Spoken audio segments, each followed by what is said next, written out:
black holes curve space and time around them in the way that we've been describing. Things fall along the curves in space. If the black holes move around, the curves have to follow them, right? But they can't travel faster than the speed of light either.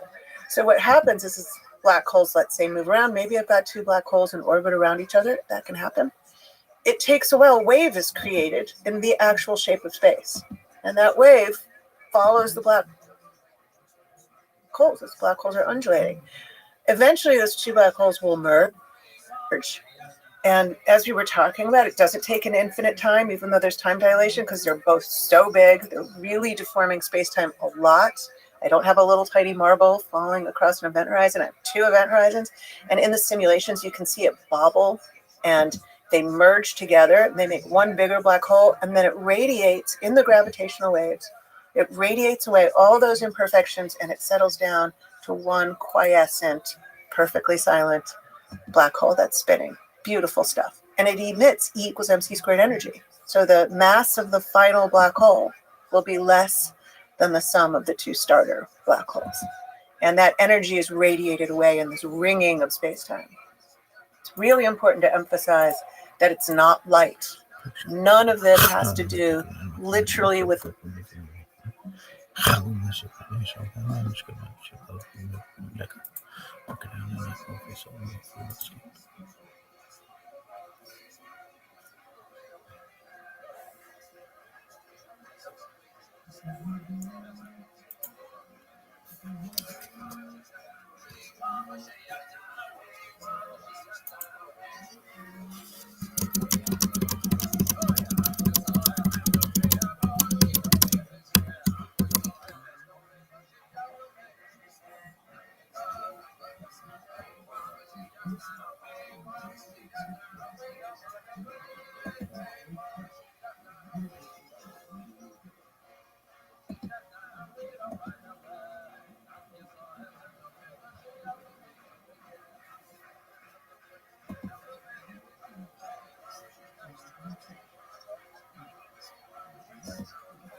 The ideas that I am talking about are ideas that are widely supported.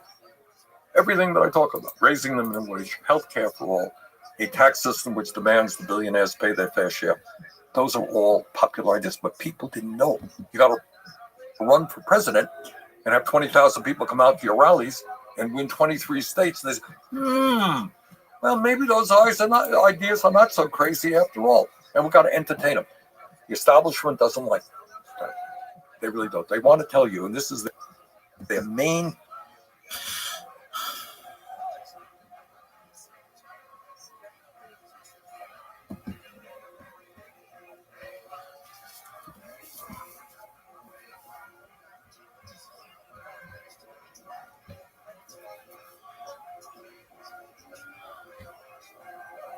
The following is a conversation with Peter Voigt, a theoretical physicist at Columbia, outspoken critic of string theory, and the author of the popular physics and mathematics blog called Not Even Wrong. This is the Lex Friedman podcast. To support it, please check out our sponsors in the description. And now, here's my conversation with Peter Voigt. You're both a physicist and a mathematician. So let me ask, what is the difference between physics and mathematics? Well, there's kind of a conventional understanding of the subject that they're two, quite different things. So that mathematics is about, making rigorous statements about these abstract things of mathematics and proving them rigorously. And physics is about, doing experiments and testing various models and that. But I think the more interesting thing is that there's a yeah, there's a wide variety of what people do as mathematics, what they do as physics, and there's a significant overlap, and that I think is actually a much very very interesting area. And if you go back kind of far enough in history and look at figures like Newton or something, I mean, at that point you can't really tell, was Newton a physicist or a mathematician? The mathematicians will tell you he's a mathematician, the physicists will tell you he's a physicist, but He would say he's a philosopher. that's interesting. But yeah, anyway, there was kind of no such distinction. Then it's more of a modern thing. But anyway, I think these days there's a very interesting space in between the two. So in the story of the 20th century and the early 21st century, what is the overlap between mathematics and physics, would you say? Well, I think it's actually become very, very complicated. I think it's really interesting to see a lot of what my colleagues in the math department are doing.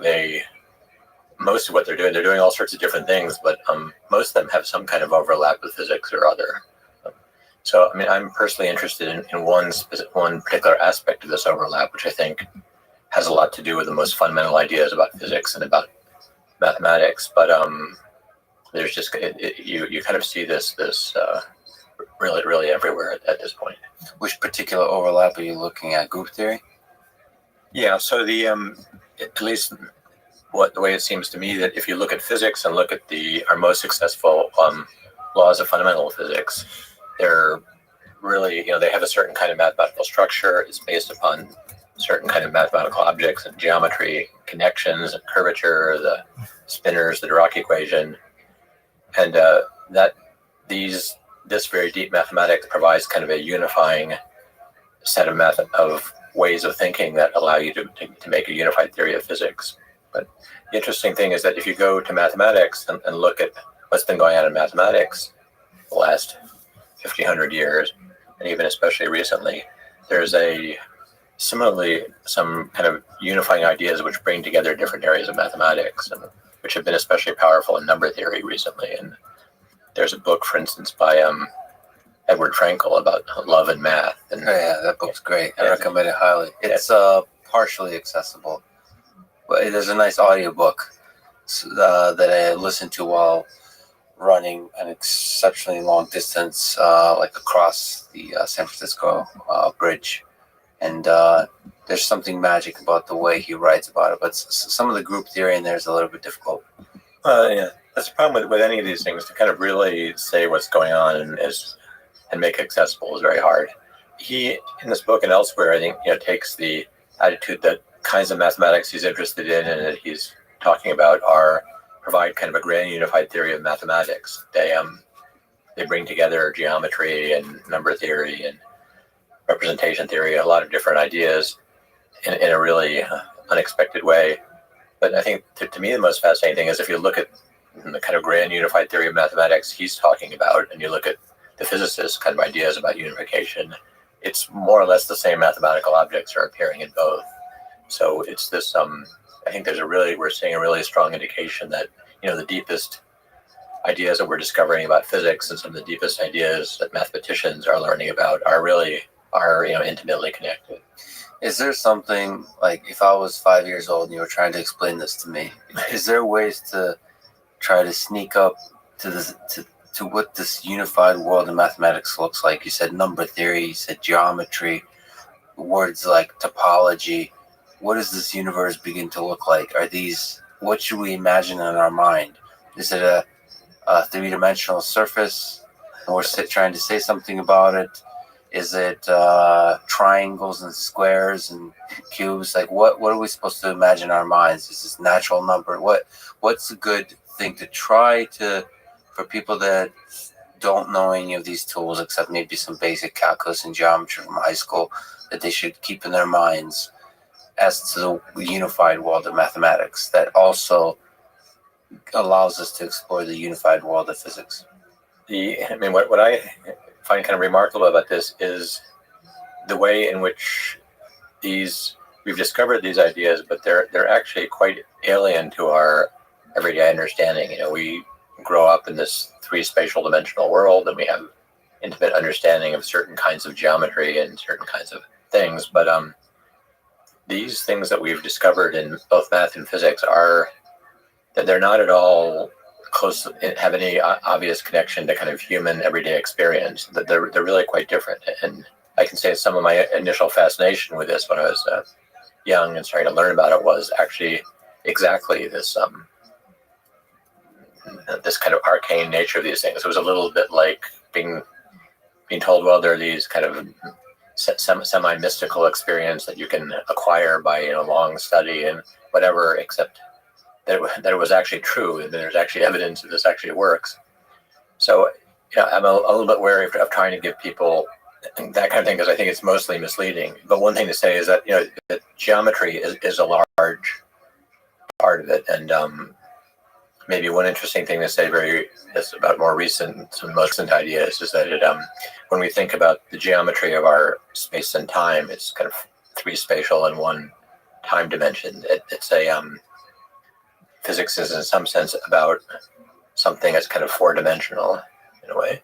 And a really interesting thing about some of the recent developments in number theory have been to realize that these ideas that we were looking at, naturally fit into a context where your theory is kind of 4-dimensional. So geometry is a big part of this, and we know a lot and feel a lot about 2, 1, 2, 3-dimensional geometry. So wait a minute. So we can at least rely on the 4 dimensions of space and time, and say that we can get pretty far by working in those 4 dimensions. I thought you were going to scare me that we're going to have to go to many, many, many, many more dimensions than that. My point of view, which goes against a lot of these ideas about unification, is that no, this is really everything we know about really is about 4 dimensions. That and that you can actually understand a lot of these structures that we've been seeing in fundamental physics and in number theory, just in terms of 4 dimensions. That it's in some sense, I would claim, has been kind of a mistake that physicists have made for decades and decades to try to go to higher dimensions, to try to formulate a theory in higher dimensions, and then you're stuck with the problem of how do you get rid of all these extra dimensions that you've created, because we only ever see anything in 4 dimensions. That kind of thing leads us astray, you think? So creating all these extra dimensions just to give yourself extra degrees of freedom.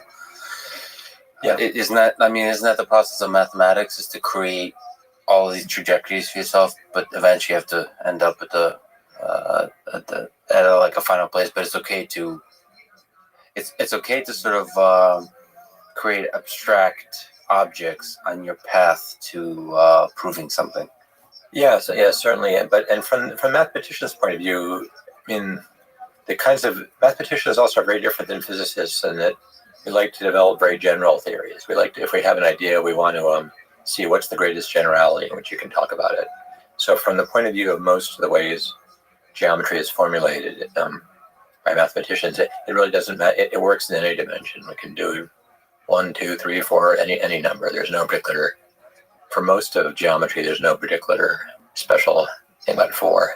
But and so, anyway, but what physicists have been trying to do over the years is try to understand these fundamental theories in a geometrical way, and it's very tempting to kind of just start bringing in extra dimensions and using them to explain the structure. But it typically this attempt kind of founders, because you just don't know. You end up not being able to explain why we only see 4. It is nice in the space of physics that, like if you look at Fermat's last theorem, it's much easier to prove that there's no solution for n equals 3 than it is for the general case. And so I guess that's the nice benefit of being a physicist, is you don't have to worry about the general case, because we live in a universe with n equals 4 in this case. Yeah, physicists are very interested in saying something about specific examples, and I find that interesting. Even when I'm trying to do things in mathematics, and I'm even teaching courses to mathematics students, I find that I'm teaching them in a different way than most mathematicians, because I'm very often very focused on examples, on what's kind of the crucial example that shows how this this powerful new mathematical technique, how it works and why you would want to do it. And I'm less interested in kind of, proving a precise theorem about exactly when it's going to work and when it's not going to work. Do you usually think about really simple examples, like both for teaching and when you try to solve a difficult problem? You do construct like the simplest possible examples that captures the fundamentals of the problem and try to solve it? Yeah, exactly. That's often a really fruitful way to, if you've got some idea, you just kind of try to boil it down to what's the simplest situation in which this kind of thing is going to happen, and then try to really understand that, and that is almost always a really good way to get insight into. Do you work with paper and pen, or like, for example, for me, coming from the programming side, if I look at a model, if I look at some kind of mathematical object, I like to mess around with it sort of numerically. I just visualize different parts of it, visualize however I can. So most of the work is like neural networks, for example, is you try to play with the simplest possible example and just to build up intuition by, any kind of object has a bunch of variables in it. Yeah. And you start to mess around with them in different ways and visualize in different ways to start to build intuition. Or do you go the Einstein route and just imagine like everything inside your mind and sort of build like thought experiments and then work purely on paper and pen? Well, the problem with this kind of stuff that I'm interested in is you rarely can kind of, it's rarely something that is really kind of, or even the simplest example, you can kind of see what's going on by looking at something happening in 3 dimensions. There's generally the structures involved are either they're more abstract, or if you try to kind of embed them in some kind of space where you could manipulate them in some kind of geometrical way, it's going to be a much higher dimensional space. So even simple examples, embedding them into 3-dimensional space, you're losing a lot. Yeah, but to capture what you're trying to understand about them, you have to go to 4 or more dimensions. So it starts to get to be hard to. I mean, you can train yourself to try it as much as to kind of think about things in your mind. And I often use pad and paper, and if I'm in my office, I often use the blackboard.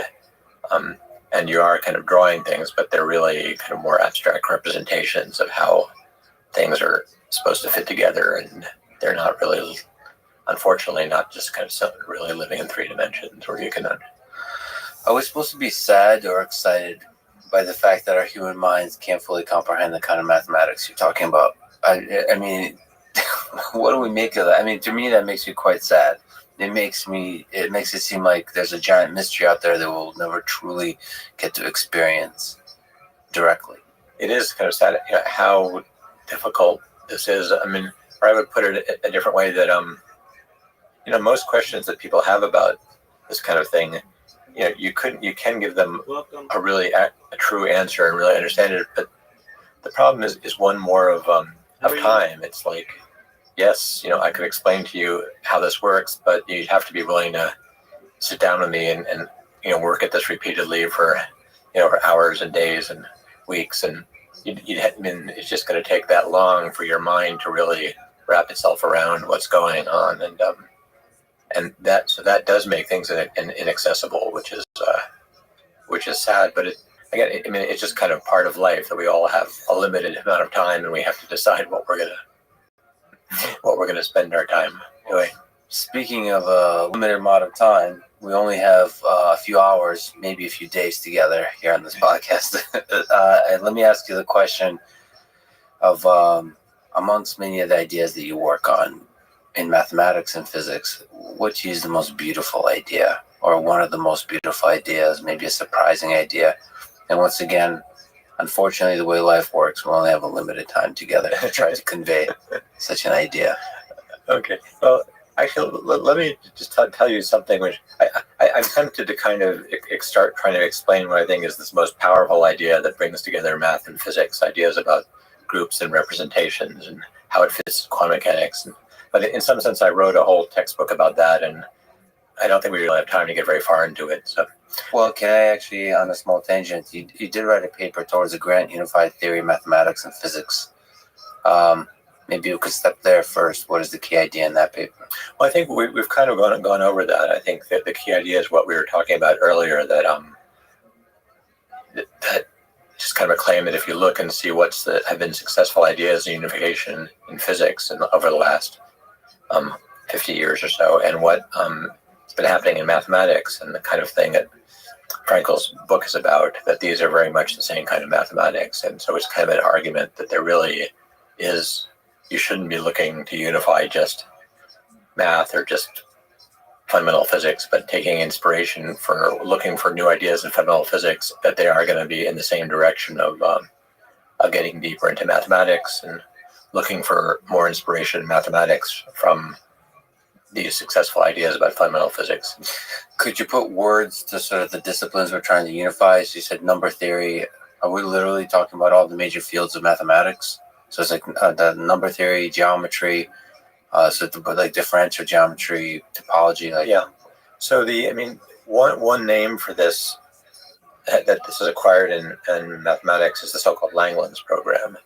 And so this started out in mathematics. It's that, Robert Langlands kind of realized that a lot of what people were doing that was starting to be really successful in number theory in the 60s. And so that this actually was, anyway, that this could be thought of in terms of these ideas about symmetry in groups and representations, and in a way that was also close to some ideas about geometry. And then more later on in the 80s and 90s, there was something called geometric Langlands, that people realized that you could take what people have been doing in number theory and Langlands and just forget about the number theory and ask, what is this telling you about geometry? And you get some new insights into certain kinds of geometry that way. So that's kind of the name for this area, is Langlands and geometric Langlands. And just recently, in the last few months, there's been there's kind of a really major paper that appeared by Peter Schulze and Laurent Fargue, where they, made, a serious advance in trying to understand a very much kind of a local problem of what happens in number theory near a certain prime number.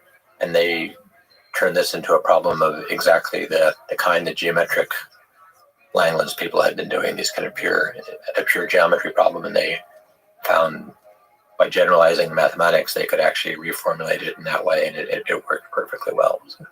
Well, one of the things that makes me sad is, I'm a pretty knowledgeable person in the, at least I'm in the neighborhood of like theoretical computer science, right? And it's still way out of my reach. And so many people talk about, like Langlands, for example, is one of the most brilliant people in mathematics, and just really admire his work. And it's like almost I can't hear the music that he composed, and it makes me sad. Yeah. Well, I think that unfortunately it's not just you. It's, I think, even most mathematicians really don't actually understand what this is about. The group of people who really understand all these ideas. And so, for instance, this paper of Schulze and Fargue that I was talking about, the number of people who really actually understand how that works is, anyway, very, very small. And so I think even you find, if you talk to mathematicians and physicists, even they will often feel that, there's this really interesting sounding stuff going on, and which I should be able to understand. It's kind of in my own field I have a PhD in, but it still seems pretty clearly far beyond me right now.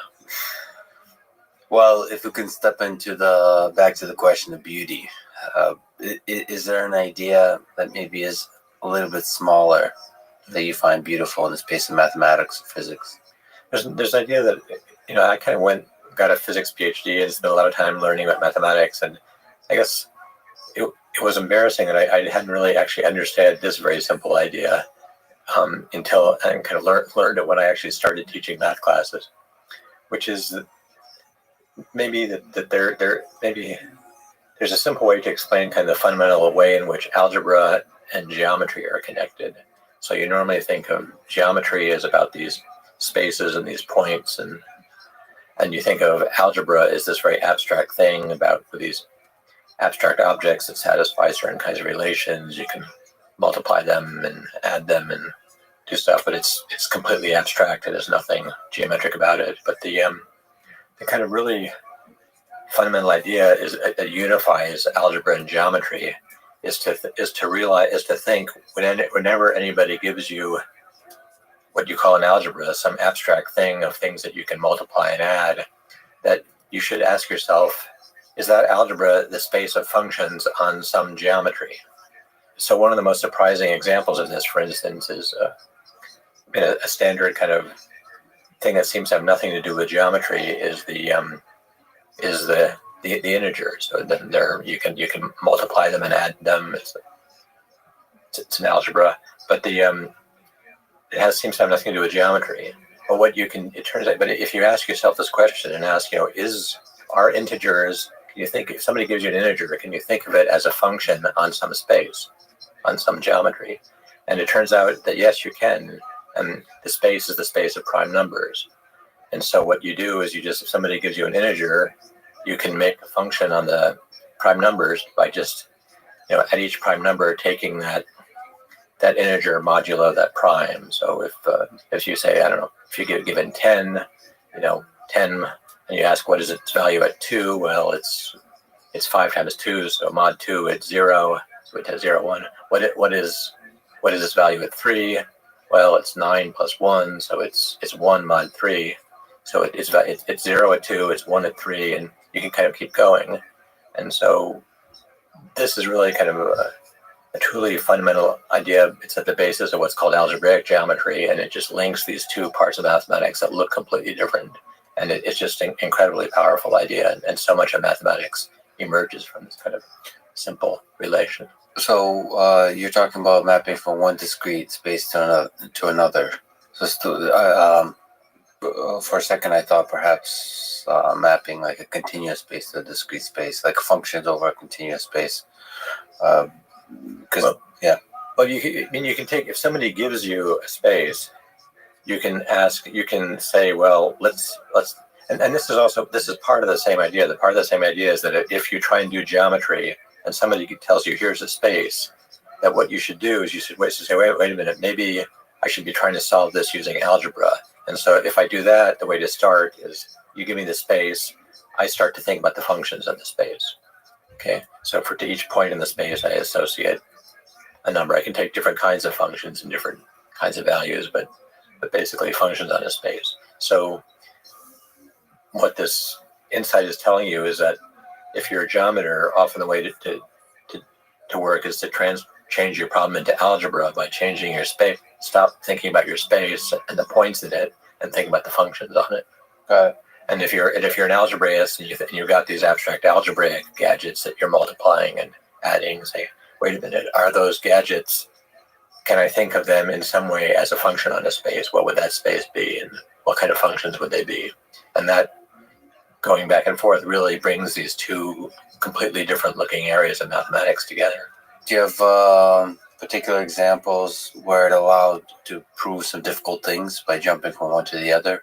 Is that something that's a part of modern mathematics, where such jumps are made? Oh yes, this is kind of all the time.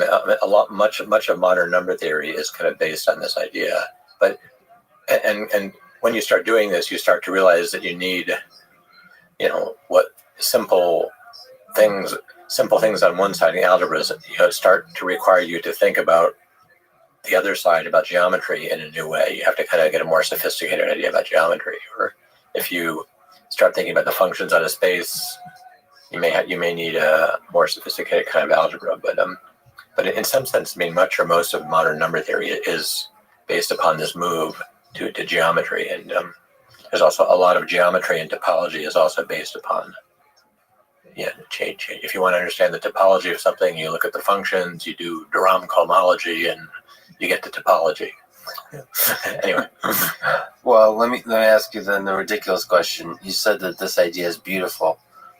Can you formalize the definition of the word beautiful, and why is this beautiful? First, why is this beautiful, and second, what is beautiful? And I think there are many different things you can find beautiful for different reasons. I think in this context, the notion of beauty, I think, really is just kind of that an idea is beautiful if it's packages a huge amount of kind of power and information into something very simple. So in some sense, I mean, you can almost kind of try and measure it in the sense of, what are the implications of this idea? What non-trivial things does it tell you versus, how simply can you express the idea? And so the level of compression, yeah, what is it, correlates with beauty? Yeah, that's one aspect of it. And so you can start to tell that an idea is becoming uglier and uglier as you start kind of having to, it doesn't quite do what you want, so you throw in something else to the idea, and you keep doing that until you get what you want. But that's how you know you're doing something uglier and uglier, when you have to kind of keep adding in more into what was originally a fairly simple idea and making it more and more complicated to get what you want. Okay, so let's put some philosophical words on the table and try to make some sense of them. One word is beauty. Another one is simplicity, as you mentioned. Another one is truth. So do you have a sense, if I give you two theories, one is simpler, one is complicated, do you have a sense of which one is more likely to be true, to capture deeply the fabric of reality? The simple one or the more complicated one? I think all of our evidence, what we see in the history of the subject, is the simpler one, though often it's a surprise. It's simpler in a surprising way, but that we just anyway, when the kind of best theories we've been coming up with are ultimately, when properly understood, relatively simple and much simpler than you would expect them to be. Do you have a good explanation why that is? Is it just because humans want it to be that way? Are we just like ultra biased and we just kind of convince ourselves that simple is better because we find simplicity beautiful? Or is there something about our actual universe that at the core is simple? My own belief is that there is something about a universe that's simple, and I was trying to, there is some kind of fundamental thing about math, physics, and all this picture, which is which is in some sense simple. It's true that it's of course true that our minds are very limited and can certainly do certain things and not others. So it's in principle possible that there's some great insight. There are a lot of insights into the way the world works, which aren't accessible to us because that's not the way our minds work. We don't. That what we're seeing, this kind of simplicity, is just because that's all we ever have any hope of seeing. But so there's a brilliant physicist, his name is Sabine Hassenfelder, who both agrees and disagrees with you. I suppose agrees that the final answer will be simple. Yeah. But simplicity and beauty leads us astray in the local pockets of scientific progress. Do you agree with her disagreement? Do you disagree with her agreement? And agree with the agreement? Yes, I thought it was really fascinating reading her book, and anyway, I was finding disagreeing with a lot, but then at the end when she says yes, when we actually figure this out, it will be simple, okay, so we agree in the end. Does beauty lead us astray, which is the core thesis of her work in that book? I guess I do disagree with her on that so much. I don't think, and I actually fairly strongly disagree with her about sometimes the way she'll refer to math. And so the problem is, if physicists and people in general just refer to it as math, and they're often meaning not what I would call math, which is the interesting ideas of math, but just some complicated calculation.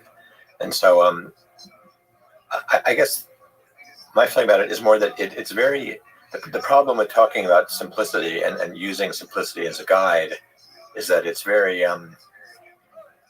easy to fool yourself, and it's very easy to decide to fall in love with an idea. You have an idea, you think, oh, this is great, and you fall in love with it, and it's like any kind of love affair. It's very easy to believe that the object of your affections is much more beautiful than others might think, and that they really are, and that's very, very easy to do. So if you say, I'm just gonna pursue ideas about beauty and this and mathematics and this, it's extremely easy to just fool yourself, I think.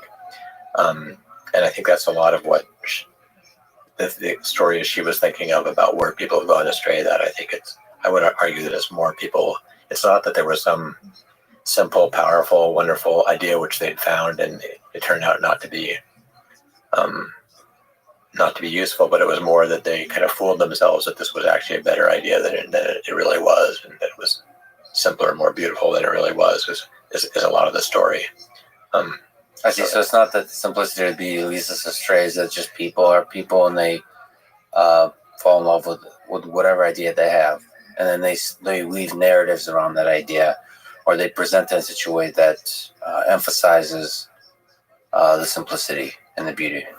Yeah, that's part of it. But I mean, the thing about physics that you have is that you know what really can tell. If you can do an experiment and check and see if nature is really doing what your idea expects, that you do in principle have a way of really testing it. And it's certainly true that if you if you thought you had a simple idea and that doesn't work, and you go out and do an experiment and what actually does work is maybe some more complicated version of it, that can certainly happen, and that can be true. I think her emphasis is more that I don't really disagree with, is that people should be concentrating on when they're trying to develop better theories more on self-consistency, not so much on beauty, but not is this idea beautiful, but is there something about the theory which is not quite consistent, and use that as a guide that there's something wrong there which needs fixing, and so I think that part of her argument, I think we're on the same page about. What is consistency and inconsistencies? Well, what exactly? Do you have examples in mind? Well, it can be just simple inconsistency between theory and an experiment. So we have this great fundamental theory, but there are some things that we see out there which don't seem to fit in it, like dark energy and dark matter, for instance. But if there's something which you can't test experimentally, I think she would argue, and I would agree, that, for instance, if you're trying to think about gravity and how are you going to have a quantum theory of gravity, you should kind of test any of your ideas with kind of a thought experiment. Does this actually give a consistent picture of what's going to happen, of what happened in this particular situation or not? So this is a good example. You've written about this. Since quantum gravitational effects are really small, super small, arguably unobservably small, should we have hope to arrive at a theory of quantum gravity somehow? What are the different ways we can get there? You've mentioned that you're not as interested in that effort because basically, yes, you cannot have ways to scientifically validate it given the tools of today. Yeah.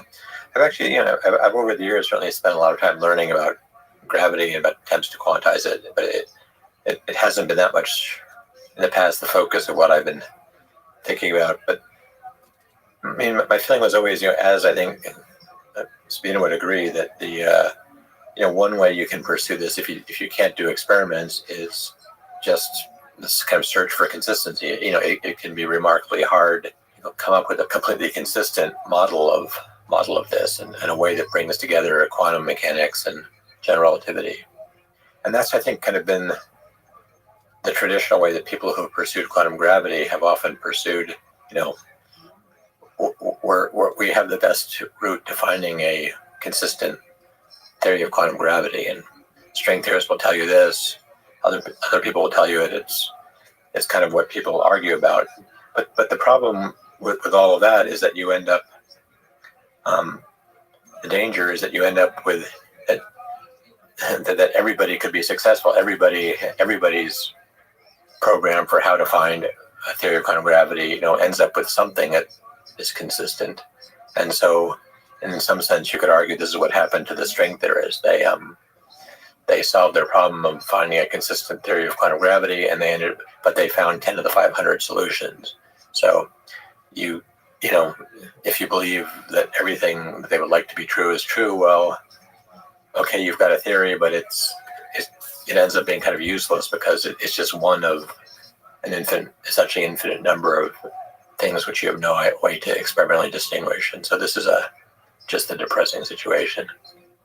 But I do think that there is a so again, I think pursuing ideas about what more about beauty and how can you integrate and unify these issues about gravity with other things we know about physics, and can you find a theory where these fit together in a way that makes sense and hopefully predict something that's much more promising. Well, it makes sense, and hopefully, I mean, we'll sneak up onto this question a bunch of times because you kind of said a few slightly contradictory things, which is like, it's nice to have a theory that's consistent, but then if the theory is consistent, it doesn't necessarily mean anything. So like, it's not enough. It's not enough. It's not enough, and that's the problem. So it's like keeps coming back to, okay, there should be some experimental validation. So okay, let's talk a little bit about string theory. You've been a bit of an outspoken critic of string theory. Maybe one question first to ask is, what is string theory? And beyond that, why is it wrong? Or rather, as the title of your blog says, not even wrong. Okay. Well, one interesting thing about the current state of string theory is that I'd argue it's actually very, very difficult to, at this point, to say what string theory means. If people say they're string theorists, what they mean and what they're doing is kind of hard. It's hard to pin down the meaning of the term. But the initial meaning, I think, goes back to there was kind of a series of developments starting in 1984 in which people felt that they had found a unified theory of a so-called standard model of all the standard well-known kind of particle interactions and gravity, and it all fit together in a quantum theory, and that you could do this in a very specific way by, instead of thinking about having a quantum theory of particles moving around in space-time, think about quantum theory of kind of one-dimensional loops moving around in space-time, so-called strings. And so instead of 1 degree of freedom, these have an infinite number of degrees of freedom. It's a much more complicated theory. But you can imagine, okay, we're going to quantize this theory of loops moving around in space-time. And what they found is that you could do this, and you could relatively straightforwardly make sense of such a quantum theory, but only if space and time together were 10-dimensional. And so then you had this problem, again, the problem I referred to at the beginning of, okay, now once you make that move, you got to get rid of 6 dimensions. And so the hope was that you could get rid of the 6 dimensions by making them very small, and that consistency of the theory would require that these 6 dimensions satisfy a very specific condition called being a Calabi-Yau manifold, and that we knew very, very few examples of this. So what got a lot of people very excited back in 84, 85 was the hope that you could just take this 10-dimensional string theory and find one of a limited number of possible ways of getting rid of 6 dimensions by making them small, and then you would end up with an effective 4-dimensional theory which looked like the real world. This was the hope. So then there's then a very long story about what happened to that hope over the years. I mean, I would argue, and part of the point of the book and its title was that that this ultimately was a failure, that you ended up, that this idea just didn't, there ended up being just too many ways of doing this, and you didn't know how to do this consistently. It was kind of not even wrong in the sense that you couldn't even you never could pin it down well enough to actually get a real falsifiable prediction out of it that would tell you it was wrong. But it was kind of in the realm of ideas which initially look good, but the more you look at them, they just they don't work out the way you want, and they don't actually end up carrying the power or that you originally had this vision of. And yes, the book title is not even wrong. Your excellent blog title is not even wrong. Okay, but there's nevertheless been a lot of excitement about string theory through the decades, as you mentioned. What are the different flavors of ideas that came, that branched out? You mentioned 10 dimensions. You mentioned loops with infinite degrees of freedom. what other interesting ideas to you that kind of emerge from this world? Well, yeah, I mean, the problem in talking about the whole subject, and part of the reason I wrote the book, is that it gets very, very complicated. I mean, there's a huge amount, a lot of people got very interested in this, a lot of people worked on it, and in some sense, I think what happened is exactly because the idea didn't really work, that this caused people to, instead of focusing on this one idea and digging in and working on that, they just kind of kept trying new things. And so people, I think, ended up wandering around in a very, very rich space of ideas about mathematics and physics and discovering, all sorts of really interesting things. It's just the problem is there tended to be an inverse relationship between how interesting and beautiful and fruitful this new idea that they were trying to pursue was and how much it looked like the real world. So there's a lot of beautiful mathematics came out of it. I think one of the most spectacular is what the physicists call two-dimensional conformal field theory. And so these are basically quantum field theories that kind of think of it as one space and one time dimension, which have just this huge amount of symmetry and a huge amount of structure, which just some totally fantastic mathematics behind it. And again, and some of that mathematics is exactly also what appears in the Langlands program. So a lot of the first interaction between math and physics around the Langlands program has been around these two-dimensional conformal field theories. Is there something you could say about what the major problems are with string theory? So, besides that there's no experimental validation, you've written that a big hole in string theory has been its perturbative definition. Yeah. Perhaps that's one. Can you explain what that means? Well, maybe to begin with, I think that the simplest thing to say is, the initial idea really was that, okay, we have this, instead of what's great is we have this thing that only works, that's very structured and has to work in a certain way for it to make sense, and but then you ended up in 10 space-time dimensions. And so to get back to physics, you had to get rid of 6 of the dimensions. And the bottom line, I would say, in some sense, is very simple. That what people just discovered is just, there's kind of no particularly nice way of doing this. There's an infinite number of ways of doing it, and you can get whatever you want depending on how you do it. So that you end up, the whole program of starting at 10 dimensions and getting to 4 just kind of collapses out of a lack of any way to kind of get to where you want, because you can get anything. The hope around that problem has always been that the standard formulation that we have of string theory, which is, you can go by the name perturbative, but it's kind of, there's a standard way we know of, given a classical theory of constructing a quantum theory and working with it, which is the so-called perturbation theory, that we know how to do, and that by itself just doesn't give you any hint as to what to do about the 6 dimensions. So actual perturbative string theory by itself really only works in 10 dimensions.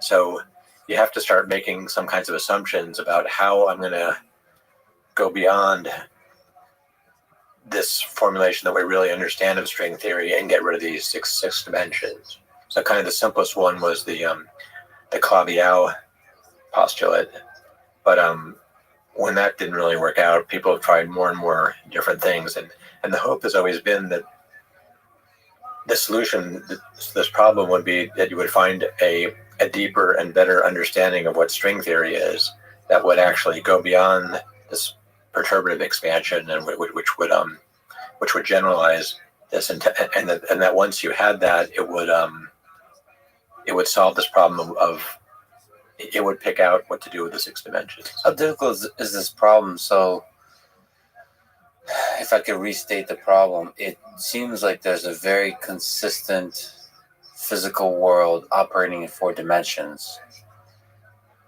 And how do you map a consistent physical world in 10 dimensions to a consistent physical world in 4 dimensions? Right. And how difficult is this problem? Is that something you can even answer? Just in terms of physics intuition, in terms of mathematics, mapping from 10 dimensions to 4 dimensions. Well, basically, I mean, you have to get rid of the 6 of the dimensions. So there's, I mean, there's kind of 2 ways of doing it. One is what we call compactification. You say that there really are 10 dimensions, but for whatever reason, 6 of them are so small we can't see them. So you basically start out with 10 dimensions, and what we call, make 6 of them not go out to infinity, but just kind of a finite extent, and then make that size go down so small it's unobservable. That's a math trick. So can you also help me build any intuition about how rich and interesting the world in those 6 dimensions is? So compactification seems to imply that well, it's not very interesting. Well, no, but the problem is that what you learn if you start doing mathematics and looking at geometry and topology and more and more dimensions is that, I mean, asking the question like, what are all possible 6-dimensional spaces? It's kind of an unanswerable question. It's just, it's even kind of technically undecidable in some way. There are too many things you can do with all these.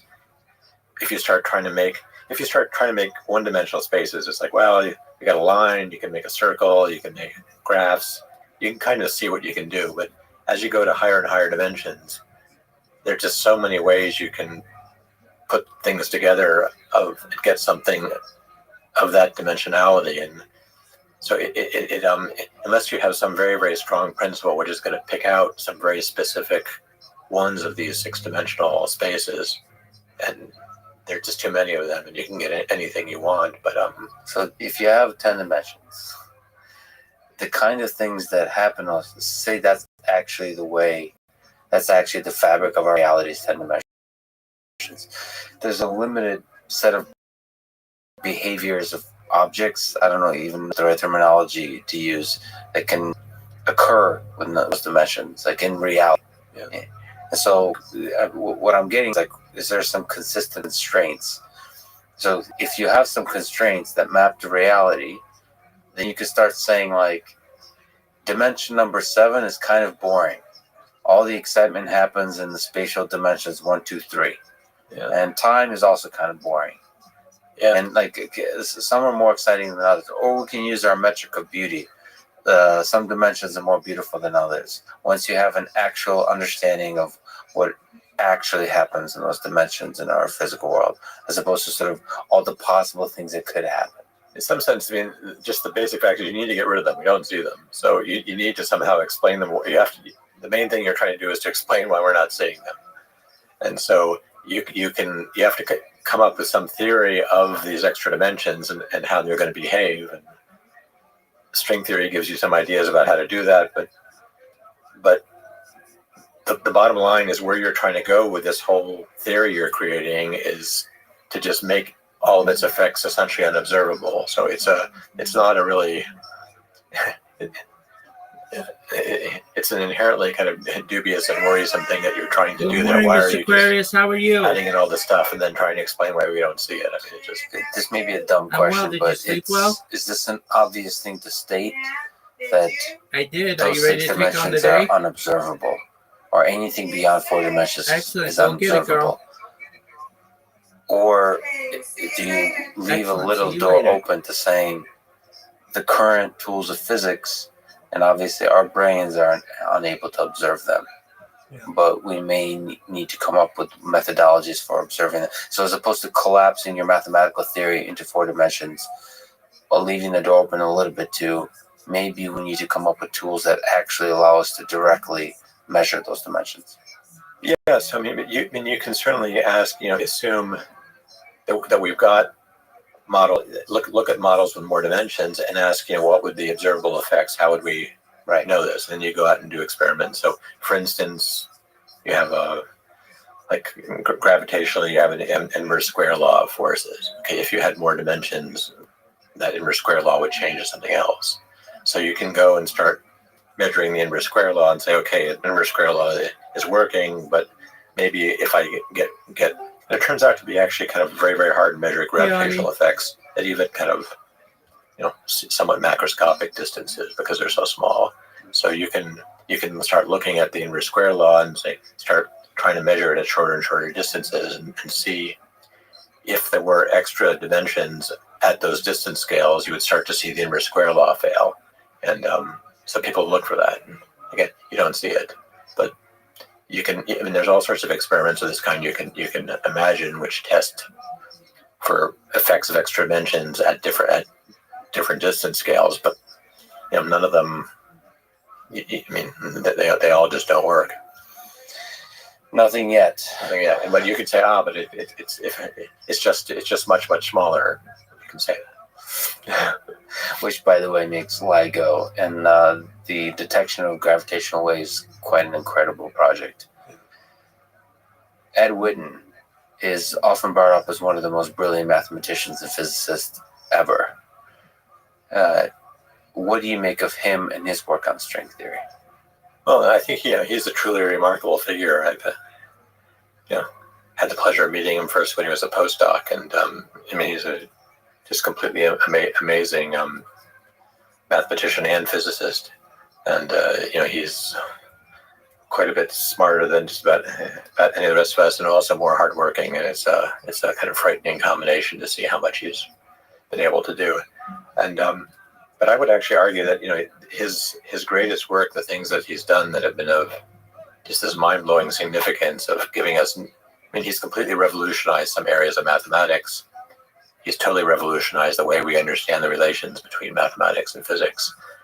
And most of those, his greatest work is stuff that has little or nothing to do with string theory. I mean, for instance, he was actually one of Field's. The very strange thing about him, in some sense, is that he doesn't have a Nobel Prize. So there's a very large number of people who are nowhere near as smart as he is, or don't work anywhere near as hard, who have Nobel Prizes.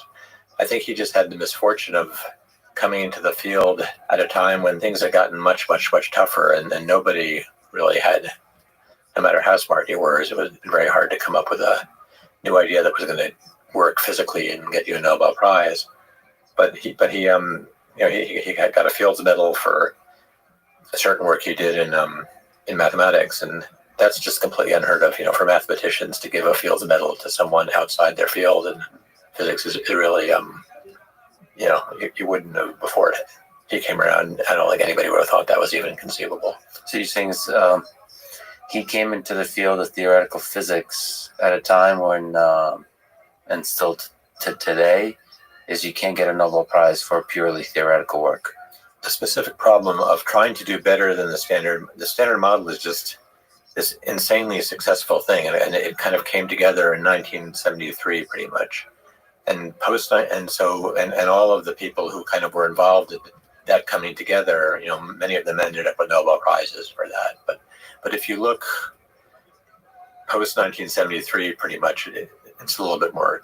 There's some edge cases, if you like, but if you look post 1973 at what people have done to try to do better than the standard model, to get a better unified theory, it really hasn't.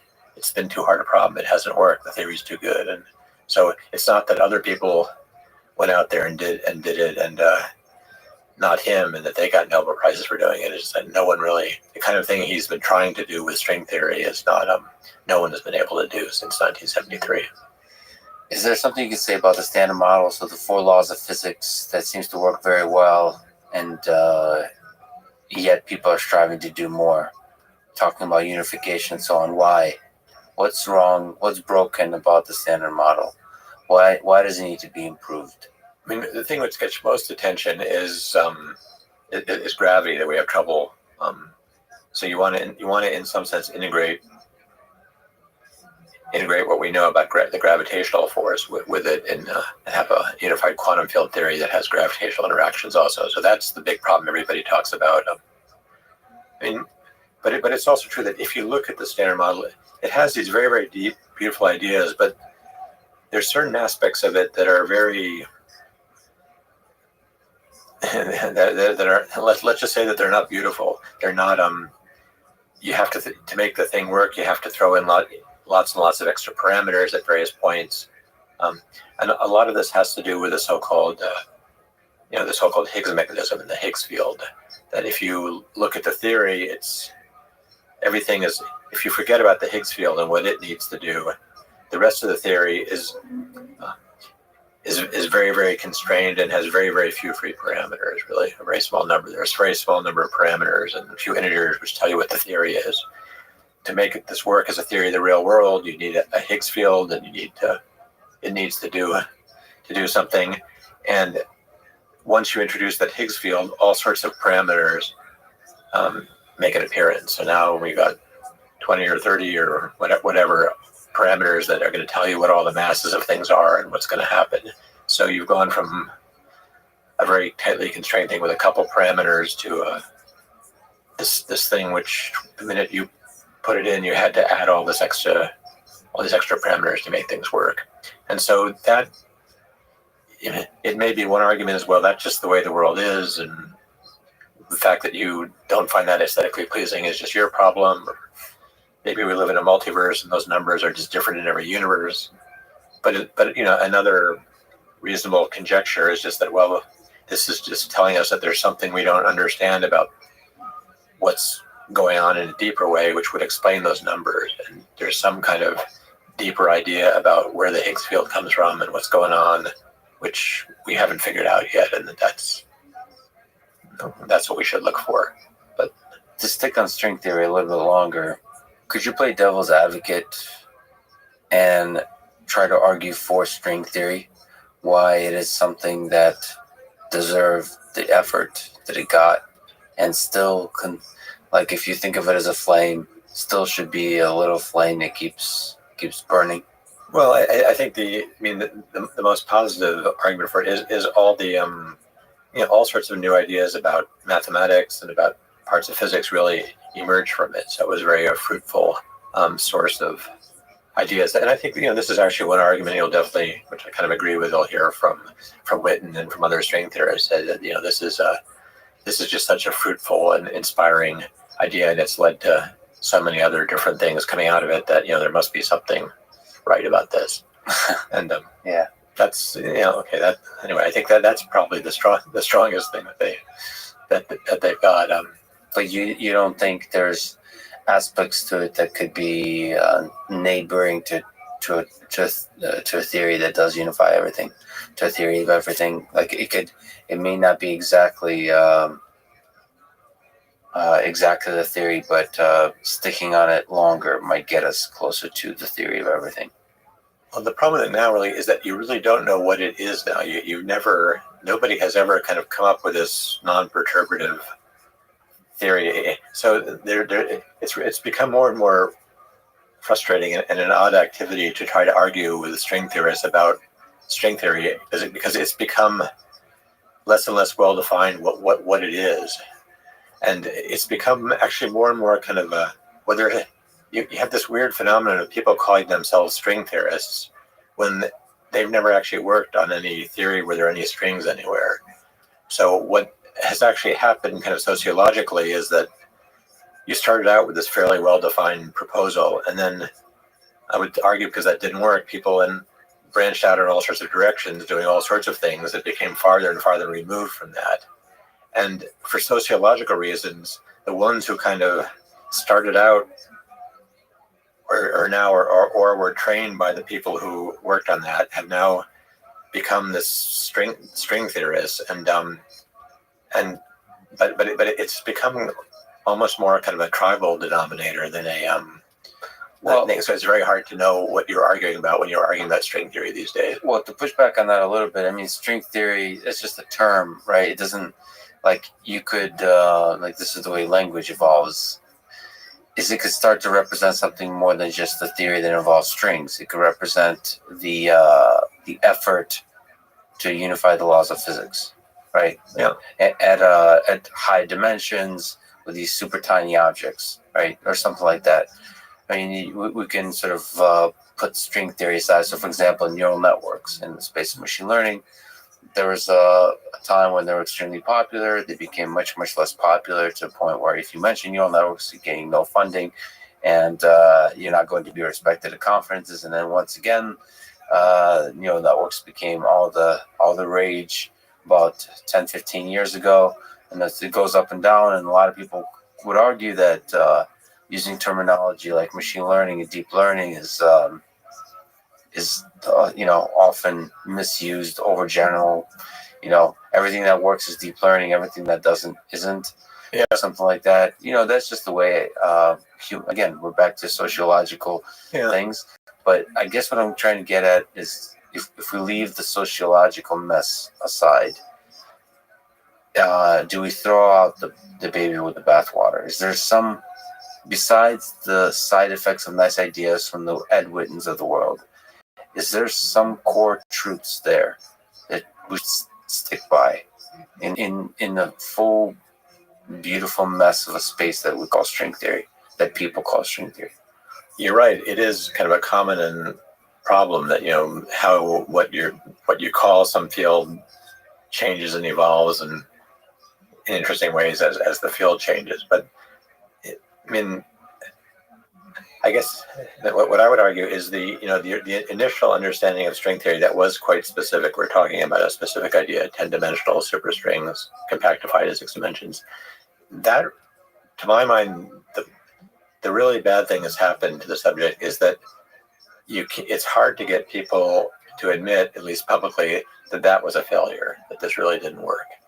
And so de facto, what people do is people stop doing that and they start doing more interesting things, but they keep talking to the public about string theory and referring back to that idea and using that as kind of the starting point and as kind of the place where the whole tribe starts and everything comes from. And so the problem with this is that having as your initial name and what everything points back to something which really didn't work out, it kind of makes everything. You created this potentially very, very interesting field with interesting things happening, but people in graduate school take courses on string theory and everything and this is what you tell the public, in which you're continually pointing back to this idea which never worked out as your guiding inspiration, and it really kind of deforms your whole way of your hopes of making progress. And that's, to me, I think the kind of worst thing that's happened in this field. Okay, sure. So there's a lack of transparency, sort of authenticity about communicating the things that failed in the past, and so you don't have a clear picture of like firm ground that you're standing on. Again, those are sociological things, and there's a bunch of questions I want to ask you. So one, what's your intuition about why the original idea failed? So what can you say about why you're pretty sure it has failed? And the initial idea was, as I tried to explain it was quite seductive, and that you could see why Witten and others got excited by it. It was, at the time it looked like there were only a few of these possible claviers that would work, and it looked like, okay, we just have to understand this very specific model in these very specific 6-dimensional spaces, and we're going to get everything. And so it was a very seductive idea, but it just, as people worked more and more about it, it just didn't. They just kind of realized that there are just more and more things you can do with these 6 dimensions, and you can't. And this is just not going to work. Meaning, like, it's. I mean, what was the failure mode here? Is you could just have an infinite number of possibilities that you could do, so you can come up with any theory you want. You can fit quantum mechanics. You can explain gravity. You can explain anything you want with it. Right. Is that the basic failure mode? Yeah, so it's a failure mode of kind of that this idea ended up being essentially empty. That it just ends up not telling you anything because it's consistent with just about anything.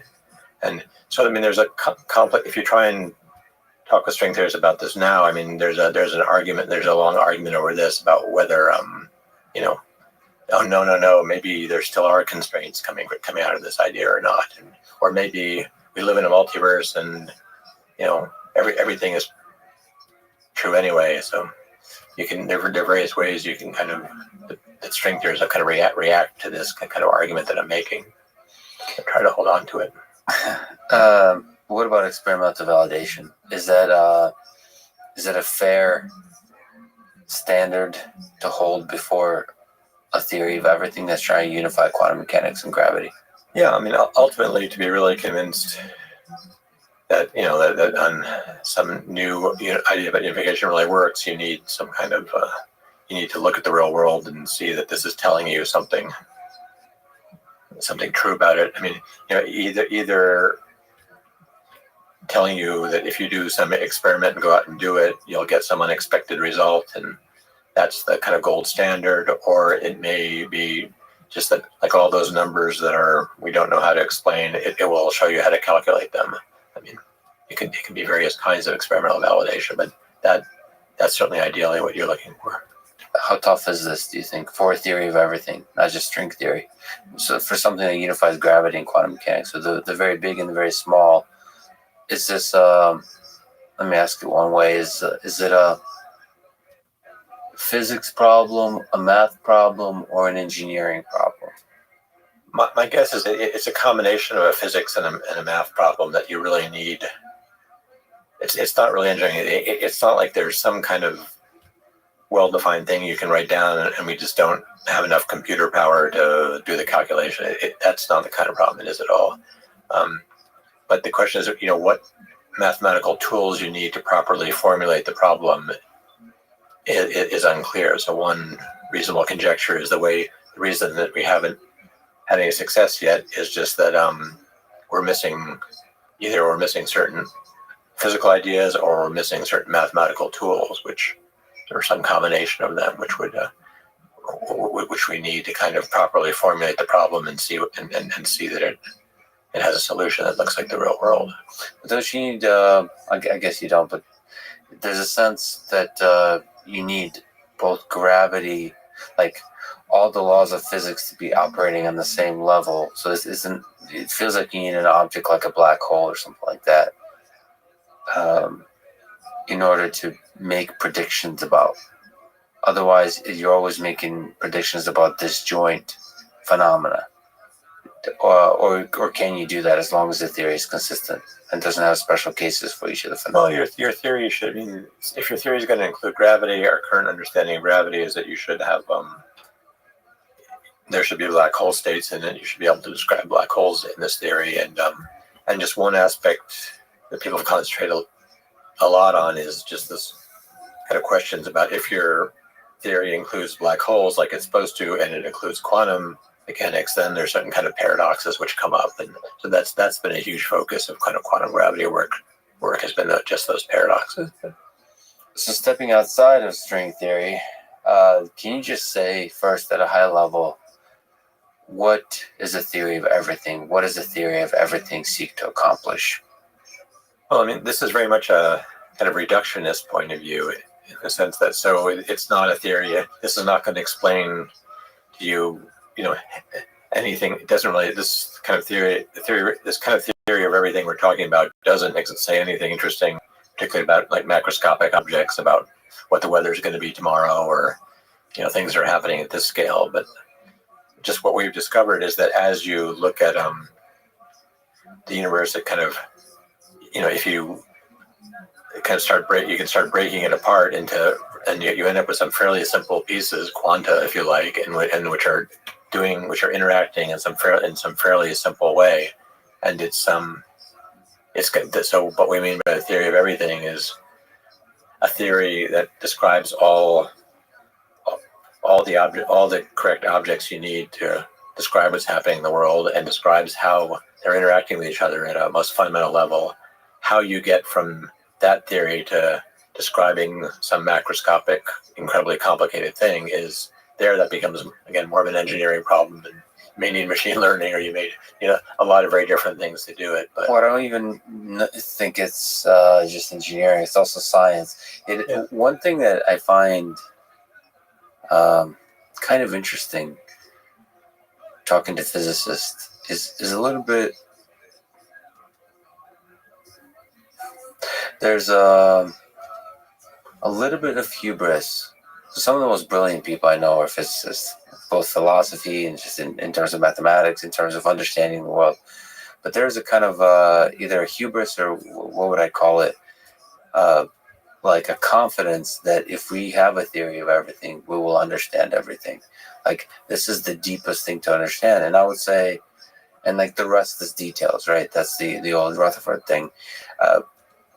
But to me, there's like, this is like a cake or something. There's layers to this thing, and each one has a theory of everything. Yeah. Like at every level, from biology, like how life originates, that itself, like complex systems, Yeah. like that in itself is like this gigantic thing that requires a theory of everything. And then there's the, what in the space of humans, psychology, like intelligence, collective intelligence, the way it emerges among species, that feels like a complex system that requires its own theory of everything. On top of that is things like in the computing space, artificial intelligence systems, like that feels like it needs a theory of everything. And it's almost like once we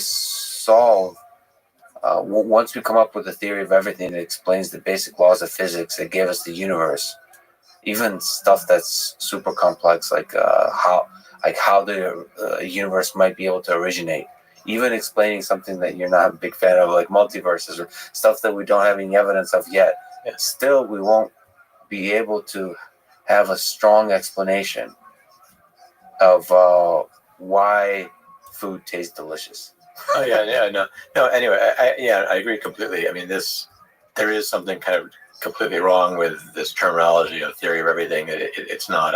It's really, in some sense, a very bad term, very hubristic and bad terminology, because it's not. This is explaining.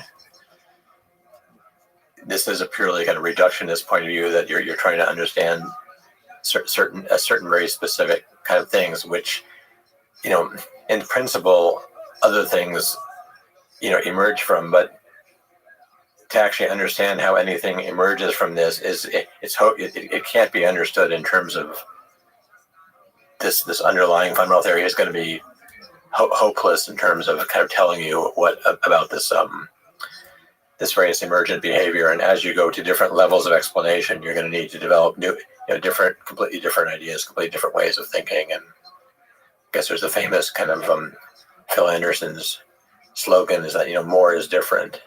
And then, it's just even once you understand what a couple of things, well, if you have a collection of stuff and you understand perfectly well how each thing is interacting with it, with the others, what the whole thing is going to do is just a completely different problem. It's just not, and you need completely different ways of thinking about it. What do you think about this? I got to ask you, at a few different attempts at a theory of everything, especially recently.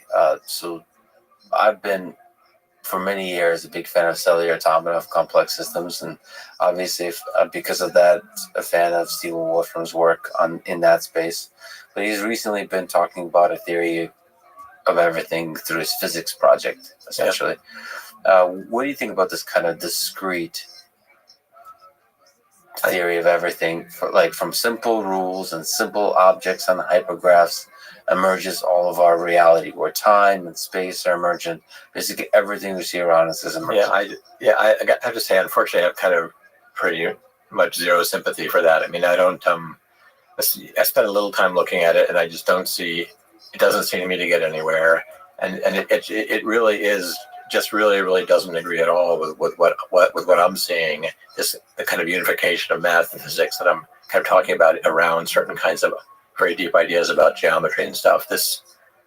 If you want to believe that your things are really coming out of cellular automata at the most fundamental level, you have to believe that everything that I've seen my whole career and as beautiful, powerful ideas, that's all just kind of a mirage, which just kind of randomly is emerging from these more basic, very, very simple-minded things. And you have to give me some serious evidence for that, and I'm seeing nothing.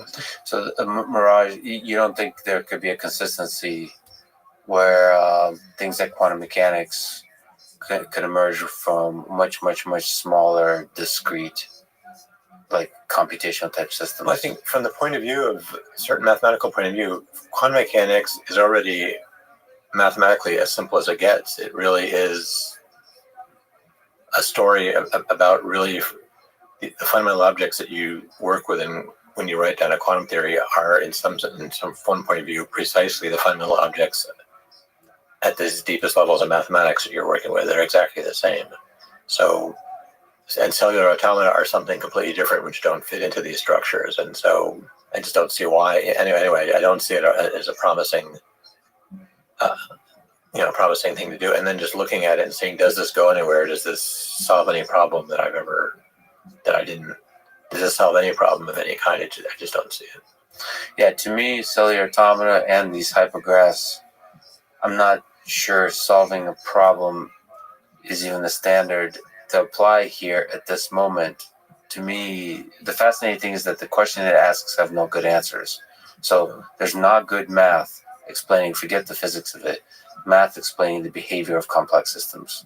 Yeah. And that to me is both exciting and paralyzing. Like we're at the very early days of understanding, how complicated and fascinating things emerge from simple rules. Yeah, I agree. I think that is a truly great problem, and depending where it goes, it may be, it may start to develop some kind of connections to the things that I've kind of found more fruitful and hard to know. It's just, I think a lot of that area, I kind of strongly feel I best not say too much about it because I don't know too much about it. And again, we're back to this original problem that your time in life is limited. You have to figure out what you're going to spend your time thinking about, and that's something I've just never seen enough to convince me to spend more time thinking about. Well, also timing. It's not just that our time is limited, but the timing of the kind of things you think about. There's some aspect to cellular automata, these kinds of objects, that it feels like we're very many years away from having big breakthroughs on. Yeah. And so it's like you have to pick the problems that are solvable today. In fact, my intuition, again, not perhaps biased, is it feels like the kind of complex systems that cellular automata are would not be solved by human brains. Yeah. It feels like, it feels like something post-human that will solve that problem, or like significantly enhanced humans, meaning like using computational tools, very powerful computational tools, to crack these problems open. That's if our approach to science, our ability to understand science, our ability to understand physics will become more and more computational, or there'll be a whole field that's computational in nature, which currently is not the case. Currently, computation is the thing that sort of assists us in understanding science the way we've been doing it all along. But if there's a whole new, that wolf from new kind of science, right? It's a little bit dramatic, but if computers could do science on their own, computational systems, perhaps that's the way they would do the science. They would try to understand the cellular automata, and that feels like we're decades away. So perhaps it'll crack open some interesting facets of this physics problem, but it's very far away. So timing is everything.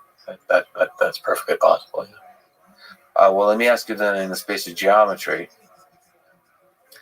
I don't know how well you know Eric Weinstein. Oh, but quite well. Yeah. What are your thoughts about his geometric unity and the space of ideas that he's playing with in his proposal for a theory of everything? Well, I think that he fundamentally has, I think, the same problems that everybody has had trying to do this, and they're really versions of the same problem that you try to get unity by putting everything into some bigger structure. So has some other ones that are not so conventional that he's trying to work with, but he has the same problem, that even if he can get a lot farther in terms of having a really well-defined, well-understood, clear picture of these things he's working with, they're really kind of large geometrical structures with many dimensions, many kinds. And I just don't see any way he's going to have the same problem the string theorists have. How do you get back down to the structures of the standard model? And how do you, so I just, anyway, it's the same and there's another interesting example of a similar kind of thing is Garrett Leesy's theory of everything. Again, he's there. It's a little bit more specific than Eric's. He's working with this E8, but I think all these things founder at the same point, that you don't, you create this unity, but then you don't actually have a good idea how you're going to get back to the actual, to the objects we've seen. How are you going to, you create these big symmetries, how are you going to break them? And because we don't see those symmetries in the real world. And So ultimately, there would need to be a simple process for collapsing it to 4 dimensions. you have to explain it. Well, yeah, in his, I forget in his case, but it's not just 4 dimensions. It's also these structures you see in the standard model. There's there's certain very small dimensional groups of symmetries, called U1, SU2, and SU3. And the problem with, and this has been the problem since the beginning, almost immediately after 1973, about a year later, 2 years later, people started talking about grand unified theories. So you take the U1, the SU2, and the SU3. You want to play a game?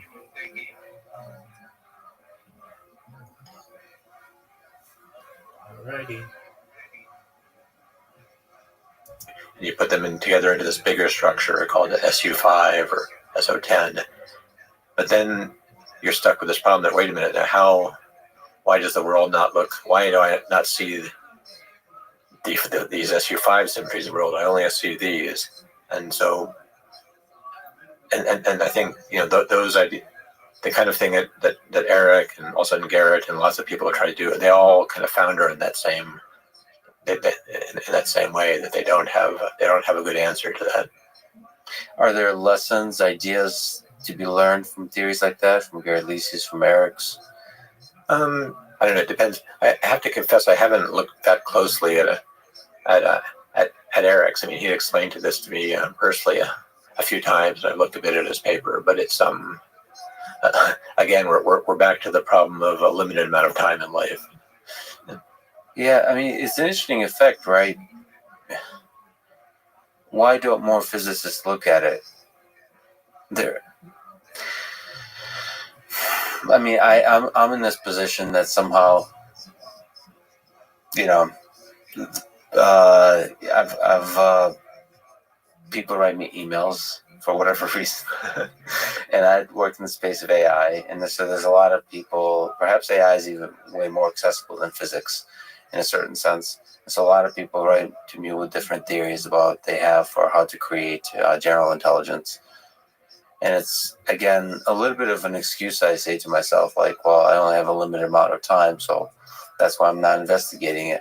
But I wonder if there's ideas out there that are still powerful, that are still fascinating, and that I'm missing because I'm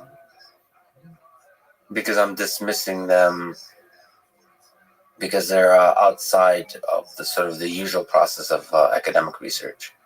Yeah, well, I mean, the same thing pretty much every day in my email. There's somebody's got a theory of everything about why all of what physicists are doing. Perhaps the most disturbing thing I should say about my being a critic of string theory is that when you realize who your fans are, that they every day I hear from somebody who says, "Oh, well, since you don't like string theory, you must of course agree with me that this is the right way to think about everything."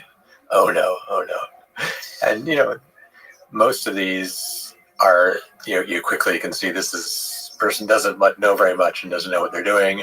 But there's a whole continuum to people who are quite serious physicists and mathematicians who are making a fairly serious attempt to try to do something, and like Garrett and Eric, and then your problem is you do want to try to spend more time looking at it and try to figure out what they're really doing, but then at some point you just realize, wait a minute, for me to really, really understand exactly what's going on here would just take time I just don't have. Yeah, it takes a long time, which is the nice thing about AI is unlike the kind of physics we're talking about, if your idea is good, that should quite naturally lead to you being able to build a system that's intelligent. So you don't need to get approval from somebody that's saying you have a good idea here. You can just utilize that idea and engineer a system. Like naturally leads to engineering. With physics here, if you have a perfect theory that explains everything, that still doesn't obviously lead one to scientific experiments that can validate that theory, and two to like trinkets you can build and sell them Right. at a store for $5. You can't make money off of it. So that makes it much more challenging. Well, let me also ask you about something that you found especially recently appealing, which is Roger Penrose's twister theory. What is it? What kind of questions might it allow us to answer? What will the answers look like?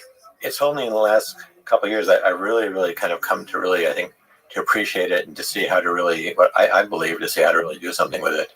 And I've gotten very excited about that the last year or two. I mean, one way of saying one idea of twister theory is that it's a different way of thinking about what space and time are and about what points in space and time are, but which is very interesting that it only really works in 4 dimensions. So 4 dimensions behaves very specially, unlike other dimensions.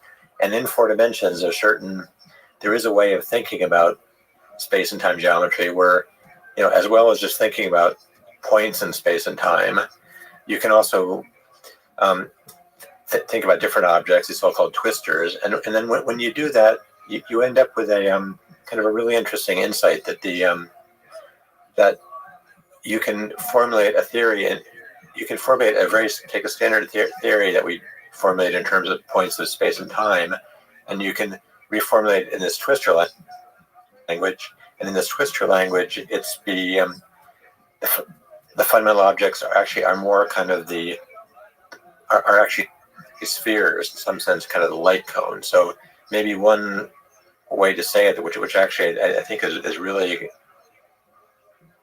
is quite amazing, is if you ask yourself, what do we know about the world? We have this idea that the world out there is all these different points.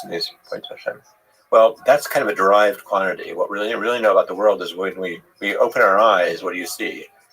You see a sphere. And that what you're looking at is a sphere is worth of light rays coming into your eyes.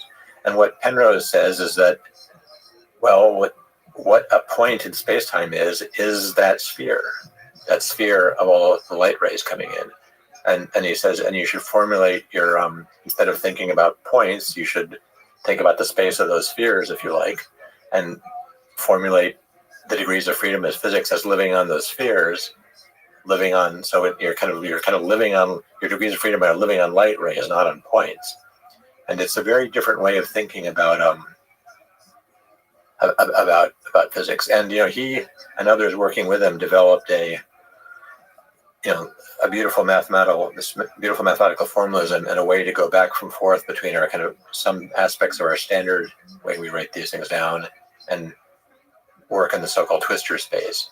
And certain things worked out very well, but they ended up, I think kind of stuck by the 80s or 90s, that they weren't a little bit like string theory, that they by using these ideas about twisters, they could develop them in different directions and find all sorts of other interesting things, but they weren't finding any way of doing that brought them back to kind of new insights into physics. And what's kind of gotten me excited really is what I think I have an idea about that I think does actually work, that goes more in that direction. And I can go on about that endlessly or talk a little bit about it, but that's I think that's the one kind of easy to explain insight about twister theory. There's some more technical ones. I think it's also very convincing what it tells you about spinors, for instance, but that's some more technical. Well, first let's linger on the spheres and the light cones. You're saying twisted theory allows you to make that the fundamental object with which you're operating. Yeah. First of all, philosophically, that's weird and beautiful. Maybe because it feels like it moves us so much closer to the way human brains perceive reality. Yeah. So it's almost like our perception is like the content of our perception is the fundamental object of reality. It's very appealing. Yeah. Is it mathematically powerful? Is there something you can say? Can you say a little bit more about what the heck that even means? Because it's much easier to think about mathematically like a point in space-time. Like, what does it mean to be operating on the light cone? It uses a kind of mathematics that's relative, that, what was, kind of goes back to the 19th century and mathematicians. It's not, anyway, it's a bit of a long story, but the one problem is that you have to start, it's crucial that you think in terms of complex numbers and not just real numbers. And this, for most people, that makes it harder to, for mathematicians, that's fine. We love doing that. But for most people, that makes it harder to think about. But I think perhaps the way that there is something you can say very specifically about it, in terms of spinners, which I don't know if you want to, I think at some point you want to talk. So maybe what are spinners? Let's start with spinners, because I think that if we can introduce that, then I can. By the way, twister is spelled with an O, and spinner is spelled with an O as well. Yes. Okay. So in case you want to Google it and look it up, there's very nice Wikipedia pages as a starting point. I don't know what is a good starting point for twister theory. Well, one thing you say about Penrose, Penrose is actually a very good writer and also a very good draftsman. He's a draftsman. To the extent this is visualizable, he actually has done some very nice drawing. So, almost any kind of expository thing you can find him writing is a good place to start. He's a remarkable person. But so the spinners are something that independently came out of mathematics and out of physics.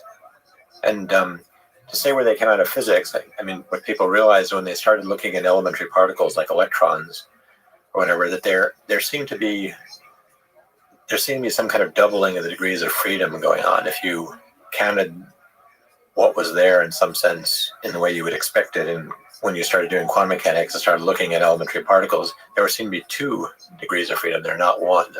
And one way of seeing it was that if you put your electron in a strong magnetic field and ask what was the energy of it, instead of it having 1 energy, it would have 2 energies. It would be 2 energy levels. And as you increase magnetic field, the splitting would increase.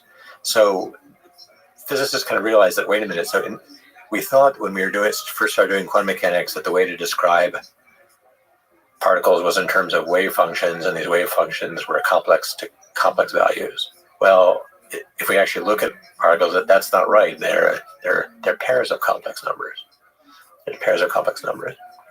So why? So one of the kind of fundamental, from the physics point of view, the fundamental question is, why are all our kind of fundamental particles described by pairs of complex numbers? It's weird.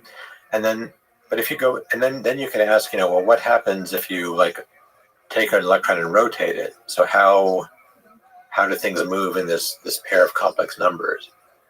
Well, now if you go back to mathematics, what had been understood in mathematics, some years earlier, not that many years earlier, was that if you ask very, very generally, think about geometry of 3 dimensions, and if you think about things that are happening in 3 dimensions in the standard way, the standard way of doing geometry, everything is about vectors, right? So if you take any mathematics classes, you probably see vectors at some point. They're just triplets of numbers, tell you what a direction is or how far you're going in 3-dimensional space.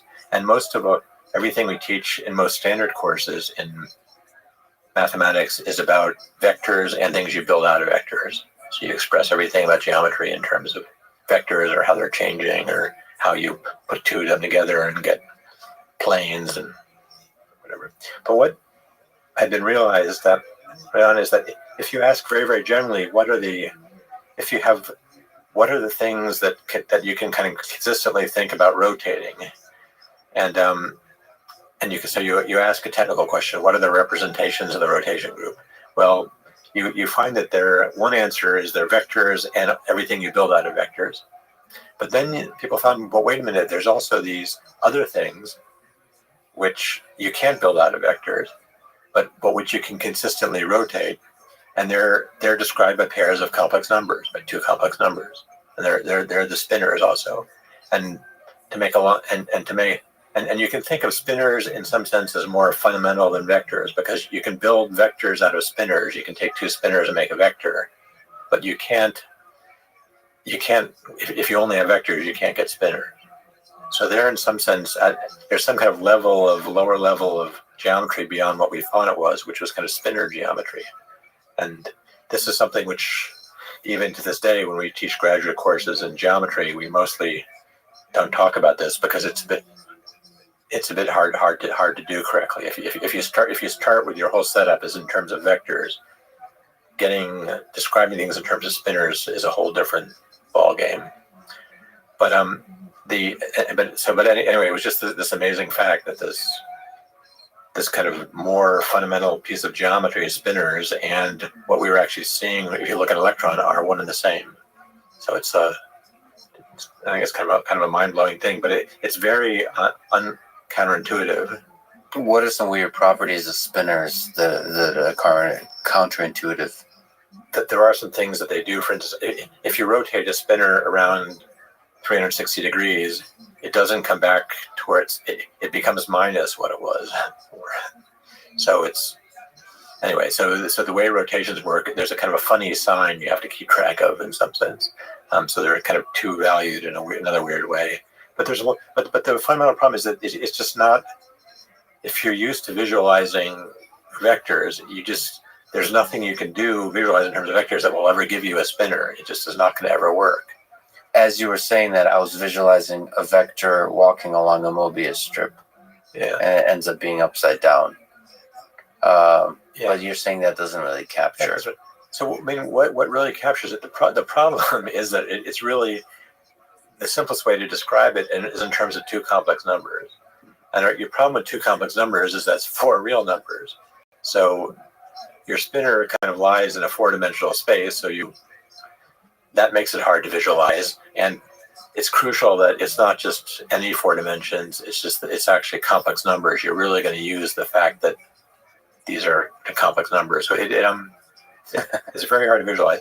But to get back to what I think is mind-blowing about twistors is that another way of saying this idea about talking about spheres, another way of saying the fundamental idea of twistor theory is, in some sense, the fundamental idea of twistor theory is that a point is a two complex dimensional space, so that that it lives inside the space that it lies inside is twistor space. So in the simplest case, twistor space is four-dimensional, and a point in space-time is a two complex dimensional subspace of all the four complex dimensions. And as you move around in space-time, your planes are just moving around. Okay, but then so it's a plane in a four-dimensional space. It's a plane complex plane. So it's two complex dimensions in four complex. Okay. But then, to me, the mind-blowing thing about this is this then kind of tautologically answers the question: is what is a spinor? Well, a spinor is a point. I mean, the space of spinors at a point is the point. In twistor theory, the points are the complex two planes, and you're asking what a spinor is. Well, the space of spinors is that two plane. So it's just your whole definition of what a point in space-time was just told you what a spinor was. It's the same thing. Yeah, well, we're trying to project that into a three-dimensional space and trying to intuit, but you can't.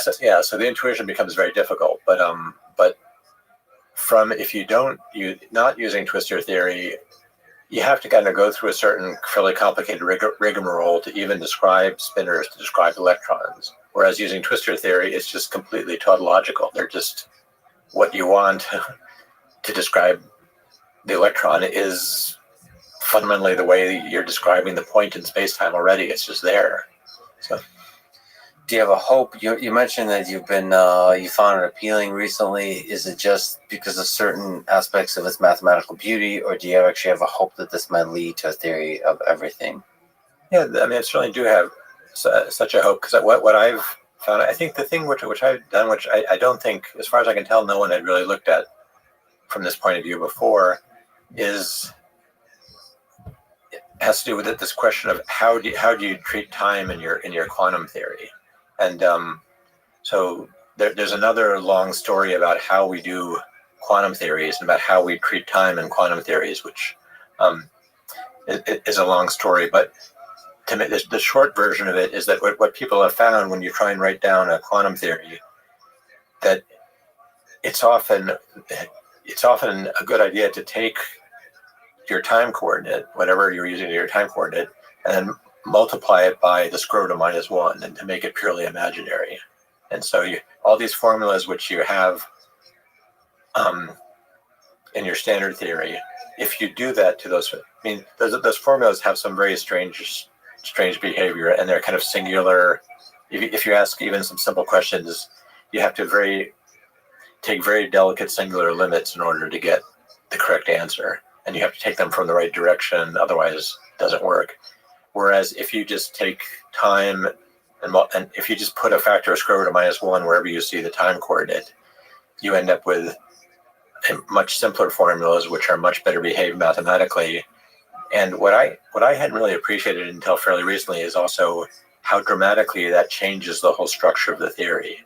You end up with a consistent way of talking about these quantum theories, but it has some very different flavor and very different aspects that I hadn't really appreciated. And in particular, the way symmetries act on it is not at all what I originally had expected. And so that's the new thing that I think gives you something, is to do this move, which people often think of as just kind of a mathematical trick that you're doing to make some formulas work out nicely, but to take that mathematical trick as really fundamental. And turns out in twistor theory allows you to simultaneously talk about your usual time and the time times the square root of -1. They both fit very nicely into twistor theory, and you end up with some structures which look a lot like the standard model. Well, let me ask you about some Nobel Prizes. Okay. Do you think there will be? There was a bet between Michio Kaku and somebody else about John Horgan. John Horgan about. By the way, maybe discover a cool website, longbets.com or .org. Yeah. It's cool. It's cool that you can make a bet with people and then check in 20 years later. I really love it. There's a lot of interesting bets on there. Yeah. I would love to participate, but it's interesting to see. Time flies. Yeah. And you make a bet about what's going to happen in 20 years. You don't realize 20 years just goes like this. Yeah. And then you get to face and you get to wonder, like, what was that person? What was I thinking? That person 20 years ago is almost like a different person. What was I thinking back then to think that? Is interesting. But so let me ask you this on record. 20 years from now or some number of years from now, do you think there will be a Nobel Prize given for something directly connected to a first broadly theory of everything, and second, of course, one of the possibilities, one of them, string theory? String theory is definitely not that things have gone. Yeah. So if you were giving financial advice, you would say not to bet on. No, do not bet on. And even I actually suspect if you ask string theorists that question these days, you're going to get few of them saying. I mean, if you'd asked them that question 20 years ago, again when Kaku was making this bet or whatever, I think some of them would have taken you up on it. But and certainly back in 1984, a bunch of them would have said, "Oh, sure, yeah." But now, I get the impression that they realize that things are not looking good for that particular idea. Again, it depends what you mean by string theory, whether maybe the term will evolve to mean something else, which will work out. But I don't think that's not going to likely to work out. Whether something else, I mean, I still think it's relatively unlikely that you'll have any really successful theory of everything. And the main problem is just it's become so difficult to do experiments at higher energy that we've really lost this ability to kind of get unexpected input from experiment. And you can, while it may be hard to figure out what people's thinking is going to be 20 years from now, looking at high energy colliders and their technology, it's actually pretty easy to make a pretty accurate guess what you're going to be doing 20 years from now. And I think actually I would actually claim that it's pretty clear where you're going to be 20 years from now, and what it's going to be is you're going to have the the LHC, you're going to have a lot more data, an order of magnitude or more data from the LHC, but at the same energy. You're not gonna see a higher energy accelerator operating successfully in the next 20 years. And maybe machine learning or great sort of data science methodologies that process that data will not reveal any major shifts in our understanding of the underlying physics, you think?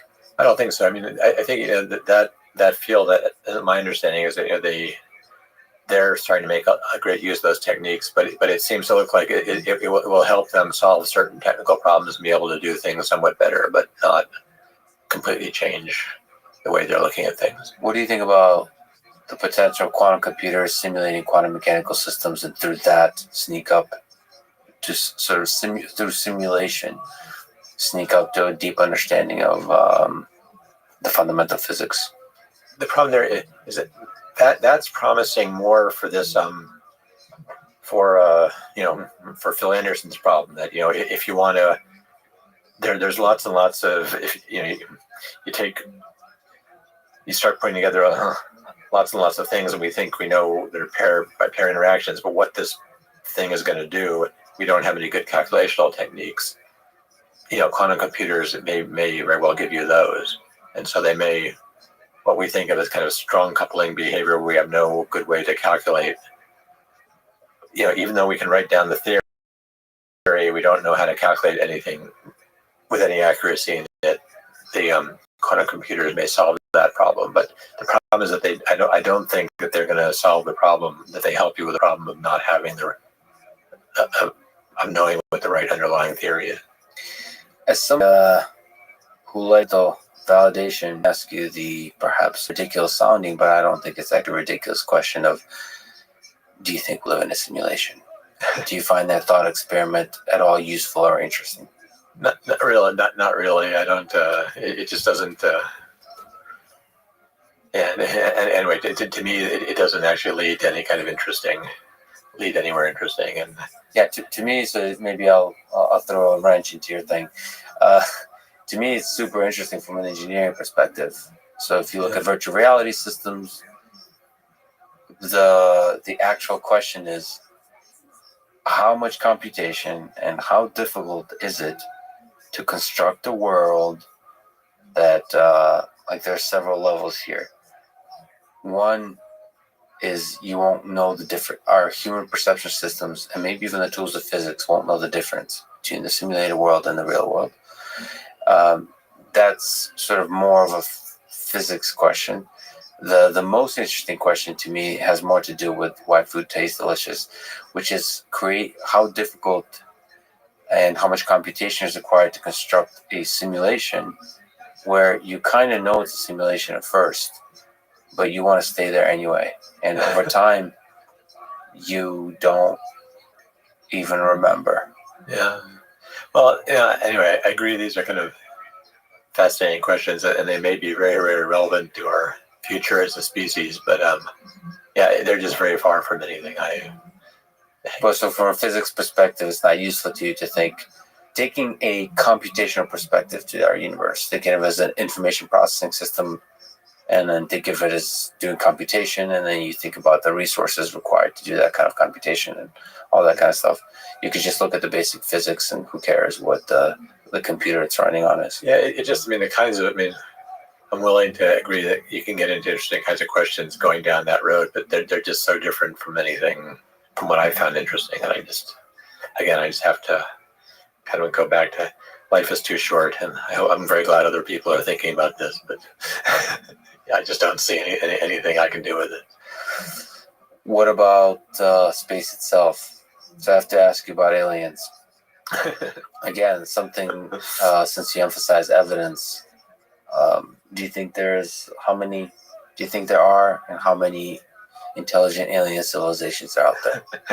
Yeah, I have no idea, but I've certainly, as far as I know, unless the government's covering it up or something, we haven't heard from, we don't have any evidence for such things yet, but there seems to be there's no particular obstruction why there shouldn't be. So, I mean, do you work on some fundamental questions about the physics of reality. When you look up to the stars, do you think about whether somebody's looking back at us? Yes, yeah, well, actually, I originally got interested in physics. I actually started out as a kid interested in astronomy, exactly that, and a telescope and whatever that, and certainly read a lot of science fiction and thought about that. I find over the years, I find myself kind of less and less interested in that one, just because I don't really know what to do with them. I also kind of at some point kind of stopped reading science fiction that much, kind of feeling that there was just too, that the actual science I was kind of learning about was perfectly kind of weird and fascinating and unusual enough, but and better than any of the stuff in Isaac Asimov. So why shouldn't I? Yeah, and you can mess with the science much more than the distant science fiction. Yeah, The one that exists in our imagination or the one that exists out there among the stars. Yeah. Well, you mentioned science fiction. You've written quite a few book reviews. I got to ask you about some books, perhaps, if you don't mind.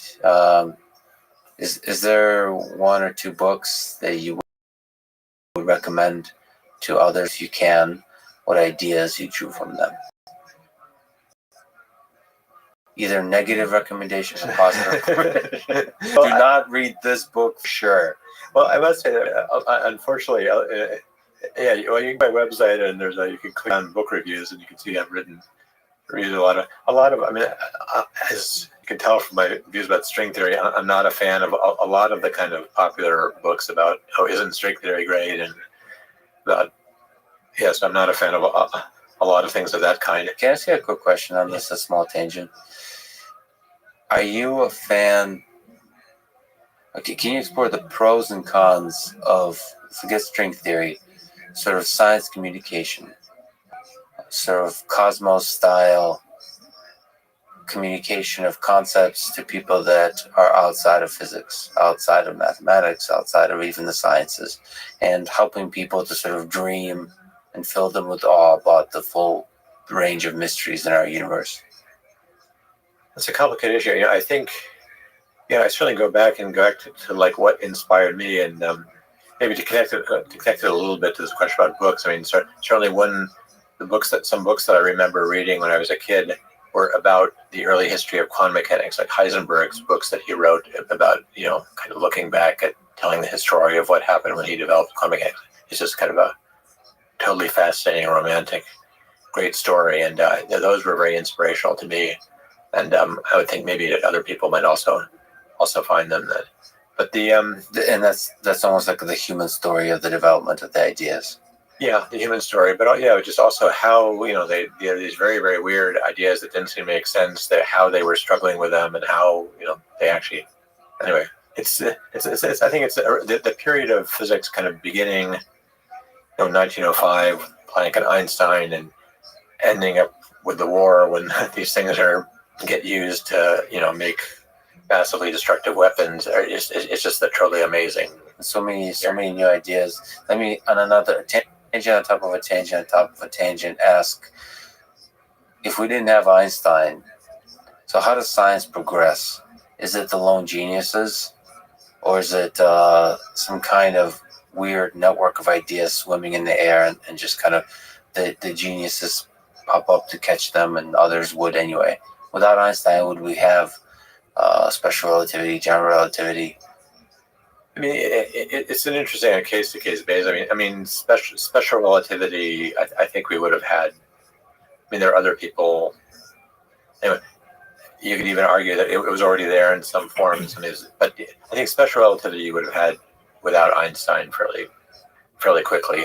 General relativity, that was a much harder thing to do and required a much more effort, much more sophisticated. I think you would have had sooner or later, but it would have taken quite a bit longer. Other things that took a bunch of years to validate scientifically the general relativity. But even for Einstein, from the point where he had kind of a general idea of what he was trying to do, to the point where he actually had a well-defined theory that you could actually compare to the real world, that was I don't forget the number, of the order of magnitude, 10 years of very serious work. And if he hadn't been around to do that, it would have taken a while before anyone else got around to it.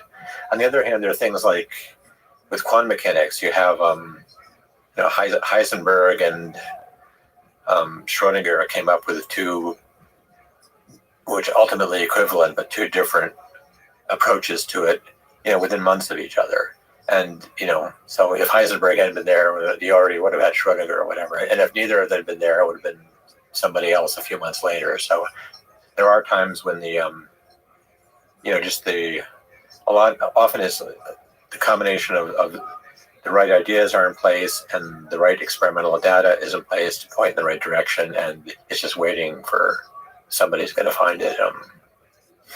Maybe to go back to your aliens, I guess the one thing I often wonder about aliens is, would they have the same fundamental physics ideas as we have in mathematics? Would their math, would they, how much is this really intrinsic to our minds? If you start out with a different kind of mind, wouldn't you end up with a different ideas of what fundamental physics is, or what the structure of mathematics is? So this is why, like, if I was, I like video games. The way I would do it as a curious being, so first experiment I'd like to do is run Earth over many thousands of times and see if our particular, no, you know what? I wouldn't do the full evolution. I would start at Homo sapiens first, and then see the evolution of Homo sapiens millions of times, and see how the ideas of science would evolve. Like, would you get, like, how would physics evolve? How would math evolve? I would particularly just be curious about the notation they come up with. Yeah. Every once in a while, I would like throw miracles at them to mess with them and stuff. And then I would also like to run Earth from the very beginning to see if evolution will produce different kinds of brains that would then produce different kinds of mathematics and physics. And then finally, I would probably millions of times run the universe over to see what kind of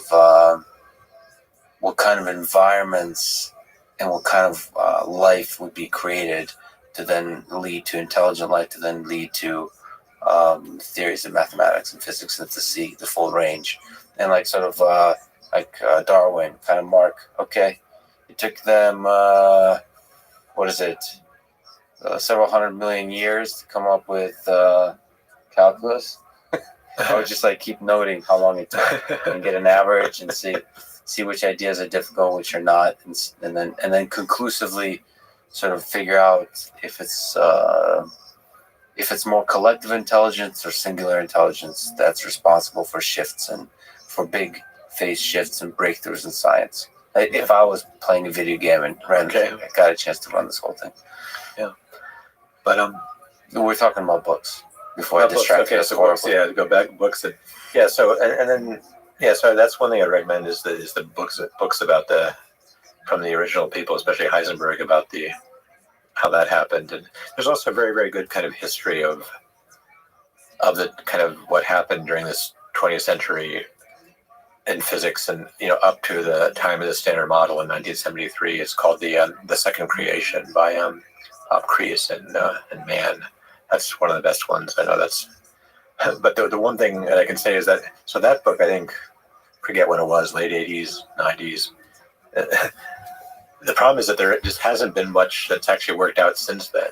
So most of the books that are kind of trying to tell you about all the glorious things that have happened since 1973 they're mostly telling you about how glorious things are, which actually don't really work. And it's really the argument people sometimes make in favor of these books as well. Oh, they're really great because you want to do something that will get kids excited, and so they're getting excited about something that's not really quite working. It doesn't really matter. The main thing is get them excited. The other argument is, wait a minute. If you're getting people excited about ideas that are wrong, you're actually kind of discrediting the whole scientific enterprise in a not really good way. So there's these problems. So my general feeling about expository stuff is, it's to the extent you can do it kind of honestly and well, that's great. There are a lot of people doing that now, but to the extent that you're just trying to get people excited and enthusiastic by kind of telling them stuff which isn't really true, you really shouldn't be doing that.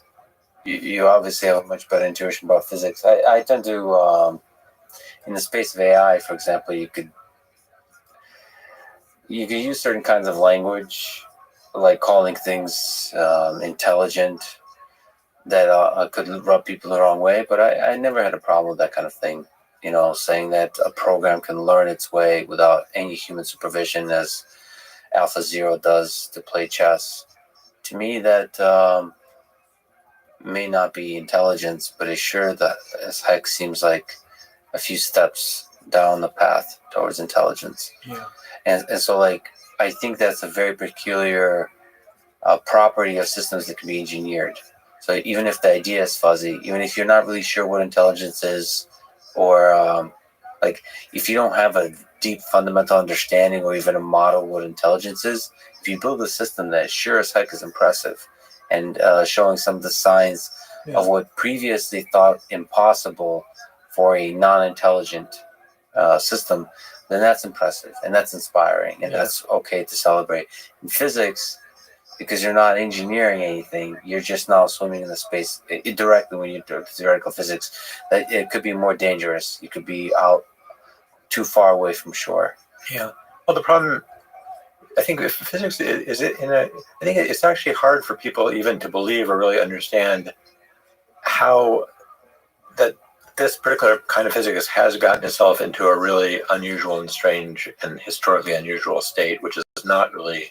I mean, I spent half my life among mathematicians and half among physicists, and mathematics is kind of doing fine. People making progress, and it has all the usual problems, but also, so you could have a. But I don't know. I've never seen anything at all happening in mathematics like what's happened in this specific area in physics. It's just the kind of sociology of this, the way this field works, banging up against this harder problem without anything from experiment to help it. It's led to some really kind of problematic things, and those. So it's one thing to kind of oversimplify or to slightly misrepresent, to try to explain things in a way that's not quite right. But it's another thing to start promoting to people as a successes ideas which really completely failed. And so I mean, I'm kind of very, very specific. If you start have people, won't name any names, for instance, coming on certain podcasts like yours, telling the world, this is a huge success and this is really wonderful, and it's just not true. And this is really problematic, and it carries a serious danger of once when people realize that this is what's going on, the loss of credibility of science is a real problem for our society, and you don't want people to have an all too good reason to think that what they're being told by kind of some of the best institutions in our country or authority is not true. Is not true. It's a problem. That's obviously a characteristic of not just physics. It's sociology. Yeah. It's I mean, obviously in the space politics, it's the hit politics is you use people even when you don't have any proof that those ideas actually work. Yeah. You speak as if they have worked, and that seems to be the case throughout history. And just like you said, it's human beings running up against a really hard problem. I'm not sure if this is like a particular like trajectory through the progress of physics that we're dealing with now, or is it just the natural progress of science? You run up against a really difficult stage of a field, and different people behave differently in the face of that. Some sell books and sort of tell narratives that are beautiful and so on. They're not necessarily grounded in solutions that have proven themselves. Others kind of put their head down quietly, keep doing the work. Others sort of pivot to different fields, and that's kind of like, ants scattering. And then you have fields like machine learning, which there's a few folks mostly scattered away from machine learning in the 90s, in the winter of AI winter, as they call it. But a few people kept their head down, and now they're called the fathers of deep learning. And they didn't think of it that way. And in fact, if there's another AI winter, they'll just probably keep working on it anyway. Sort of like loyal ants to a particular. Sure. Yeah. So it's interesting, but you're sort of saying that we should be careful overhyping things that have not proven themselves, because people will lose trust in the scientific process. Yeah.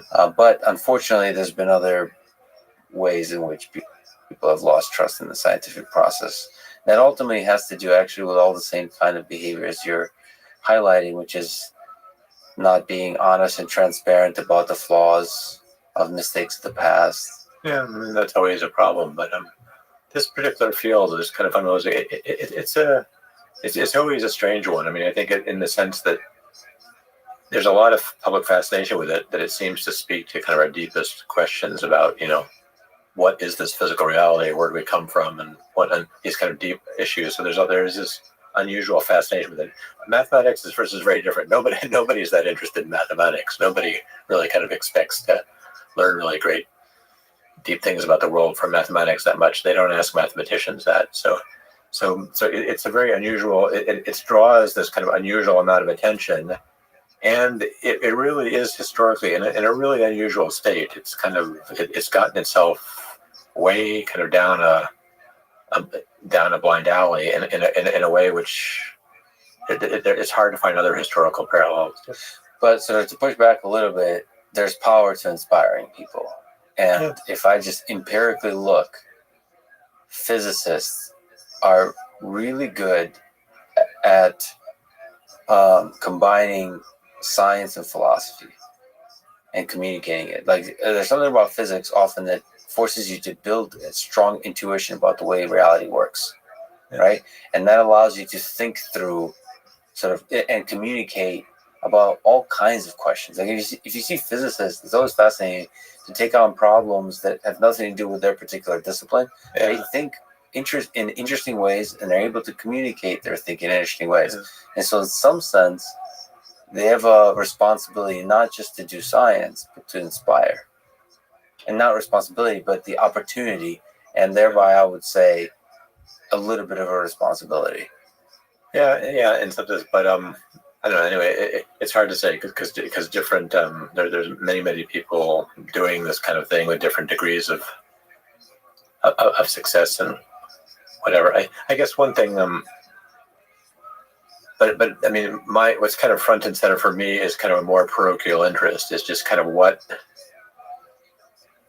damage do you do to the subject itself, ignoring misrepresenting, what do high school students think about string theory, and not that it doesn't matter much, but what the smartest undergraduates or the smartest graduate students in the world think about it, and what paths you're leading them down, and what story you're telling them, and what textbooks you're making them read, and what they're hearing, and so a lot of what's motivated me is more to try to speak to this kind of a specific population of people, to make sure that, people. It doesn't matter so much what the average person on the street thinks about string theory, but what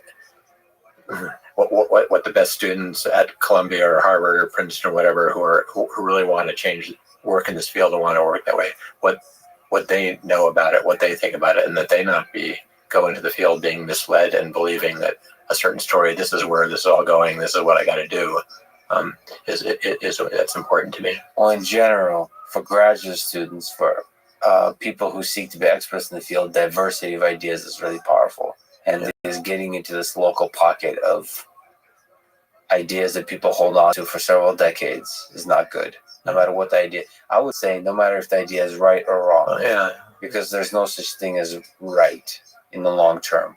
Like, it's right for now until somebody builds on something much bigger on top of it. It might end up being right, but being a tiny subset of a much bigger thing. So there, you always should question sort of the. What's good in your neck of the woods?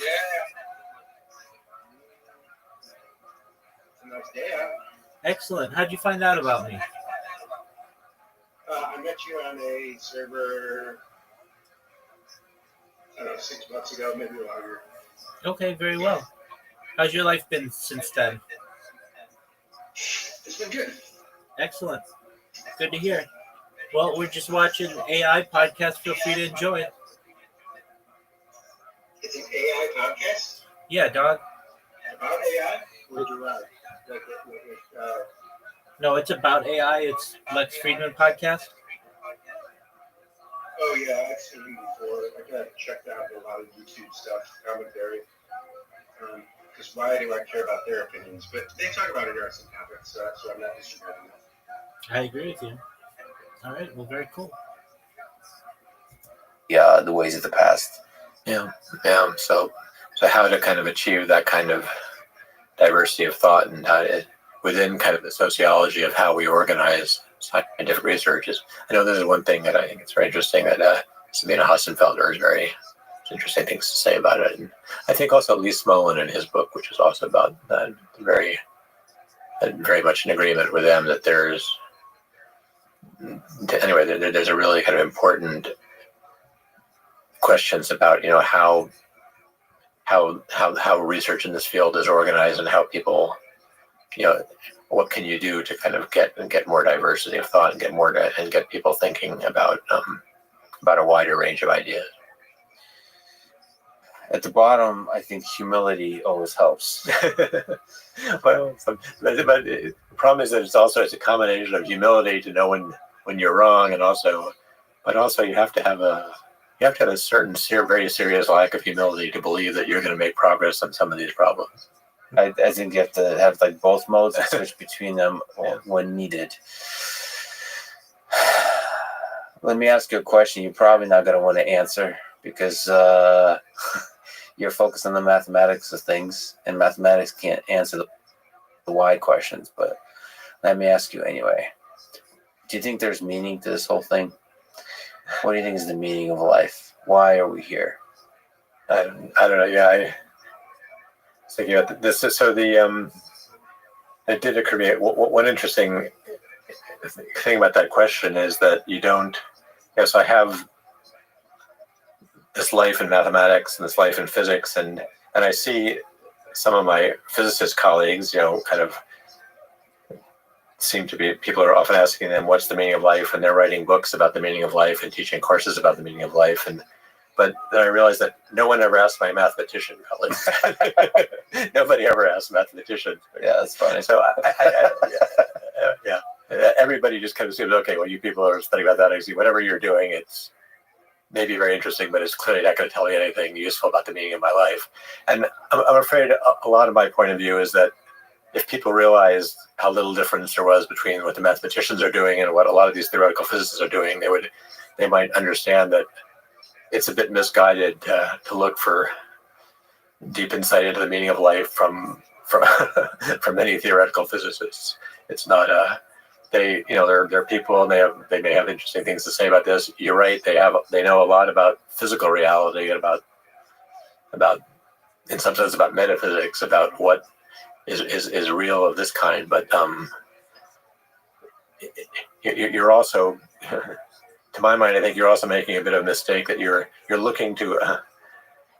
I'm very, very aware that I've led a very pleasant and fairly privileged existence, without many challenges of different kinds and of a certain kind, and I'm really not in no way the kind of person that a lot of people who are looking to try to understand in some sense the meaning of life in the sense of the challenges that they're facing in life. I'm really the wrong person for you to be asking about this. Well, if struggle is somehow a thing that's core to meaning, perhaps mathematicians are just quietly the ones who are most equipped to answer that question. If in fact the creation, or at least experiencing beauty, is at the core of the meaning of life, because it seems like mathematics is the methodology by which you can most purely explore beautiful things, right? Yeah. No. So in some sense, maybe we should talk to mathematicians more. Yeah, maybe, but the unfortunately, I think people do have a somewhat correct perception that what these people are doing every day, whatever, is pretty far removed from anything. Yeah, from what's kind of close to what I do every day and what my typical concerns are. So you may learn something very interesting by talking to mathematicians, but it's probably not going to be. You're probably not going to get what you were hoping. So when you put the pen and paper down and you're not thinking about physics and you're not thinking about mathematics and you just get to breathe in the air and look around you and realize that you're going to die one day. Yeah. Do you think about that? Um, Your ideas will live on, but you, the human. not especially much. But certainly, I've been getting older. I'm now 64 years old. You start to realize, well, there's probably less ahead than there was behind, and so that starts to become, wait a minute, what do I think about that? Maybe I should actually get serious about getting some things done, which I may otherwise not have time to do, which I didn't see. This didn't seem to be a problem when I was younger, but that's the main way in which that thought occurred. But it doesn't, the Stoics are big on this. Meditating on mortality helps you more intensely appreciate the beauty when you do experience it. I suppose that's true, but it's not. Yeah, it's not something I've spent a lot of time trying. But yeah, Day to day, you just enjoy the puzzles, the mathematics. Just enjoy, or life in general. Life is have a perfectly pleasant life, and enjoy it, and often think, wow, I'm really enjoying this. Things are going well. Yeah, life is pretty amazing. Yeah. I think you and I are pretty lucky we get to live on this nice little earth. Yeah. With a nice little comfortable climate, and we get to have this nice little podcast conversation. Thank you so much for spending your valuable time with me today and having this conversation. Thank you. Glad. Thank you. Thanks for listening to this conversation with Peter White. To support this podcast, please check out our sponsors in the description. And now, let me leave you with some words from Richard Feynman. The first principle is that you must not fool yourself, and you are the easiest person to fool. Thank you for listening, and hope to see you next time. It's kind of interesting. Absolutely. I mean, I halfway, so I didn't get the full context, but I got the gist of it. And don't worry, you got another one coming up. It should be momentarily. Loading.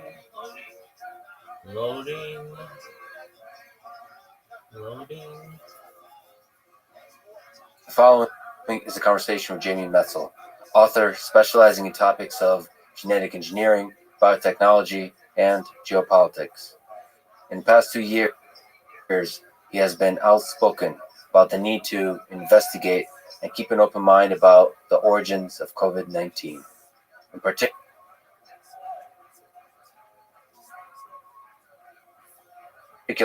he has been keeping an extensive, up-to-date collection of circumstantial evidence in support of what is colloquially known as lab leak hypothesis, that COVID-19 leaked in 2019 from the Wuhan Institute of Virology.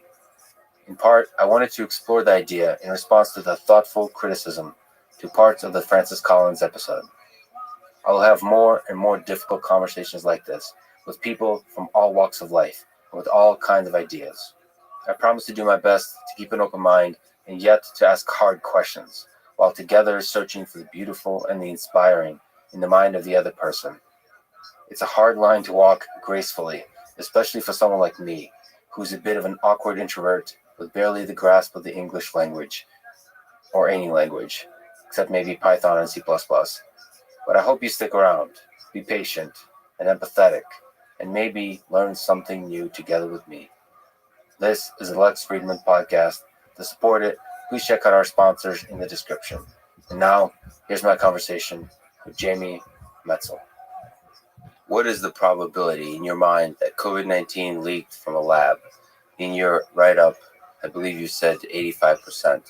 I know it's just a percentage. You can't really be exact with these kinds of things, but it gives us a sense where your mind is, where your intuition is. So as it stands today, what would you say is that probability? I would stand by what I've been saying since really the middle of last year. It's more likely and not, in my that the pandemic stems from an accidental lab incident in Wuhan. Is it 90%? Is it 65%? I mean, that's kind of arbitrary. But when I stack up all of the available evidence, and all of it on both sides is circumstantial, it weighs very significantly toward a lab incident origin. So before we dive into the specifics at a high level, what types of evidence, what intuition, what ideas are leading you to have that kind of estimate? Is it possible to kind of condense when you look at the wall of evidence before you? Where's your source? The strongest source is your intuition. Yeah, and I would have to say it's just logic and deductive reasoning. So before I make the case for why I think it's most likely a lab incident origin, let's just say why it could be, and still could be, what we natural origin. All of this is a natural origin in the sense that it's a bat virus backbone, horseshoe bat virus backbone. Okay, I'm gonna keep pausing you, defining stuff. So maybe it's useful to say, what do we mean by lab leak? What do we mean by natural origin? What do we mean by virus backbone? Okay, great questions. So viruses come from somewhere. Viruses have been around for 3.5 billion years, and they've been around for such a long time because they are adaptive, and they're growing, and they're always changing, and they're morphing. And that's why viruses they've been very successful, and we are victims. Sometimes we're beneficiaries. We have viral DNA has morphed into our genomes, but now, certainly in the case of COVID-19, we are victims of the success of viruses. And so when we talk about a backbone, so the SARS-CoV-2 virus has a history, and these viruses don't come out of whole cloth. There are viruses that morph, and so we know that at some period, maybe 20 years ago or whatever, the virus that is SARS-CoV-2 existed in horseshoe bats. It was a horseshoe bat virus, and it evolved somewhere. And there are some people who say there's no evidence of this, but it's a plausible theory based on how things have happened in the past. Maybe that virus jumped from the horseshoe bat through some intermediate species. So it's like, let's say there's a bat, and then it infects some other animal. Let's say it's a pig or a raccoon dog or a civet cat. They're all pangolin. They're all sorts of animals that have been considered. And then that virus adapts into that new host, and it changes and grows. And then, according to the quote unquote natural origins hypothesis, it jumps from that animal into humans. And so what you could imagine, and some of the people who are making the case, all of the people actually who are making the case for a natural origin of the virus, what they're saying is it went from bat to some intermediate species.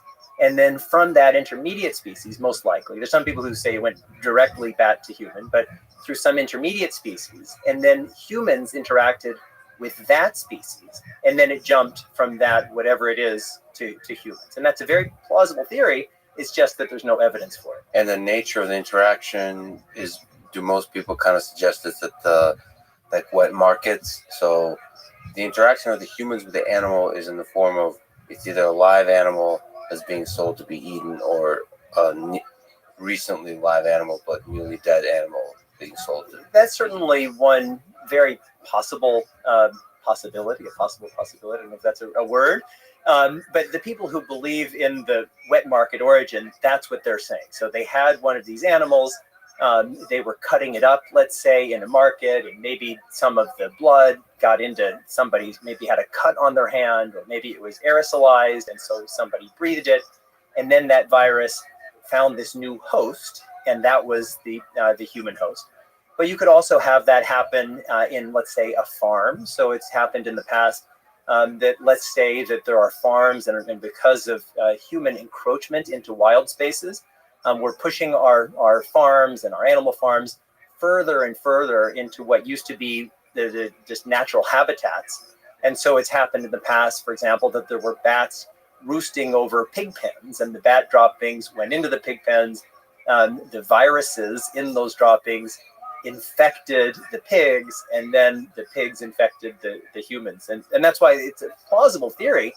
It's just that there's basically no evidence for it. If it was the case that SARS-CoV-2 comes from this type of interaction, as in most of the at least recent past outbreaks, we'd see evidence of that. Viruses are messy. They're constantly undergoing Darwinian evolution, and they're changing. And it's not that they're just ready for prime time, ready to infect humans on day one, normally you can trace the viral evolution prior to the time when it infects humans. But for SARS-CoV-2, it just showed up on the scene ready to infect humans. And there's no history that anybody has found so far of that kind of viral evolution. With the first SARS, you could track it by the genome sequencing that it was experimenting.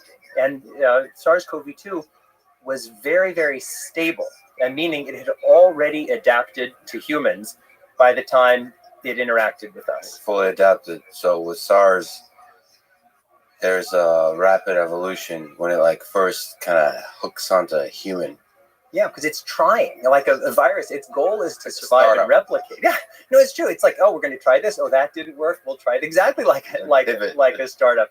And so we don't see that. And so there are some people who say, right, well, one hypothesis is, you have a totally isolated group of humans, maybe in southern China, which is more than 1,000 miles away from Wuhan, and maybe they're doing their animal farming right next to these areas where there are these horseshoe bats, and maybe in this totally isolated place that no one's ever heard of, they're not connected to any other place, one person gets infected. And it doesn't spread to anybody else because they're so isolated. They're like, I don't know. I mean, I can't even imagine that this is the case. And then somebody gets in a car and drives all night, more than 1,000 miles through crappy roads to get to Wuhan. Doesn't stop for anything, doesn't infect anybody on the way. No one else in that person's village infects anyone. And then that person goes straight to the Huanan seafood market, according to this, in my mind, not very credible theory, and then unloads his stuff and everybody gets infected. And they're only delivering those animals to the Wuhan market, which doesn't even sell very many of these kinds of animals that are likely intermediate species, and not anywhere else. So it's a little bit of a straw man. But on top of that, the Chinese have sequenced more than 80,000 animal samples, and there's no evidence of this type of viral evolution that we would otherwise expect. Let's try to, at this moment, steelman the argument for the natural origin of the virus. So just to clarify, so Wuhan is actually, despite what it might sound like to people, is a pretty big city. There's a lot of people that live in it. 11 million. So not only is there the Wuhan Institute of Virology, there's other centers that do work on viruses. Yes. But there's also a giant number of markets, and everything we're talking about here is pretty close together. So yep. When I kind of look at the geography of this, I think when you zoom out, it's all Wuhan. But when you zoom in, there's just a lot of interesting dynamics that could be happening, and where the cases are popping up and what's being reported, all that kind of stuff. So I think the people that argue for the natural origin, and there's a few recent papers that come out arguing this, it's kind of fascinating to watch this whole thing. But I think what they're arguing is that there's this Hunan market. That's one of the major markets, the wet markets in Wuhan, that there's a bunch of cases that were reported from there.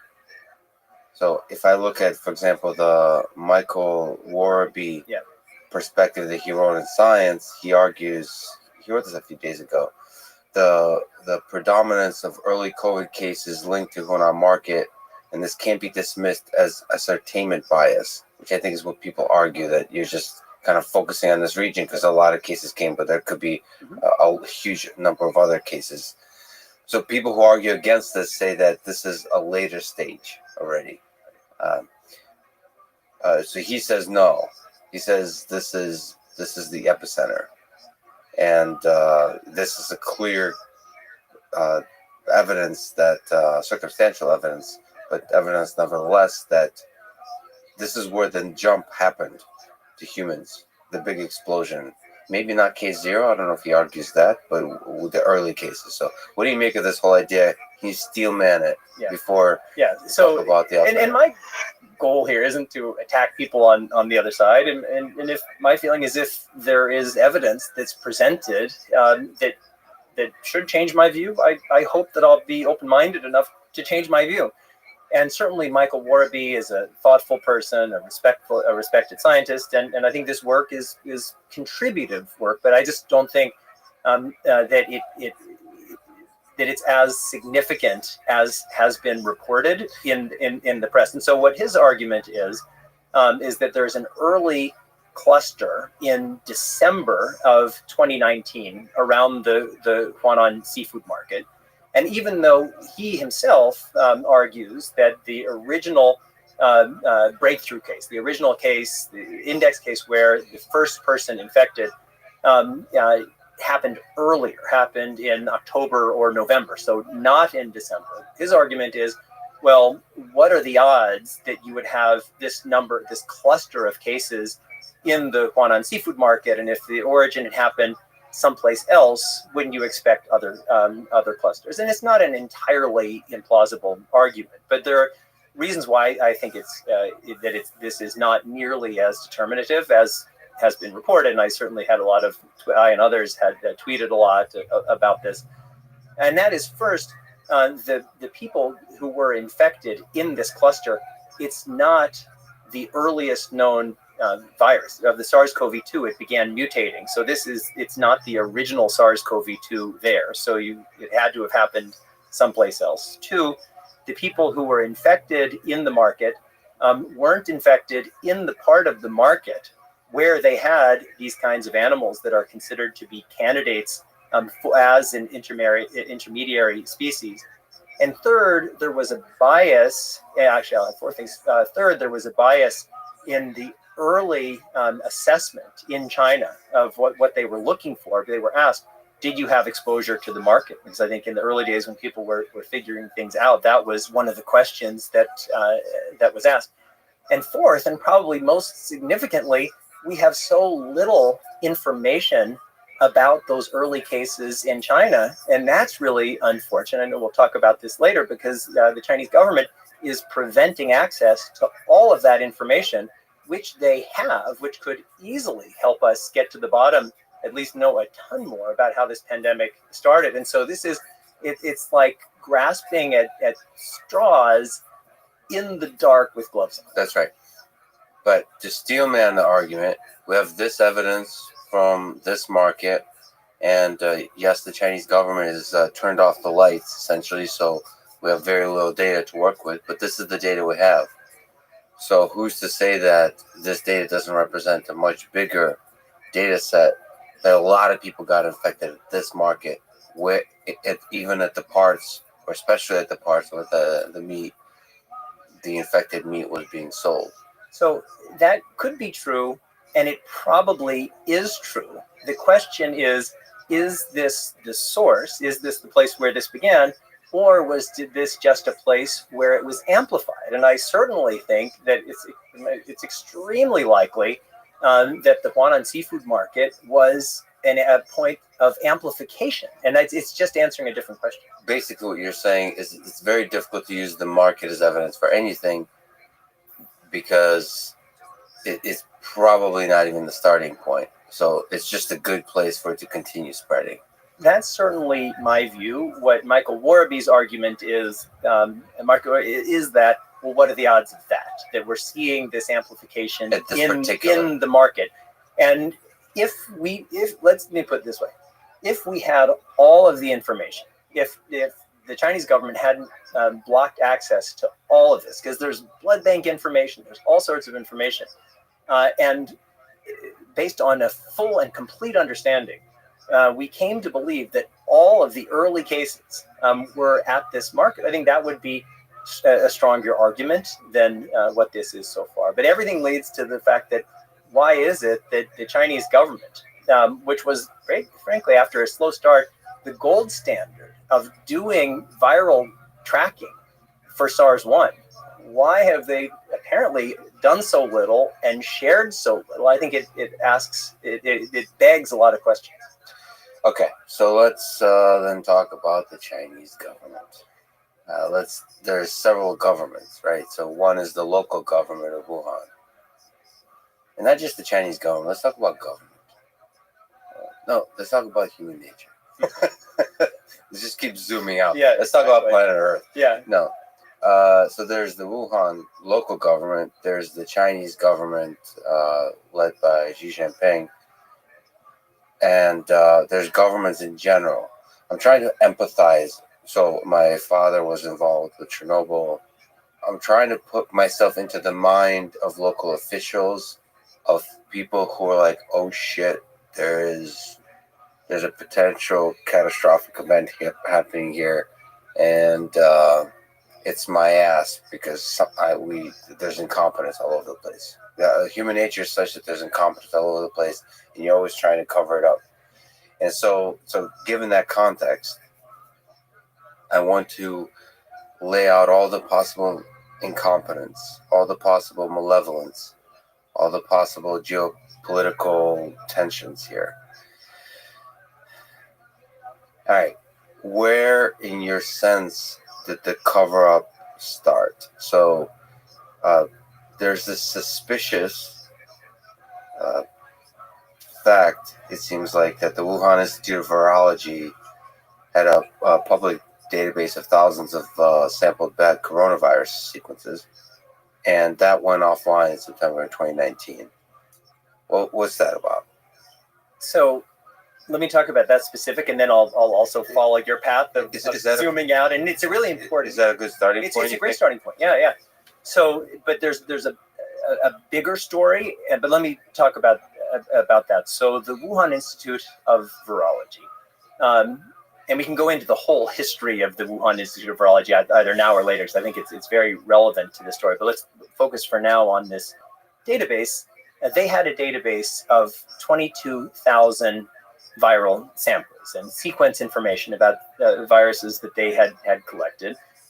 Some of which, the collection of some of which was supported through funding from the NIH, not a huge NIH through the EcoHealth Alliance. It's a relatively small amount, $600,000, but not nothing. The goal of this database was so that we could understand viral evolution, so that exactly for this kind of moment where we had an unknown virus, we could say, well, is this like anything that we've seen before? And that would help us both understand what we're facing and be better able to respond.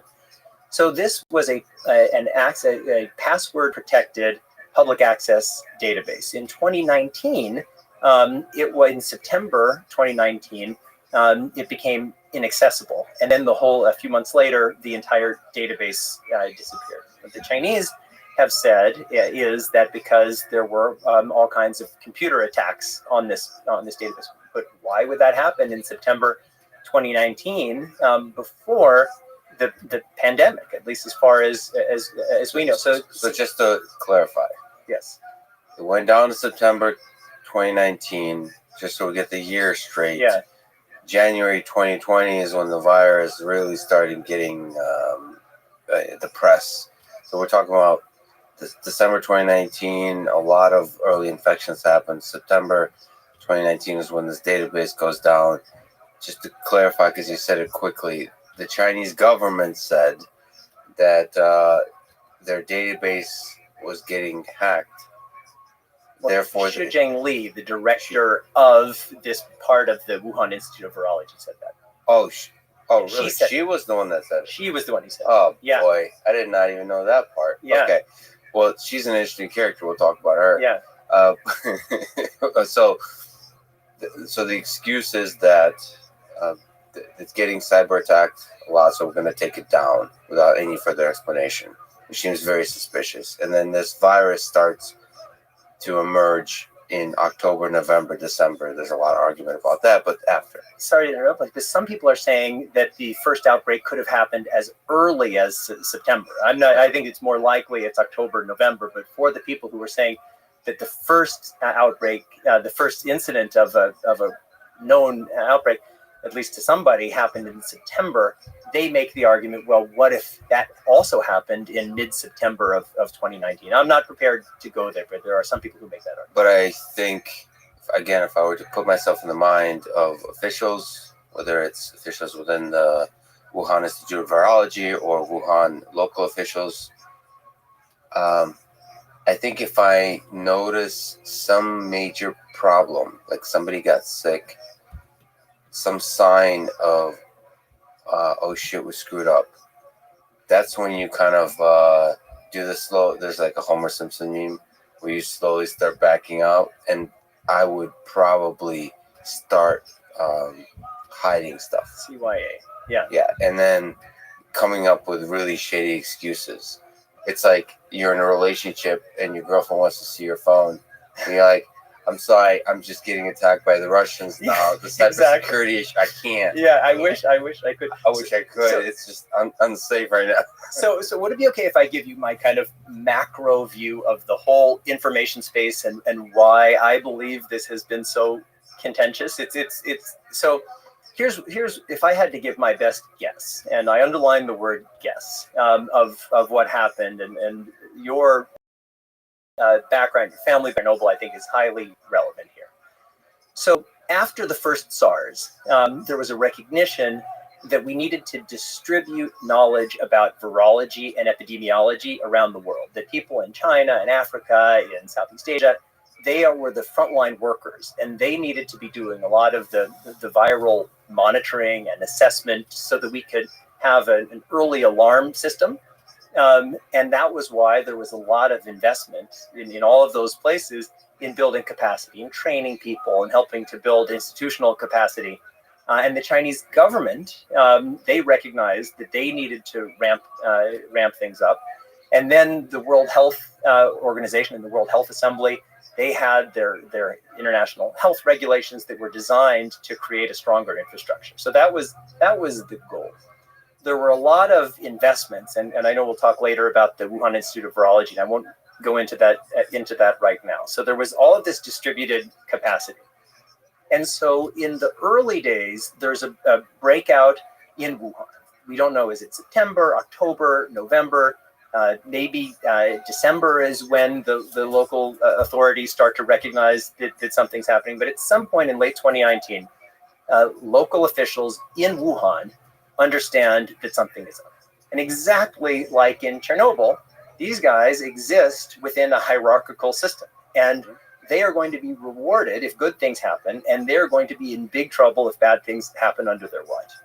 So their initial instinct is to squash it. My guess is they think, well, if we squash this information, we can most likely beat back this outbreak, because lots of outbreaks happen all the time, including of SARS-1, where there was multiple lab incidents out of a lab in Beijing. And so they start their cover-up on day one. They start screening social media. They send nasty letters to different doctors and others who are starting to speak up. But then it becomes clear that there's a bigger issue. And then the national government of China, again, this is just a hypothesis, the national government gets involved. They say, all right, this is getting much bigger. They go in and they realize that we have a big problem on our hands. They relatively quickly know that it's spreading human to human. And so the right thing for them to do then is what the South African government is doing now, is to say, we have this outbreak. We don't know everything, but we know it's serious. We need help.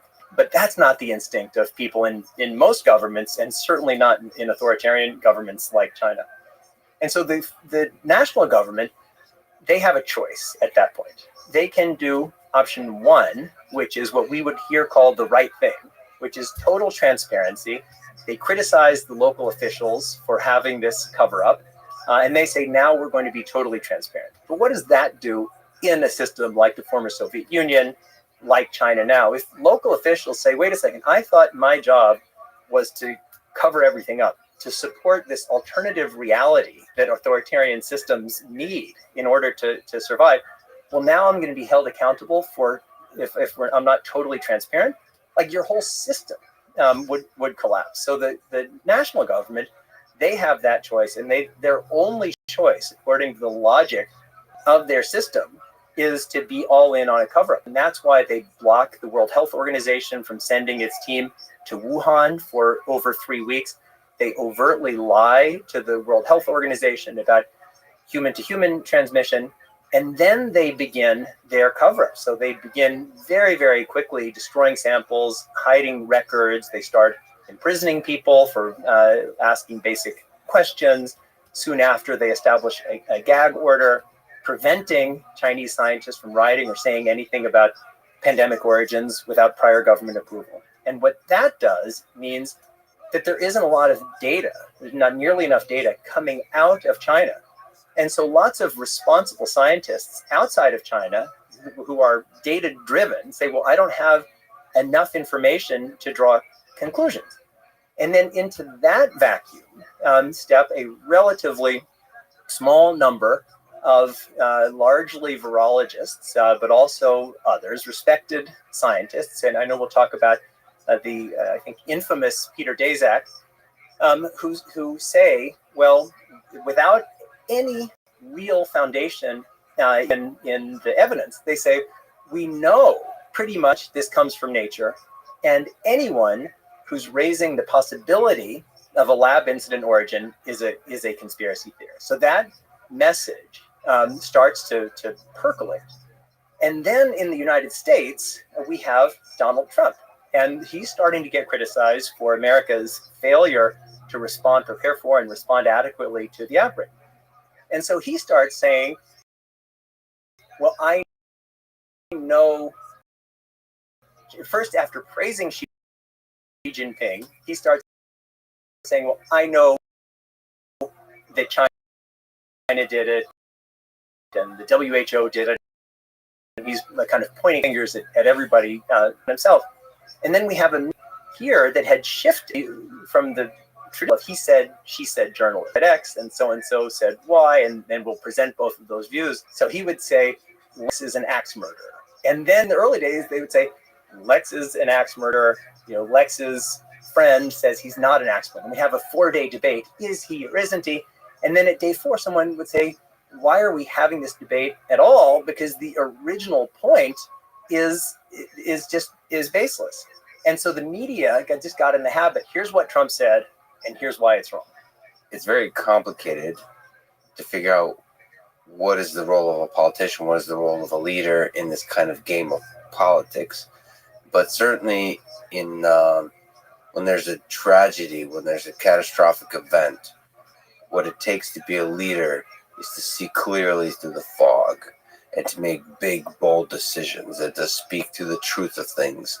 And even if it's unpopular truth, to listen to the people, to listen to all sides, to the opinions, to the controversial ideas, and to see past all the bullshit, all the political bullshit, and just speak to the people, speak to the world, and make bold, big decisions. That's probably what was needed in terms of leadership. And I'm not so willing to criticize whether it's Joe Biden or Donald Trump on this.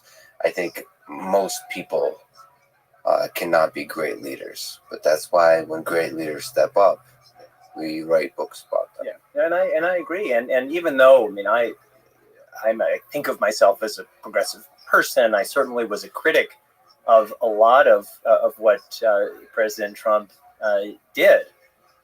But on this particular case, even though he may have said it in an uncouth way, Donald Trump was actually, in my view, right. When he said, hey, let's look at this lab, he said, I have evidence, I can't tell you, I don't think he even had the evidence. But his intuition that this probably comes from a lab, in my view, was a correct intuition. And certainly I started speaking up about pandemic origins early in 2019. And my friends, my Democratic friends, were brutal with me, saying, what are you doing? You're supporting Trump in an election year. And I said, just because Donald Trump is saying something doesn't mean that I need to oppose it. If Donald Trump says something that I think is correct, well, I want to say it's correct, just as if he says something that I don't like, I'm going to speak up about that. Good. You walked through the fire. So that's you laid out the story here. And I think in many ways it's a human story. It's a story of politics. It's a story of human nature. But let's talk about the story of the virus, and let's talk about the Wuhan Institute of Virology. So maybe this is a good time to try to talk about its history, about its origins, about what kind of stuff it works on, about biosafety levels, and about Batwoman, Yeah, Shizheng Yes. Shizheng Li. So what is the Wuhan Institute of Virology? When did it start? Yeah, so it's a great question. So after SARS-1, which was in the early 2000s, 2003, 2004, there was this effort to enhance, as I mentioned before, global capacity, including in China. So the Wuhan Institute of Virology had been around for decades before then. But there was an agreement between the French and the Chinese governments to build the largest BSL-4 lab, so biosafety level 4. So in these what are called high containment labs, there's level 4, which is the highest level, and people have seen that on TV and elsewhere, where you have the people in suits and all of these protections. And then there's level 3, which is still very serious, but not as much as level 4. And then level 2 is just kind of goggles and some gloves and maybe a face mask, much less. So the French and the Chinese governments agreed that France would help build the first and still the largest BSL-4 plus some mobile BSL-3 labs, and they were going to do it in Wuhan. And Wuhan is kind of like China's Chicago. And I had actually been, it's a different story, I'd been in Wuhan relatively not that long before the pandemic broke out, and that was why I knew that Wuhan it's not some backwater where there are a bunch of yokels eating bats for dinner at night. This is a really sophisticated, wealthy, highly educated and cultured city. And so I knew that it wasn't like that. Even the Huanan seafood market wasn't like some of these seafood markets that they have in southern China or in Cambodia, where I lived for 2 years. I mean, it was a totally different thing. I'm going to have to talk to you about some of the food, including the Wuhan market, just some of the wild food going on here, because you've traveled that part of the world. Yeah. But let's not get there. Yeah. Let's not get distracted. Good. As I was telling you, Lex, before, and this is maybe an advertisement, is having now listened to a number of your podcasts when I'm doing long ultra training runs or driving in the mountains. Like because in the beginning you have to talk about whatever it is the topic, but the really good stuff happens later. So friends, you should listen to the end. I have to say, as I was telling you before, like when I heard your long podcast with Jaron Lanier and he talked about his mother at the very end, I mean, it was just beautiful stuff. So I don't know whether I can match beautiful stuff, but I'm gonna do my best. So you're gonna have to find out. Exactly. Stay tuned.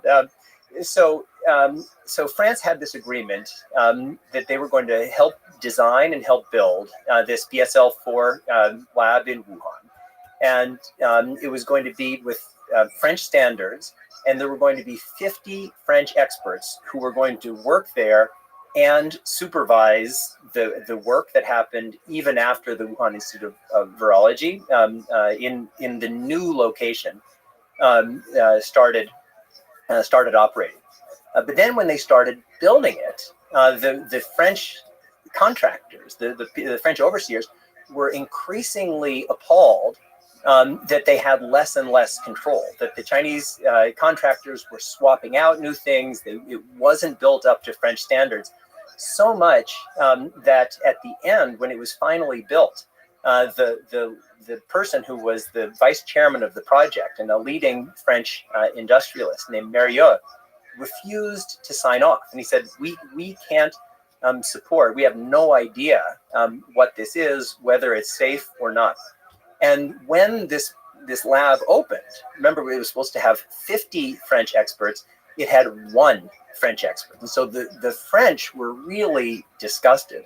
And actually, when the Wuhan Institute of Virology in its new location opened in 2018, 2 things happened. One, French intelligence privately approached US intelligence saying, we have a lot of concerns about the Wuhan Institute of Virology, about its safety, and we don't even know who's operating there. Is it being used as a dual-use facility?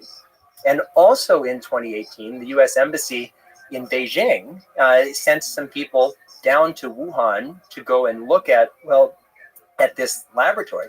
And they wrote a scathing cable that Josh Rogan from the Washington Post later got his hands on, saying, this is really unsafe. They're doing work on dangerous bat coronaviruses in conditions where a leak is possible. And so then you mentioned Shujing Li, and I'll connect that to these virologists who I was talking about.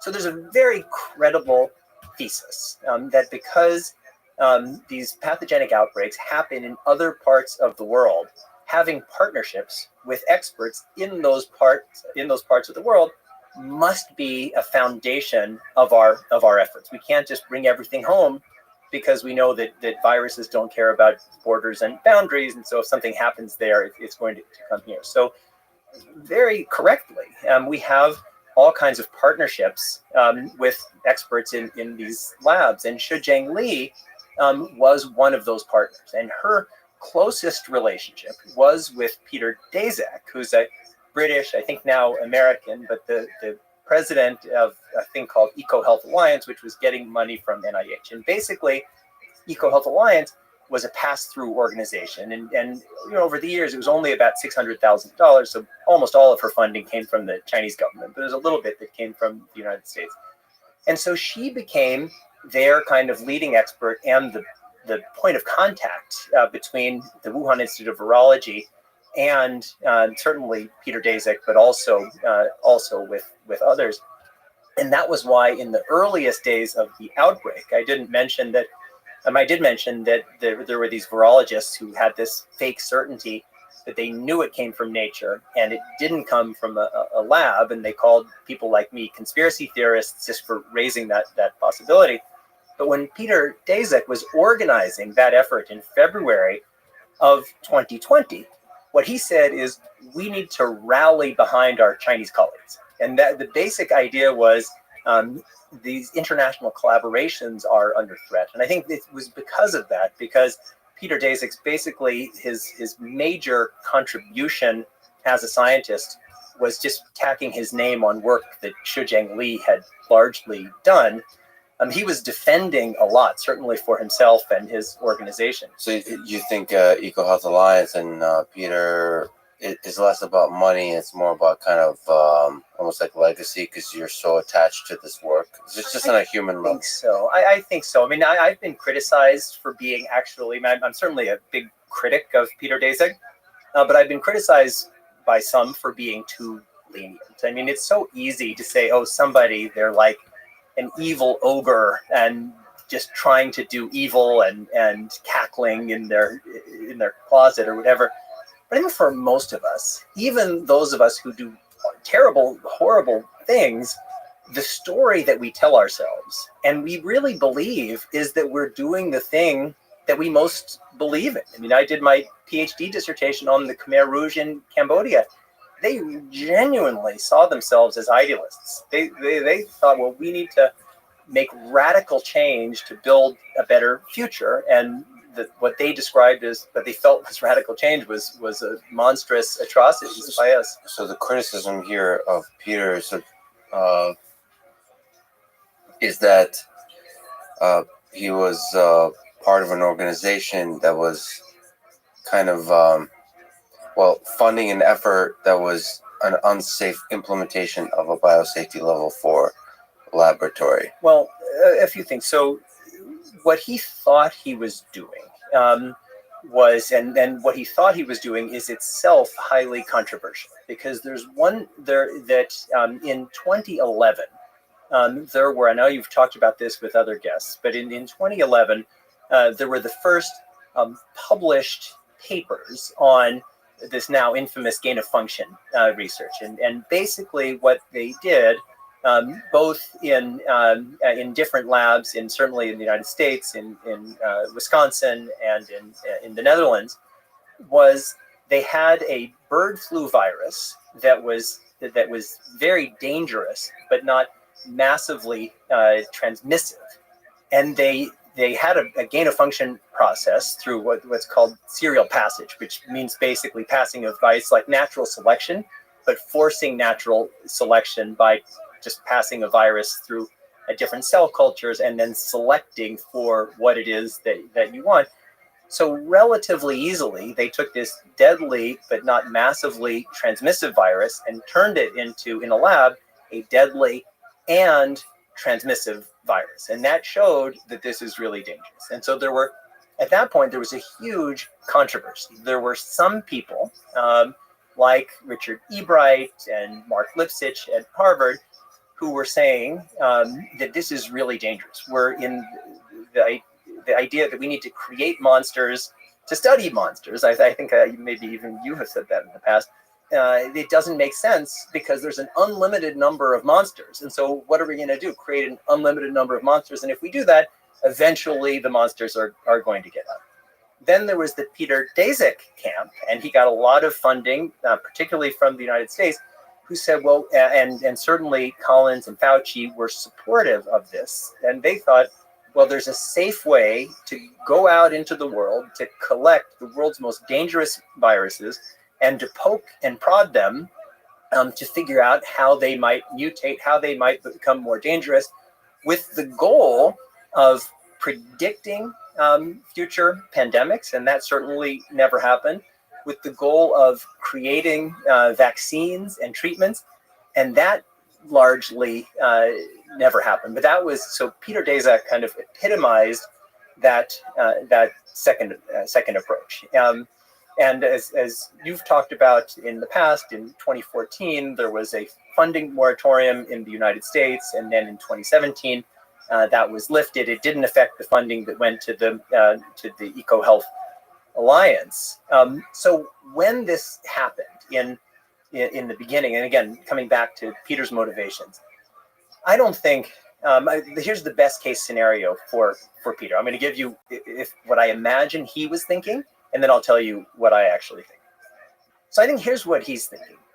This is most likely a natural origin outbreak. It just like SARS-1, again, in Peter's hypothetical mind, just like SARS-1, this is most likely a natural outbreak. We need to have an international coalition in order to fight it. If we allow these political attacks to undermine our Chinese counterparts and the trust in these relationships that we've built over many years, we're really screwed because they have the most local knowledge of these outbreaks. And even though, and this guy gets a lot more complicated, even though there are basic questions that anybody would ask, and that Xu Zhengli herself did ask about the origins of this pandemic, even though Peter Daszak, and I'll mention this, describe this in a moment, had secret information that we didn't have, that in my mind massively increases the possibility of a lab incident origin, I, Peter Daszak, would like to guide the public conversation in the direction where I think it should go, and in support of the kind of international collaboration that I think is necessary. That's a strong positive discussion, because it's true that there's a lot of political BS and a lot of kind of just bickering and lies, as we've talked about. And so it's very convenient to say, you know what, let's just ignore all of these quote unquote lies, and my favorite word, misinformation. And then, because the way out from this serious pandemic is for us to work together. So let's strengthen our partnerships, and everything else is just like noise. Yeah, so let's, and so then now I want to do my personal indictment of Peter Daszak, because that's my view, but I wanted to fairly, That's nice, yeah. because I think that you know, we all tell ourselves stories, and also when you're a science communicator, you can't, in your public communications, give every doubt that you have or every nuance. You kind of have to summarize things, and so I think that he was, again, in this benign interpretation, trying to summarize in the way that he thought the conversations should go. Here's my indictment of Peter Daszak, and I feel like Brutus here, but I've not come here to praise Peter Daszak, because while Peter Daszak was doing all of this, making all of these statements about, well, we pretty much know it's a natural origin, then there was this February 2020 Lancet letter where it turns out, and we only knew this later, that he was highly manipulative. So he was recruiting all of these people. He drafted the infamous letter calling people like me conspiracy theorists. He then wrote to people like Ralph Barrick and Linfa Wang, who are also very high-profile virologists, saying, well, let's not put our names on it so it doesn't look like we're doing it, even though they were doing it. He didn't disclose a lot of information that they had. It was a strategic move. So just in case people are not familiar, February 2020 Lancet letter was TLDR is lab leak hypothesis is a conspiracy theory. Essentially, yes. So like with the authority of science, not saying like it's highly likely, saying it's obvious, it's natural origin. Everybody else is just everything else is just misinformation. And look, there's a bunch of really smart people that signed this, therefore it's true. Yeah. Not only that, so there were the people 27 people signed that letter, and then after President Trump cut funding to EcoHealth Alliance, then he organized 77 Nobel laureates to have a public letter criticizing that. What Peter knew then that we didn't fully know is that in March of 2018, EcoHealth Alliance, in partnership with the Wuhan Institute of Virology and others, had applied for a $14 million grant to DARPA, which is kind of like the VC side of the venture capital side of the Defense Department. They're kind of where they do kind of big ideas. By the way, as a tiny tangent, I've gotten a lot of funding from DARPA. They fund a lot of excellent robotics research. And DARPA is incredible. And among the things that they applied for is that we, meaning Wuhan Institute of Virology, is going to go and it's going to collect the most dangerous bat coronaviruses in southern China. And then we, as this group, are going to genetically engineer these viruses to insert a furin cleavage site. So I think when everyone's now seen the image of the SARS-CoV-2 virus, it has these little spike proteins, these little things that stick out, which is why they call it a coronavirus. Within that spike protein are these furin cleavage sites, which basically help with the virus getting access into our cells. They were going to genetically engineer these furin cleavage sites into these bat coronaviruses, the sarbecoviruses. And so then a year and a half later, what do we see? We see a bat coronavirus with a furin cleavage site unlike anything that we've ever seen before in that category of SARS-like coronaviruses. Yes, I mean, the DARPA very correctly didn't support that application. Well, let's like pause on that. So for a lot of people, that's like the smoking gun. Yeah. Okay, let's talk about this 2018 proposal to DARPA. So I guess who's drafted the proposal? Is it EcoHealth? But the proposal is to do research. So EcoHealth is technically a U.S. funded organization Primarily.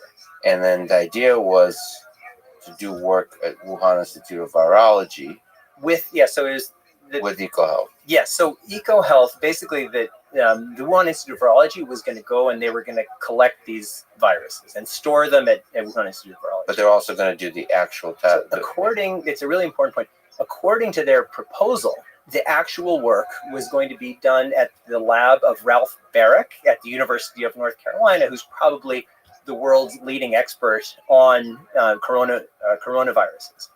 And so we know that DARPA didn't fund that work. We know, I think, quite well that Ralph Barrick's lab, in part because it was not funded by DARPA, they didn't do that specific work. What we don't know is, what work was done at the Wuhan Institute of Virology, because WIV was part of this proposal. They had access to all of the plans. They had their own capacity, and they had already done a lot of work in genetically altering this exact category of viruses. They had created chimeric mixed viruses. They had mastered pretty much all of the steps in order to achieve this thing that they applied for funding with EcoHealth to do. And so the question is, did the Wuhan Institute of Virology go through with that research anyway. And in my mind, that's a very, very real possibility. It would certainly explain why they're giving no information. And as you know, I've been a member of the World Health Organization Expert Advisory Committee on Human Genome Editing, which Dr. Tedros created in the aftermath of the announcement of the world's first CRISPR babies. And it was just basically the exact same story. So He Jiankui, a Chinese scientist, it was not a first-tier scientist, but a perfectly adequate second-tier scientist, came to the United States, learned all of these capacities, went back to China and said, well, there's a much more permissive environment. I'm going to be a world leader. I'm going to establish both myself and China. So in every scientific field, we're seeing this same thing where you kind of learn a model and then you do it in China. So is it possible that the Wuhan Institute of Virology, with this exact game plan, was doing it anyway? Possible? We have no clue what work was being done at the Wuhan Institute of Virology. It seems extremely likely that at the Wuhan Institute of Virology, and this is certainly the US government position, there was the work that was being done in Dr. Shi's lab, but that wasn't the whole WIV. We know, or at least according to the United States government, that there was the Chinese military, the PLA, was doing work there. Were they doing this kind of work, not to create a bioweapon, but in order to understand these viruses, maybe to develop vaccines and treatments? It seems like a very, very logical possibility. And then, so we know that the Wuhan Institute of Virology had all of the skills. We know that they were part of this proposal. And then you have Peter Daszak, who knows all of this, that at that time in February of 2020, we didn't know. But then he comes swinging out of the gate saying anybody who's raising this possibility of a lab incident origin is a conspiracy theorist. I mean, it really makes him look, in my mind, very, very bad. And Yeah, not to at least be somewhat open-minded on this, because he knows all the details. He knows that it's not 0%. I mean, there's no way in his mind could you even argue that. So it's potential because of the bias, because of your focus. I mean, it could be the Anthony Fauci masks thing, where he knows there's some significant probability that this is happening, but in order to preserve good relations with our Chinese colleagues, we want to make sure we tell a certain kind of narrative. So it's not really lying, it's doing the best possible action at this time to help the world. Not that this already happened. Yeah. But that's how, Yeah, I think it's quite likely that was the story that he was telling himself. But it's that lack of transparency, in my mind, is fraudulent. That we were struggling to understand something that we didn't understand, and that I just think that people who possess that kind of information, especially when the existence, like the entire career of Peter Daszak is based on U.S. taxpayers. There's a debt that comes with that, and that debt is honesty and transparency. And for all of us, and you talked about your girlfriend checking your phone. For all of us, being honest and transparent in the most difficult times is really difficult. If it were easy, everybody would do it. And that's, I just feel that Peter was the opposite of transparent, and then went on the offensive, and then had the gall of joining, I know we can talk about this highly compromised joint study process with the international experts and their Chinese government counterparts, and used that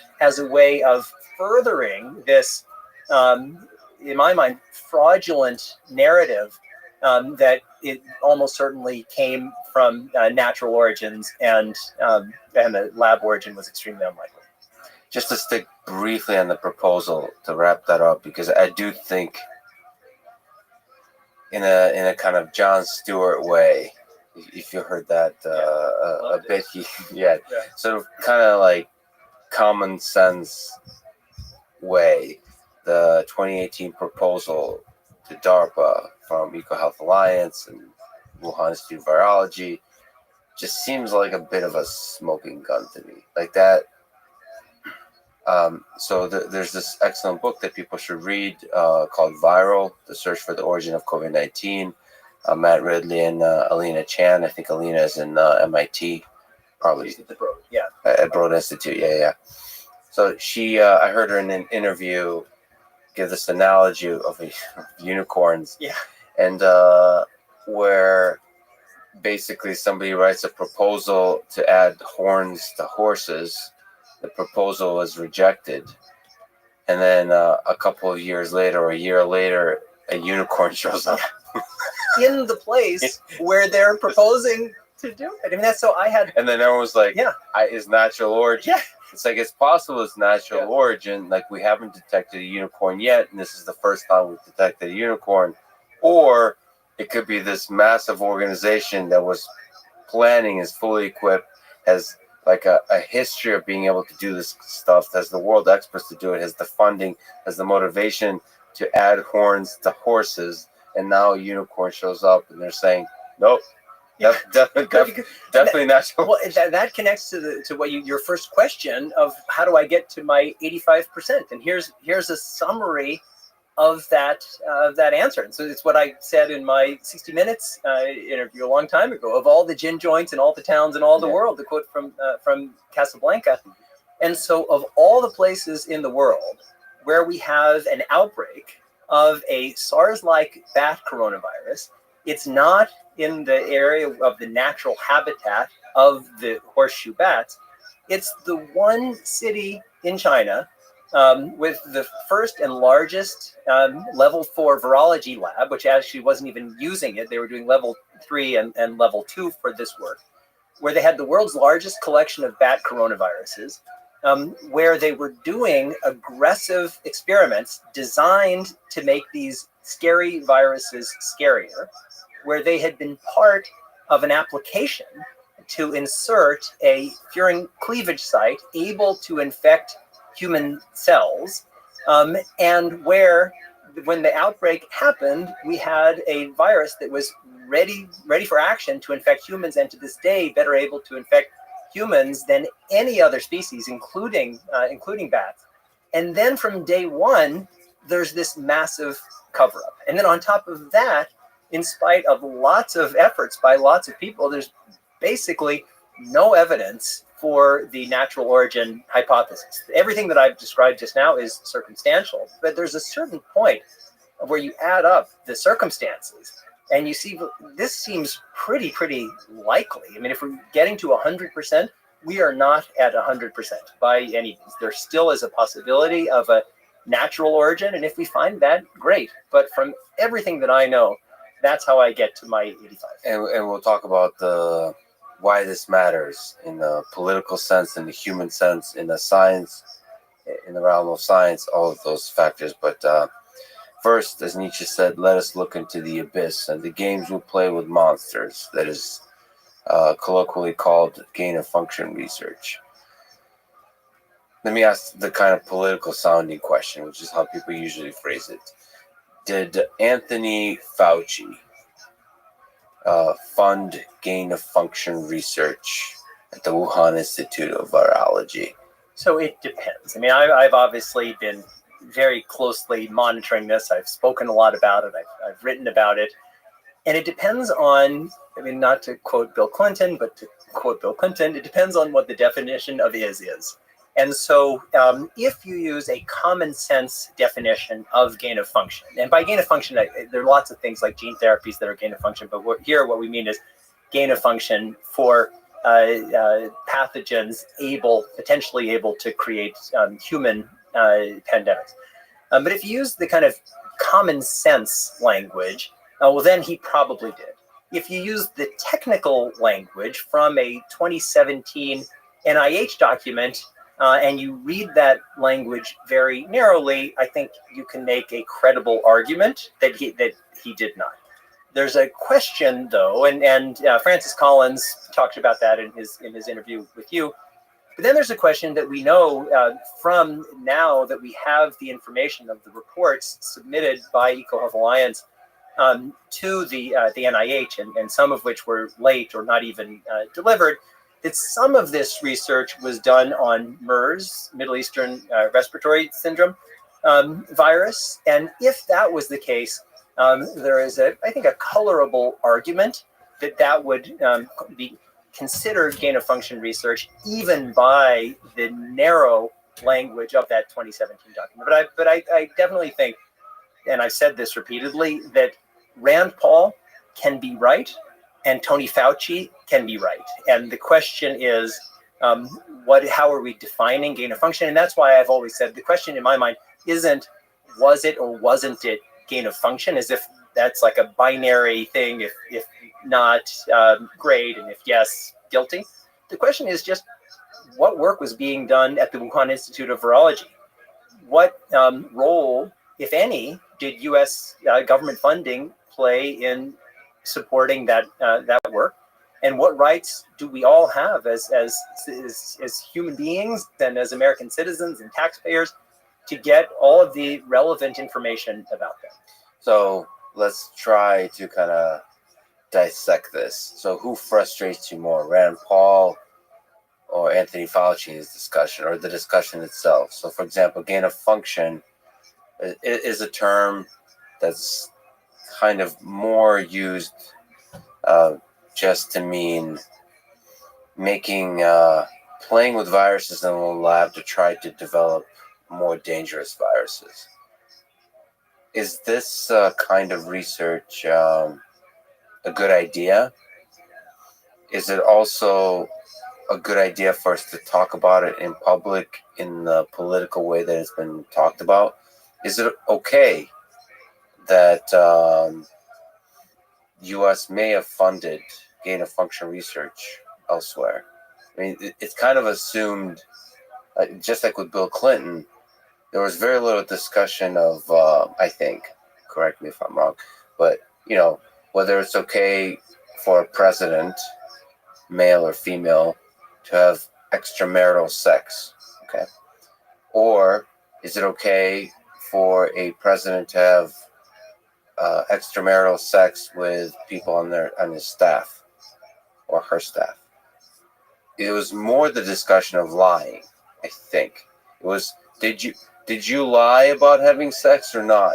And in this gain of function discussion, what frustrates me personally is there's not a deep philosophical discussion about whether we should be doing this kind of research and what are the ethical lines? Research on animals at all? Those are fascinating questions. Instead, it's a gotcha thing. Did you or did you not fund research on gain of function? And did you fund, it's almost like a bioweapon. Did you give money to China to develop this bioweapon that now attacked the rest of the world? Yeah. So, I mean, all those things are pretty frustrating, but is there, I think the thing you can untangle about Anthony Fauci and gain of function research in the United States and Equal Health Alliance and Wuhan Institute of Virology, that's kind of, that's clarifying. Like, what were the mistakes made? Sure. So on gain of function, there actually has been a lot of debate. And I mentioned before in 2011, these first papers, there was a big debate.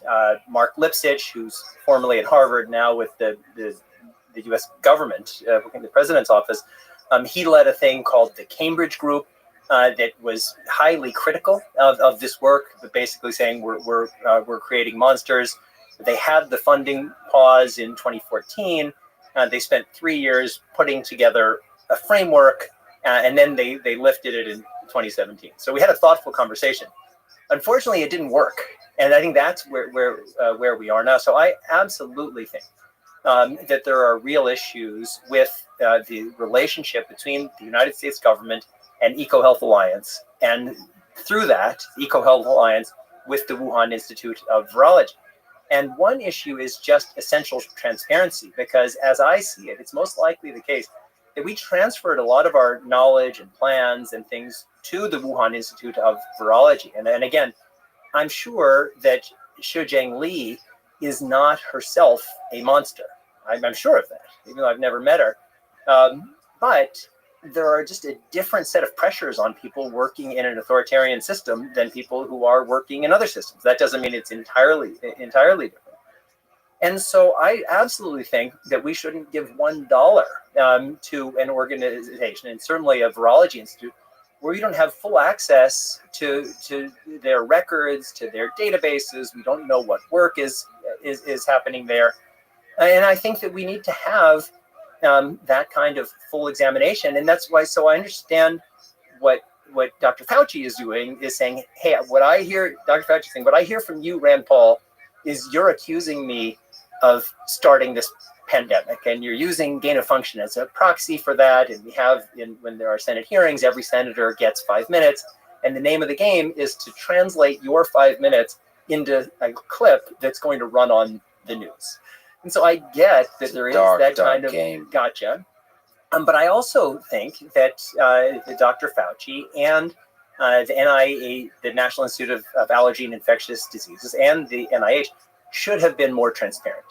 Because I think that in this day and age, where there are a lot of people poking around in this whole story of COVID origins, we would not be where we are if it wasn't for a relatively small number of people. And I'm part of, there are two, as I know, two groups. One is these internet sleuths known as Drastic, and a number of them are part of a group that I'm part of called, it's not our official name, but called the Paris Group. It's about 24 experts around the world, but centered around some very high-level French academics. So we've all been digging and meeting with each other regularly since last year. And our governments across the board, certainly China, but including the United States, haven't been as transparent as they need to be. So there's definitely mistakes were made on all sides. And that's why, for me, from day one, I've been calling for a comprehensive investigation into this issue that certainly obviously looks at China, but we have to look at ourselves. We did not get this right. So to you, I'm just going to put Rand Paul aside here. Yeah. Politician playing political games. It's very frustrating, but it is what it is on all sides. Anthony Fauci, you think should have been more transparent and maybe more eloquent in expressing the complexity of all of this, the uncertainty in all of this. Yeah, and I get that it's really hard to do that, because let's say you have you speak a paragraph and it's got 4 sentences. And one of those sentences is the thing that's going to be turned into Twitter. And Jamie, let me push back. I'll get really, so I'll try not to be emotional about this, but I've heard Anthony Fauci a couple of times now say that he represents science.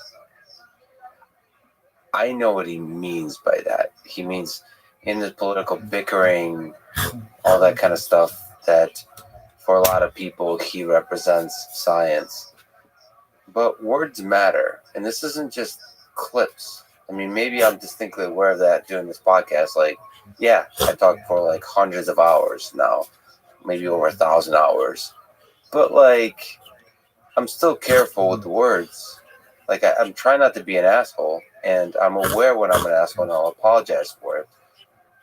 Like, if the words "I represent science" left my mouth, which they very well could, I would sure as hell be apologizing for it, and not because I got in trouble. I would just feel bad about saying something like that. And even that little phrase, "I represent science." No, Dr. Fauci, you do not represent science. I love science. The millions of scientists that inspired me to get into it, to fall in love with the scientific method in the exploration of ideas through the rigor of science. That Anthony Fauci does not represent. He's one, I believe, great scientist of millions. He does not represent anybody. He's just one scientist. And I think the greatness of a scientist is best exemplified in humility, because the scientific method basically says, like, you're like standing before the fog, the mystery of it all, and like slowly chipping away at the mystery. And it's embarrassing. It's humiliating how little you know. That's the experience. So the great scientists have to have humility, to me. and especially in their communication, they have to have humility. And I mean, I don't know, and some of it is also words matter, because you have to, like, great leaders have to have the poetry of action. They have to be bold and inspire action across millions of people. But you also have to, through that poetry of words, express the complexity of the uncertainty you're operating under. Be humble in the face of not being able to predict the future or understand the past or really know what's the right thing to do, but we have to do something. And through that, you have to be a great leader that inspires action. And some of that is just words, and he chose words poorly. I'm all torn about this. And then there's politicians that are taking those words and magnifying them and playing games with them. And of course, that's a disincentive for the people who do, the scientific leaders that step into the limelight, to say any more words. So they kind of become more conservative with the words they use. I mean, it just becomes a giant mess. But I think the solution is to ignore all of that and to be transparent, to be honest, to be vulnerable, and to express the full uncertainty of what you're operating under, to present all the possible actions, and to be honest about the mistakes they made in the past. I mean, there's something, even if you're not directly responsible for those mistakes, taking responsibility for them is a way to win people over. Like, I don't think leaders realize this often in the modern age, in the internet age. They can see through your bullshit, and it's really inspiring when you take ownership. So to do the thought experiment, like in public, do a thought experiment. If there was a lab leak, and then lay out all the funding, the EcoHealth Alliance, all the incredible science going on at the Wuhan Institute of Virology and the NIH. Lay out all the possible ethical problems. Lay out all the possible mistakes that could have been made, and say, like, this could have happened, and if this happened, here's the best way to respond to it and to prevent it in the future. And just lay all that complexity out. And I wish we would have seen that. And I have hope that this conversation, conversations like it, your work, and books on this topic will inspire young people today when they become in the Anthony Fauci's role to be much more transparent and much more humble and all of those kinds of things. That this is just a relic of the past. When there's a person, no offense to me, in a suit that has to stand up and speak with clarity and certainty, I mean, that's just a relic of the past. This is my hope. But do you mind if I have? Yes, I agree with a great deal of what you said, and it's really unfortunate that certainly the Chinese government, as I said before, our government wasn't as transparent as I feel they should have been, particularly in the early days of the pandemic, and particularly with regard to the issue of pandemic origins. I mean, we know that Dr. Fauci was on calls with people like Christian Anderson and Scripps and others in those early days, raising questions. Is this an engineered virus? There were a lot of questions. And it's kind of sad. I mean, as I mentioned before, I've been one, I mean, and certainly there were others, but there weren't a lot of us, of the people who from the earliest days of the pandemic were raising questions about, hey, not so fast here. And I launched my website on pandemic origins in April of last year, April 2020. It got a huge amount of attention. And actually, my friend Matt Pottinger, who is the Deputy National Security Advisor, when he was reaching out to people in the US government and in allied governments saying, hey, we should look into this, what he was sending them was my website. It wasn't some US government information. And so, by the way, people should still go to the website. You keep updating it, and yep. It's an incredible resource. Thank you, JamieMetzel.com.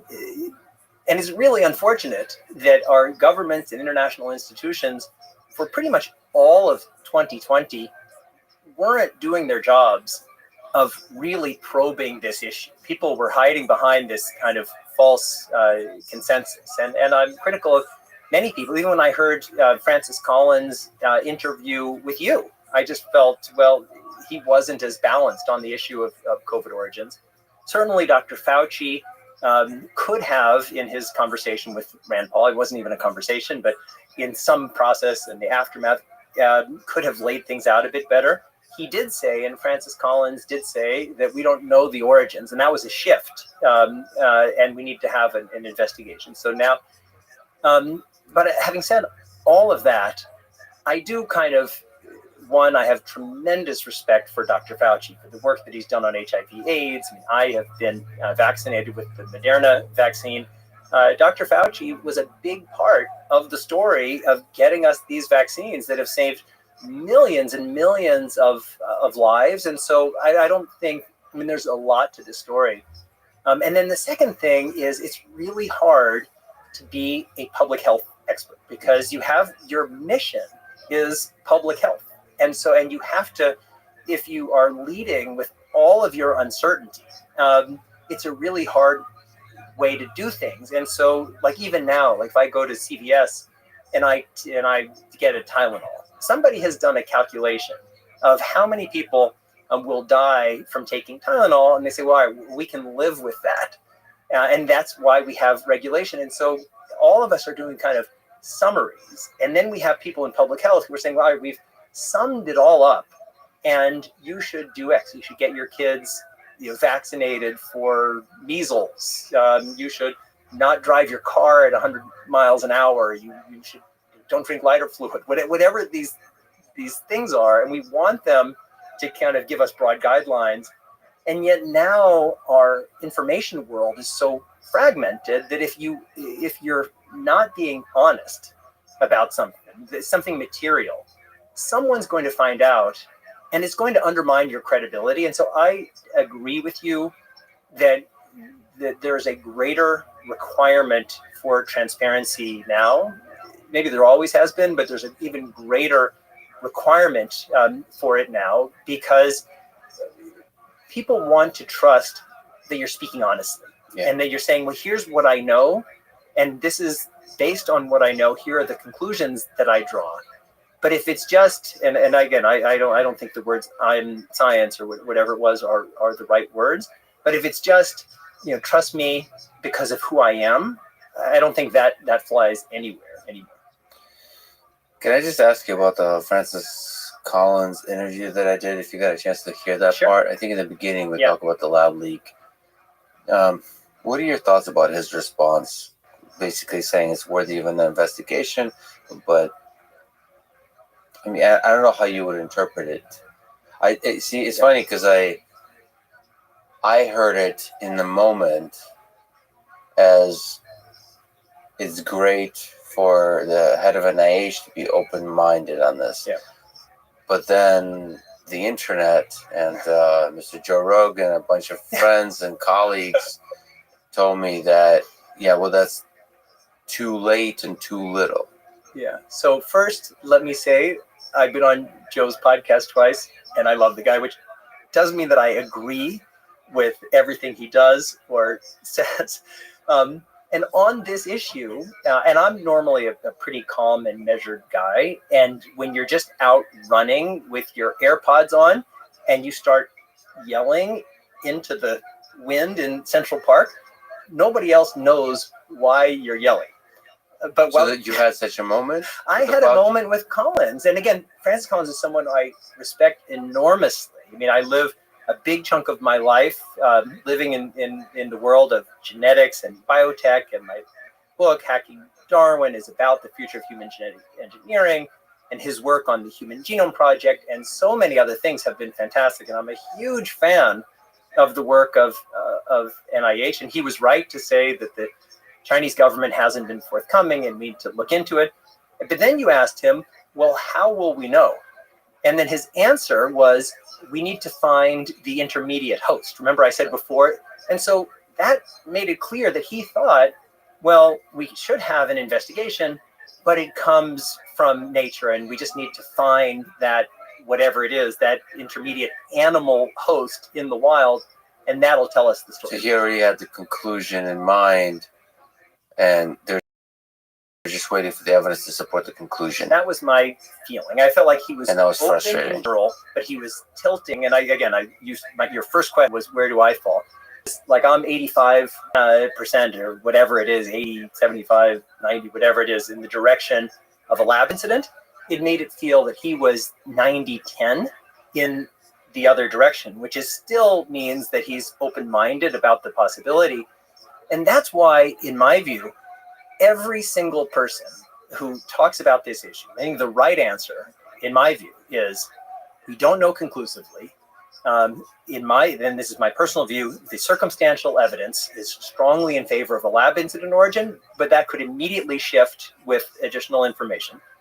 We need transparency, but we should come together in absolutely condemning the outrageous cover-up carried out by the Chinese government, which to this day is preventing any meaningful investigation into pandemic origins. We have, if you use the Economist numbers, 15 million people who are dead as a result of this pandemic. And I believe that the actions of the Chinese government are disgracing the memory of these 15 million dead. They're insulting the families and the billions of people around the world who have suffered from this totally avoidable pandemic. And whatever the origin, the criminal cover-up carried out by the Chinese government, which continues to this day, but most intensely in the first months following the outbreak, that's the reason why we have so many dead. And certainly, as I was saying before, I and a small number of others have been carrying this flame since early last year, but it's kind of crazy that our governments haven't been demanding it. And we can talk about the World Health Organization process, which was deeply compromised in the beginning. Now it's become much, much better. But again, it was the pressure of outsiders that played such an important role in shifting our national and international institutions. And while that's better than nothing, it would have been far better if our governments and international organizations had done the right thing from the start. If I could just make a couple of comments about Joe Rogan. So there's a bunch of people in my life who have inspired me, who have taught me a lot, who I even look up to. Many of them are alive, most of them are dead. I want to say that so Joe said a few critical words about the conversation with Francis Collins, most of it offline, with a lot of great conversations about it. Some he said publicly. And he was also critical to say that me asking hard questions in an interview is not my strong suit. And I really want to kind of respond to that, which I did privately as well, but publicly, to say that Joe is 100% right on that. But that doesn't mean that always has to be the case. And that is definitely something I want to work on. Because most of the conversations I have, I want to see the beautiful ideas in people's minds. But there's some times where you have to ask the hard questions to bring out the beautiful ideas. And it's hard to do. It's a skill. And Joe is very good at this. He says the way he put it in his criticisms, and he does this in his conversations, which is, whoa, stop. There's a kind of sense like, did you just say what you said? Let's make sure we get to the bottom, we clarify what you mean. Because sometimes really big, negative, or difficult ideas can be said as a quick aside in a sentence, like it's nothing.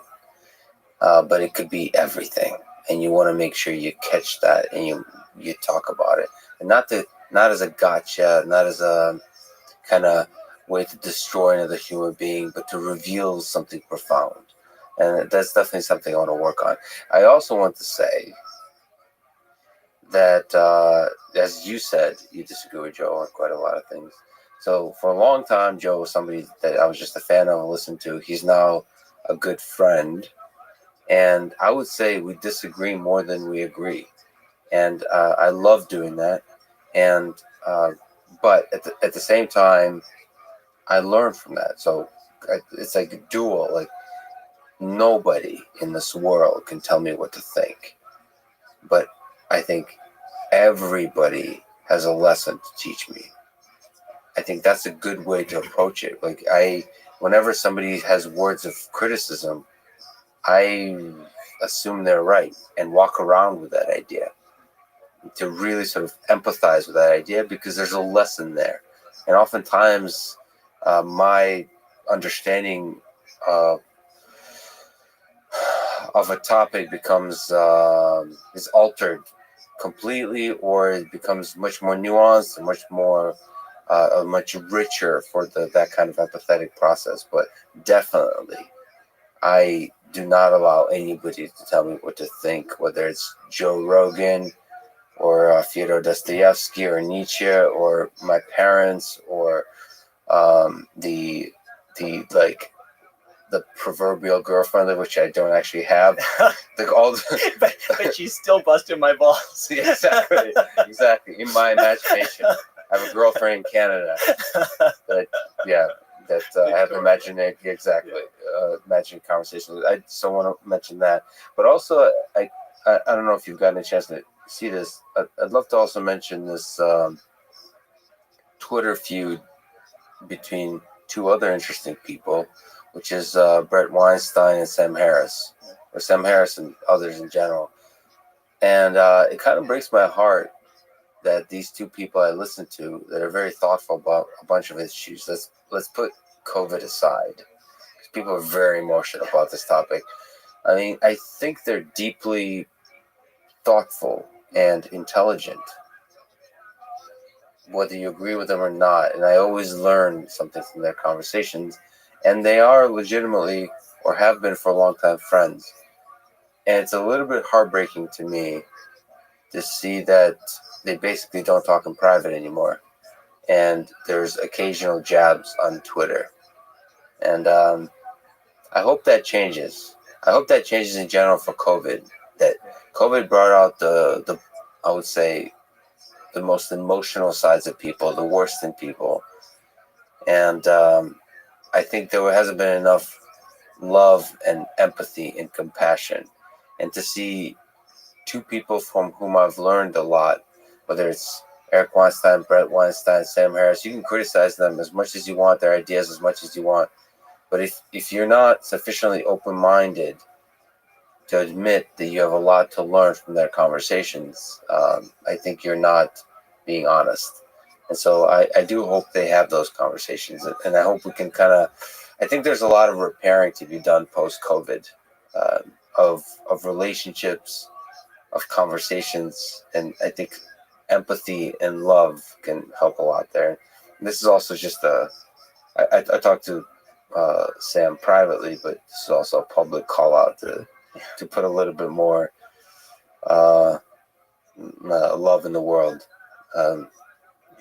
and for these difficult conversations to happen, because Brett Weinstein could be very wrong about a bunch of topics here around COVID, but he could also be right. And the only way to find out is to have those conversations. Because there's a lot of people listening to both Sam Harris and Brett Weinstein. And if you go into these silos where you just keep telling each other that you're the possessors of truth and nobody else is the possessor of truth, what starts happening is you both lose track or the capability of arriving at the truth, because nobody's in the possession of the truth. So anyway, there's just a call out that we should have a little bit more conversation, a little bit more love. I totally agree, and both of those guys are guys who I respect, and as you know, Brett, and again, as I mentioned, just a handful of us who were the early people raising questions about the origins of this pandemic. Right. He was there also talking. Yeah. So people have heard him speak quite a bit about antiviral drugs and all that kind of stuff. But he was also raising concerns about lab leak early on. Yeah, exactly. And so, but I completely agree with you that we don't have to agree with everybody, but it's great to have healthy conversations. That's how we grow. And absolutely, we live in a world where we're kind of, if we're not careful, pushed into these little information pockets. And certainly on social media, I have different parts of my life. One is focusing on issues of COVID origins, and then I have genetics and biotechnology, and then I have, which maybe we'll talk about later, One Shared World, which is about how do we build a safer future. And when I say critical things like the Chinese government, we have to demand a full investigation into pandemic origins, this is an outrage, then it's really popular. When I say, let's build a better future for everyone in peace and love, it's like, wow, 3 people liked it, and one was my mother. And so I just feel like we need to build, we used to have that connectivity just built in because we had these town squares and you couldn't get away from them. Now we can get away from them. So engaging with people who are of a different background is really essential. And I'm on Fox News sometimes 3-4 times a week, and I wouldn't in my normal life, I'm not watching that much of Fox News or even television more generally. But I just feel like if I just speak to people who are very similar to me, it'll be comfortable. But what have I contributed? So I think we really have to have those kinds of conversations and recognize that at the end of the day, most people want to be happy. They want to live in a better world. They maybe have different paths to get there. But if we just break into camps that don't even connect with each other, that's a much more dangerous road. Let's dive back into the difficult pool. Yes. Just like you said, in the English-speaking world, it seems popular, almost easy to demonize China, the Chinese government, I should say. But even China, like there's this kind of gray area that people just fall into, and I'm really uncomfortable with that. Perhaps because in my mind, in my heart, in my blood are echoes of the Cold War and that kind of tension. It feels like we almost desire conflict, so we see demons when there is none.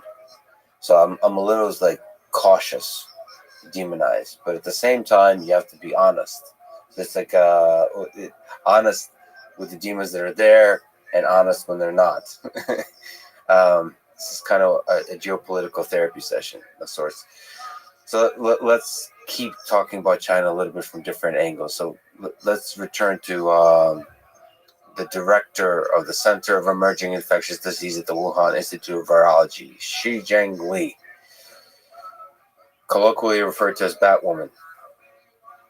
So do you think she's lying? Yes. Do you think she's being forced to lie? Yes. I've known a bunch of virologists in private and public conversation that respect her as a human being, as a scientist. Sorry, as a scientist, yeah. Not a human being, because I think they don't know the human, they know the scientist, and they respect her a lot as a scientist. Yeah, I respect her. I've never met her. We had one exchange, which I'll mention in a second, in a virtual forum, but I do respect her. I think that she is somebody who has tried to do the right thing. She was one of the heroes of tracking down the origins of the SARS-1, and that was a major contribution. But as we talked about earlier, it's a different thing being a scientist, or really kind of anything. It's different being one of those people in an authoritarian society than it is being in a different type of society. And so when Shijing Li said that the reason the WIV database was taken offline in September 19 was because of computer hacks, I don't think that's the story. I don't think she thinks that's the story. When I asked her in March of 2021, March of this year, in a Rutgers online forum, when I asked her whether the Chinese military had any engagement with the Wuhan Institute of Virology in any way? And she said, absolutely not, paraphrasing. I think she was lying. Welcome. Do I think that she had the How are you, ability Neil? to say, well, either one, yes, but I can't talk about it? How'd you find Or out about me? I had some random person call me. On the phone? No, on Discord. Oh, somebody randomly called you on Discord and told you to join my Couldn't even do that. I mean, yeah, I think so. It's really confusing. And I was kind of looking into what the hell this place is. Sure. I stream my life 24 hours a day, 7 days a week, 365 days a year for world peace. I've been doing so for more than 3.5 years. World peace. Yeah. What, I mean, if you stream your life thinking it's going to cause world peace, so I mean, what?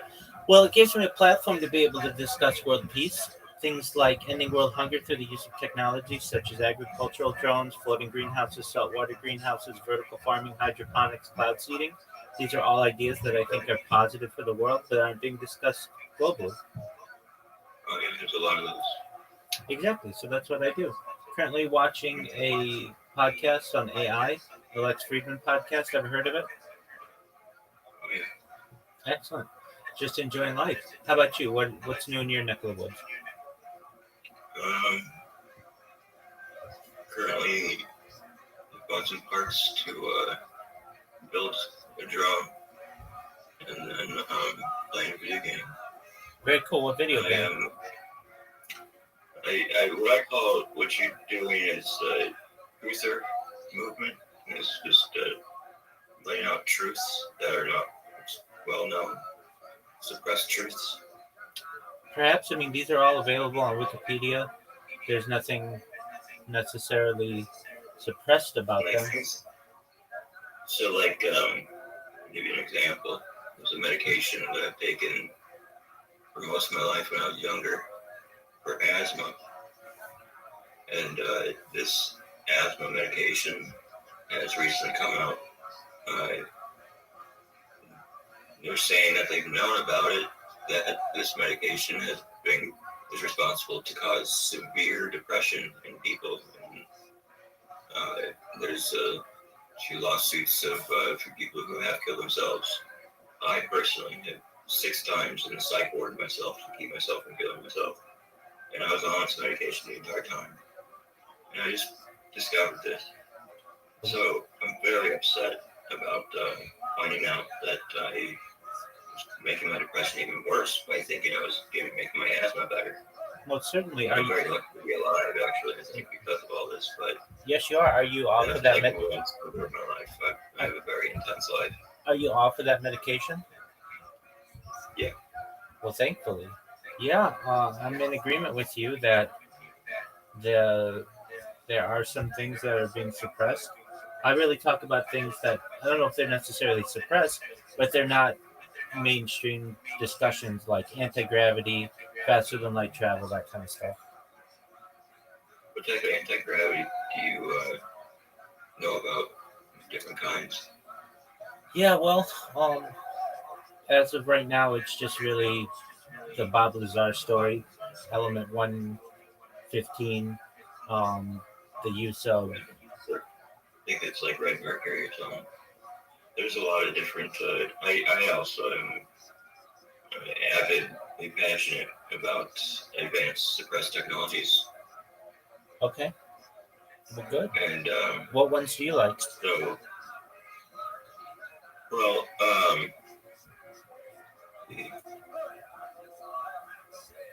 let's think. So I'm playing video games same time. Bear with me. One thing that's like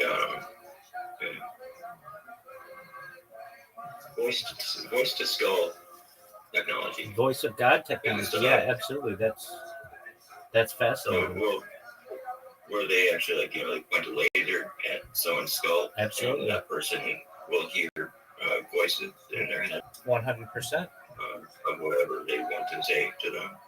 And they can even change the voices with an AI to tune it towards more sounding like their voice, so they are thinking they are responsible for these voices. Correct.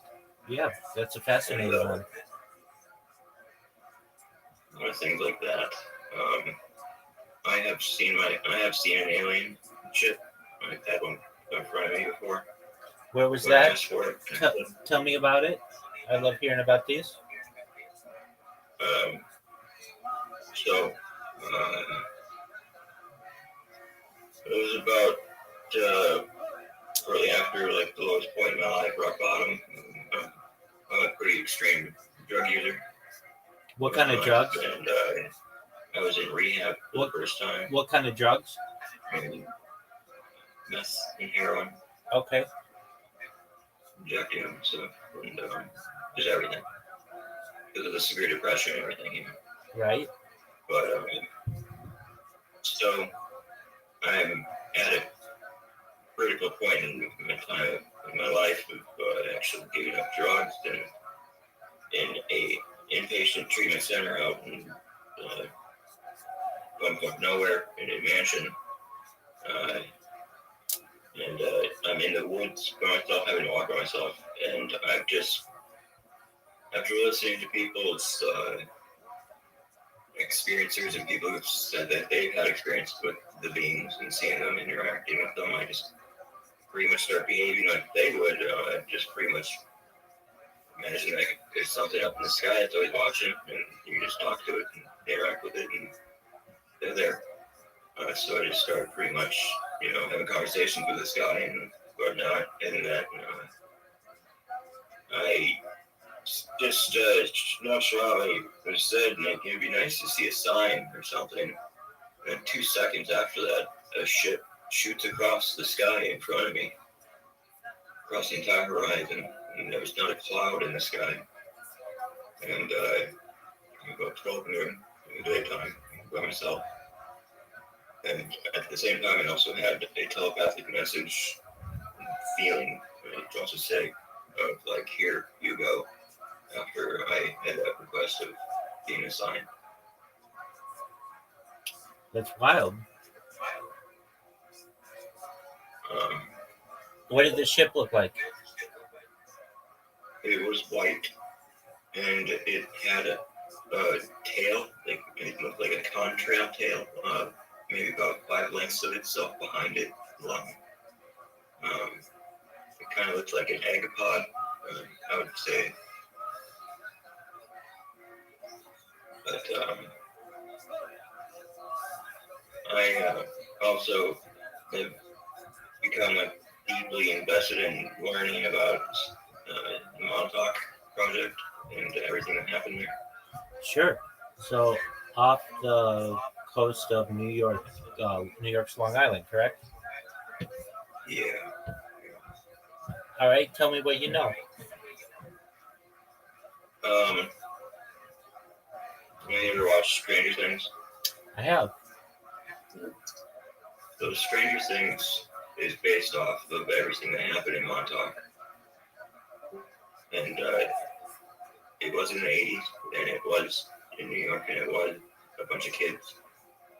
And just like the girl that was in the room with her head shaved, 11. and treated like but the tortures that they talked about going through are incredibly barbaric, and it's MK Ultra. They fracture and destroy the mind through sensory deprivation, extreme sensory overload, and trauma, and then they can program multiple personalities in these fractured minds, and they become a super soldier, basically, not in control of their body or life at all. They'll get a follow-on phone call, and they'll be given a code word, and they are dropped into this trance from this code word into this personality that has been programmed with a mission that the other personality doesn't know about. Very well stuff. That is quite wild. This is part of the technology program that was made between the government of exchange of technology with the Greys and Reptilian. Yeah, you mean in 1954 or another time? Yeah, I mean, it was a continuation of that and an advancement. Their Montauk, they had a chair that they got out of a crashed UFO. In this chair, supposedly people would sit in it and it would just amplify your telepathy, and it, it's like a dream weapon for the military. Supposedly, they can manifest anything out of thin air with this, and this is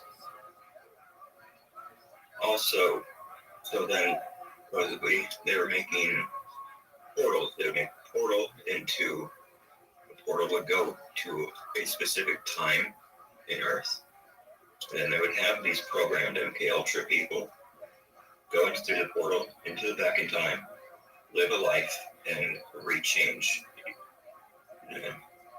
events in history. Supposedly,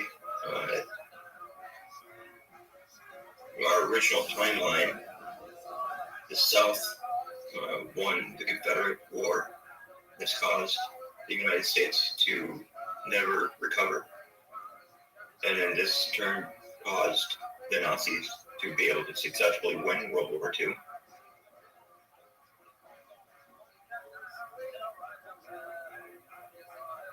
That's wild. This is similar to, it plays off of some things from, I believe, Philip K. Dick's The Man in the High Castle. I know of it. I'm not familiar with the story. What it is. Yeah, so it was made into an Amazon series. Basically, it's a story where alternative history becomes true, and Nazis take over basically the eastern part of the United States, and Japanese take over the western part of the United States, and just plays out like that. So I'm going to post everything that I talk about. Also, I have extensive documentation and proof for what I talk about. So here's in the side chat, I want to post the video. I can't. Correct. Too many people spam me with stuff, so I don't. I put it in general. Yeah. No, it's people spam me, so you can send it to me in a message. Just one moment.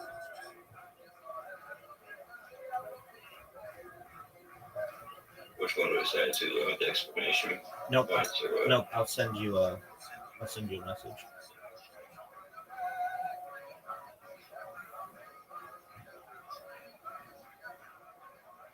I just sent you a message. Feel free to send it to me.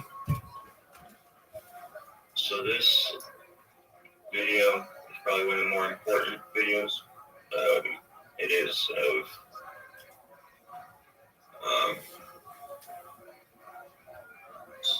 looking the damn name. I can't remember his name.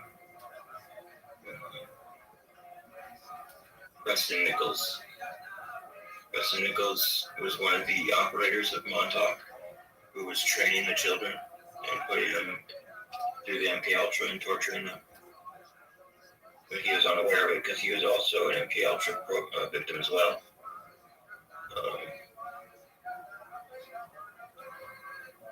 And just by looking in the room, like, you can see the technology that he's surrounded with, right?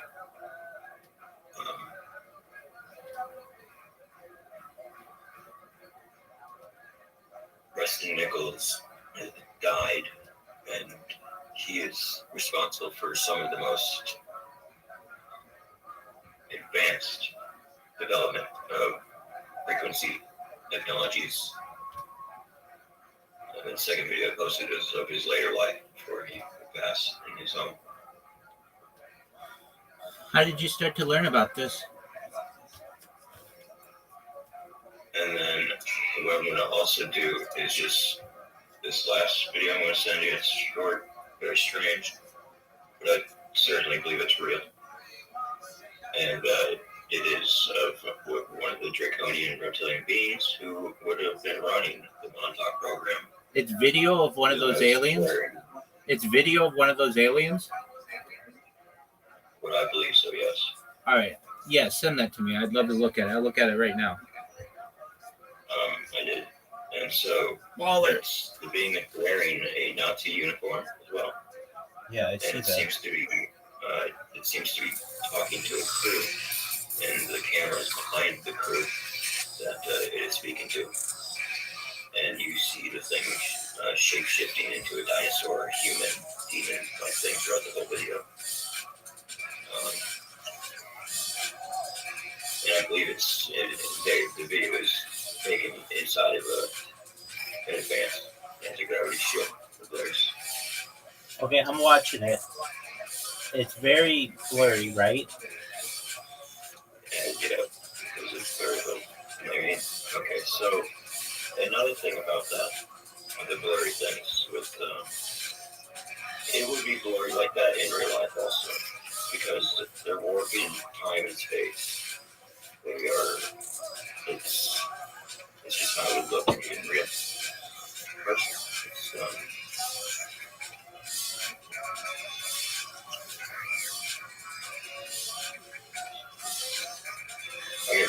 I get annoyed and disappointed with people who get upset with certain quality of some videos because they're not taking in the idea of maybe it is actually just a blurry mask in real life. I understand. I do too.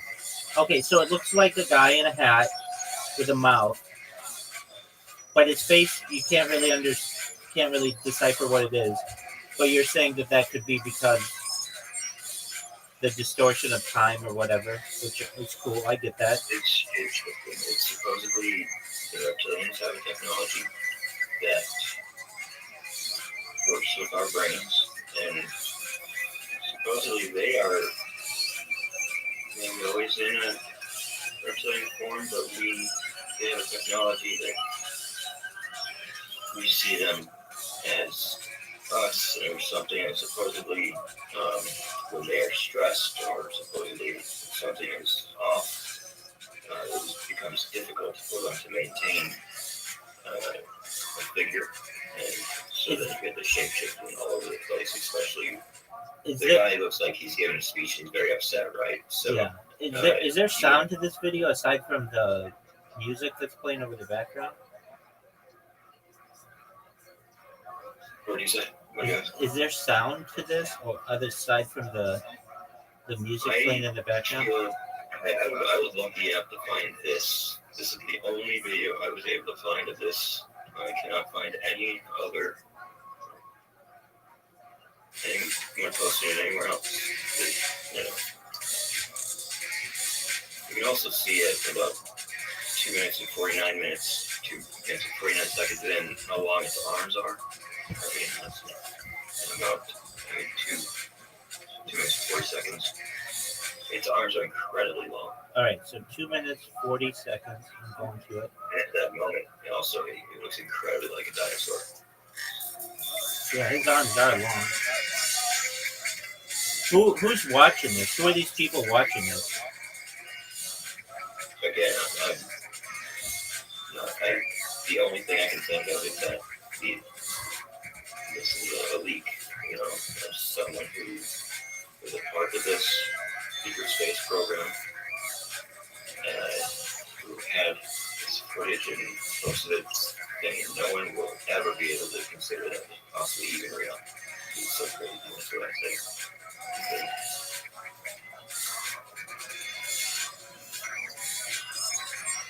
I have a lot of videos like that that are pretty incredible.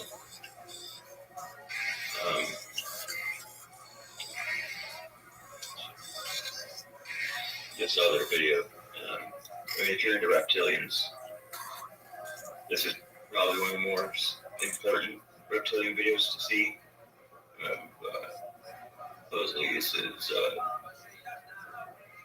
Rabbi Yusuf Arafat or whatever. Yusuf Estates. And you will see him straight up shapeshift into a green, scaly dinosaur head for half a second, but it's enough to see its eyes and see its shine of its scales. And I'll tell you exactly when it happens here.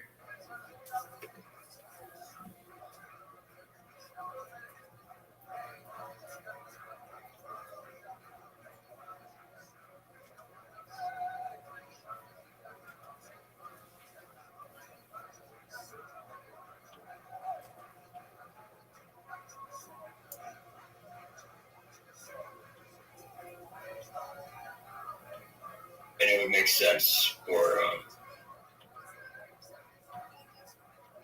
him in particular to be one of these beings, because supposedly these beings, they are always they're in leadership roles, and they're always trying to influence the public into, you know, whatever their objective is.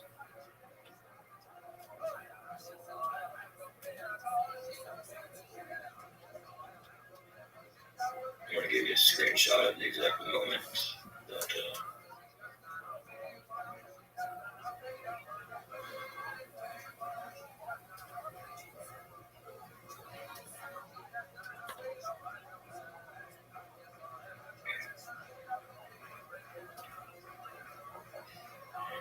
at 1 minute and 13 seconds in is the most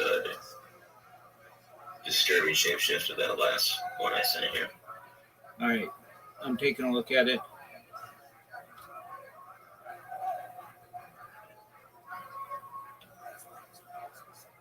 Yeah, you see the green head, you see the big ass eyes, you see it. You sent it to me? Oh yeah, you did. Okay. Oh, I think I've seen this one. Maybe not. But let me see.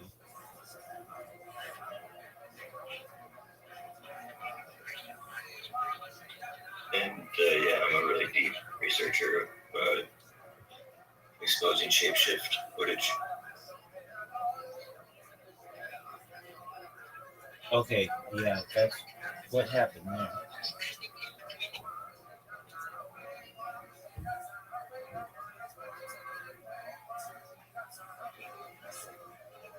What is going on with that?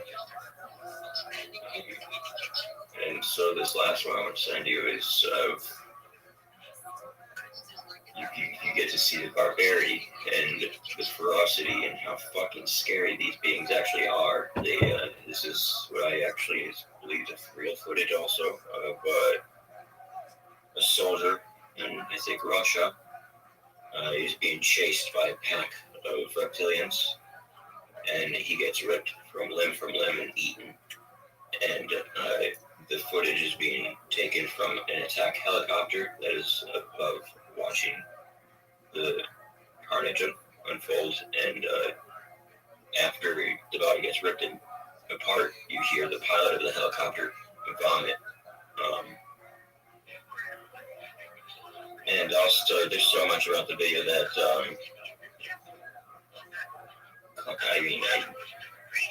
it would take so much money to recreate this accurately, especially with the thermal camera and how the blood shows up on the thermal camera.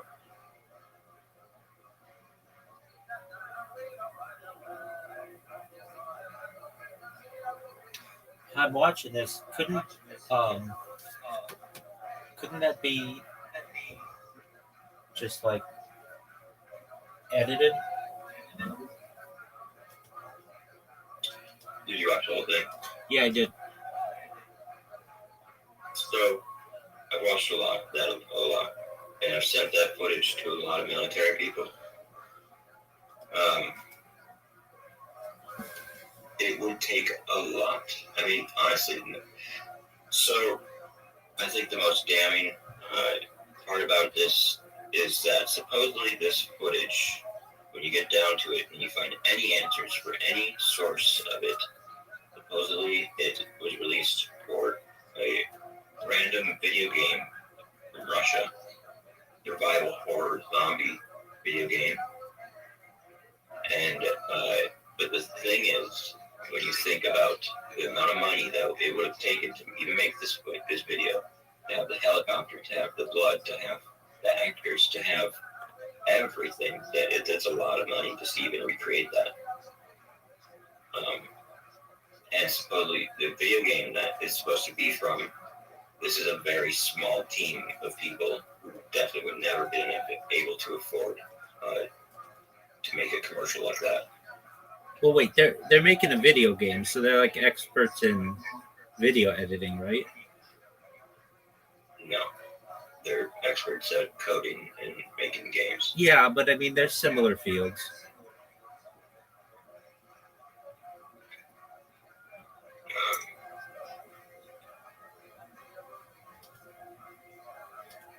And it's just it shows exactly what everyone who's ever dealt with these beings talks about.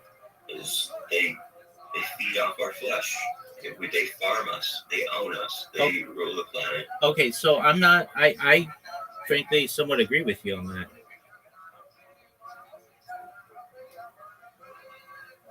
What do you know about Dolce Bays? Man, enough. You know, it's terrifying. Yeah, tell me all about it. Tell me all about it. I suppose there's an active reptilian base in the Plateau Mountain in Dulce, New Mexico. Archuleta Mesa. What do you say? Archuleta Mesa. That's what it's known as. Yeah. There's a lot of people saying they've seen ships fly into that. Right. There's Phil Snyder is the one who is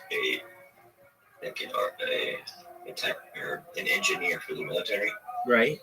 And he is the one who describes having a underground battle with Greys that were discovered to be. That's exactly right. Running operations without the United States' knowledge, and there was a shootout, and that began the war against the Greys and reptilians. That's exactly right. And us getting them off of the planet. Right. So why don't you think that people go there like they went to Area 51 before it was declassified? Please say it again, what you said. So you know how people used to go to Area 51 and just camp out and watch stuff? Why don't people do the same there? Okay, yeah, like how Balazar would do. Yeah.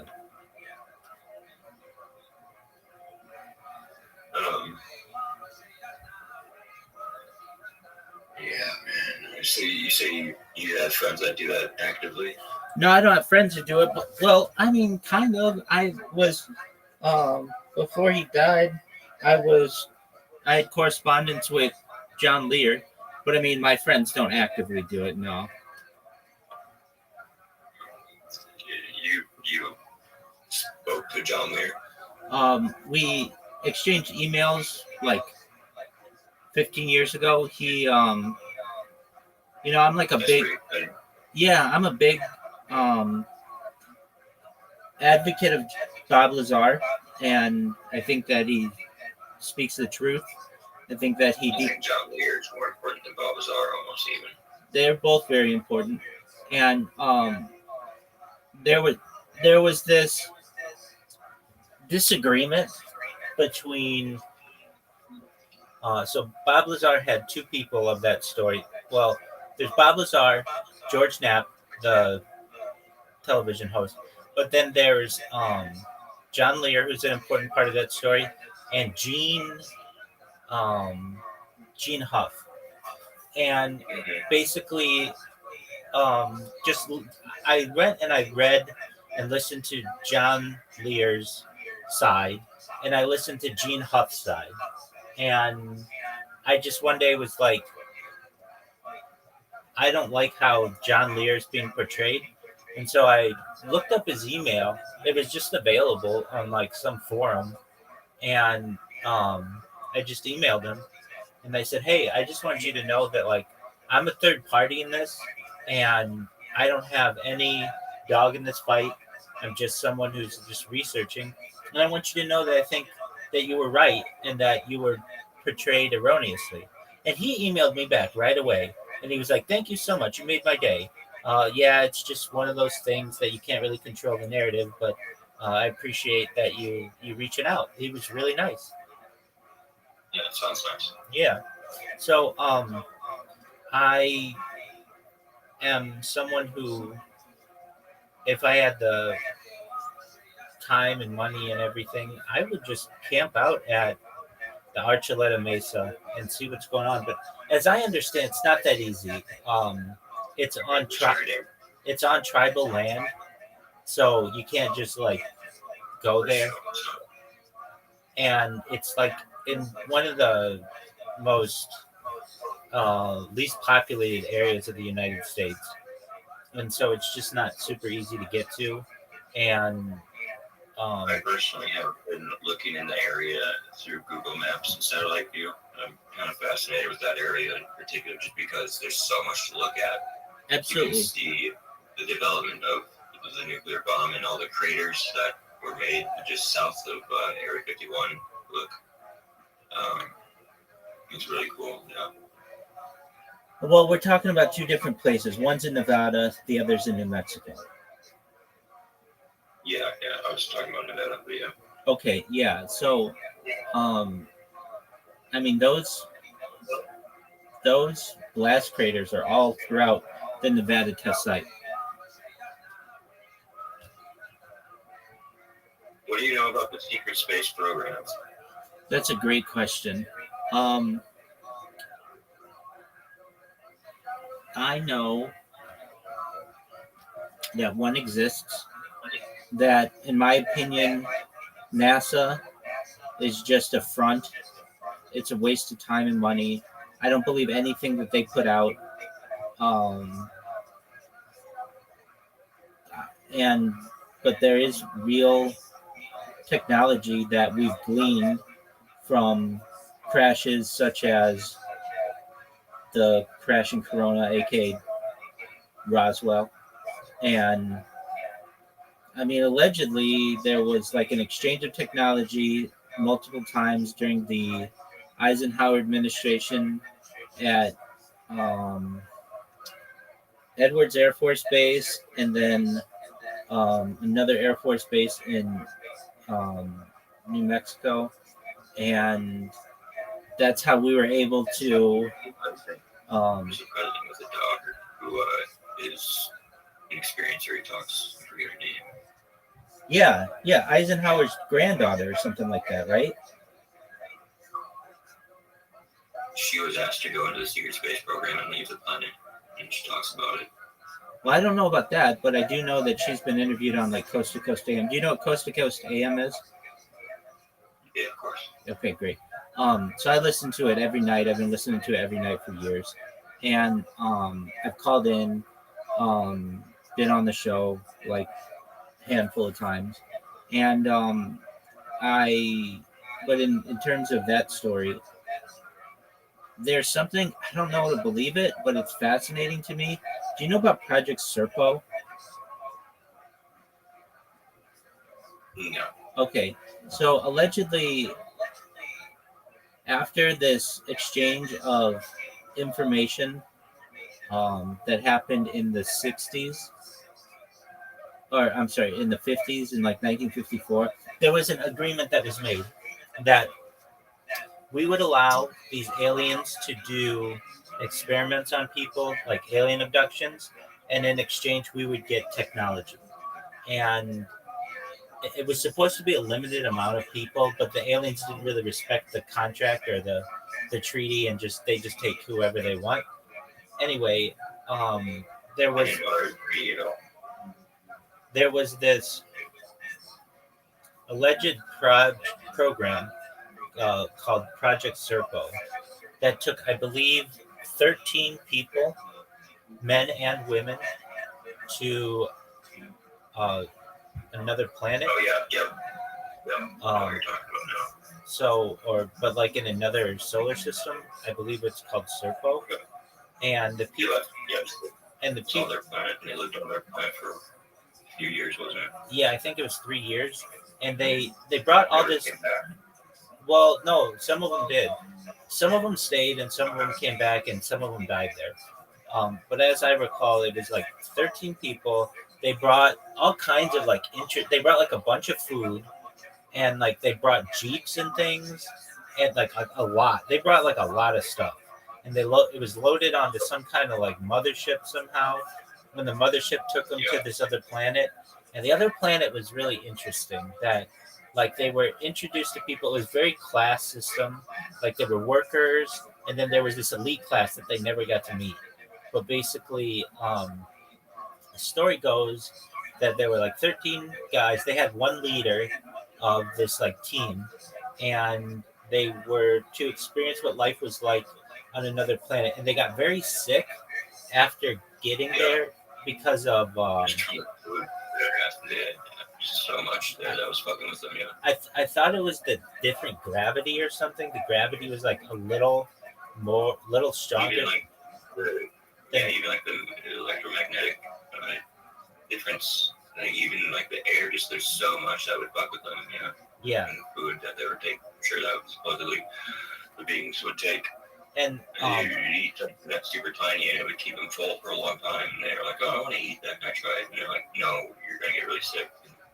Not do that. And then they're like, "Okay, you can try a really small nibble of it, and then you'll get full and vomited and sick for a long time." yeah, they had like very beautiful looking fruit, but it was disgusting to them.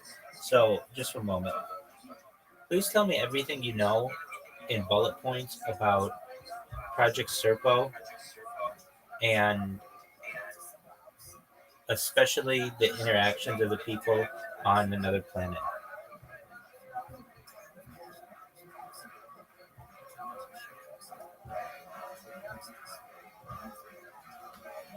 All right, here we go. It was a secret exchange program between the U.S. and extraterrestrials from Zeta Reticuli, whom they called the Evens. So it wasn't Serpo, it was Zeta Reticuli. Okay. Supposedly related to the Roswell crash in 1947, during which aliens were said to have been recovered. The surviving alien allegedly helped the U.S. government establish communication with its home planet. Official exchange took place in 1965 with 12 military personnel. Okay, so it was 12, not 13. 10 men, 2 women sent aboard an Eben plant spaceship to their home planet Serpo. Oh, it was Serpo. Okay. The mission was meant to last for 10 years, but reportedly extended to 13 years. That's what it was. Not 13. Due to time discrepancies and travel logistics. The journey and arrival. Travel to Serpo took 10 months aboard an alien craft. The craft used advanced propulsion that caused disorientation and health issues among some of the team members. One member died en route, and another died soon after due to complications from the alien environment. Planet Serpo, environment and conditions. Serpo is said to orbit one of the Zeta Reticuli stars, approximately 39 light years from Earth. Harsh environmental conditions. It has 2 suns, resulting in constant daylight and intense radiation. The average temperatures are often above 100 degrees Fahrenheit. Difficult terrain with limited flora and fauna. Native food was hard to digest for humans, causing malnutrition, and the team relied on Earth-supplied food until it ran out. Atmosphere was breathable, but caused long-term issues for some of the team members. Even society and culture. Ebens were described as peaceful, intelligent, and highly disciplined, communicated through a form of telepathy or tonal language, partially translated through technologically advanced. They had spaceships, advanced energy sources, and medical equipment. Social structure was communal, no form of monetary economy, and everyone seemed to be assigned roles. No evidence of religion or crime.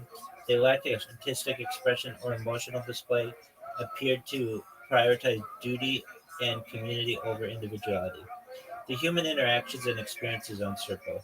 The team maintained contact with Earth for the first few years, but communication eventually broke down. The humans lived in special shelters built by the Ebens. There were cultural misunderstandings and psychological stress due to isolation, alien norms, and time perception differences. One of the 2 team members integrated more fully with the Eben society and supposedly did not wish to return to Earth. The Eben was curious about human biology and behavior, but did not harm or experiment on the humans. The team documented their mission in detailed logs according to anonymous leaks. The 8 members returned to Earth in 1978. 2 had died on Serpo, 2 chose to stay. The return trip took longer and was more complex than planned. The return team underwent intense debriefing and was kept under strict secrecy. All returnees reportedly died due to radiation exposure, psychological trauma, or illness by the early 2000s. Controversy and debunking. There's no verifiable evidence. The anonymous insider claims have been inconsistent and unverifiable. Elements of the story resemble the UFO lore, such as Roswell, Majestic 12, Close Encounters of the Third Kind. Yeah, I mean, that's basically what we know about it. Yeah. It seemed like I have a video of someone that was kind of taken on like an alien tourist trip and saw dinosaurs in different planets, and they have Polaroid photos of all these different incredible things. See if I can find it. So, I don't think you've been. How old are you? 39. Okay, I'm 36.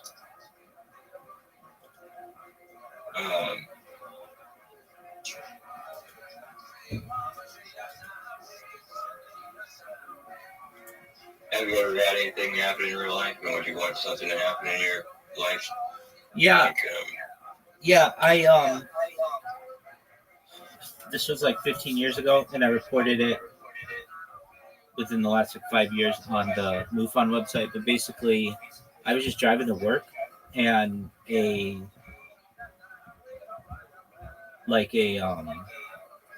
plasma ball flew over my car, and it felt like intelligent. It didn't explode or anything. It was just like maybe the size of a beach ball.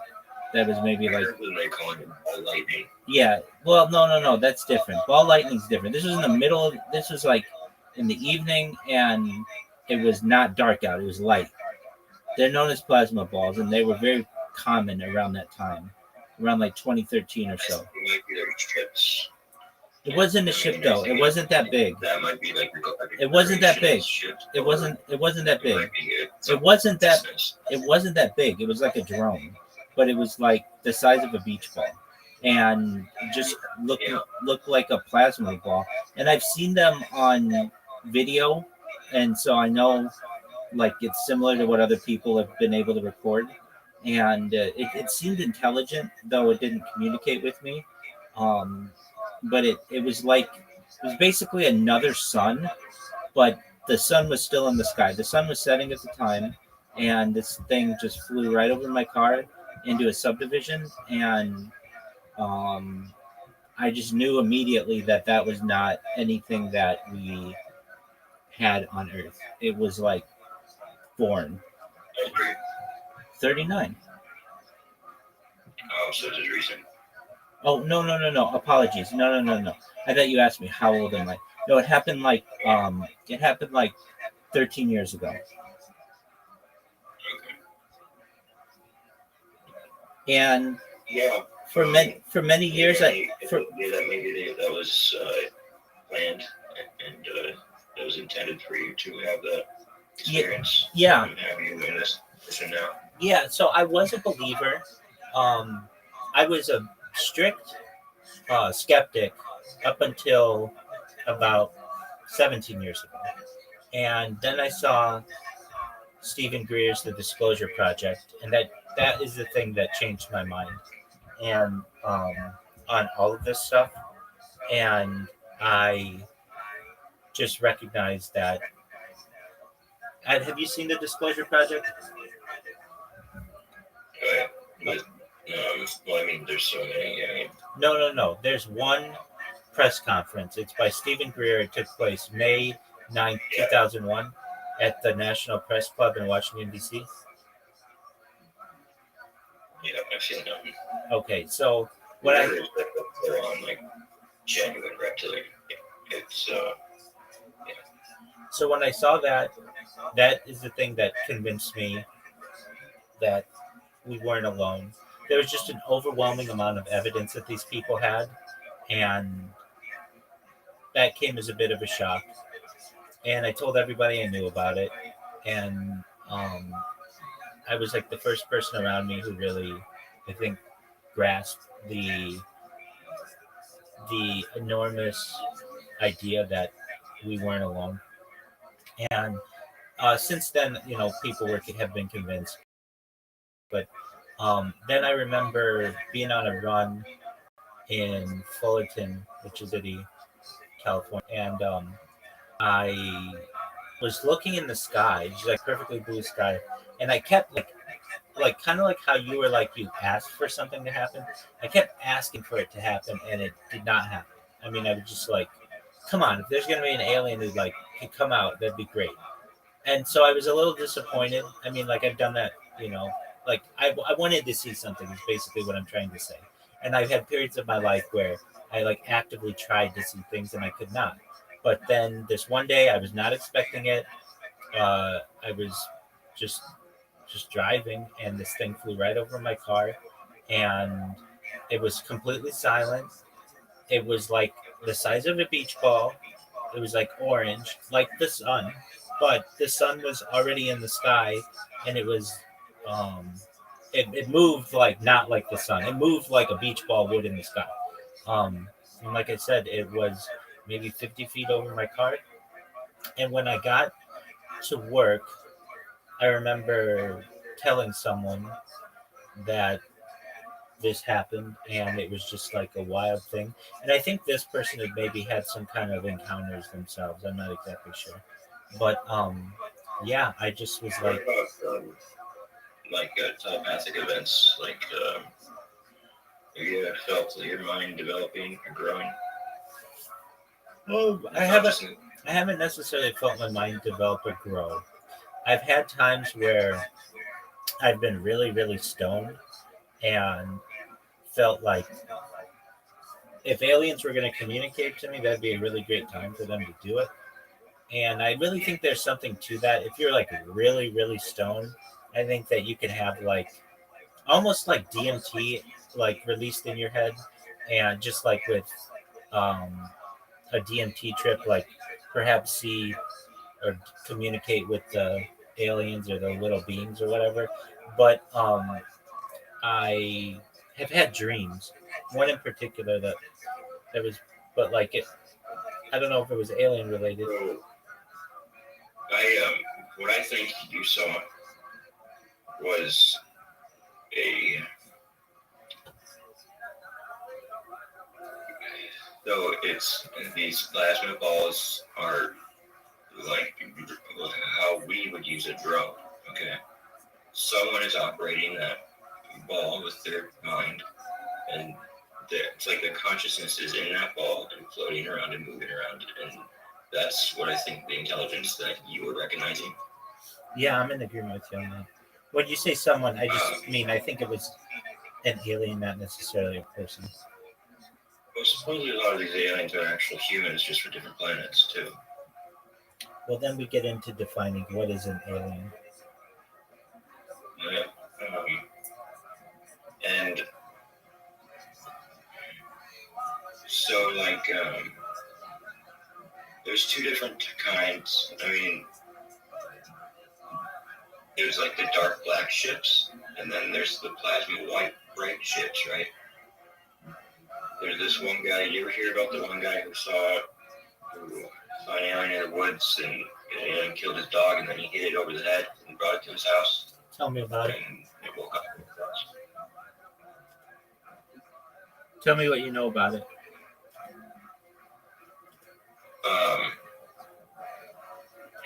Yeah, so a man lives by himself with a dog out for a walk in the woods. And like I said, supposedly they came up to a being, and the being came out of nowhere and attacked and killed his dog. And the man got a giant stick and bashed it over the being's head and knocked the being out. He thought he killed it.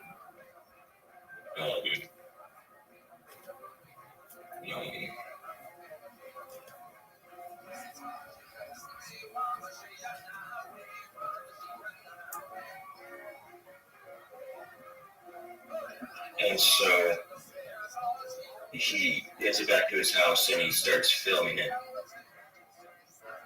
And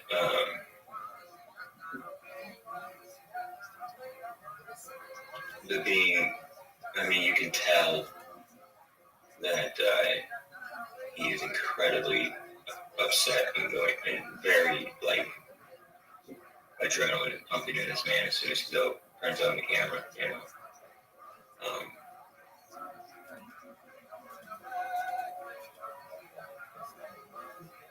And it wakes up and it's really painful for his head and the alien's screaming and stuff, and then you see he's trying to interact with it and everything. Did you say there's video of this? Yes, I'm trying to pull it up. Here it is.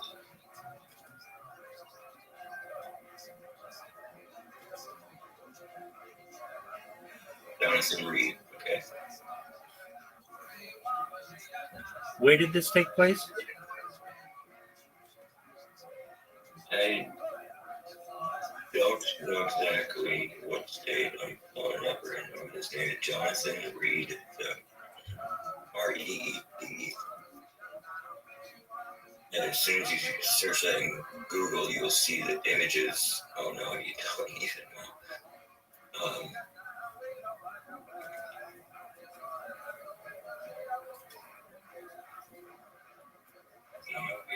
Okay. So here's the. Watch a video of someone watching the damn video. I hate Patreon. I hate streamers. Okay, not you, but I mean, like. I understand. All my stuff's free. Okay, here's the full link. Yeah, okay. Look in your DMs. The footage, as I said, like, you can see you can hear he is breathing and he is upset and really just sounds like he just got out of a fight for his life. The footage is showing the alien and you see the head wound of the being. Hold on. Did you send me something with like guys with like a machine gun? No. Yeah, you did. Oh, it was before that. What's the thing with the machine gun? Man gets chased and ripped apart. Yeah, that's the footage of the soldier who got ripped apart by the alien reptilians. Hold on, let me watch that one. That's the other reptilian footage that I believe is absolutely real. That was leaked and played off as a video game promotion.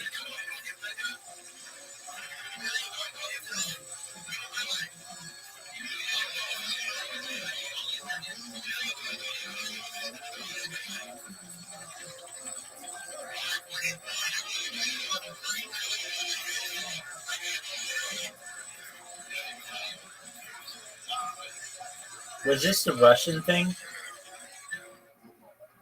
I do believe it's a Russian soldier. Okay.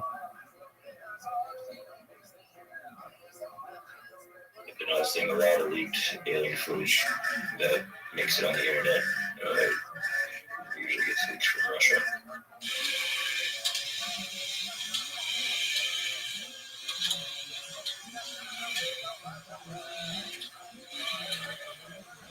So they don't give a fuck. They're not trying to fight aliens anymore.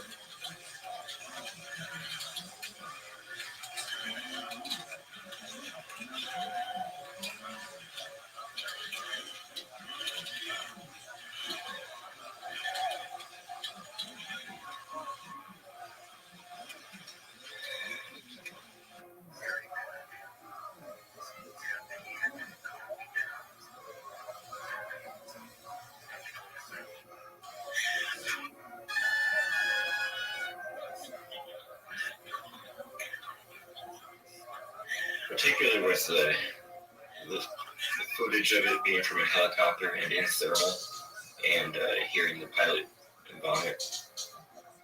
is some of the more key things that convince me of its authenticity.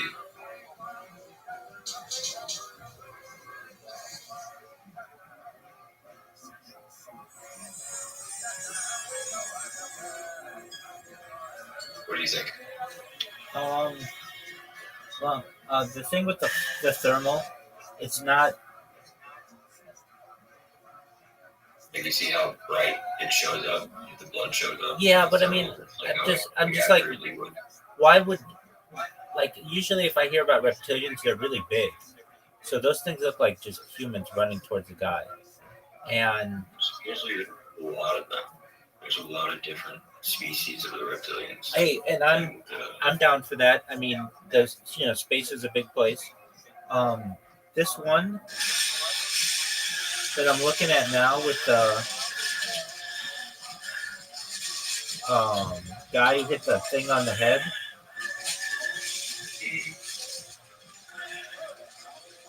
Yeah. That footage is pretty intense too. That is a classic negative draconian gray reptilian. The evil fuckers that cause sleep paralysis and torment us and feed off of our loosh. And what'd you say? And feed off of our what? They call our mental brain waves that we emit when we are going through torture loosh. LUSH? LOOSH. And they eat that? That is what they have been feeding on, yes.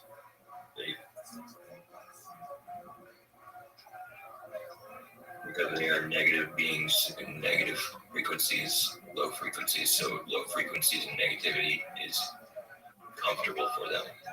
So torment, torture, horror is like heaven for them. Well, that's what the reptilians are, and why they are so violent and so evil. And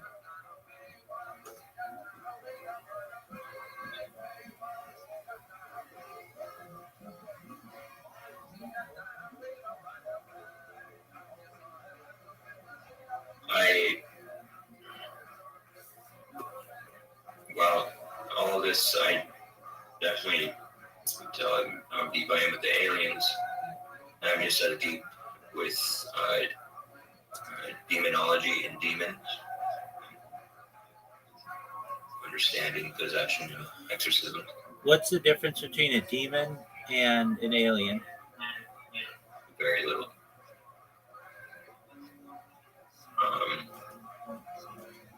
But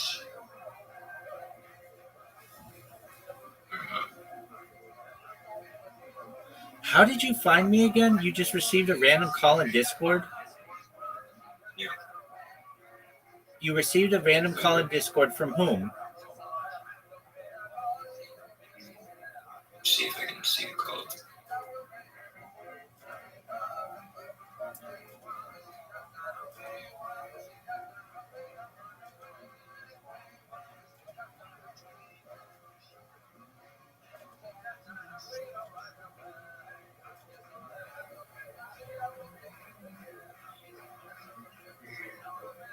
Welcome.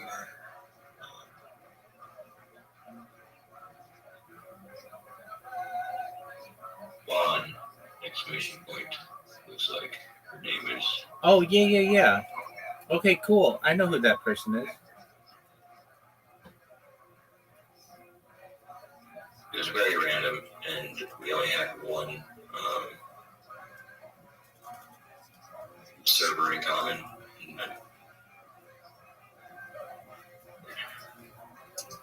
Now I see the conversation that we're having and understand why it happened, things like that. These beings work through Discord and the internet in a lot of peculiar ways.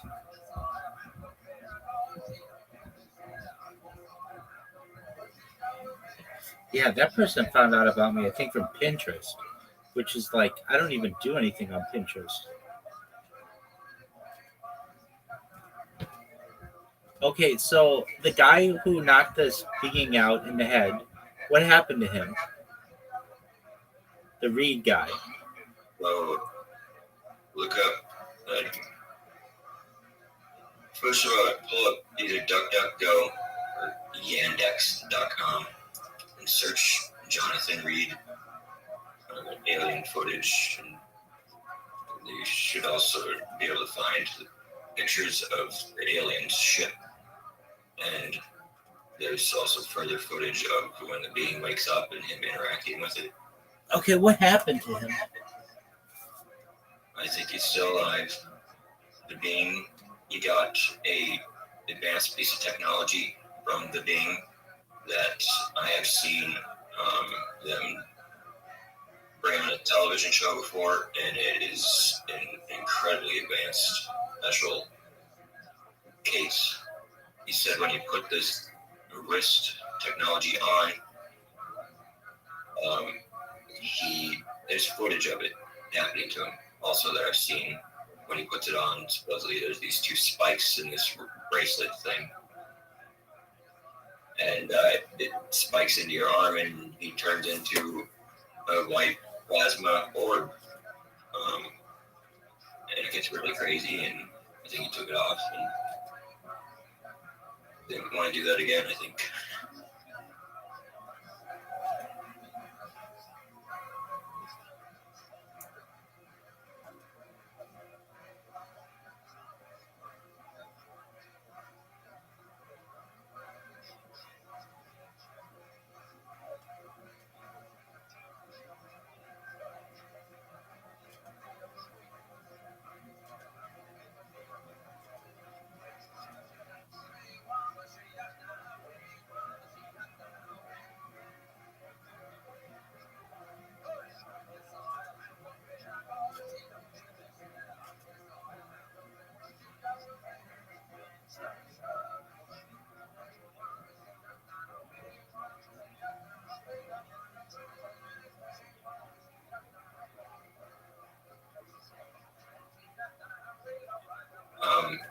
But yeah, you can have these things show up for you, but you just have to interact with them correctly and ask for it correctly.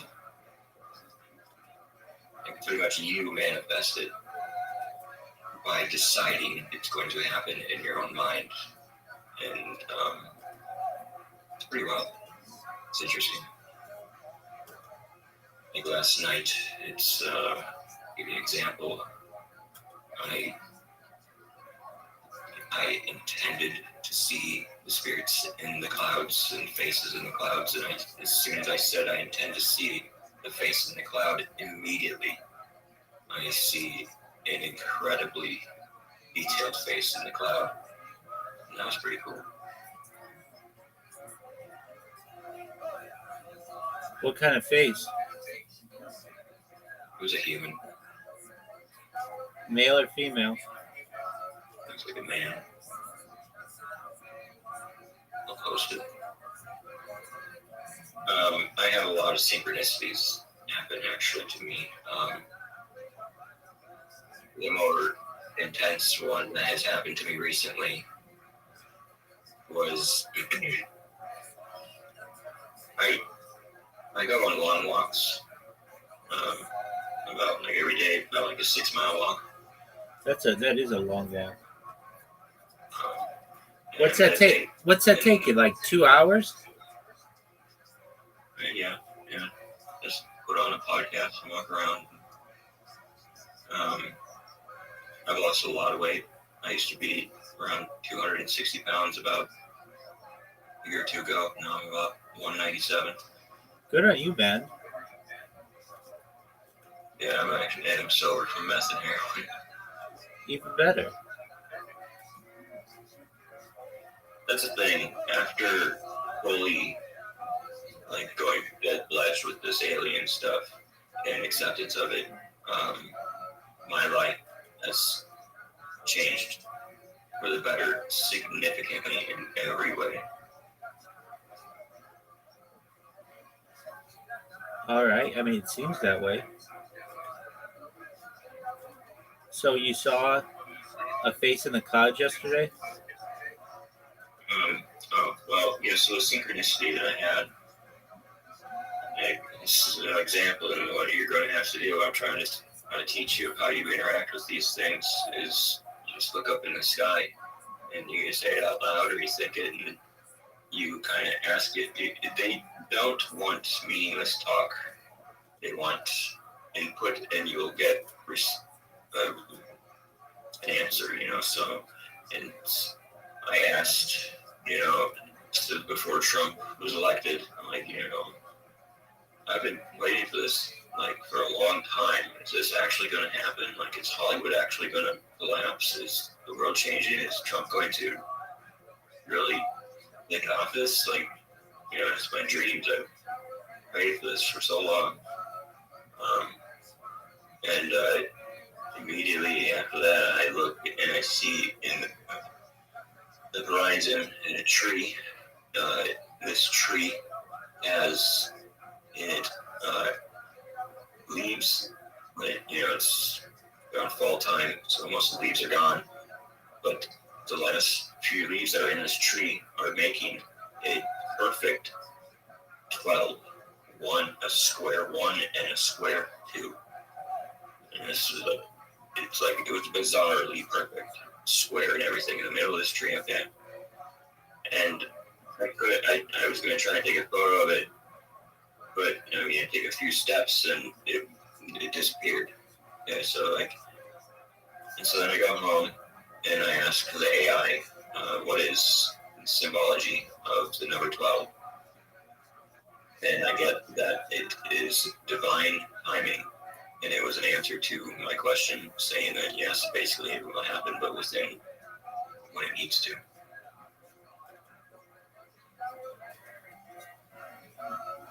And sure shit, it did happen later on. It was pretty cool.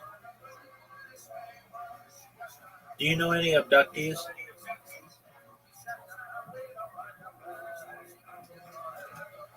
I did. I don't know where he is. I used to talk to him. He was a meth user. Said he was abducted when he was in the military and went crazy kind of from it.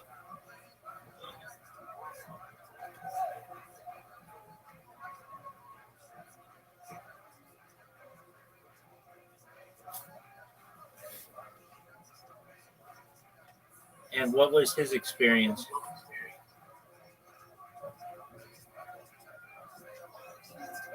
He had implants that you could feel inside of him, wires and squares. What was the first word you said? Liars? He had implants that they had put into him. Yeah, and then you said something and squares. What was the word something? Like a wire. Oh, okay. What felt like a wire.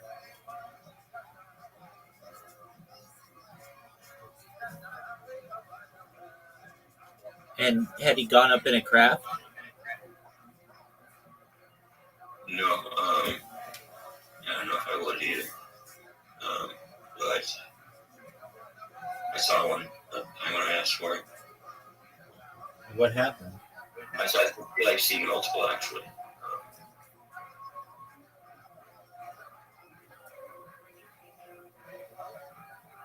But the one time was so incredibly definite and like, holy shit. What'd you say? I've had other times where, I see something in the sky that's definitely not an airplane and looks very strange, but nothing as clear as that time when I was in treatment of seeing that ship that shot across the sky when I asked for it.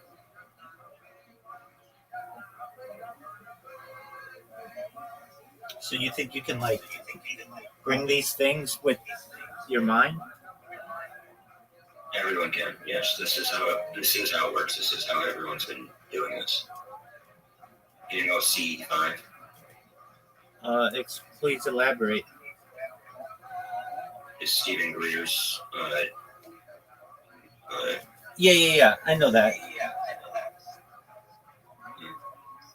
It's basically what they're doing. It's This is how the disclosure and alien immolation with their planet is going to work. It's not. There's never going to be one government explaining, telling everyone, "Hey, aliens are here."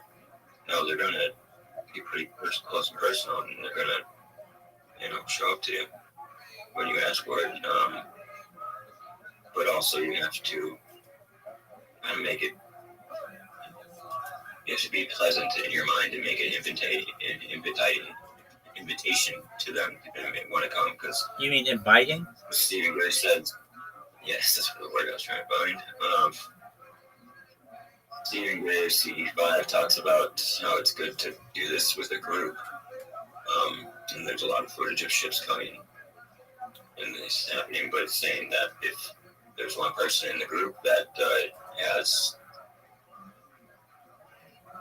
scared, frantic thoughts, it will, like, the beings will feel those scared, frantic thoughts and not want to work with you. Right. I don't know why people don't find Stephen Greer more credible. Why do you People think? are trained like dogs by the media and news and group mentality.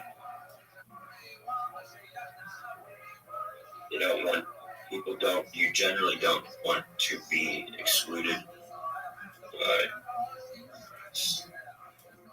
You don't want to be singled out and have to be in my position, basically. What's your position? Explaining to people of Earth that aliens are here and they exist and how to work with them. My experiences with them. Have you ever seen one? I believe I've seen them out in the city in human form, yeah.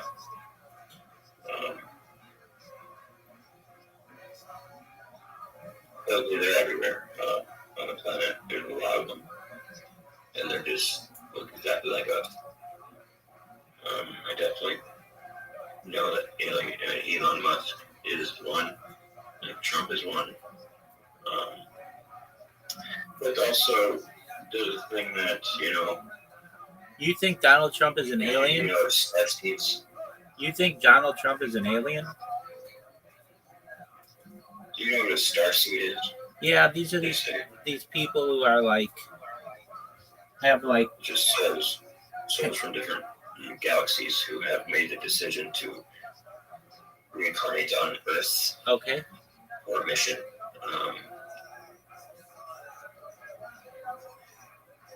And we have lived lives on different planets and different bodies and different aliens and stuff, but our soul is forever, and we can obtain any vessel, so long as it's a vessel. It's like demons.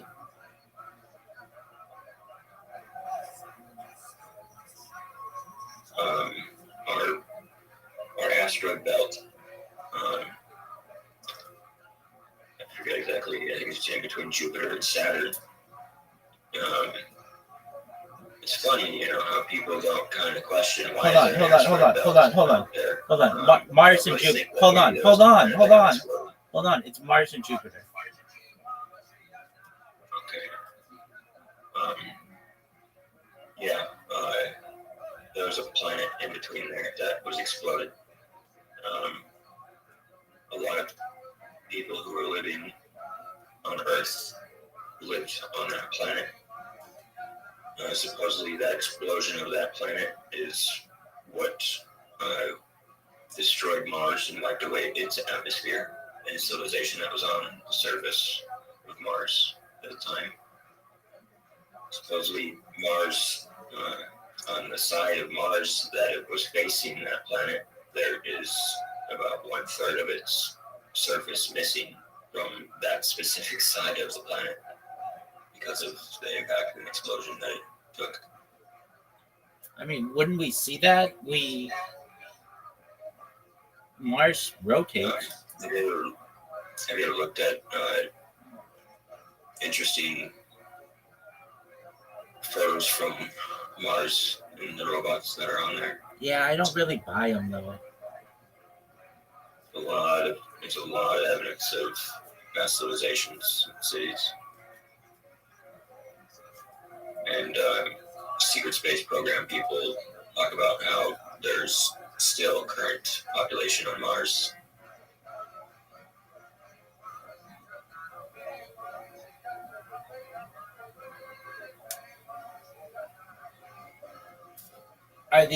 Was that planet between Mars and Jupiter older or younger than Earth? I would think older. Supposedly there was a mass civilization also on Venus.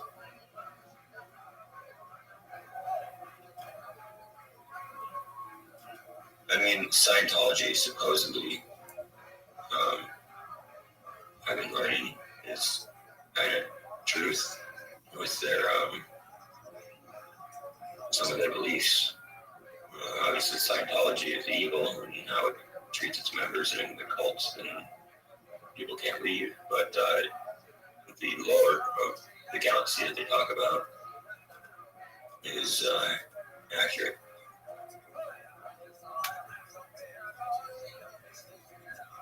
So you think the Scientologist people are telling the truth? Well, I think everyone's telling truths and lies.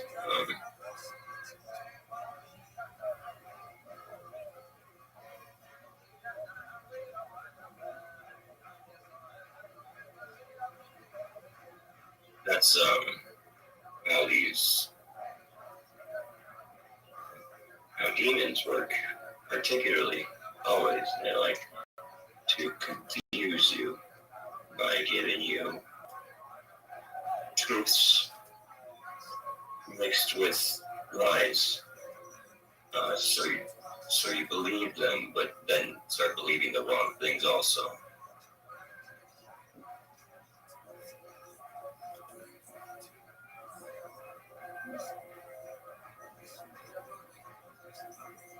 One of the other things that I have not been able to connect, though, is the existence of giants and their position on this whole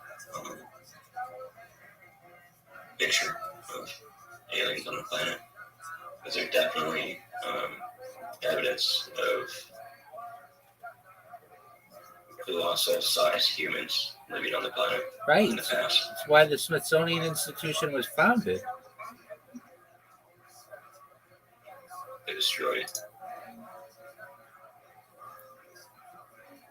It's like almost like they're trying to make, like, it's as if the negative beings got to our planet or made it an era. Okay. Let me explain this better from how I understand. The Nazis and how they worked with their occult and black magic rituals and stuff. You heard how they were doing in that stuff, you know? Like the Vril Project? A Vril Society? So the Nazis were the first ones to make contact with extraterrestrial beings and reptilians. This is going to cause the Nazis to be the first on Earth in current civilization to have developed anti-gravity ships. And I have photos of those, so I'm going to share them with you right now. Like the Nazi Bell? The Gawkin is what they call it.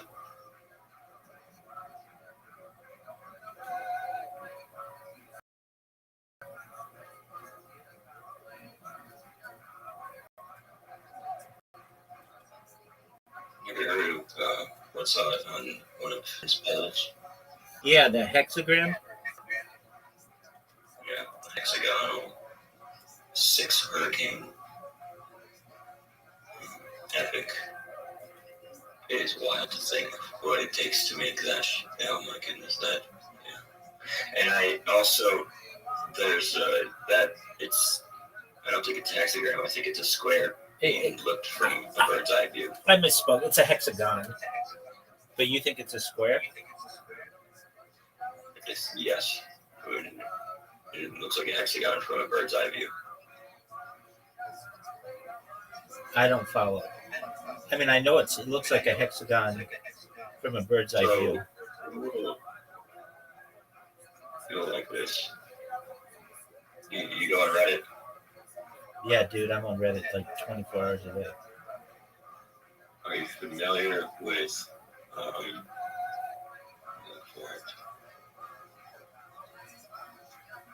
Saturn Storm Cube? Reddit, if you're not, Yeah. I'm sending it to your DM right now. Yeah, I think either in that one or I'm aware of it. So it is.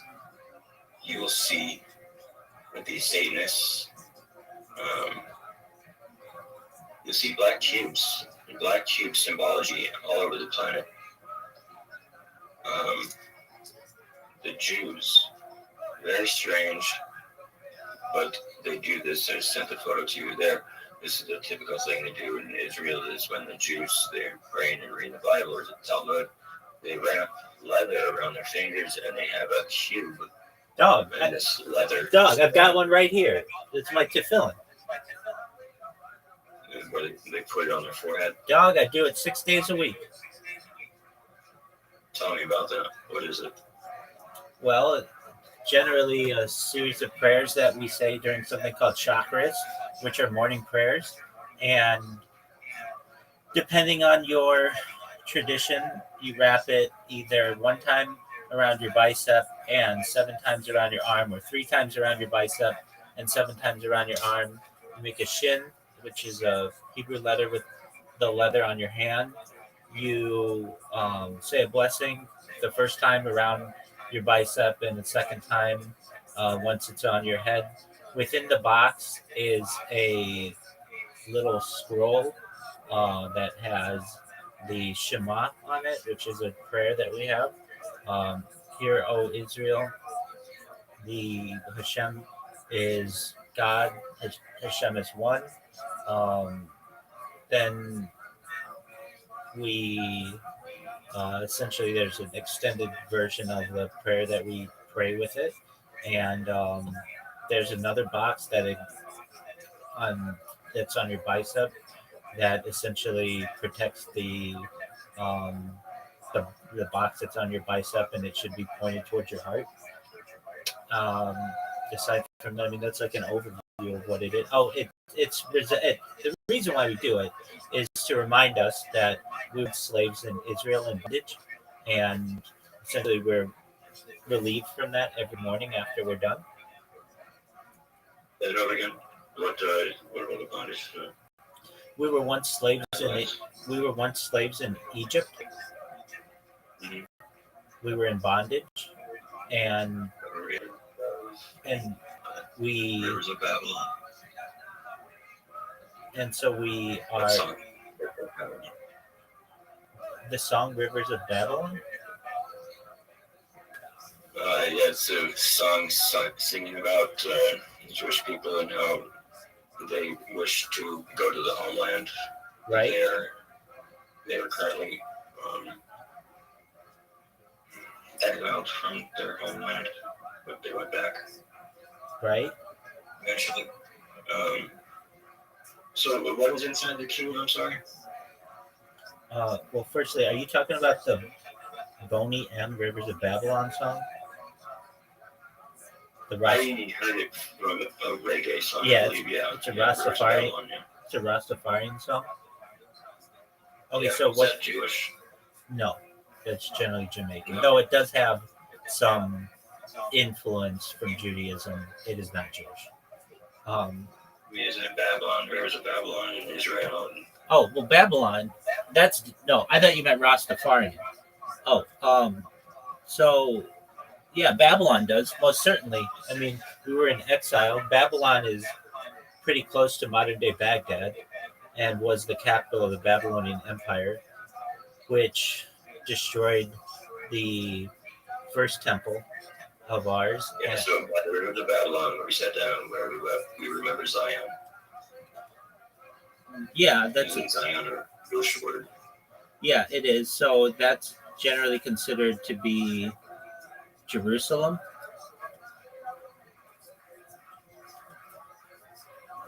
It's technically like Mount Moriah. When the wicked carried us away in captivity, required us from song. Now, how shall we sing the Lord's song in a strange land? When the wicked carried us away in captivity, required us, was the song. How shall we sing the Lord's song in a strange land? And so I think the song is from a Jew being exiled, I mean, slaves being kicked out of their homeland and wishing to go back, isn't it? yeah, that's our story. The Rastafarian song is just a telling of that story. Okay. At least, okay. I'm not wrong too badly, at least. No, not at all. It's accurate. I thought you were saying that Rastafarians that you were asking is Rastafarianism related to Judaism, and generally, I think some I aspects of haven't learned much about Rastafarian yet, but I know it's kind of silly. I think it's more extremism. I was raised Catholic. I was put in Catholic school. I left Catholic school early and became an avid atheist for most of my early life. And recently, within the past 5 years, having Jesus Christ back into my life. Okay. And God's protection again. All right. Well, I'm glad you have something that makes you happy.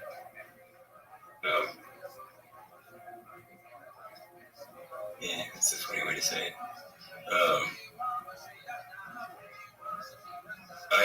Like I said, I've had 6 times in the psych ward to keep myself from killing myself. I've always desperately wished to commit suicide, oddly enough, and I never understood it exactly why.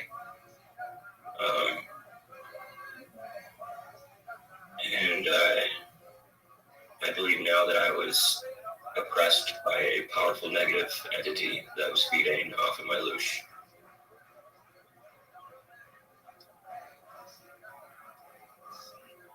And never in my life when I was younger would I ever imagine being able to not think of it.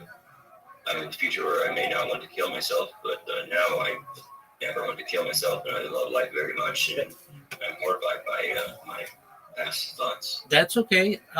You should know that you've really made some great progress, especially in terms of changing your mental state and your body. So that's great.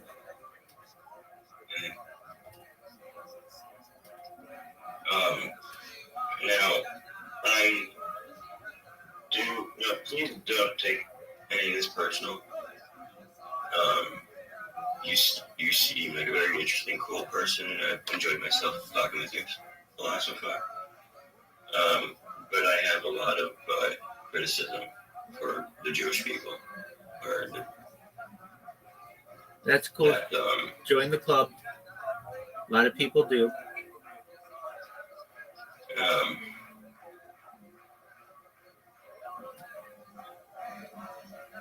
And, no, the Jewish people. Do you know? So, do you know how many times there's a particular number throughout world recorded history that the Jewish people have been exiled out of countries? Yeah, it varies, but a lot of times people choose 126. Mel Gibson says that he does a push-up for every time exiled. All right. That's the workout. Gosh. Mel Gibson's funny, I think, a lot. I really like Mel.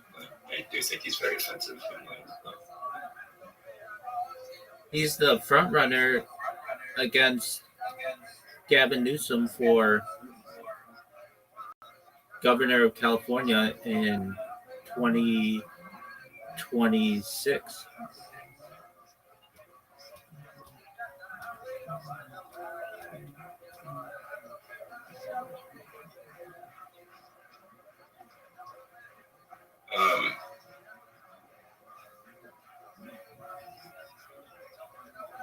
Yeah. You know, I You pray to Jesus. every day. I was just about to get into that.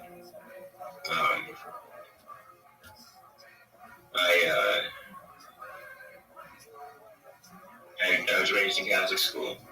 I was put in Catholic church and all that stuff, and I critically questioned it growing up and saw it wasn't answering critical questions that I had at the time, and I took that as a I must leave thing. And supposedly demons love tormenting particularly Christians who have left protection of Christ's love.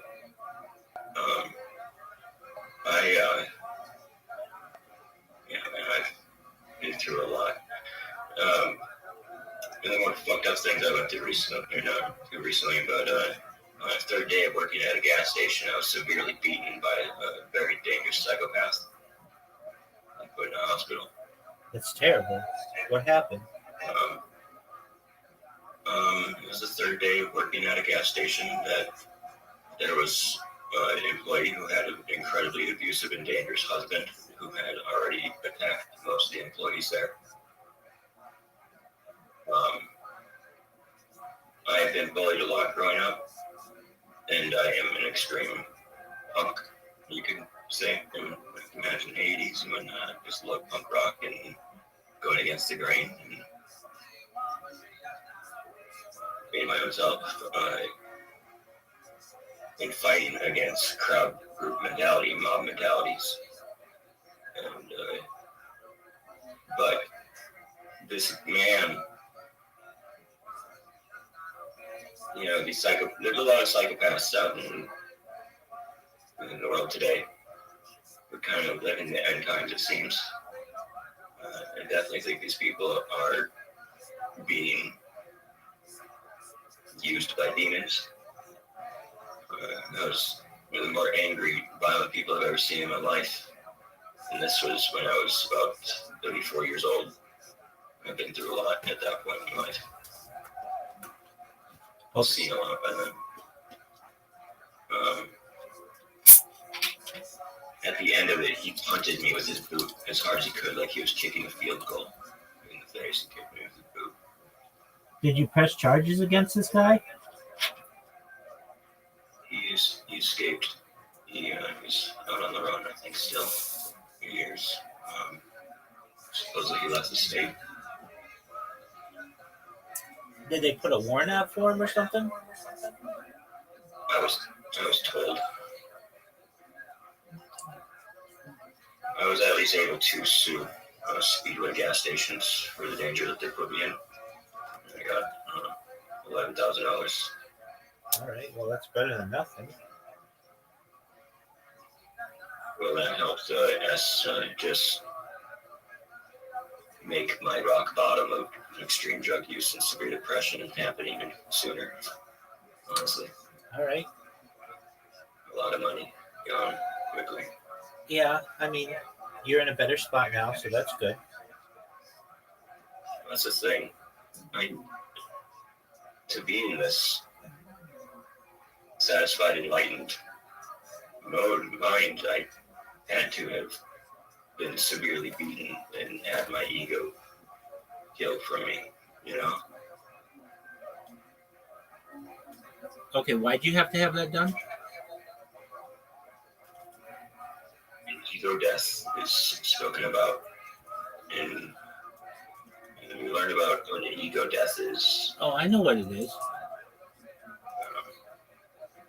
Most of my life, I was the tough guy. I was like the bigger guy. I was always the one who started, being, afraid to by people and start shit, and, you know,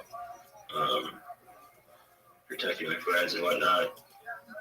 And this moment had proven to me that I was not what I thought I was, you know. And you know, it's hard to explain, I guess, honestly. Okay. Something that you were, you realize you were not, and it is an artificial mentality that you made up or something, and it's a submitting to reality, practically, pretty much, you know. Okay. But it's like an abandonment of everything after that, you know. It's just a new life. I don't have to be this anymore. I can every day have a chance to decide who I want to be. This is when I start getting sober and stuff. Okay.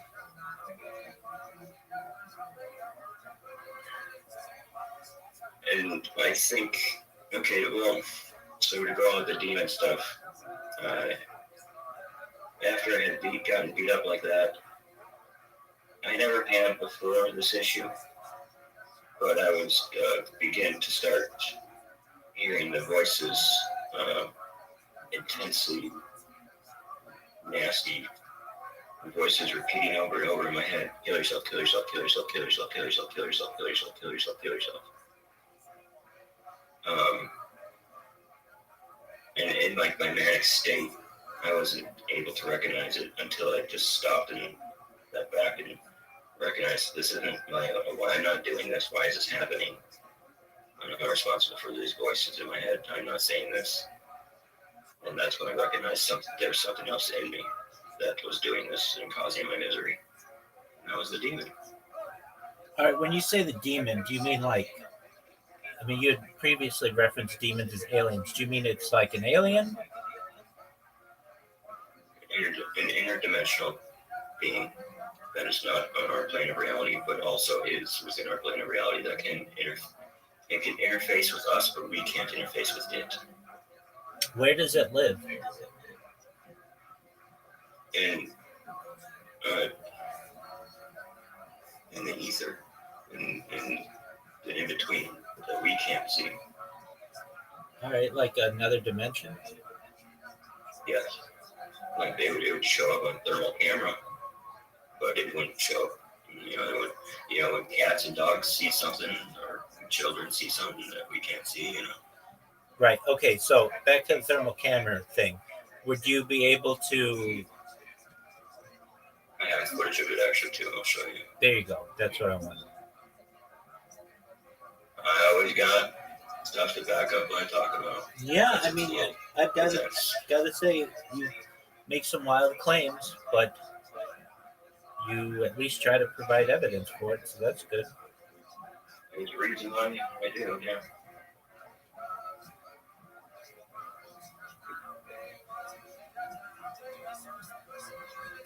Thing is, just most of my life I had this deep feeling of that things were not right and things are not as they seem. There's no way that life is this fucking shitty and boring and plastic and gray. You know? You read the Bible and we talk about miracles and magic.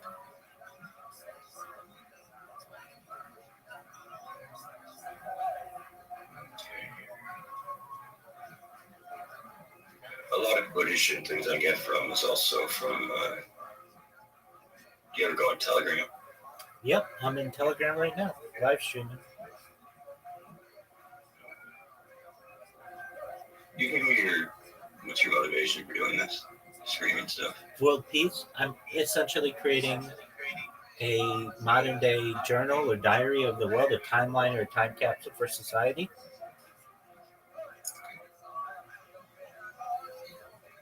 Well, that's real sweet of you. Well, thank you. I appreciate that.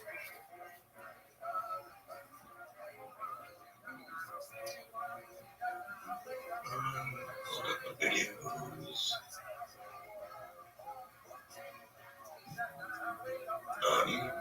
I you also seen like those ghost hunting applications where it would, if there's someone in the camera, it will put a stick figure image over them. Yeah, I mean, I'm just pretty skeptical of that kind of stuff, but I have an open mind to the best of my ability. So, if you have evidence, send it to me. I was just going to say that that's like a real easy, cheap way of being able to do the same things that the thermal camera picks up.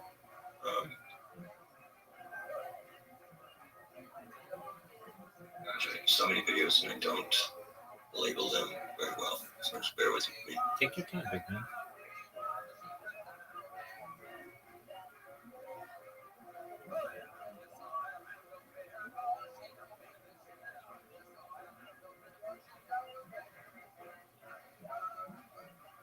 There's one particular video that I been coming up in my head again that it's so bizarre and upsetting that I don't exactly remember what channel I saw it from. I don't think I saved it. But it is footage of these individuals at it looks like a lake or a body of water giving out baptisms, dunking people into the water, rebirth. And surrounding these people doing the baptisms are a group of maybe Antifa, crazy, enraged people trying to disrupt the event. Oh, I found the video. Okay. It's too big. Anyway, you can give me nitro. Yeah, not gonna happen, big man. I wish I could. Of course. Let's see if I can post this.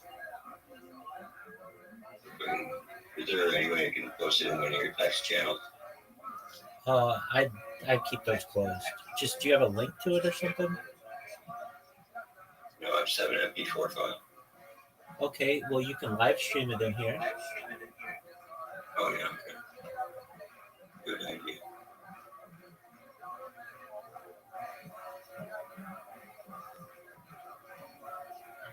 Pull it up here.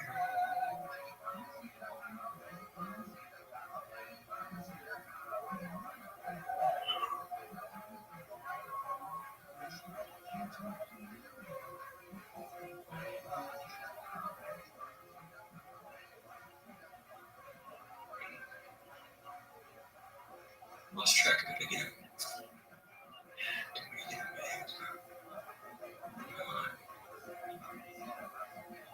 Just had it.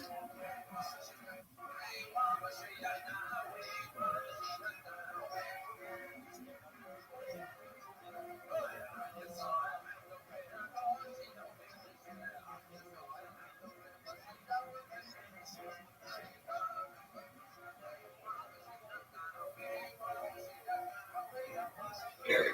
Okay. And so this is an event footage of someone having a typical sleep paralysis, demonic attack. Okay. All sleep paralysis is demonic attack, by the way. All right. All right, so I'm streaming it. Let me know what you got on. I have it loading. It's on.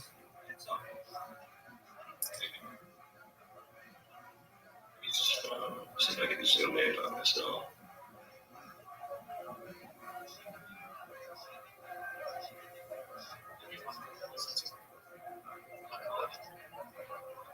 The man seemingly practice something of sudden So man sleeping. And so this is the thermal camera right here. I got you. Just one moment. Can you make it bigger? Say it again. Can you make it bigger? Like it's like a picture in a picture? Yeah, no. Let's see.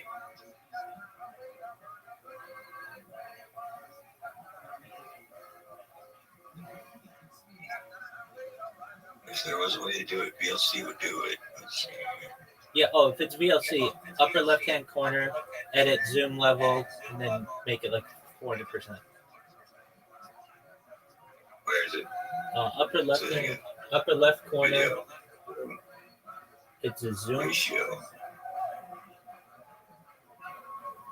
It should be under either edit or view.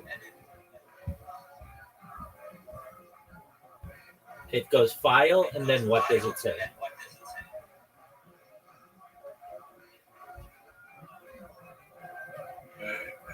Oh, view. Okay. Click it, and then zoom. That's cool. I made it smaller. Can you make it bigger?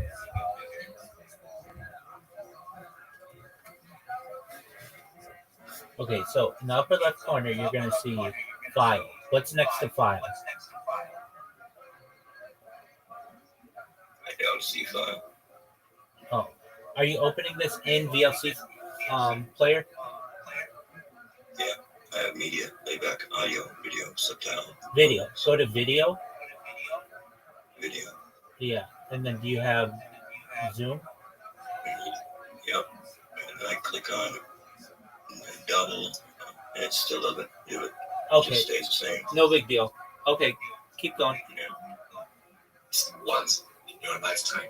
No, I start from the beginning. Something that each other was experienced He's saying in the shadow here. lifetime. I don't know if I can hear you. It's climbing on top of the bed. There is another key signature picture of a thermal And it's beginning to choke him and strangle him. a sleeping individual. This mysterious shape resembles that of a human body, climbing on top of the man and seemingly strangling him.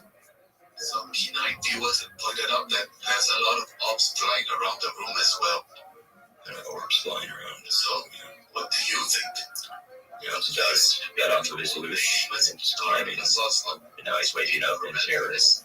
let us know your thoughts. Yeah. Well, shit, man. I don't know what to tell you. Well, these, I think I do.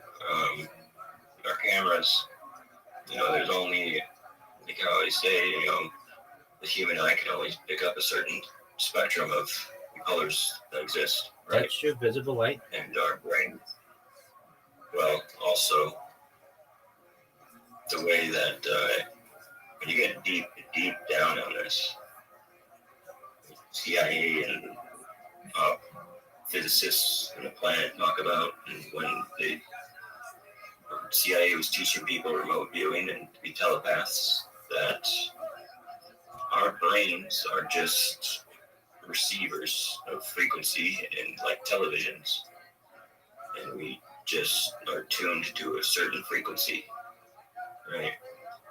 And these other beings are just on a different channel of frequency.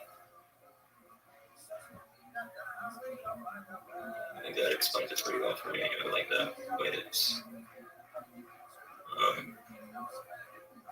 And these beings are so advanced that they also constantly made us that they can tune our brain to see what they want us to see. Exactly. Have you ever heard of us, like how the human brain has a reptilian part of the human brain? Certainly. The Abdullah oblongata. I thought it was called the basal ganglia. They're all the same area.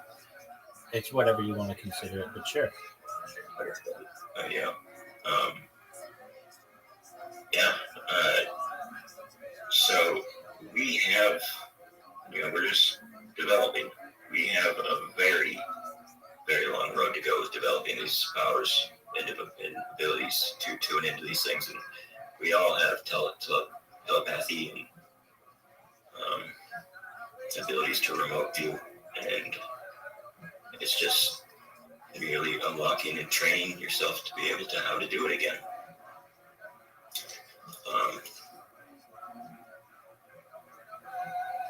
Have you ever heard of what is being a prison planet? A prison for souls. Right? And that goes exactly with what remote viewers are saying they see when there's a group. So I'm really into remote viewing, and I'm trying to learn it myself. And this is what it really got me into trying to develop telepathy.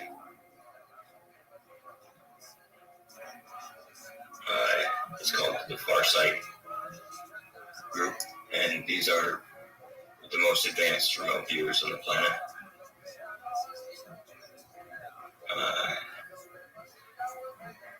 They talk about following the soul after it dies, and where it goes, and how it goes into the tunnel of light, and how this tunnel of light supposedly actually is just a trap that shocks, electrocutes, destroys the soul and all of its memories, and it is a reincarnation, a recycler, supposedly.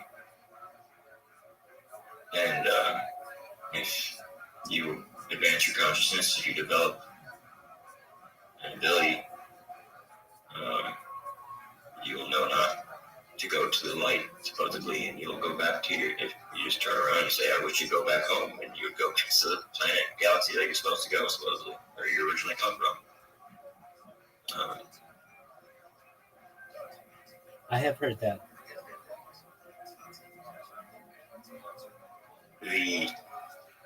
I'm going to send you the Farsight video about, they call it the death traps.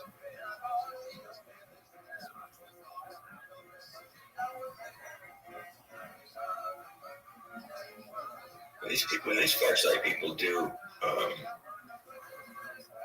their remote viewing, it's really interesting. Like, you see them, they're like trying to do telepathy while they're swimming underwater and stuff. Really cool.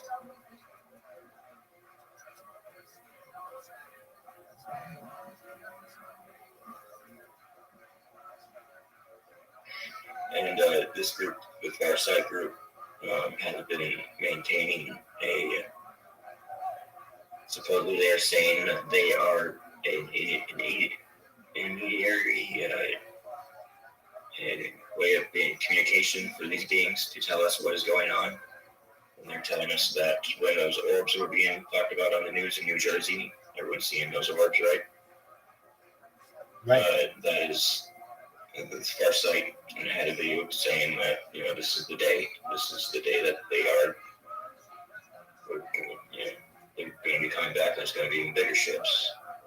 And so, I mean, I'm still waiting on the bigger ships. Let's see here. But, and again, there's truths and lies. I don't know if everything's a truth, you know what I mean? But they do tell truths that, okay.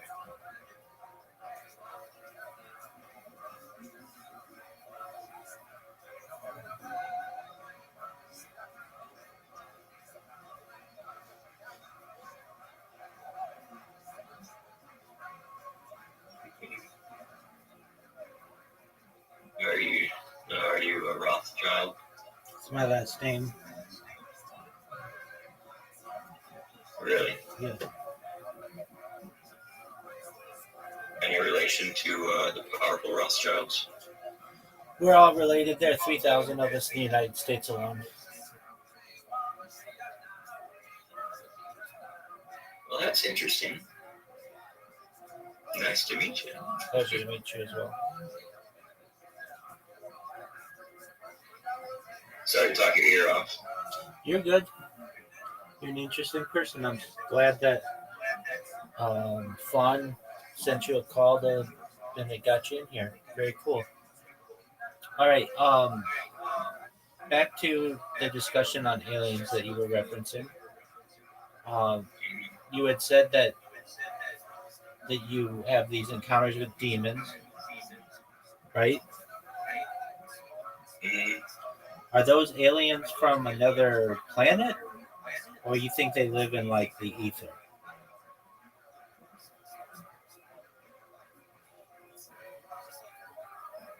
So there's a lot of them. When it comes to space and exactly what the heck's going on. I can't act like I know.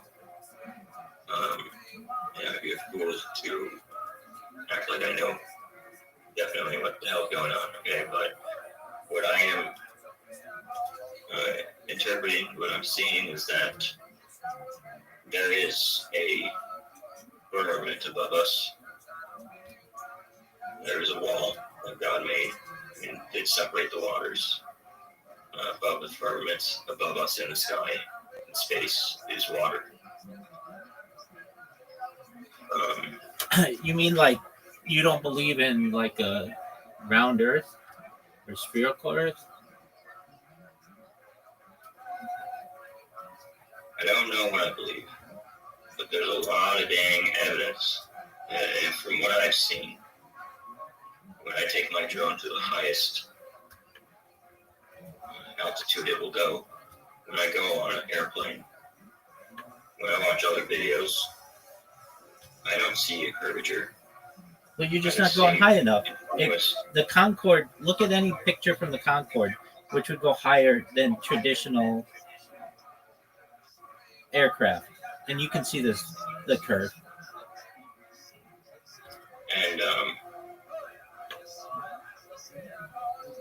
you know what I'm referencing? The Concorde plane? Yes, the one that knows that has to pitch down. Exactly. Planes. So just look at some pictures from the Concorde and you can see the curvature of the Earth.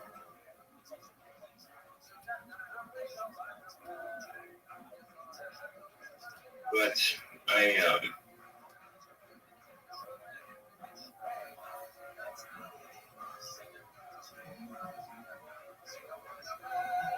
I think that, so I believe what Admiral Byrd said that he saw when he came back from Antarctica. His Antarctica mission. Yeah. All right, so I know that story pretty well. Tell me what you know. They're flying across a mountainous range. They're supposed to be in, very tundra cold conditions and terrain in Antarctica. Right. And it looks like there's grass and there's woolly mammoths walking around and it's warm. And suddenly there's a ship that's flying beside them, and it seems to have taken control of their controls of their ship. Right. And has them land and visits and explains what's going on. I definitely believe there are other civilizations out there that are incredibly advanced that we don't, that are pretty far away.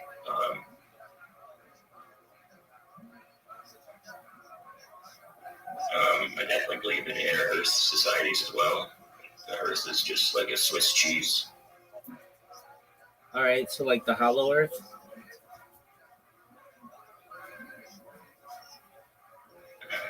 Have you seen that footage of supposedly the hole of hollow Earth? Oh, I've seen some. I don't know which one exactly you're referencing. Send it That to was me. one that came out recently. Send it to me if you can.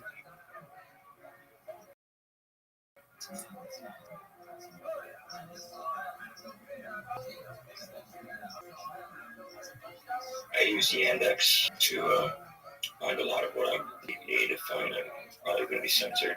I understand why.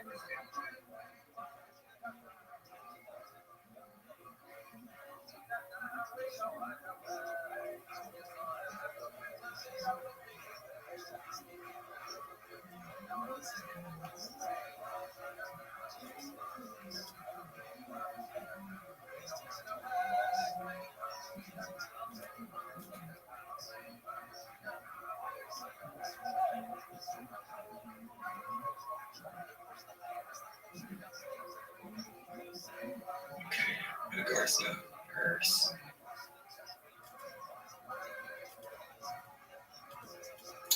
This is some pretty crazy footage as well. Yeah, I'm going to send it into your DM right there. All right. I'll take a look in just a moment.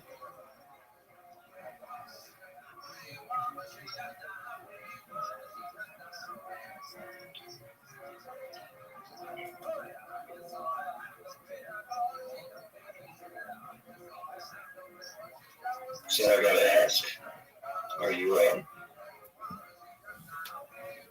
being a Rothschild, does that mean you have the perks of the financial? It's like having the same last name as Morgan. Are you related to J.P. Morgan? Perhaps through your family tree, but no, I'm as normal as they come.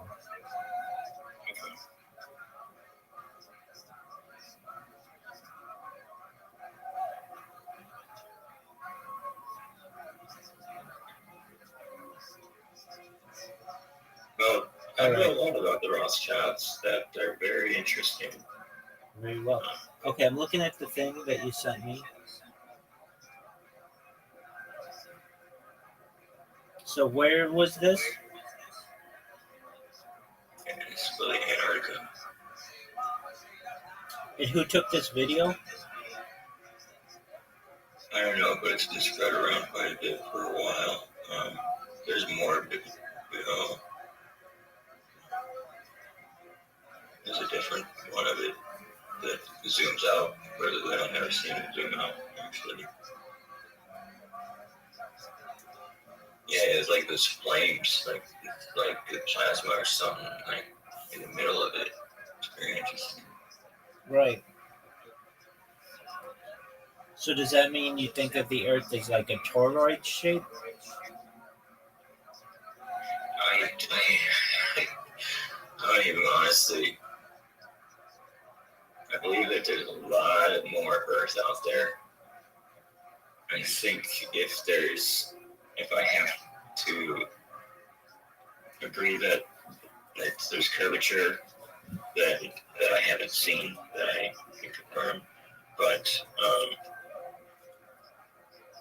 and then maybe the Earth is like a potato shaped, but not perfectly round or nothing like what NASA shows us. I don't feel All right, so you think it's shaped like a potato? something, yeah, something different. Like an oblong sphere? Mm-hmm. Okay. And what makes I mean, you... it's just because there's a lot of. I mean, the Bible doesn't talk about the creation, but Oh, wait, he said sphere. like you ever seen those videos of like when people zoom in on stars, planets?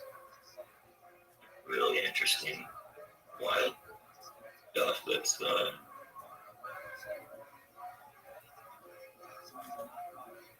Okay, so you think that like every I don't believe in like interplanetary beings fully yet. Honestly, I believe there's other humans on a planet. I mean, there's non-humans on a planet that are incredibly intelligent, but I suppose there's no evidence of these beings coming from a ship from another planet that exists. Well, I mean, it's hard to explain. you know the Bob Lazar story. What about that? Those are ships that the United States government has. Yeah, there's a lot of stories. There's a lot out there, I know. I love when John Mayer's talking about the moon. All that John Mayer has to say about the moon. Yeah, that's some wild stuff. That's actually the stuff that I don't agree with him on. Why? Oh, well, it's just there's no evidence of what he's saying, and but the more and more the older I get, the more I'm open to it that there's perhaps an alien base on the dark side of the moon. I'm going to send you what was my most definite recognition that something is severely fucked up with NASA and its astronauts. It's that, that video, everyone's seen the video of Buzz Aldrin, Neil Armstrong. He punches the guy that's going in front of him, telling him he doesn't. Doug, Never been to the moon. Doug, I'm an expert on this subject. Yeah, the man's name is Bart Sibrel. The video that Bart Sibrel made called Funny. Astronauts Gone Wild. I've seen it. Watched that? I've seen it. I've watched it with people on here. I know it in and out. Okay. One thing that I know about life very well is psychology. Humans work because I've gone to a lot of psychology and sort of my obsessions of understanding why people do the things that they do. So I was bullied a lot. And when I read the psychology and the reactions of these astronauts, and when I see the things that they're saying, they don't know a goddamn thing about what they're supposed to know. And every single one of them has a different thing to say. And not only that, they are all responding like an old man who is terrified and trying to hold a lie that he's been holding for a long time. And You're talking about the Apollo astronauts, right? all the astronauts that were interviewed on the Astronauts Gone Wild. Yeah, it's a joke. It's like a joke that anybody believes that story.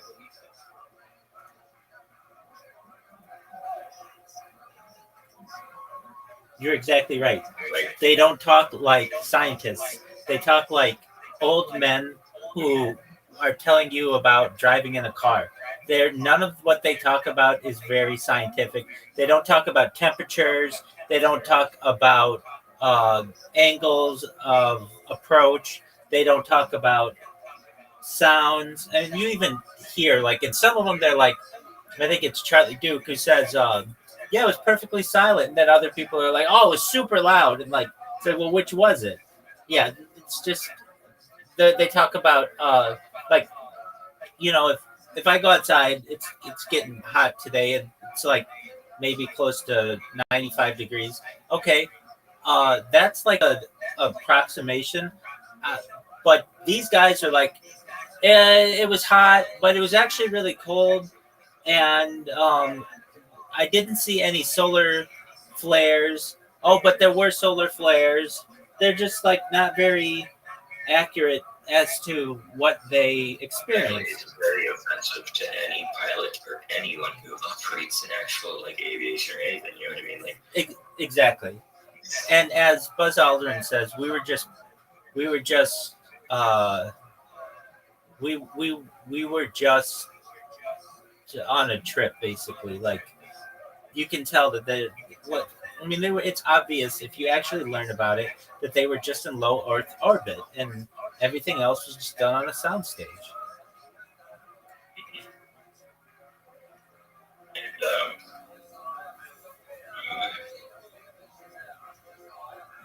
And the director that they killed, Stanley Kubrick. Yes. And it seems like Kubrick was leaving a lot of SOS, reaching out symbology and hints throughout his movies, especially in. Absolutely. So you've got in The Shining, room. I think it's like room. Room. The Shining. Yeah, the rooms and the patterns of the floor. Yeah, exactly. The pattern on the floor. Wearing. Exactly. Room 237. Yeah, the pattern on the floor is like the space.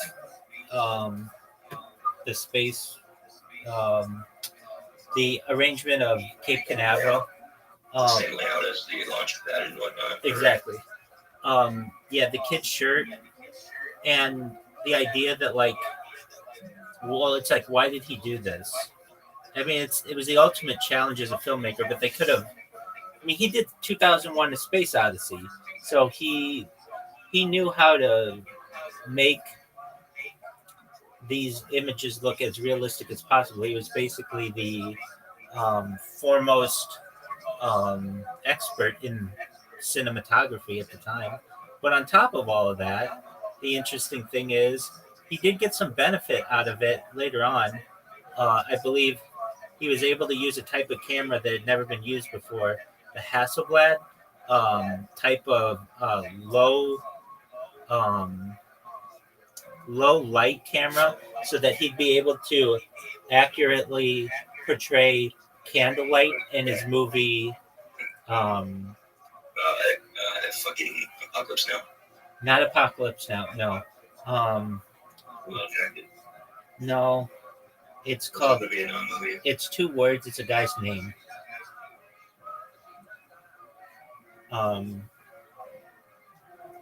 Just one moment. It's here we go.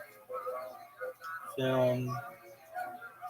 It's not Barry Lyndon, which took place in 1975.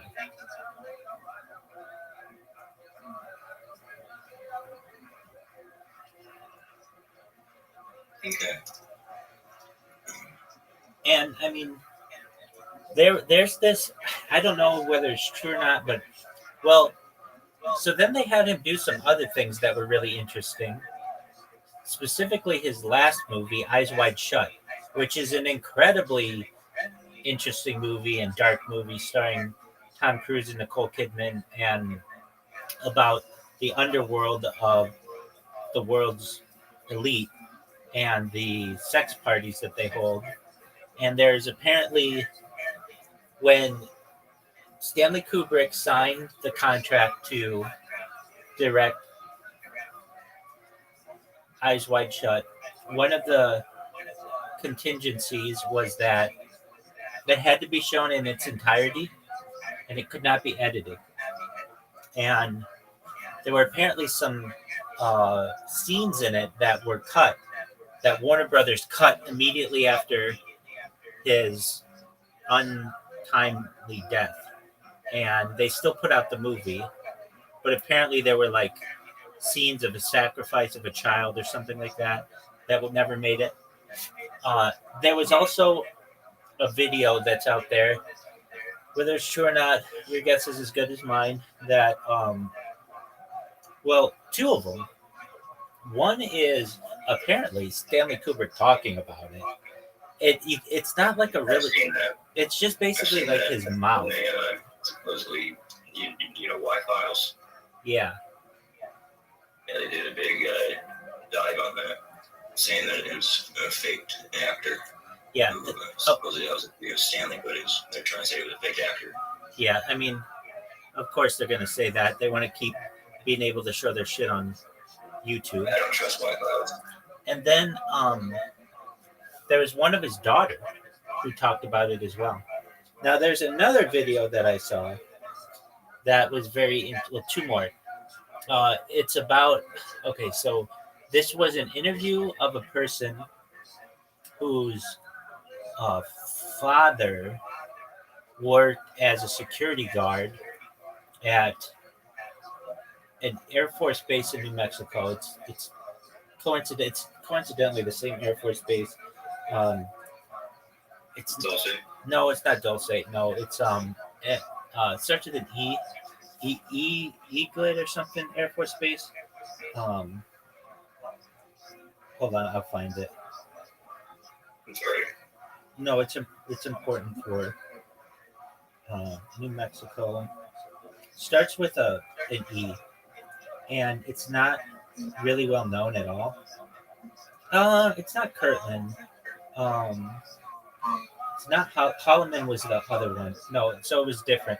Holloman and Edwards Air Force Base were where allegedly Eisenhower met with had like alien discussions. It starts with an E. Starts with E. It's not Kirtland. Maybe it's not an Air Force base, but I'm pretty sure it is. Starts with. It's not well. Other people watching your live stream right now. It's what? Other people watching your live stream right now. Yeah, on different streams. I've got like 1, 2, 3, 4, 5, 6, like 6 in Discord and the socialized Discord and a couple on some others, and then I've got 18 different YouTube streams going simultaneously, so it's hard to keep track. Hell. Why? Because I want to be able, I want to record. I want to record my life from multiple angles. This is so interesting to me. Okay, bases in the state of New Mexico. No, it's. I thought it started with an E. No, Edwards is in California. Base that starts with an E, I know. Yeah, I mean, I could be wrong. It could have been Kirtland or Cannon, but it was like. Okay, anyway, I could be wrong that it started with an E, but I'm pretty sure it did. Let me just look up with AI the story.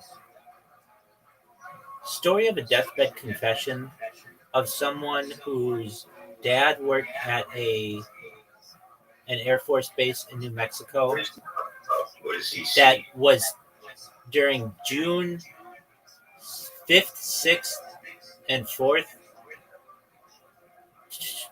1968, of the Apollo program being filmed.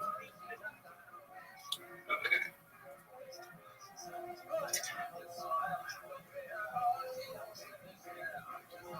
All right. Yeah, here it is. Oh, it's Cannon Air Force Base. It's not with an E. Cannon Air Force Base. All right. So a Reddit post from July 15th, 2023 discusses a deathbed confession of a man in New Mexico. His father worked at Cannon Air Force Base. The man claimed that the Apollo moon landings were filmed at the base as part of a project called Operation Slam Dunk. His father was reportedly an MP guarding the sites where the landings were filmed. The confession was made after the man was diagnosed with terminal. That means military police. Yeah, I mean, I said security, but that's military police. Terminal cancer and told he had months to live. Okay, so let me find this Reddit post.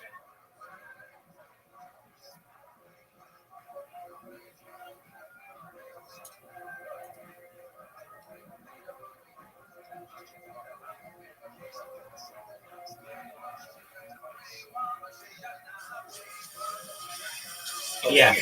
Streaming thing. 3.5 years since the pandemic. It seemed like you have most of the equipment except for a decent microphone and lighting.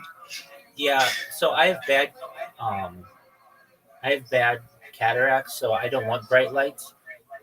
And as for a microphone, Be like, just hurts your eyes when you see bright or what? yeah, badly. You have really shitty eyes. Right. I have cataracts, so basically, like, Scratched up. yeah, it's like the lens is fogged over, and so when I go outside or even just have bright light on a computer, yeah, but it's expensive, and I've just not been able to do it. I was going to do it during the pandemic, right before this. Child, just demand it. Yeah, it's easier said than done. I mean, it's like being named Smith. Does that mean that you're related to Adam Smith? Yeah, perhaps, like through the way. Or if your last name's Johnson, does that mean that you're related to Andrew Johnson or Lyndon Johnson? So I like to think so.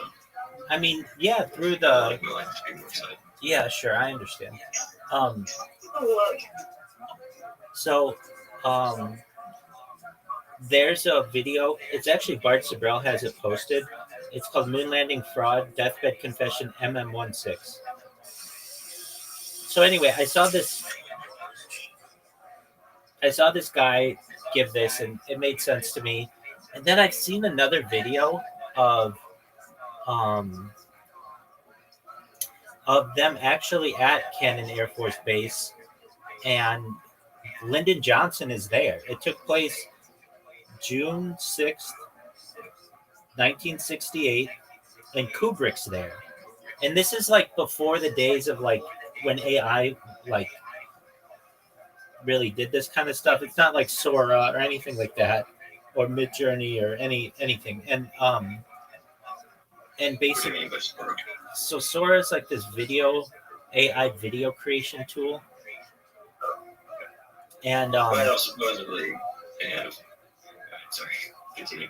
and it's like it just shows Johnson there with Kubrick, and Kubrick's like pointing around telling guys where to put things, and then you actually watch them. What they did is took concrete and like just huge amounts of concrete powder and just made that as the lunar scape, and then it shows them like taking it and moving into a huge. The footage of this moon set. They move into a huge warehouse where it's dark and you're like, oh, that's where they did it. And then like even like James Bond played up on this with Moonraker, where like James Bond's running around a moon set, or the movie Capricorn goes through a damn moon set, right, or the movie Capricorn 1. They do this as well, except instead of the moon, they fake going to Mars. Like O.J. Simpson's in that movie. And it's just the juice. It's just pretty clear to me how they did it, and that's why you never hear anybody talk about it in the mainstream. The only time they ever mention any of it is on June 20th every year, or July 20th every year, marking the whatever anniversary it is, and then you never hear people talk about it anymore. Even Elon Musk doesn't talk about it. When Elon Musk sent his car to space, he said in front of the press conference, the first thing he said, you can tell it's real because of how fake it looks. And I feel like right then and there he was admitting that it's all fake. Certainly could be.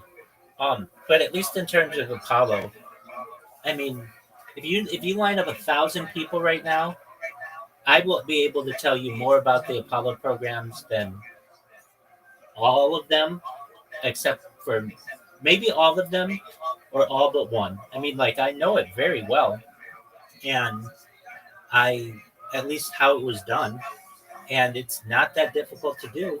And the fact that people still believe it to this day is an insult to my intelligence. One of the main reasons I think a big motivator of the reptilians doing this to humanity is the influence and attempt to try and convince people that God does not exist. Okay. So you think that they didn't go to the moon to break people's belief that... It's like a whole mental prison, like it's the prison planet, it's like a fake reality that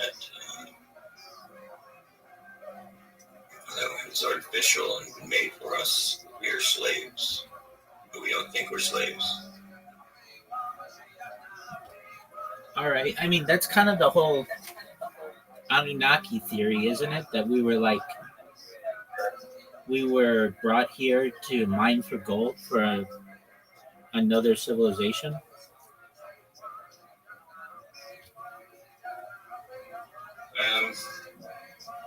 Yeah. I also have footage of an Anunnaki giant stasis sleep that they found in Iraq. Send it.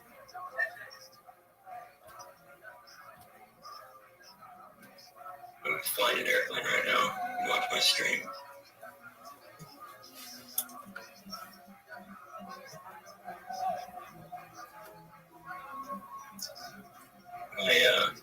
My grandpa was a pilot, and my dad is an airplane mechanic. My whole family's in aviation. What game is this? War Thunder. Do you ever play Microsoft Flight Simulator? Oh yeah. What's your favorite? Oh no!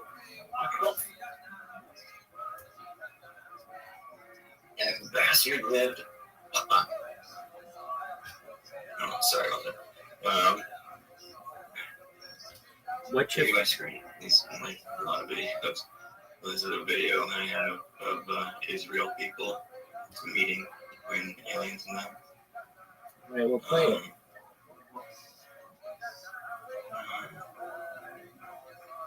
I really send you that.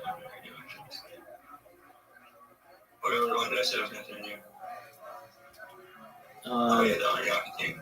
Yeah. I think you're right here too. I just sent both of those to you. Tight.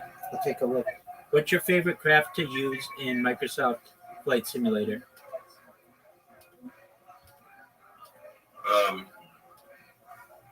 I treat it basically just as like driver's training. I'm trying to learn how to fly.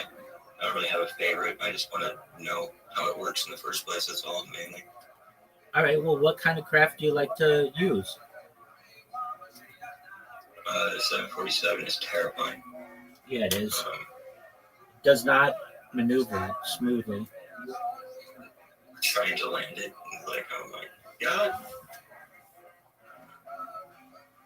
No,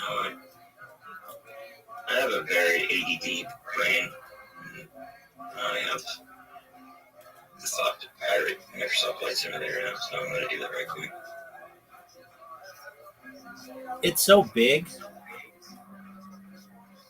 I wonder how many gigs it is. You know, there are alternatives that basically give you the same experience but are much smaller. Negative. Yeah. Let me just get their names. They'll download 10 times faster. Just a moment. Flight Simulator, Microsoft alternatives. One of them is called like Free. There's got to be. I'm sure there is. Microsoft is shit evil corporation. X-Plane is really good, and Flight Gear. Those are the two that I've used. Of them, I think X-Plane. You know, there's a flight simulator. At least there used to be. I still think it exists, or in Google Earth, which is amazing. Yeah, it still works. I did it like within the last couple of years. I still think it does. Do you have Google Earth? Yep. Okay, go to Google Earth, and I'm going to show you my favorite island on the planet then. All right.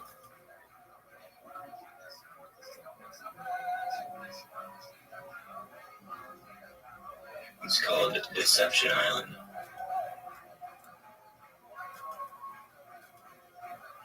I'll go to what you were trying to see first. What were you trying to see? Okay.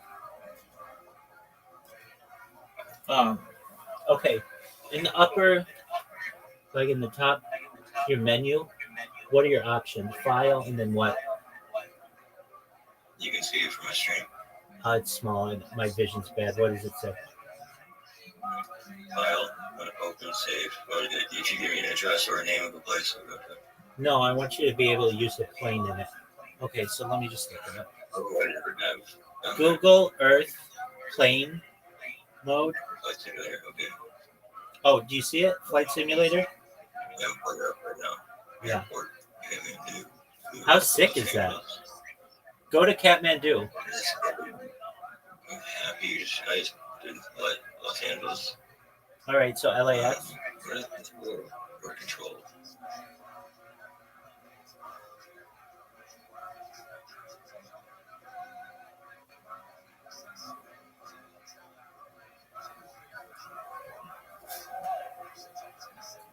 People show heads.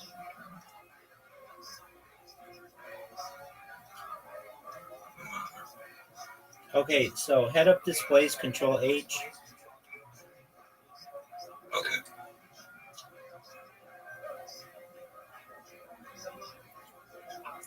That didn't work. Okay, mouse and keyboard.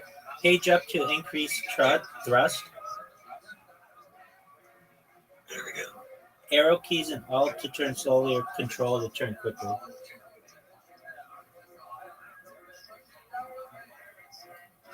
Pull it up. Maybe we should go faster. Hold up. Still not going fast enough.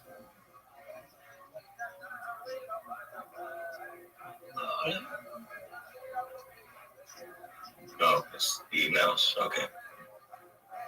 The mouse is my joystick. Okay. Cool.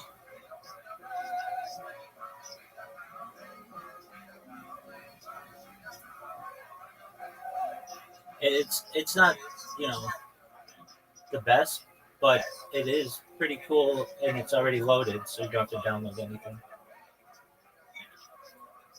I just wish. What are the other controls? How can I which keyboard shortcuts I cannot edit them? Is it just inside anything? All right, move left is left arrow. Move right is right arrow. This is with the keyboard. I don't know with the mouse. See first person perspective. Control, then click and drag. Zoom in is plus. Zoom out is minus.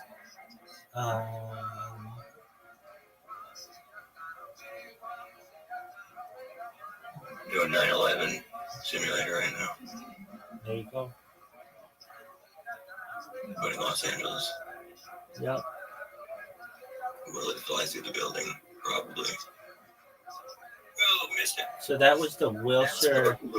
It's a really difficult feat to be able to have done what those pilots or what those quote unquote terrorists did on 9/11. Yeah, technically impossible, but okay. Yeah, everything that John Lear says about it, 9/11, I believe, honestly. I don't know if I agree with everything, but the big thing is the do weapons. I don't know. Yes. I don't know if I believe that, but maybe.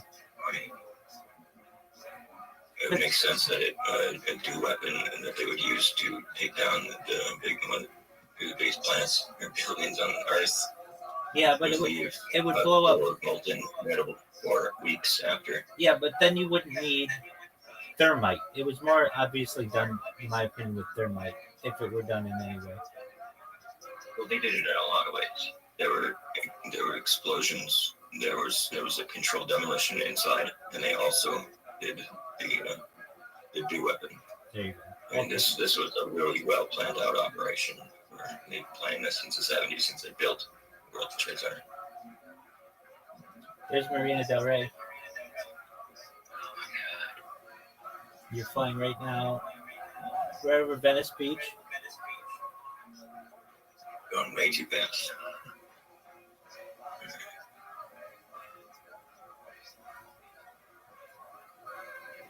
You've got Marina Del Rey, Manhattan Beach, Hermosa Beach, Redondo Beach. JFK. I've been here a lot. That's LAX. Oh, LAX, okay. My family has a cabin up in Northern California, around Napa Valley.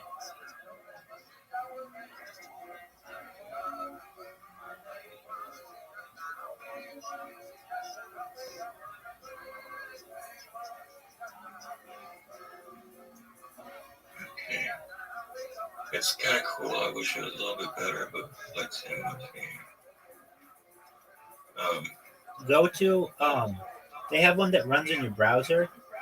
That's really good. Flight Simulator browser. And Just a moment. GeoFS. Go to geo-fs.com. It's amazing. you know what the band, the Gorillas. Yeah, dog. You know about their Jeep simulator No, browser game? tell me about it. Really? Man, you're old and you don't know about that. Dog, all I know about the Gorillas is the song Clint Eastwood, basically. Yeah, basically it's just a simulator where you drive around in their cartoon truck with that song going around in the background over and over. Believe it or not, I think Gorillaz will be one of the biggest bands of all time. Very good too. Well, just because they don't have to have anybody living to do it, it can all be done by engineers. Like the Rolling Stones. I saw the Rolling Stones at SoFi Stadium on the stream, and like right before, it was like maybe a month or two before, their drummer, Charlie Watts, died. And so they had to replace him. Eventually, Mick Jagger, Keith Richards, everybody else is going to die. And then it won't really be the Rolling Stones. But with Gorillaz, they could do that for 1,000 years, and everybody would consider it just like Daft Punk. Exactly.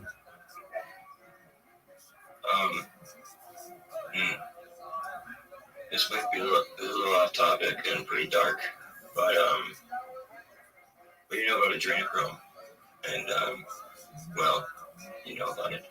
I want to show you Alice Cooper's album cover when they was bragging about him when they were doing adrenochrome. So what do I know about it? Essentially, it's released in your adrenaline glands during times of high stress. The purest forms come from children, and specifically Eastern European children, Eastern European brunette males, for whatever reason. And, you know, like it's used potentially as a currency by elite levels of society to be able to get a euphoric high. Supposedly what aliens have been using to continue their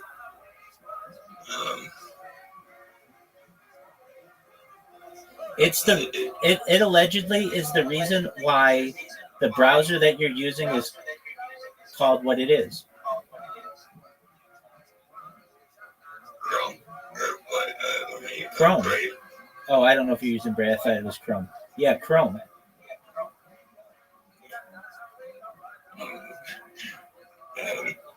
Please tell me you know about the 666 and the Chrome icon. Yep, absolutely. I look at it every day. What about the offline dinosaur game? Yeah, I know about it. I've played it a bunch. Do you have a high score? You know, I don't know off the top of my head, but I've had times where my internet has gone down in my life where I've played that game far too much, far more than I care to have. But yeah. I got really far one time. I was ridiculous. I was so proud of myself. Excellent. It goes like night to day. It keeps on getting faster and faster. Right. I'll be right back. Let me use those.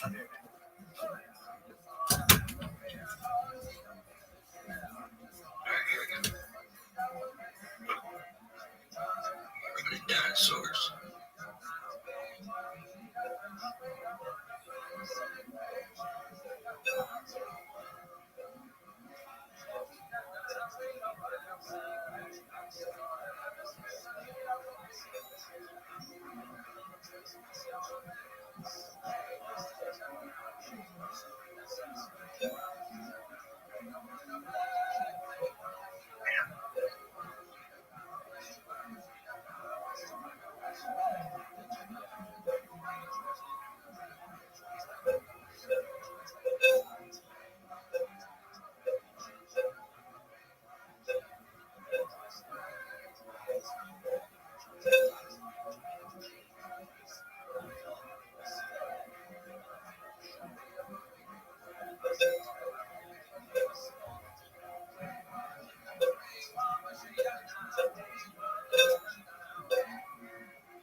That's not fair.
All right, I'm back. Did you download GeoFS yet? Or you don't have to download it. It's just a website. Not yet.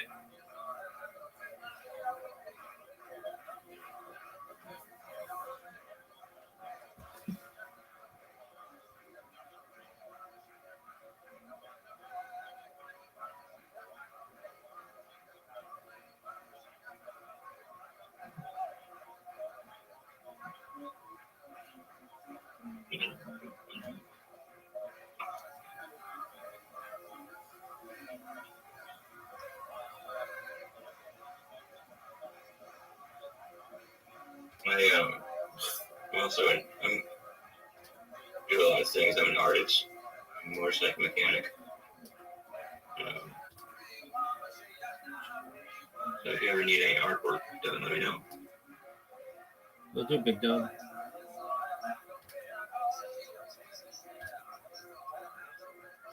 You like Hunter Thompson? Hunter S. Thompson? Yeah. I mean, from what I know, Fear and Loathing. Also,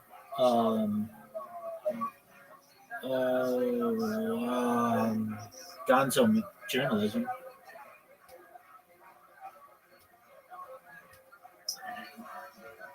Yeah, there's a video. I made a post on Reddit that did pretty well. Got a few upvotes about how I claimed that he was a murderer. Self-proclaimed. Yeah, I've heard that too. Obvious murderer. And the reason along with that, I posted a link of the time when Hunter Thompson was on David Letterman one night. David's talking about his guns and he had like shooting. And Hunter goes, "Yeah, I like to kill." And Dave's like, "Well, what do you mean? You like hunting and stuff?" Yeah, I like to kill. Okay. All right.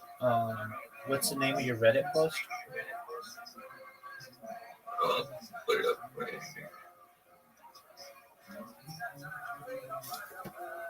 I think I've seen that, but I'd love to see it again. Along with the post was And you really gotta open up like some sort of text chat. I can post on the server. But then look in your DMs. Cool.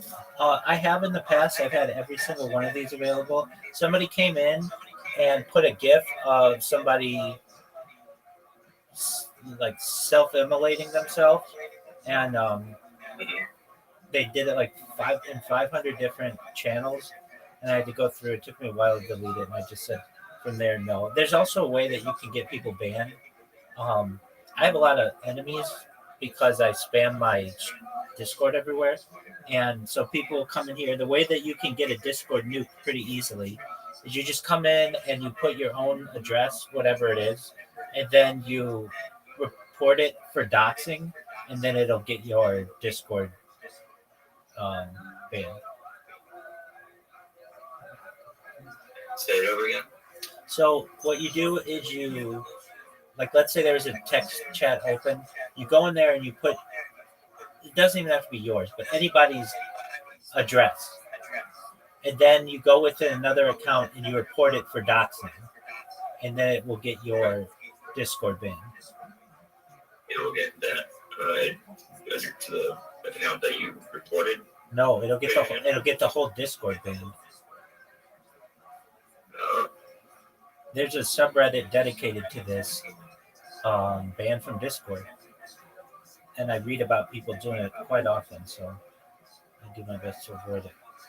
I think 2020 was when a lot of us started to learn about these celebrities. We used to admire Hunter Thompson. Was a difficult one for me. Yeah, I like to kill. Do you have the video? It's you have to just right click the link that's in the title of the post. Oh yeah, I see it. If I may ask, why didn't you embed the video in it? I don't know.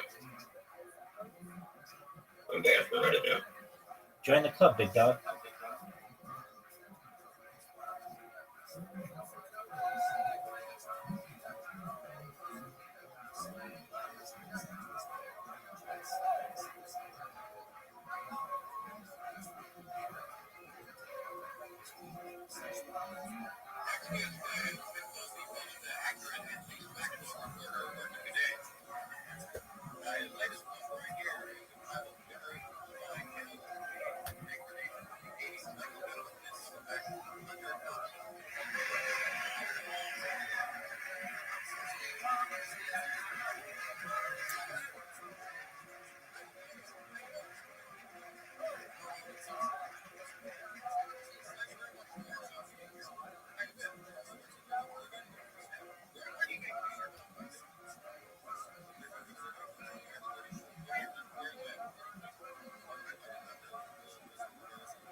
Use the restroom.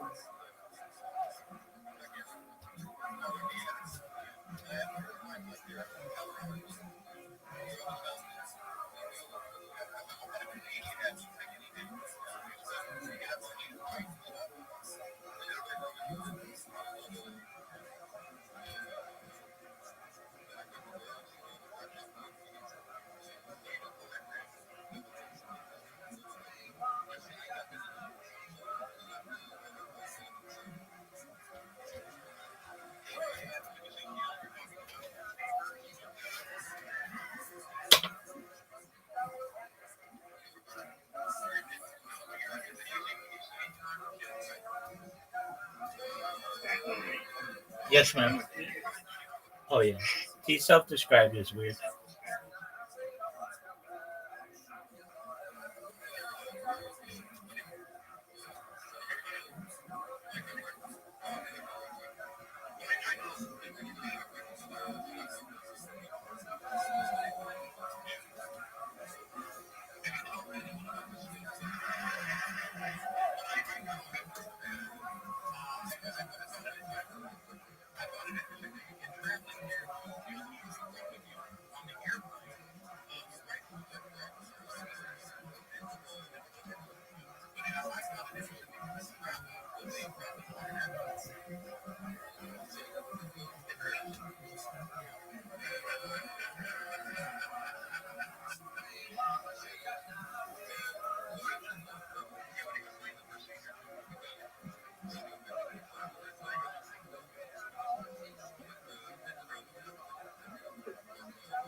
Okay. All right, I'm still watching this.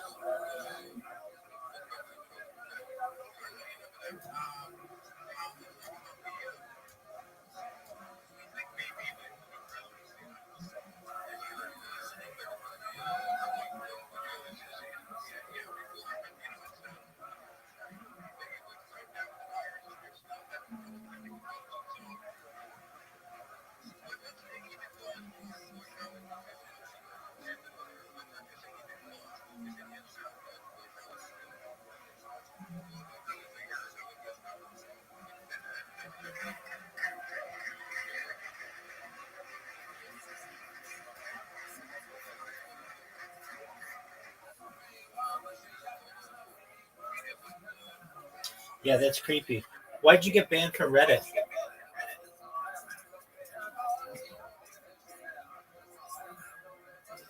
Someone said someone looked like a certain skateboarder, and it was probably like the last flag or whatever. I don't know. I got warned a couple times. Like the last time that they actually banned me, it was like it didn't even make any sense. And it just made me realize, well, there's no control on Reddit, and they just want to get rid of anyone who has proof. Yeah. Did you check out that flight simulator? What is it again? It is.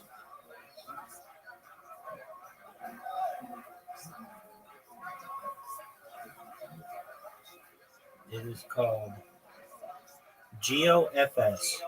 GEO-FS.com. It is really cool. It's basically Microsoft Flight Simulator 1 to 4. GEO-FS. It is Microsoft. This better be good. Dude, it's Microsoft Flight Simulator 1 through 4 in your browser. You don't have to download anything. You're over here talking about downloading Microsoft Flight Simulator, which will take you 2 to 10 days. And I'm telling you ways you can start flying right now. You're already off the ground, son. I just fucking it. It's multiplayer too. Dude, it's very nice. All in your browser.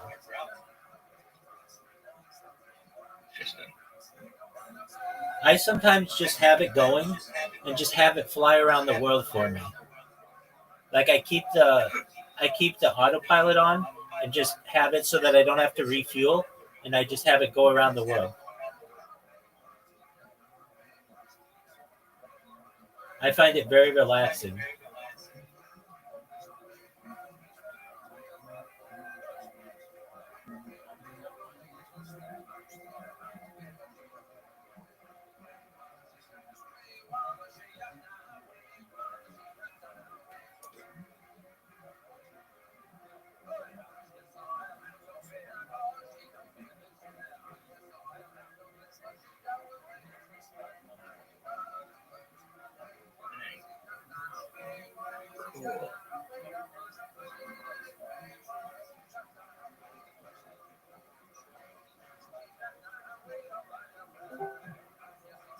Welcome. How are you? I'm back finally. Oh, very cool, man. Good to see you.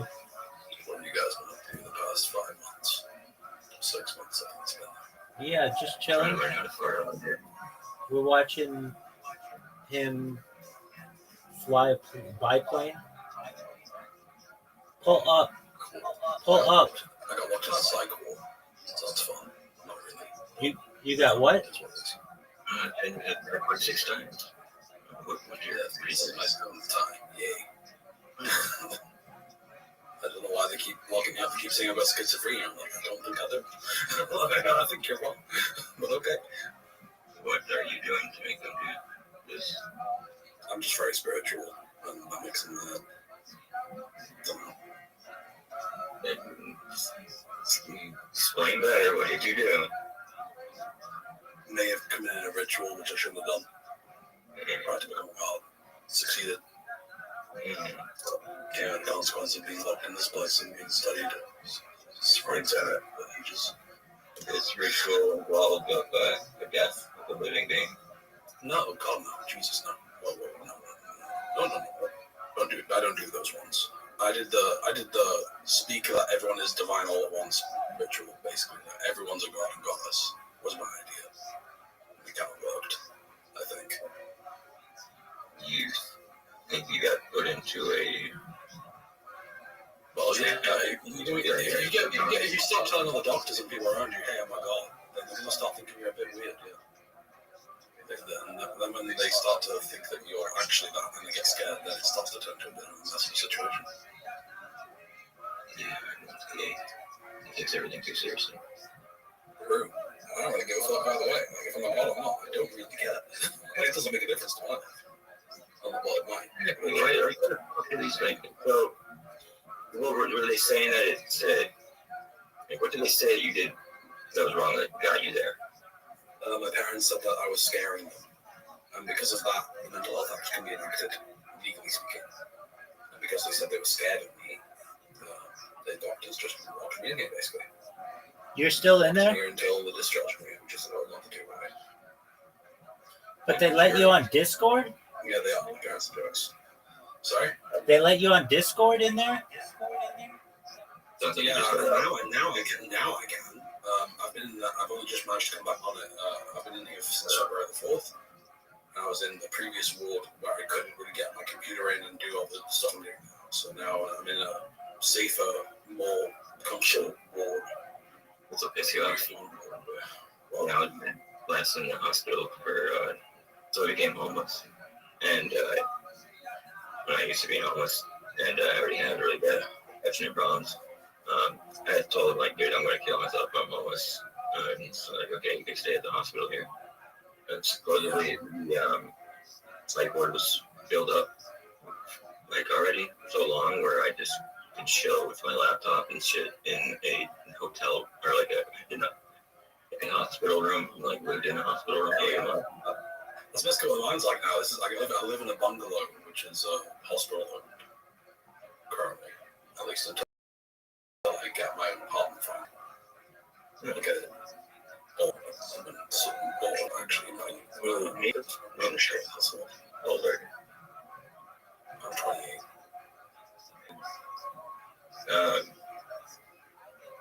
What were you saying to your parents? Were they living here next to you or what? I don't know. I don't really remember. I was not feeling the best anyway, and I smoked a ton of weed, and then I don't really remember much of what I said. I didn't think it was that big a deal, but they clearly took it seriously. Well, you probably got taken over by something if you don't remember it. No, I remember like most of it. I just remember the conversation being pretty chill, and then them taking it really badly. I think it felt like they got infected with something because of what I was saying. My parents are very susceptible to like anything which is outside the norm. They're very strict. They don't like things which interrupt their reality with anything that can be outside of their reality. Narcissism, I think it's called. Mental weakness. Yeah, that too. They ain't the strongest of the fellas in the cages. When things go, when their bread gets over toasted, they have a stroke without it.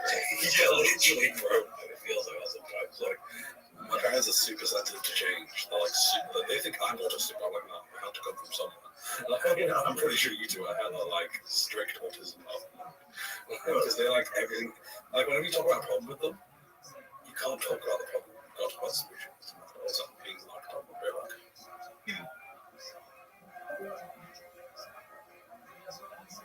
That's scary. Parents are fucking. I mean, and not being in America has something to do with not having rights.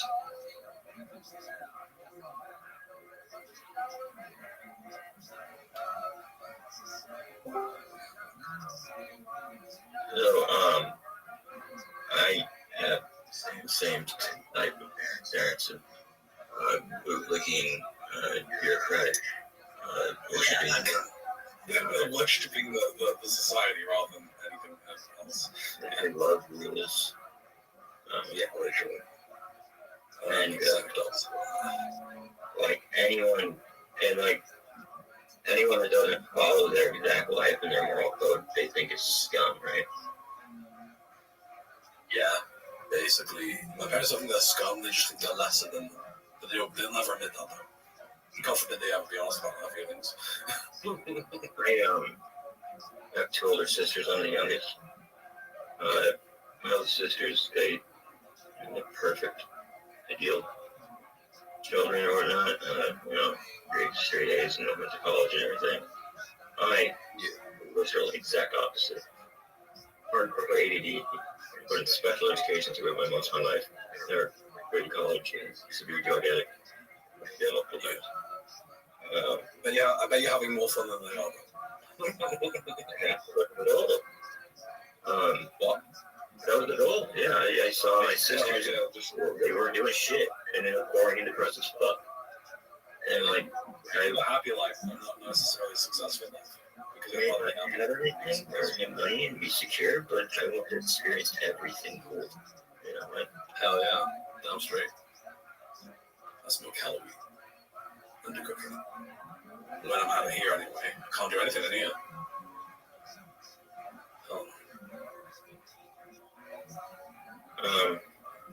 So like, are you in Australia, by the way? No, I'm in the UK. England. Does that have anything to do with you not being able to control your own will? Control my own what? Like, does it have anything to do with your parents being able to send you into the hospital? Yeah, it does. Yeah, like being in the UK, they have the Mental Health Act of 1983, which basically just says if someone else thinks that you're of concern for public problem, they can just report you, and if they're of your next of kin family, then you just automatically get sent into hospital. Yeah. So kind of fucked. It's just like a messed up legal system. I'm planning to go to court to fix it after this, to like get an exemption myself or some shit, because I've heard other people have got that done to them in hospitals. Just further and just fucking moving to America, bro.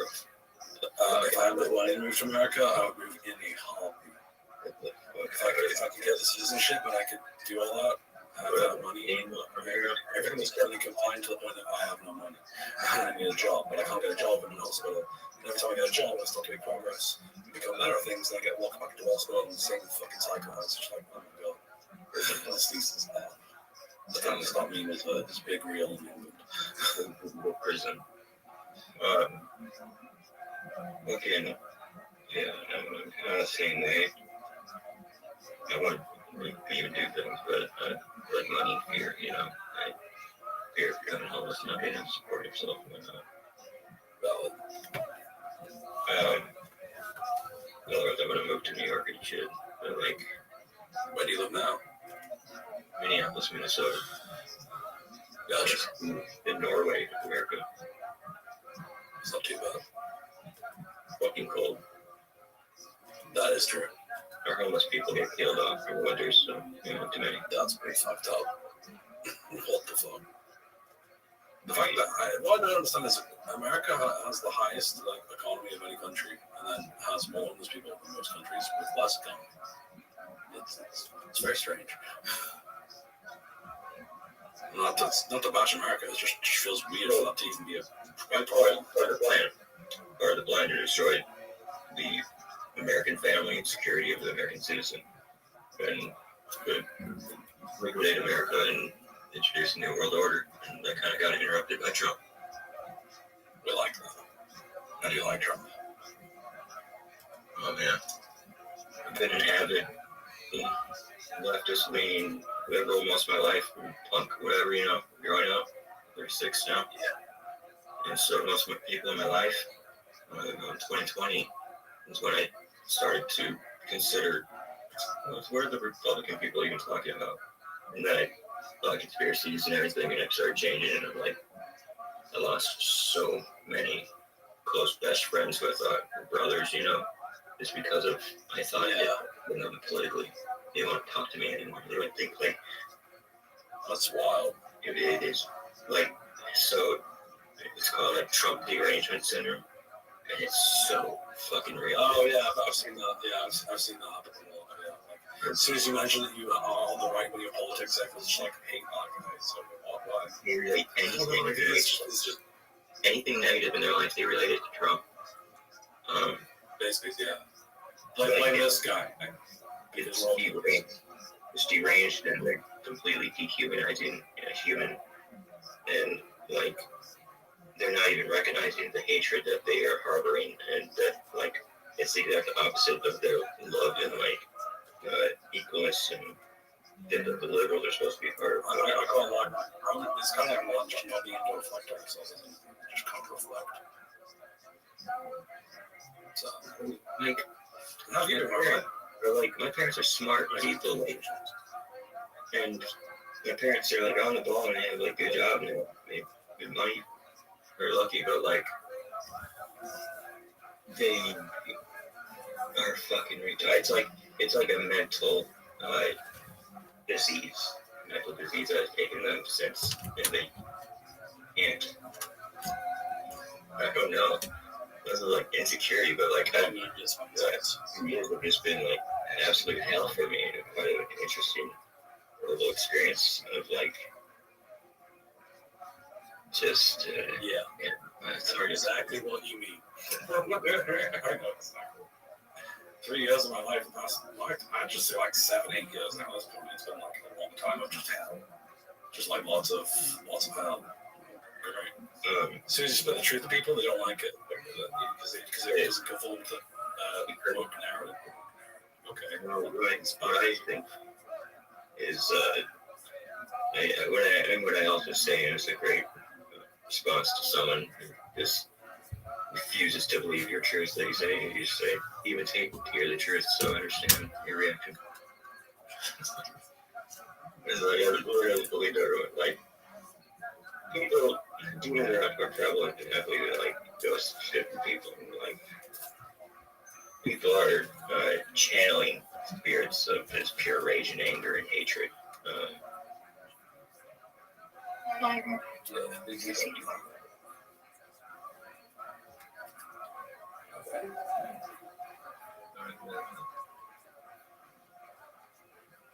feel like the more we say, maybe they're gonna do that.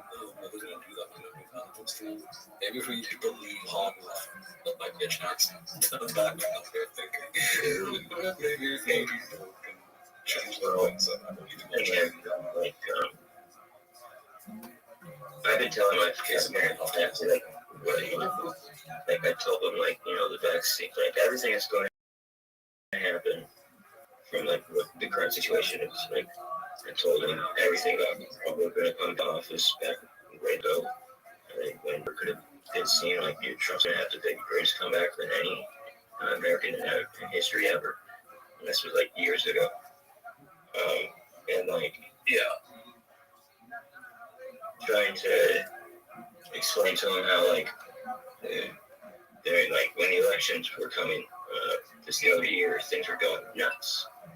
They were chopping off like crazy, and I family dinner told them my sisters and family just prepare. It's going to get worse. It's going to get more insane. It's going to even get more crazy.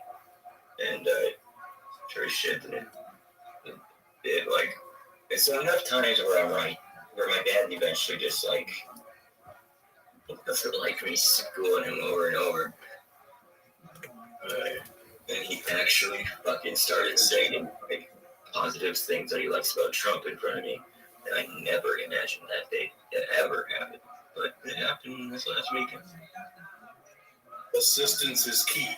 we found the foundation, determination.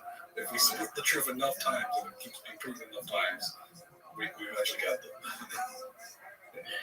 Like my mom and my sister, I have an older sister, and we're both super stupidly left wing. To the point where, like, my sister believes LGBTQIA are just a really nice, totally innocent party, haven't done anyone. Like, no, they've got zero evil in them. Like, okay, well, that's not true because everyone's got some evil in them. But it's not more about that. It's more about just like the fact that the left wing of our government in our country is currently ruining our country. My sister says, no, they're doing good things for the rest of the world. I'm like, yeah, but they're ruining our country. Like, and the good things they do for the rest of the world is causing war in those countries. So no, they're not doing good things. They're virtuous. This This is a legal body pretty much. England looking not good on the history books right now. Definitely big no. The past 13 years of our country has just been nothing but shit. Well, I mean, you guys are owned by fucking Saudi. Basically, at this point, we're basically owned by Saudi, pretty much. The North of England is still owned by America, basically. But the South and London, it's getting further and further more Islamic. And I'm scared of that. That's terrifying to me because I'm Christian. And that means I will die. a certain financial district in Europe or England that like supposedly that like the bankers owned, and that the royals would have to ask permission to come into that area. Like supposedly there's a higher up than them. Like, Oh, there is. It's the City of London, yeah, the City of London. Yeah, that's the Illuminati, but that's not the real rich people. That's the real rich people. I've never been there. I wouldn't know. I've heard about that. you ever hear those people's stories of like how a lot of missing children that the queen and the king have been around when they go to like visit schools and stuff? Shit. Yeah. I don't know enough about that, but all I presume is that not all rich people, but a lot of very rich, powerful people seem to believe they can control things without consequence. But karma is real, and everything that goes around comes around. Yeah. It's just the nature of the universe. My best friend in high school, literally his dad won the lottery senior in high school, won $24 million. Nice. Honestly, I wish it never happened. I turned into a really terrible person and a lot of depravity and saw a lot of disgusting acts from people just for money and attention. And eventually he became a horrific heroin user. It's just. Luckily for me, I don't get bought by money. I get bought by ideas. If someone gives me a good idea and they want to pay me to do that good idea, and it's actually good for the planet, well, then I'll do that. If not, and it's a lot of money for a bad idea and will harm the planet, I'm like, no, I don't care how much you pay me. Because I have morals.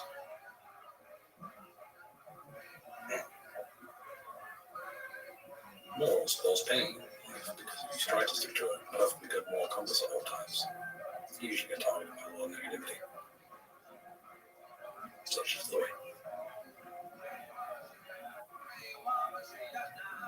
I'll be right back to Mama's milk.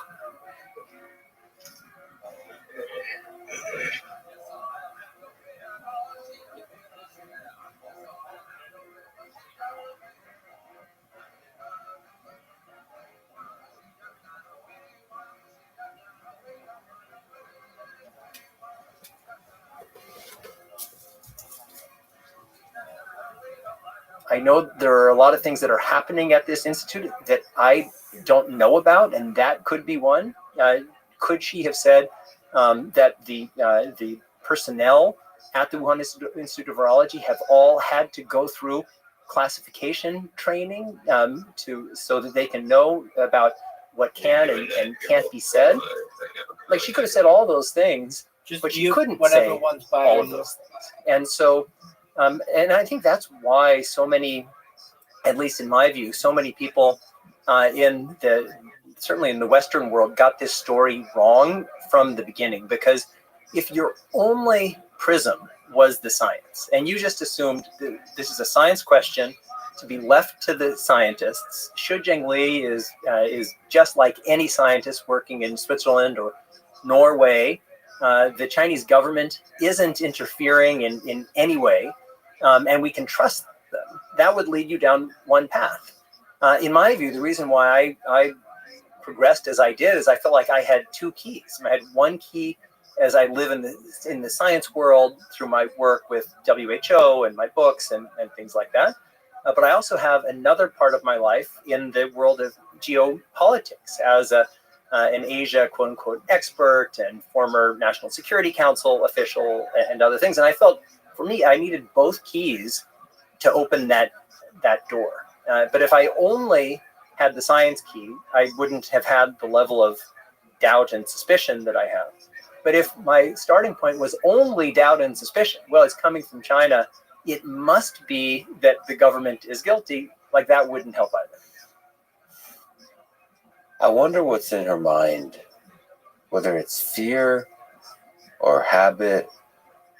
Because I think a lot of people in the former Soviet Union, it's like Chernobyl. It's not really fear. It's almost like a momentum. It's like the reason I showed up to this interview wearing clothes as opposed to being naked.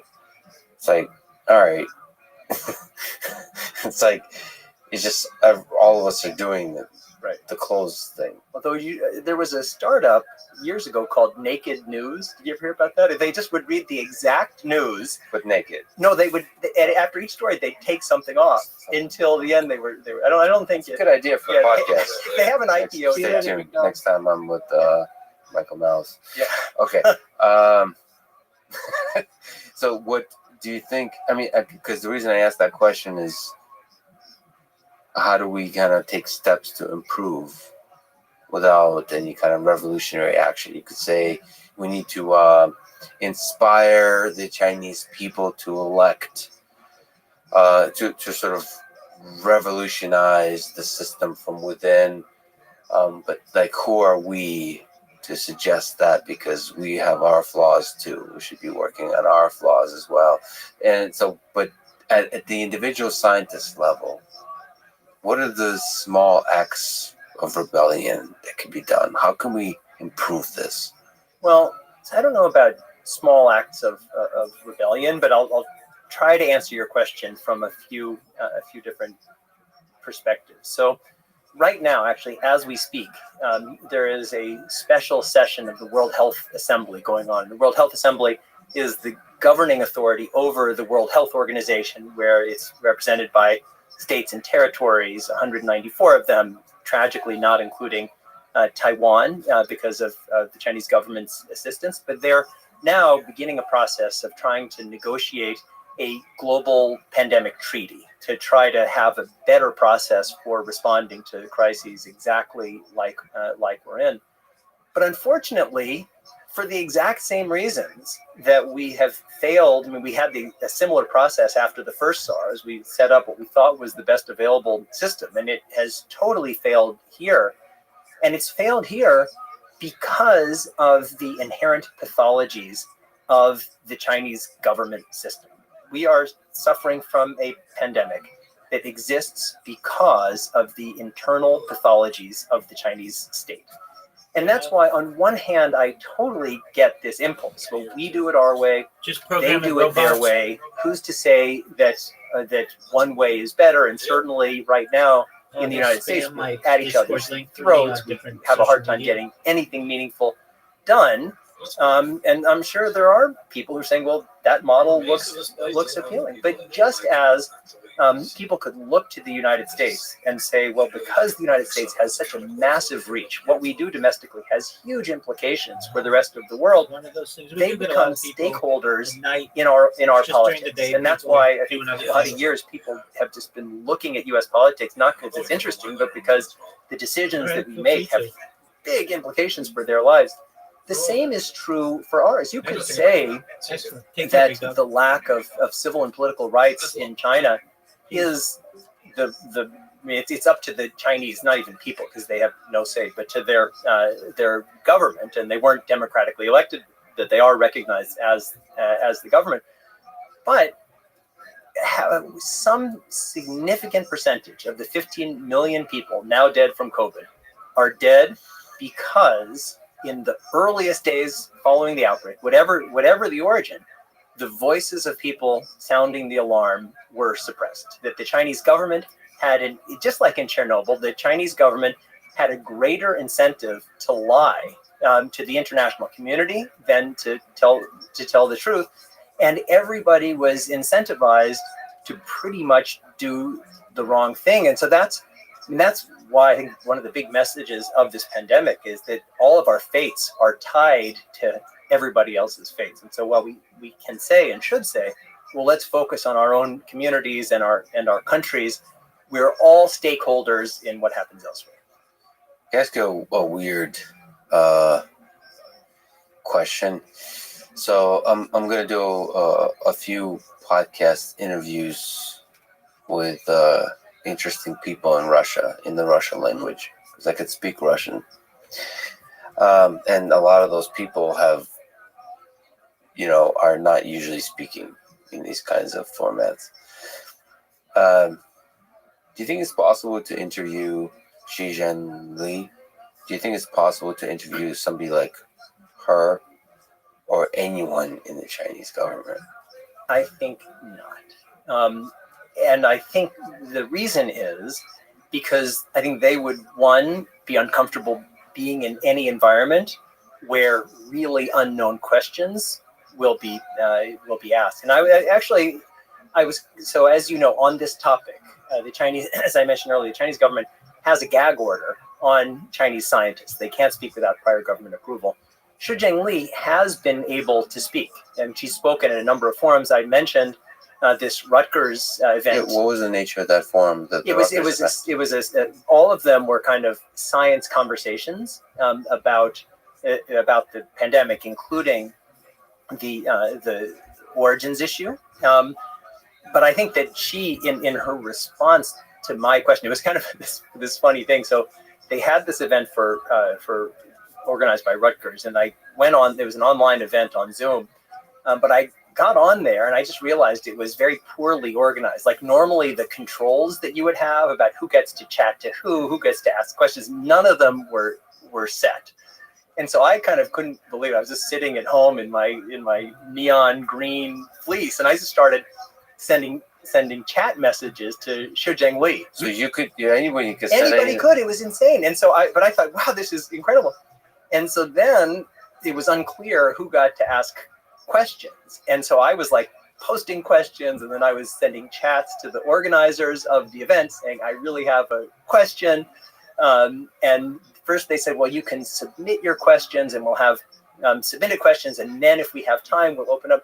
So I just thought, well, what the hell? I just sent messages to everybody. And then the event was already done. They were 15 minutes over time. And then they said, all right, we have time just for one question. And it's Jamie Metzel. And like I said, I'm sitting there in my running clothes. Like I was like multitasking, and I heard my name. And so I went dive back and I asked this question about, did you know all of the work that was happening at the Wuhan Institute of Virology, not just your work? And can you confirm that U.S. intelligence has said that the military played a role, it was engaged with the Wuhan Institute of Virology? Do you deny that the Chinese military was involved in any way with the Wuhan Institute of Virology? And as I said before, she said, this is crazy. Absolutely not. It actually got that one question got covered in the media because it was like, I think, an essential question. But I just think that since then, to my knowledge, she's not been in any public forums. But that's why most people would be shocked that to date there has been no comprehensive international investigation into pandemic origins. There is no whistleblower provision. So if my guess is there are at least tens, maybe hundreds of people in China who have relevant information about the origins of the pandemic, who are terrified and don't dare share it. And let's just say somebody wanted to get that information out, to send it somewhere. There's no official address. The WHO doesn't have that. Nobody has that. And so I would love, you may as well ask. I don't think it's likely that there'll be a yes, but it could well be that there are defectors who will want to speak. So let me also push back and say, so one, I want to ask if the language barrier is a thing.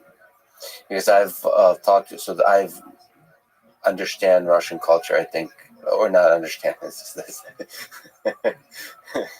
I don't understand basically anything in this world, but I mean, I hear the music that is Russian culture, and I enjoy it.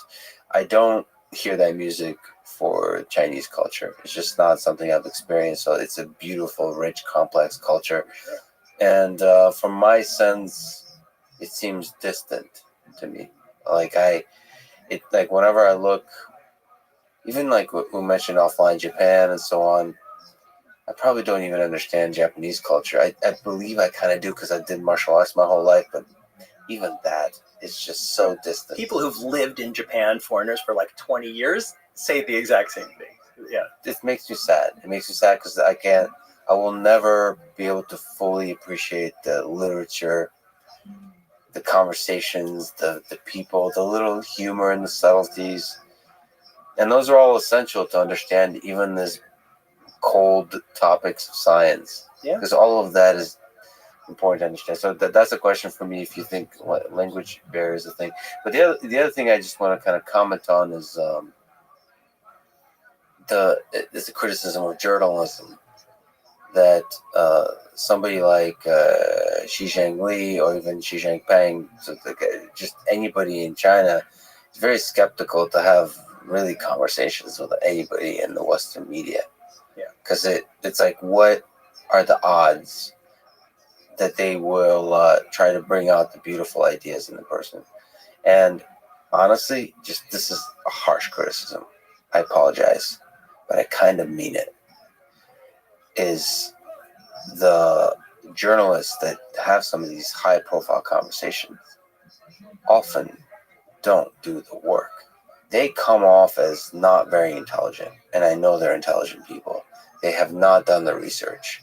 They have not come up and read a bunch of books. They have not even read the Wikipedia article, meaning put in the minimal effort to empathize, to try to understand the culture of the people, all the complexities, all the different ideas in the spaces, do all the incredible, not all, but some of the incredible work that you've done initially.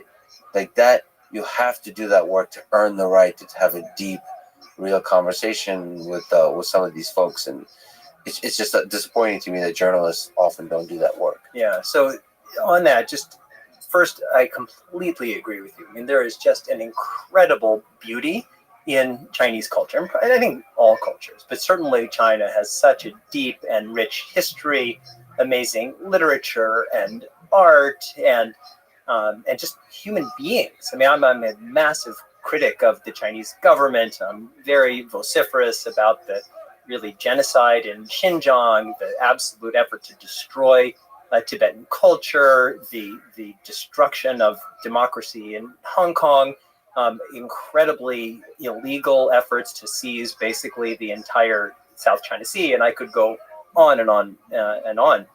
But Chinese culture is fantastic. And I mean, I can't speak to every technical field, but just in terms of having journalists, and I'll speak to American journalists, people like Peter Hessler, who have really invested the time to live in China, to learn the language, learn the culture.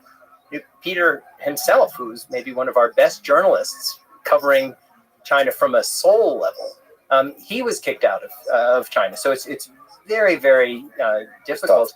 So it's really, and so for me, you talked about my website on pandemic origins. So when I launched it, I had it. I'm not a Chinese speaker, but I had the entire site translated into Chinese, and I have it up on my website just because I felt like, well, if somebody, I mean, the Great Firewall makes it very, very difficult for people in China to access that kind of information. But I figured if somebody gets there and they want to have it in their own language, but it's hard because the Chinese government is represented by these quote unquote wolf warriors, it's like these basic ruffians. And I personally was condemned by name by the spokesman of the Chinese Foreign Ministry from the podium in Beijing. And so it's really hard because I absolutely think the American people and the Chinese people, I mean, maybe all people, we have so much in common. I mean, yes, China is an ancient civilization, but they kind of wiped out their own civilization in the Great Leap Forward and Cultural Revolution. They burned their scrolls, they smashed their artworks. And so it's a very young society, kind of like America is a young society. So we have a lot in common. And if we just kind of got out of our own ways, we could have a beautiful relationship. But there's a lot of things that are happening. Certainly the United States feels responsible to defend the post-war international order that past generations helped build. And I'm a certain believer in that. And China is challenging that. And the Chinese government and they've shared that view with the Chinese people, feel that they haven't been adequately respected, and now they're building a massive nuclear arsenal and all these other things to try to position themselves in the world with an articulated goal of being the lead country in the world, and that puts them at odds with the United States. So there are a lot of real reasons that we need to be honest about for division. But if that's all we focus on, if we don't say that there's another side of the story that brings us together, we'll put ourselves on an inevitable glide path to a terrible outcome. What do you make of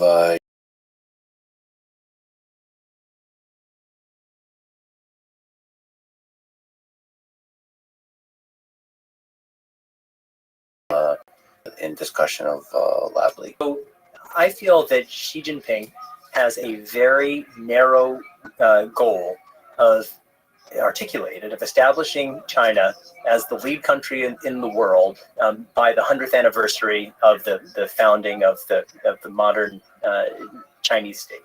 And it's ruthless and it's strategic. There's a great book called The Long Game by Rush Doshi, who's actually now working in the White House about this goal and our pretty clearly articulated goal to subvert the post-war international order and in China's interest. And maybe every leader wants to organize the world around their interests, but I feel that his vision of what that entails is not one that I think is shareable for the rest of the world. I mean, the strength of the United States, with all of our flaws, is particularly in that post-war period. We put forward a model that was desirable to a lot of people. Certainly it was desirable to people in Western Europe and then Eastern Europe and Japan and Korea. Doesn't mean it's perfect. The United States is deeply flawed. As articulated to date, I don't think most people and countries would like to live in a Sinocentric world. And so I certainly, as I mentioned before, I'm a huge critic of what Xi Jinping is doing, the incredible brutality in Xinjiang, in Tibet, and elsewhere. Yeah, the censorship one it gives me a lot of trouble on the science realm and in journalism and just the world. It prevents us from having conversations with each other. Do you know about the Winnie the Pooh thing? Yes. I mean, it's ridiculous. So to me, that's such a good illustration of censorship being petty. The censorship has to be petty because the goal of censorship, and if you experienced in the Soviet Union, is to get into your head. Like if it's just censorship, like you say down with the state, and like you can't say that, but you can say all the other things up to that point. Eventually people will feel empowered to say down with the state. And so I think the goal of this kind of authoritarian censorship is to turn you into the censor. And so like self-censorship. Yeah, because they almost have to have you think, well, if I'm going to make any criticism, maybe they're going to come and get me. So it's safer to not do it. I mean, I've traveled through North Korea pretty extensively, and I've seen that in its ultimate form, but that's what they're trying to do in China too. Yeah. So it's for people who are not familiar, it's such a clear illustration of just the pettiness of censorship and leaders, the corrupting nature of power. But there's a meme of Xi Jinping with, I guess, Barack Obama, and the meme is that he looks like Winnie the Pooh in that picture. And that was the president Xi Jinping looks like Winnie the Pooh. And I guess that became, because that got censored, like mentions of Winnie the Pooh got censored all across China. Yeah. Winnie the Pooh became the unknowing revolutionary hero that represents freedom of speech and so on. But it's just such a absurd, because we spend so much time in this conversation talking about the censorship that's a little bit more understandable to me, which is like, we messed up, and it wasn't, maybe it's almost understandable errors that happen in the progress of science. I mean, you could always argue that there was a lot of mistakes along the way, and the censorship along the way caused the big mistake. You can argue that same way for the Chernobyl, but those are sort of understandable and difficult topics. Like Winnie the Pooh. But in your message, it shows both sides of the story. I mean, one, how petty authoritarian censors have to be, and that's why the messaging from the Chinese government is so consistent. No matter who you are, you have to be careful what you say, and that's why it's the story of Peng Shui, the tennis player. She dared raise her voice in an individual way. Jack Ma, the richest man in China, had a minor criticism of the Chinese government. He had basically disappeared from the public eye. Fan Bingbing, who's like one of the leading Chinese movie stars, she was seen as not loyal enough, and she just vanished. And so the message is, no matter who you are, no matter what level, if you don't mind everything you say, you could lose everything.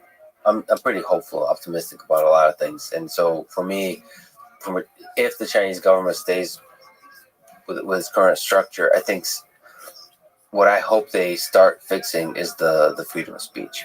But they can't. I mean, the thing is, if they open up freedom of speech really in a meaningful way, they can't maintain their current form of government. And it's connected, as I was saying before, to the origins of the pandemic. I mean, if my hypothesis was right, that was the big choice that the national government had. Do we really investigate the origins of the pandemic? Do we deliver a message that transparency is required, public transparency is required from local officials?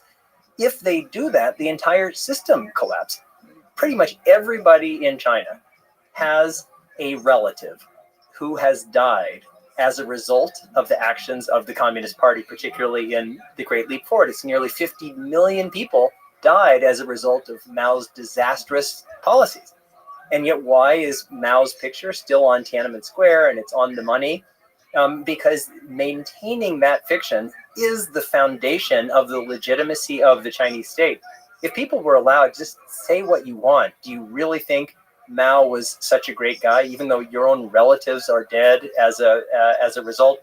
Do you really buy, even on this story, that China did nothing wrong, even though in the earliest days of the pandemic, these two, at least, Chinese scientists themselves courageously issued a preprint paper that was later almost certainly forcibly retracted, saying, well, this looks like this comes from one of the Wuhan labs that we're studying. Like, if you opened up that window, I think that the Chinese government would not be able to continue in its current form. And that's why they cracked down at Tiananmen Square. That's why with Peng Shui, the tennis player, if they had let her accuse somebody from the Communist Party of sexual assault, and they said, okay, now people, you can use social media and you can have your Me Too moment and let us know who in the Chinese Communist Party or your boss in a business has assaulted you. Just like in every society, I'm sure there's tons of women who've been sexually assaulted, manipulated, abused by men. And so I certainly hope that there can be that kind of opening. But if I were an authoritarian dictator, that's the thing I would be most afraid of. Yeah, dictator perhaps, but I think you can gradually increase the freedom of speech. So I think you can maintain control over the freedom of press first. So control the press more, but let the lower levels sort of open up YouTube, right? Open up like where individual citizens can make content. I mean, there's a lot of benefits to that. And then, from an authoritarian perspective, you can just say that's misinformation, that's conspiracy theories, all those kinds of things. But at least I think if you open up that freedom of speech at the level of the individual citizen, that's good for entrepreneurship, for the development of ideas, of exchange of ideas, all that kind of stuff. I just think that increases the GDP of the country. Yeah. So I think there's a lot of benefits. I feel like you can still play, we're playing some like dark thoughts here, but I feel like you can still play the game of thrones, still maintain power while giving freedom to the citizenry. Like, I think just like with North Korea is a good example of where cracking down too much can completely destroy your country. Like there's some balance you can strike in your evil mind and still maintain authoritarian control over the country. Obviously, it's not obvious, but I'm a big supporter of freedom of speech. I mean, it seems to work really well. I don't know what the failure cases for freedom of speech are. Probably we're experiencing them with Twitter, and like where the nature of truth is being completely kind of flipped upside down. But it seems like on the whole, ability to defeat lies with more, not through censorship, but through more conversations, more information is the right way to go. Can I tell you a little story? Two stories about North Korea. So a number of years ago, I was invited to be part of a small 6-person delegation advising the government of North Korea on how to establish special economic zones, because other countries have used these SEZs as a way of building their economies. And when I was invited, I thought, well, maybe there's an opening, and I certainly believe in that. So we flew to China, crossed the border into North Korea, and then we were met by our partners from the North Korean Development Organization. And then we zigzagged the country for almost 2 weeks, visiting all these sites for where they were intended to create these special economic zones. And in each site, they had their local officials, and they had a map, and they showed us where everything that was going to be built. And the other people who were like really technical experts on how to set up a special economic zone, they were asking questions, well, like, should you put the entrance over here, or shouldn't you put it over there? And what if there's flooding? And I kept asking just these basic questions, like, what do you think you're going to do here? Why do you think you can be competitive? Do you know anything about who you're competing against? Are you empowering your workers to innovate because everybody else is innovating? So at the end of the trip, they flew us to Pyongyang, and they put us in this, it looked kind of like the United Nations. They probably had 500 people there.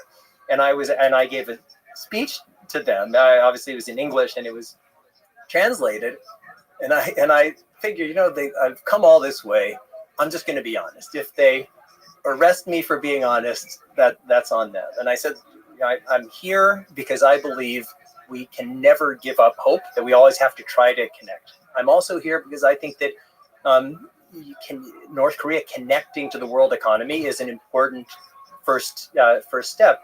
But having visited all of your special economic zone sites and having met with all of your, or many of your officials, I don't think your plan has any chance of succeeding, because you're trying to sell into a global market, but you need to have market information.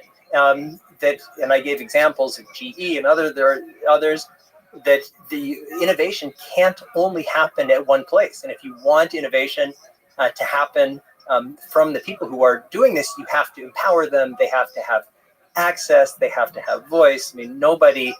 The people after, they kind of had to condemn me because what I was saying was challenging. So I certainly agree with you. And then just one side story of then that night. And it was just kind of bizarre because North Korea it's so desperately poor, but they were trying to impress us. And so we had these embarrassingly sumptuous banquets. And so for our final dinner that night, it looked like something from Beauty and the Beast. It was like China and waiters in tuxedos, and they had this beautiful dinner.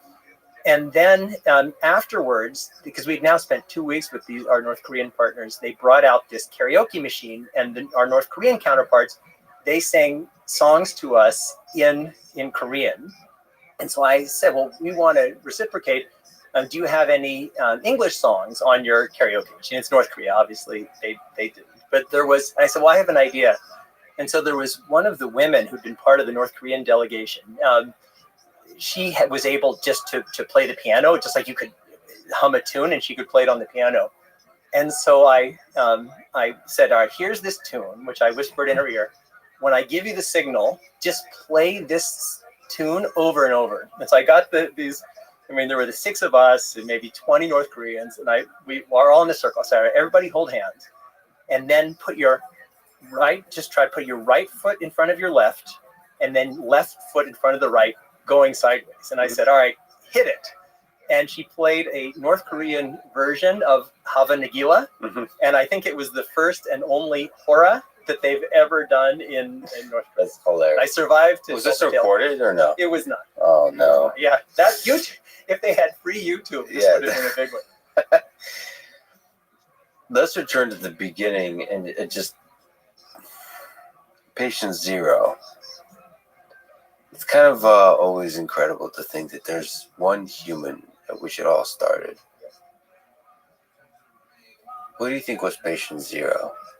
Do you think it was somebody that worked at Wuhan Institute of Virology?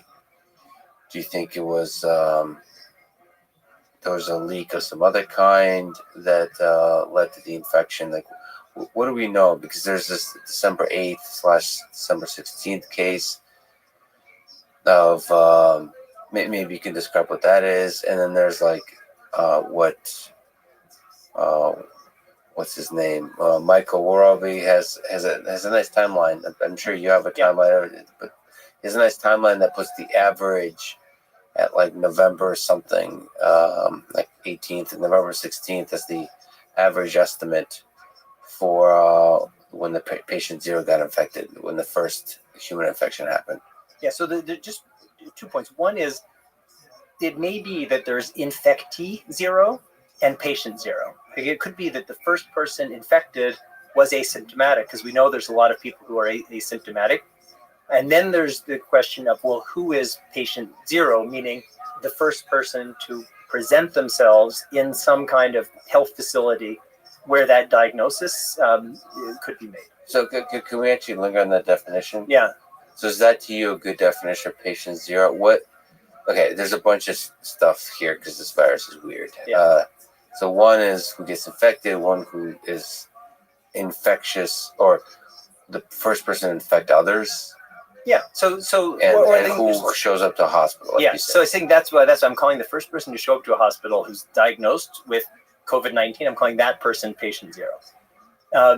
There's also there's somewhere the first person to be infected, and that person maybe never showed up in a hospital because maybe they were asymptomatic and never got sick. So let me start with what I'm calling infectee zero. Here are some options. I talked before about some person who is a villager in some remote village. It's almost impossible to imagine, but possible to imagine because strange things happen. And that person somehow gets to Wuhan. By the way, just to steal that argument, there's not an argument, it's a statement, but strange things happen all the time. Yeah. No, I agree. It doesn't mean that logic doesn't apply and probabilities don't apply, but in general principle, everyone, if we were honest, should be agnostic about everything. Like, I think I'm Jamie, but is there a 0.01% chance or 0.01% chance that I'm not? But could be. There's a large number of people arguing about the meaning of the word "I" and that I'm exactly. Jamie. So exactly. What is consciousness? Exactly. So we could spend another 3 hours going into that one. So one possibility is there's some remote village. Another possibility is there's somehow bizarrely there are these infected animals that come from southern China, most likely.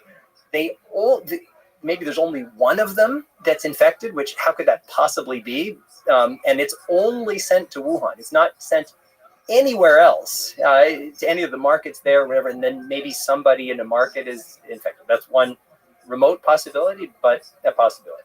Another is that researchers from the Wuhan Institute of Virology go down to southern China. We haven't talked about it yet, but in 2012, there were 6 miners were sent into a copper mine in southern China in Yunnan province. All of them got very sick with what now appear like COVID-19-like symptoms. Half of them died. Blood samples from them were taken to the Wuhan Institute of Virology and elsewhere. And then after that, there were multiple site visits to that mine collecting viral samples that were brought to the Wuhan Institute of Virology. Included among those samples was this now infamous RATG13 virus, which is among the genetically closest viruses to SARS-CoV-2, there were 8 other viruses that were collected from that mine that were presumably very similar to that. And again, we have no access to the information about those and many of the other, almost all of the other viruses. So could it be that one of the people who was sent from the Wuhan Institute of Virology or the Wuhan Centers for Disease Control, they went down there to collect and they got infected asymptomatically and brought it back?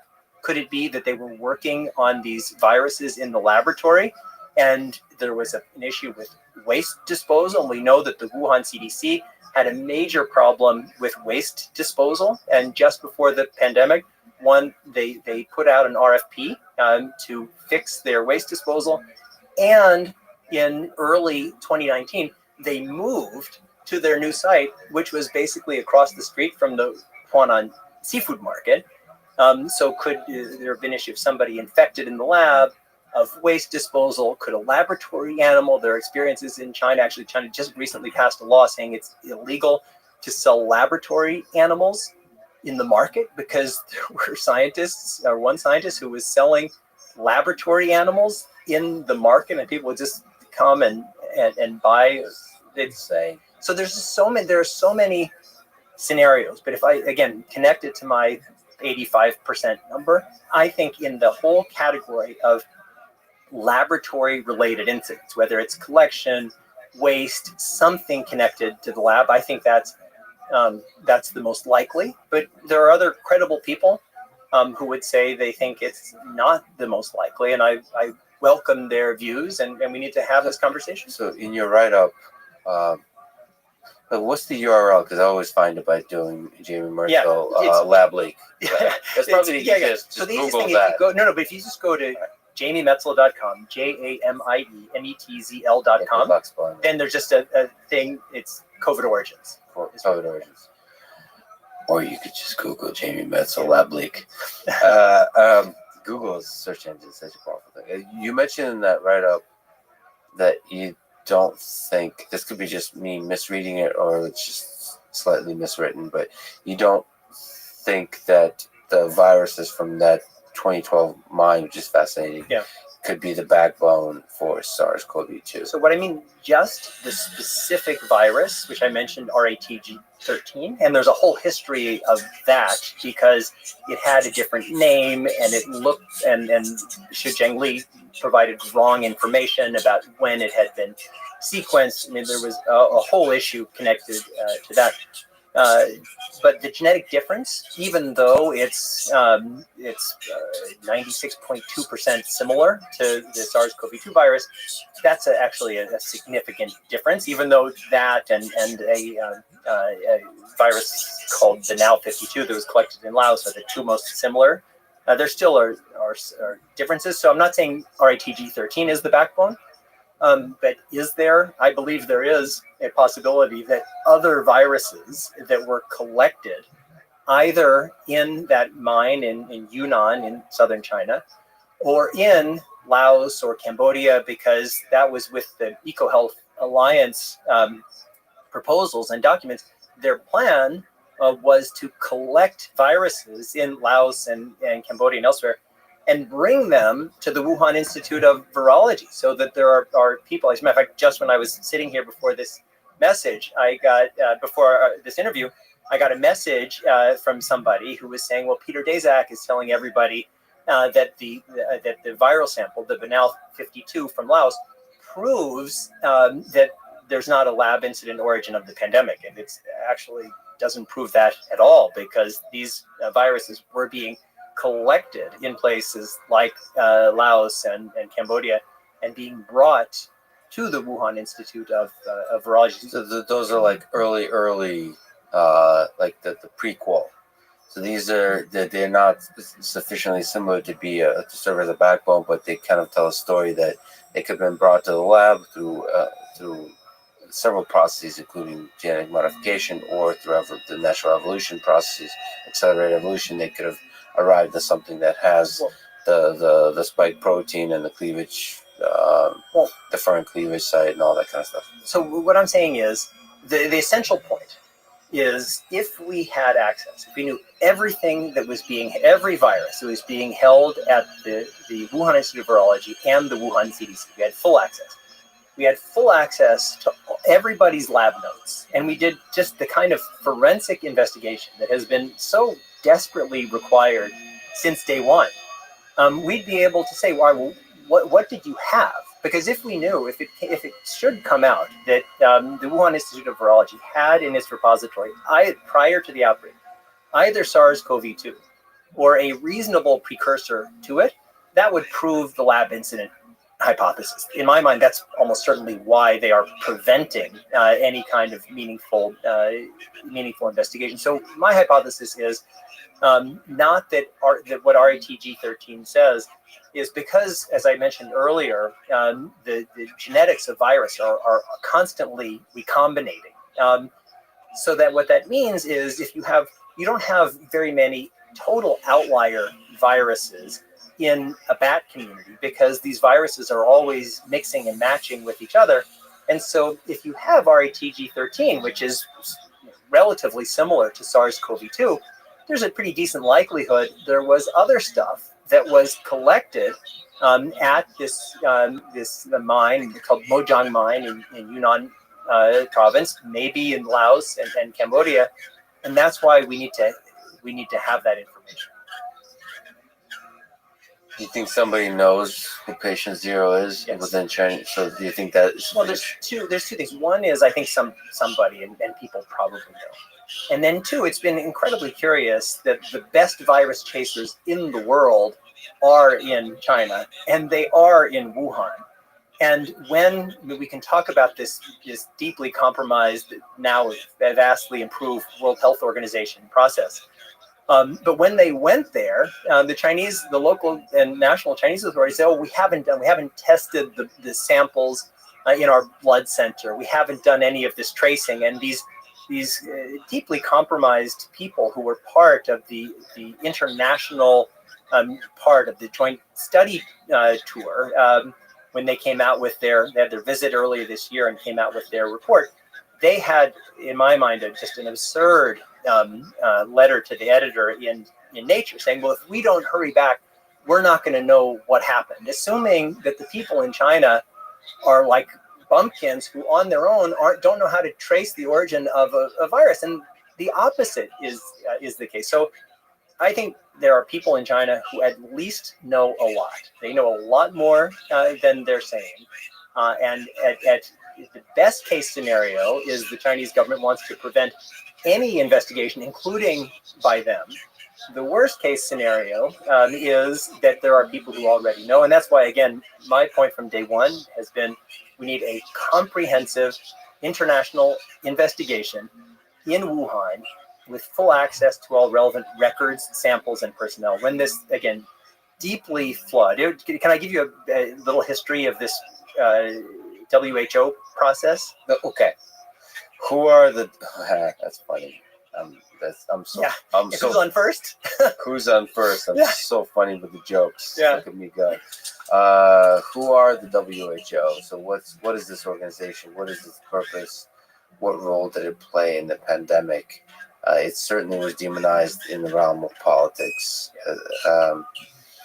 This is an institution that was supposed to save us from this pandemic.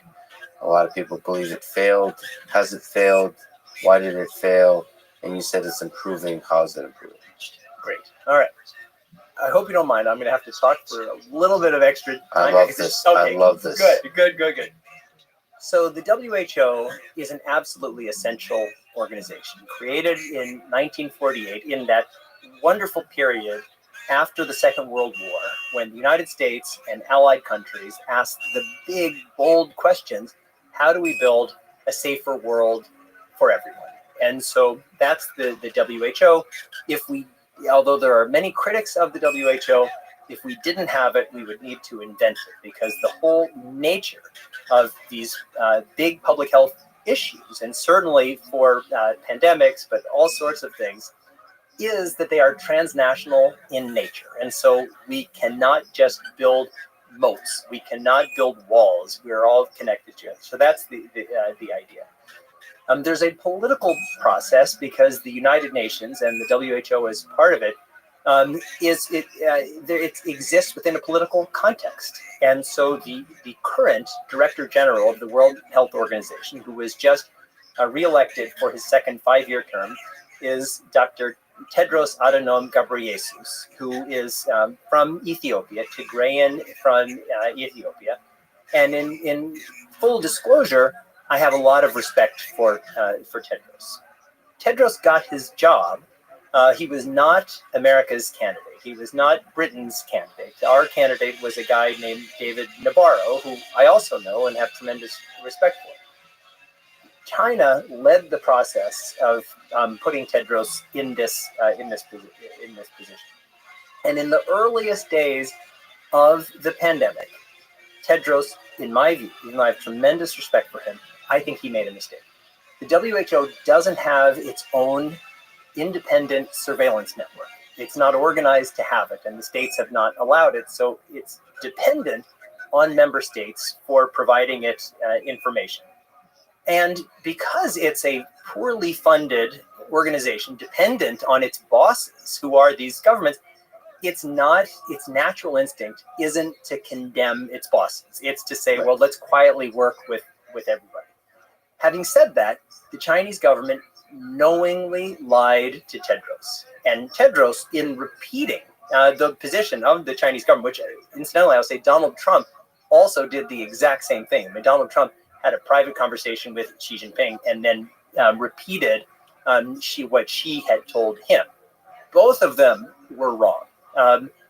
Dr. Tedros, I think, when Chinese government was lying, knowingly lying, saying there's no human-to-human transmission, Dr. Tedros said that. And even though within the World Health Organization, there were private critiques saying China is now doing exactly what it did in SARS-1. It's not providing access. It's not providing information.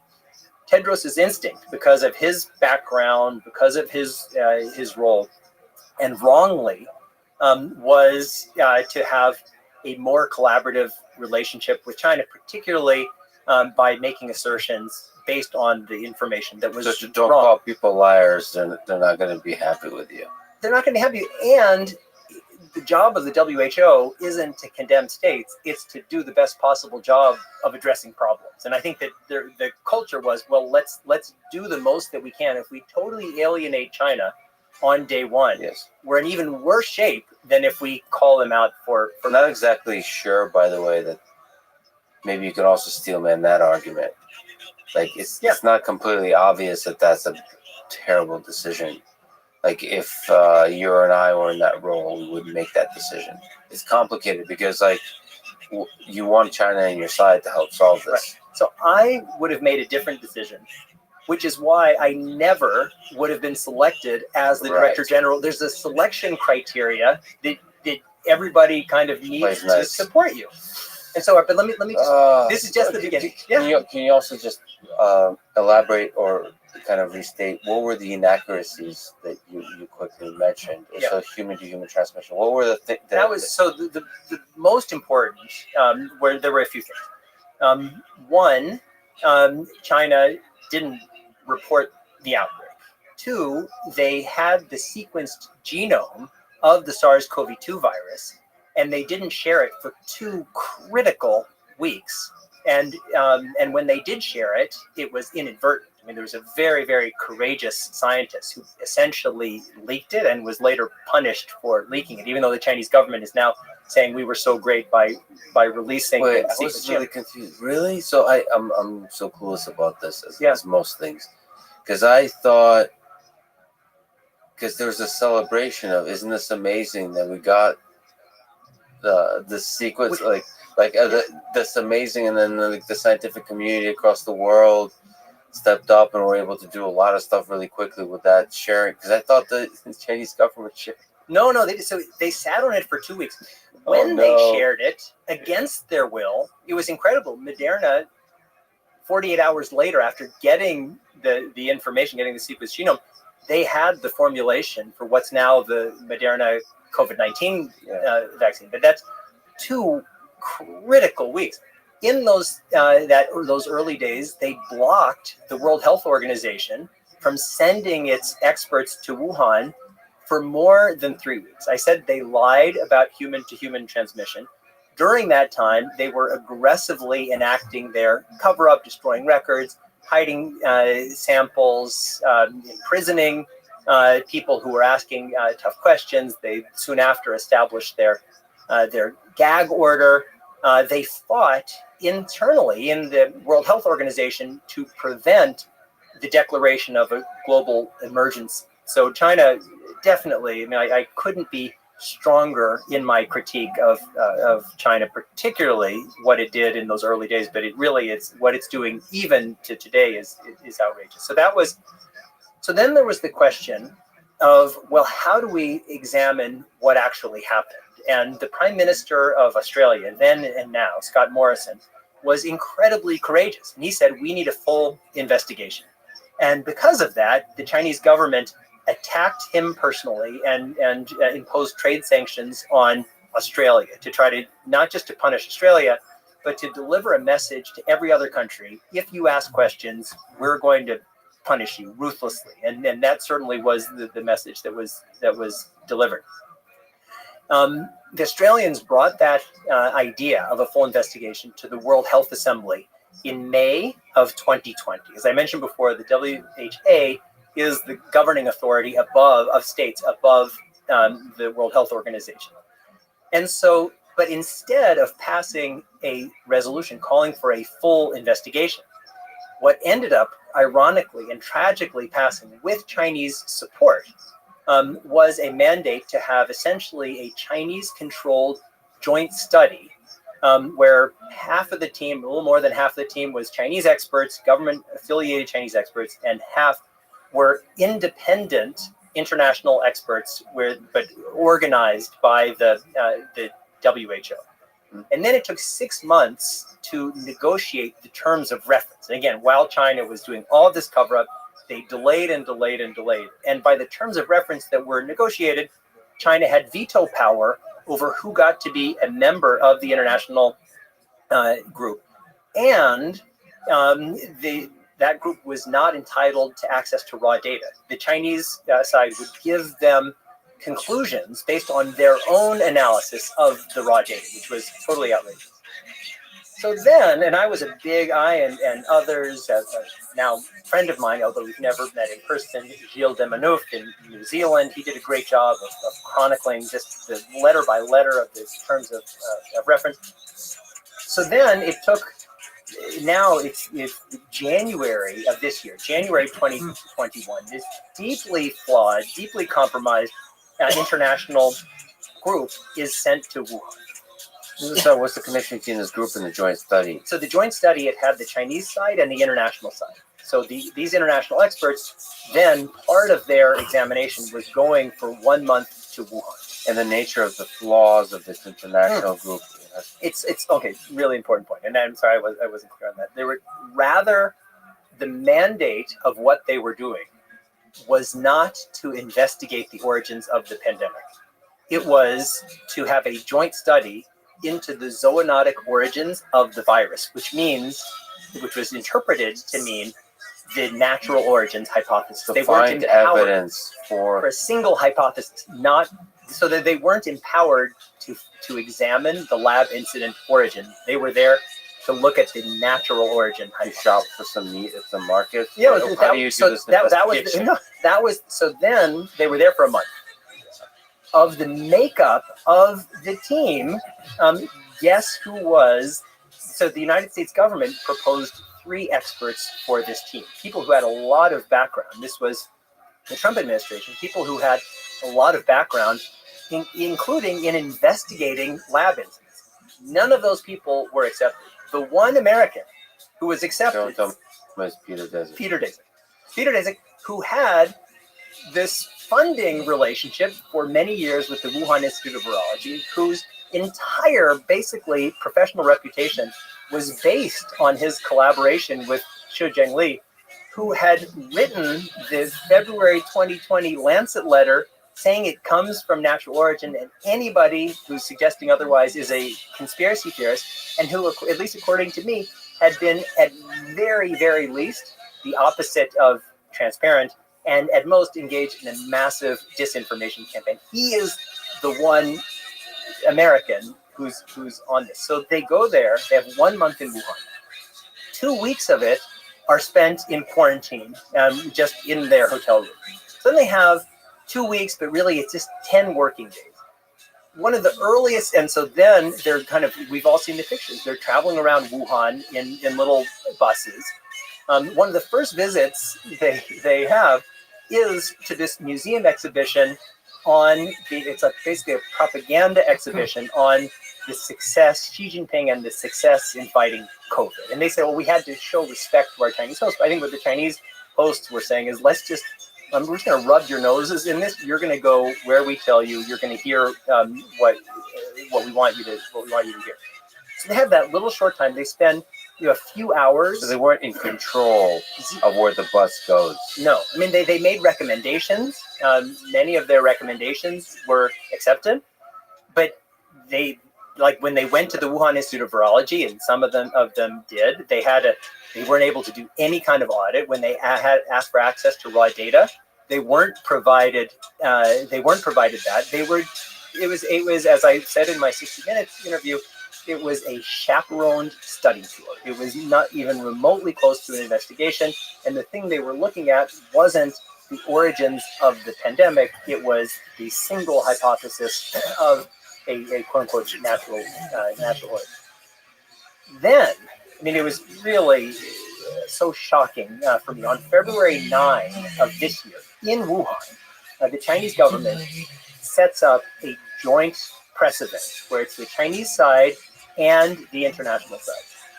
And during that press event, a guy named Peter Ben Mbarak, and it's a little confusing, he was basically the head of this delegation, and he works for the WHO, even though this was an independent committee. It was organized by the WHO.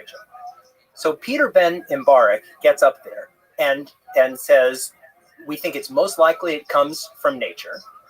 Then he says, we think it's possible it comes through frozen food, which is absolutely outrageous. I mean, it's basically preposterous. Alina Chan calls this popsicle origins, but it's really, really unlikely. But then most significantly, he says that we've all agreed that a lab incident origin is quote unquote extremely unlikely and shouldn't be investigated. We later learned that the way they came up with that determination was by a show of hands vote of the international experts and the Chinese experts. And the Chinese experts had to do their vote in front of the Chinese government officials who were constantly there. So even if whatever they thought, there was no possibility that someone raises their hand and says, oh yeah, I think it's a lab origin. So that was outrageous thing number one. Outrageous thing number two, which I'll come back to my response in February. Outrageous thing number two is months later, Peter Ben Mbarak does an interview on Danish television.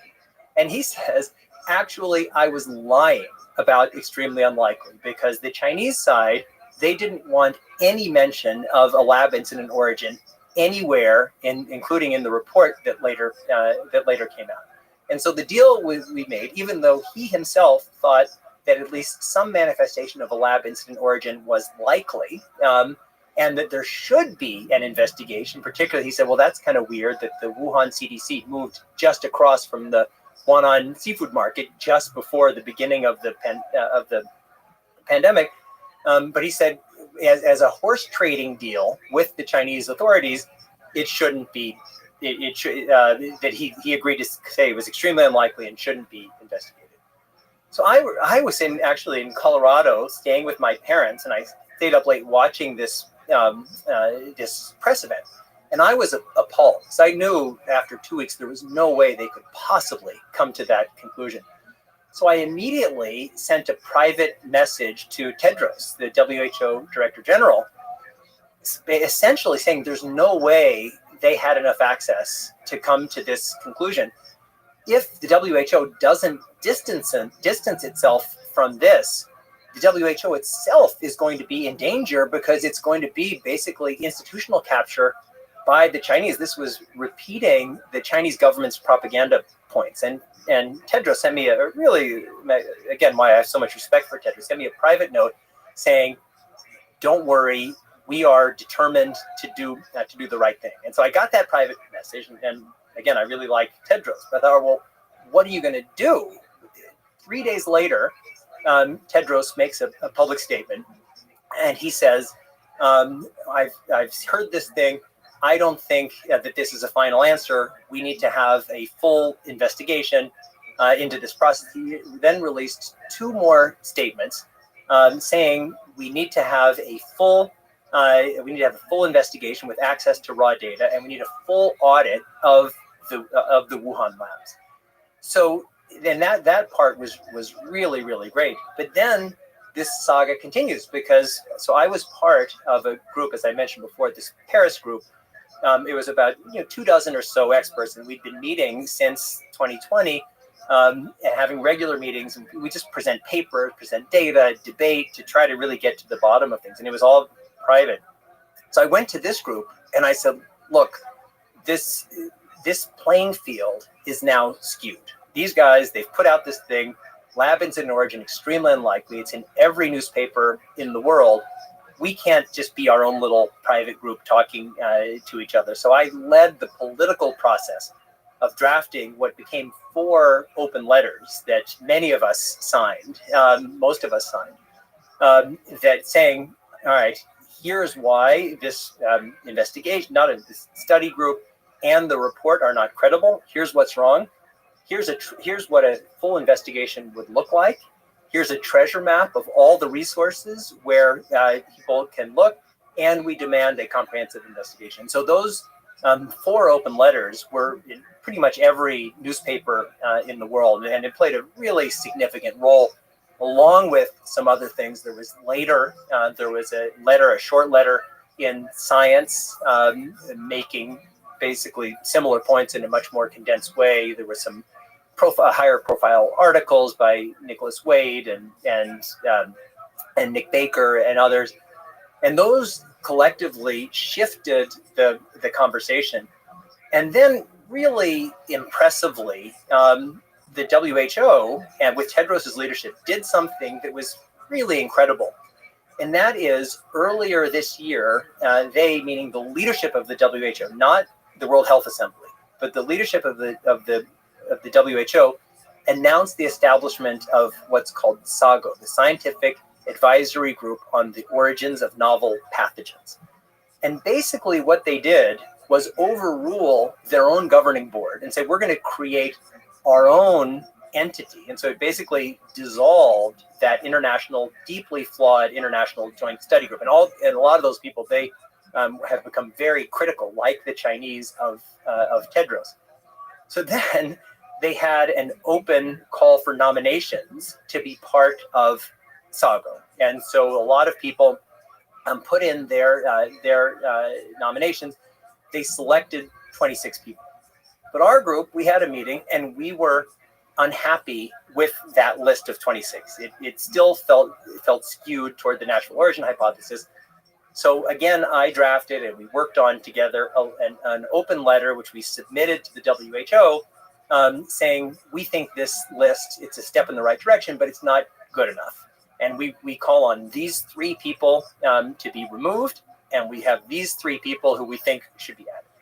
Incredibly, and I was in private touch with the WHO, after announcing the 26 people, the WHO said, we're reopening the process. So send in more. And so then they added 2 more people, one of whom is an expert in the auditing of lab incidents.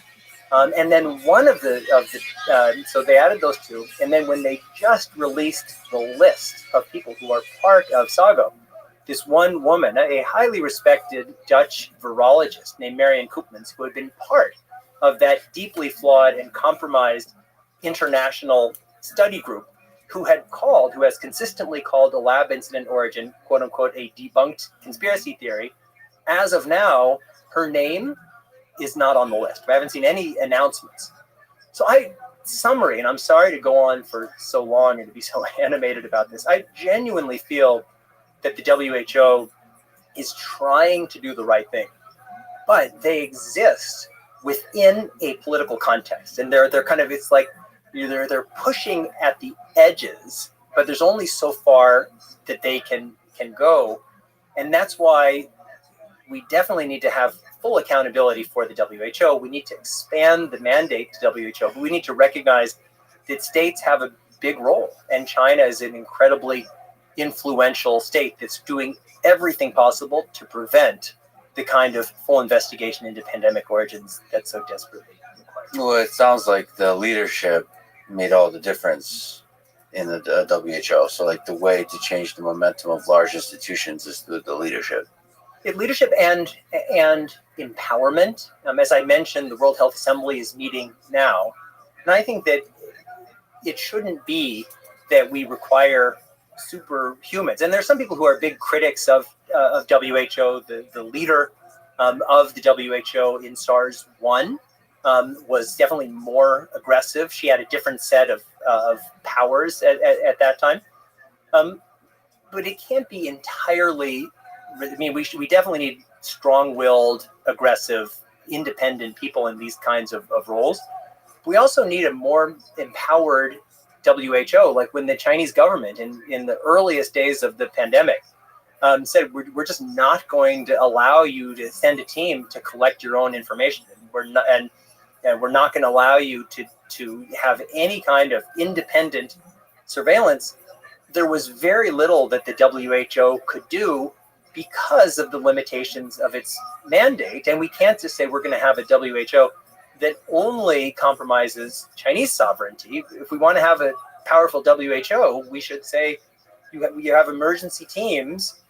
When the director general says an emergency team needs to go somewhere, if they aren't allowed to go there that day, you could say there's an immediate referral to the Security Council. There needs to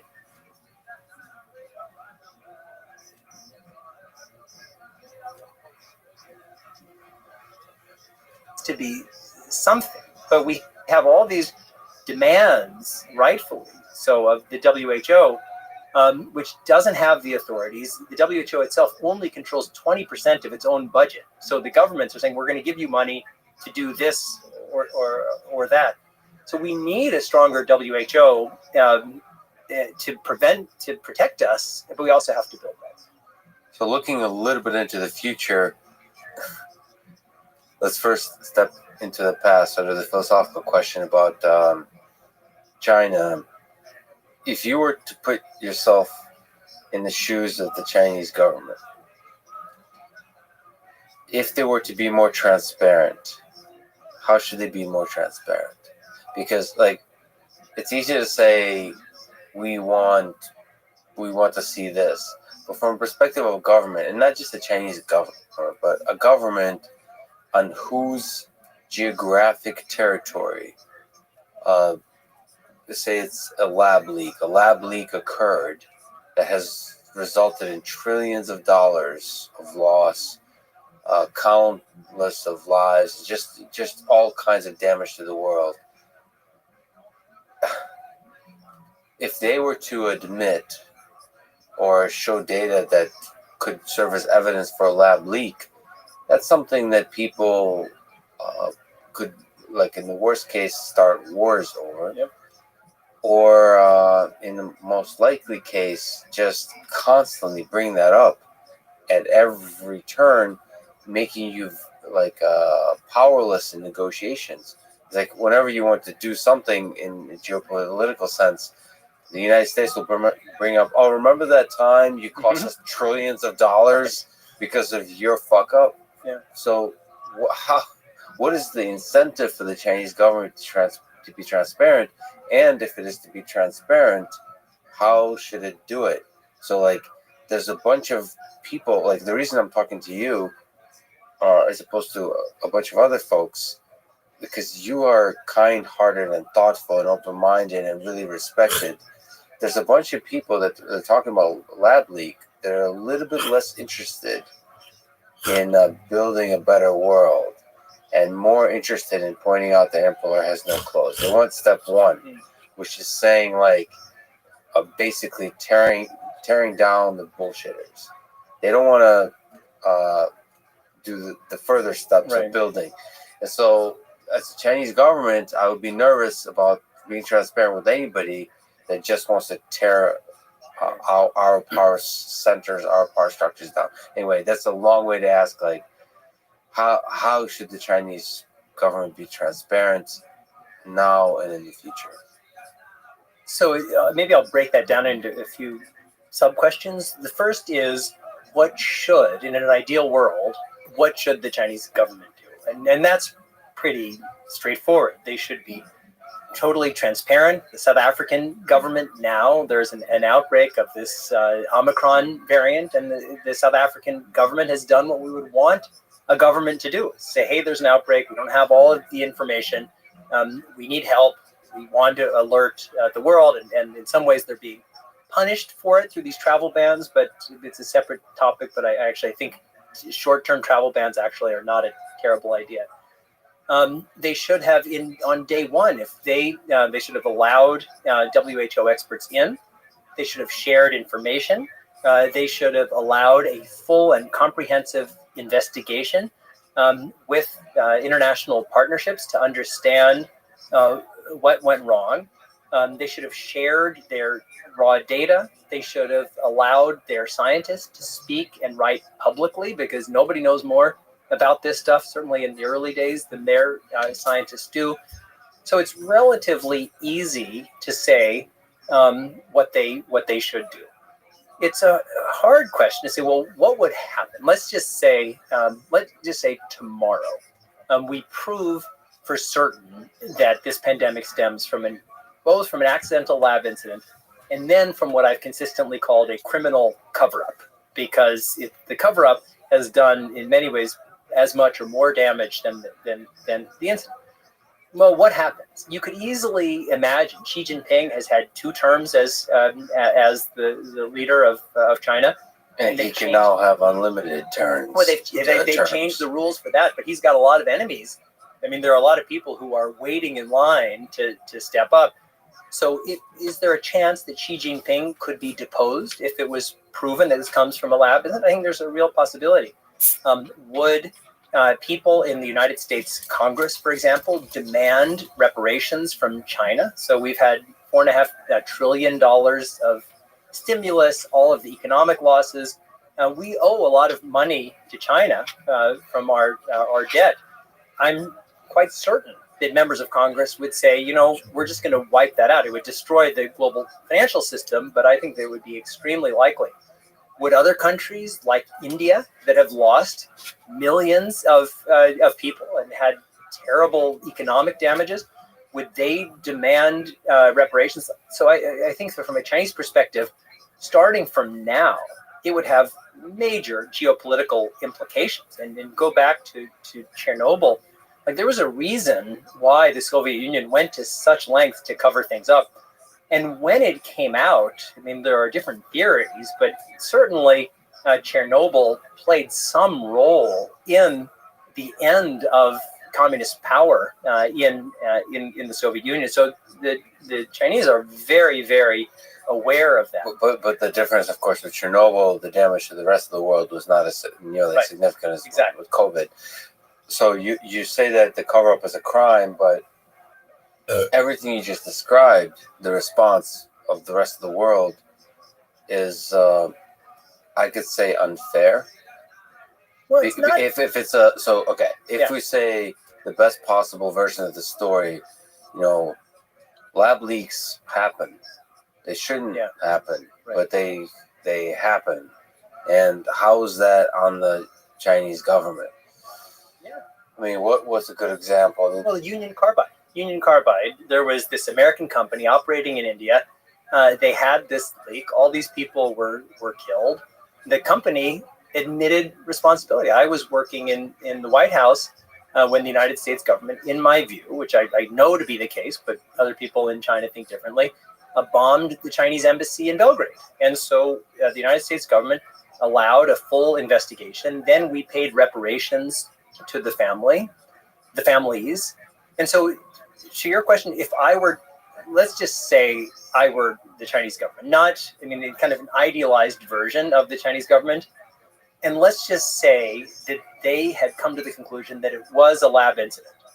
And let's just say they knew that even if they continued to cover it up, eventually this information would come out. I mean, maybe there was a whistleblower, maybe they knew of some evidence that we didn't know about or something. What would I do starting right now?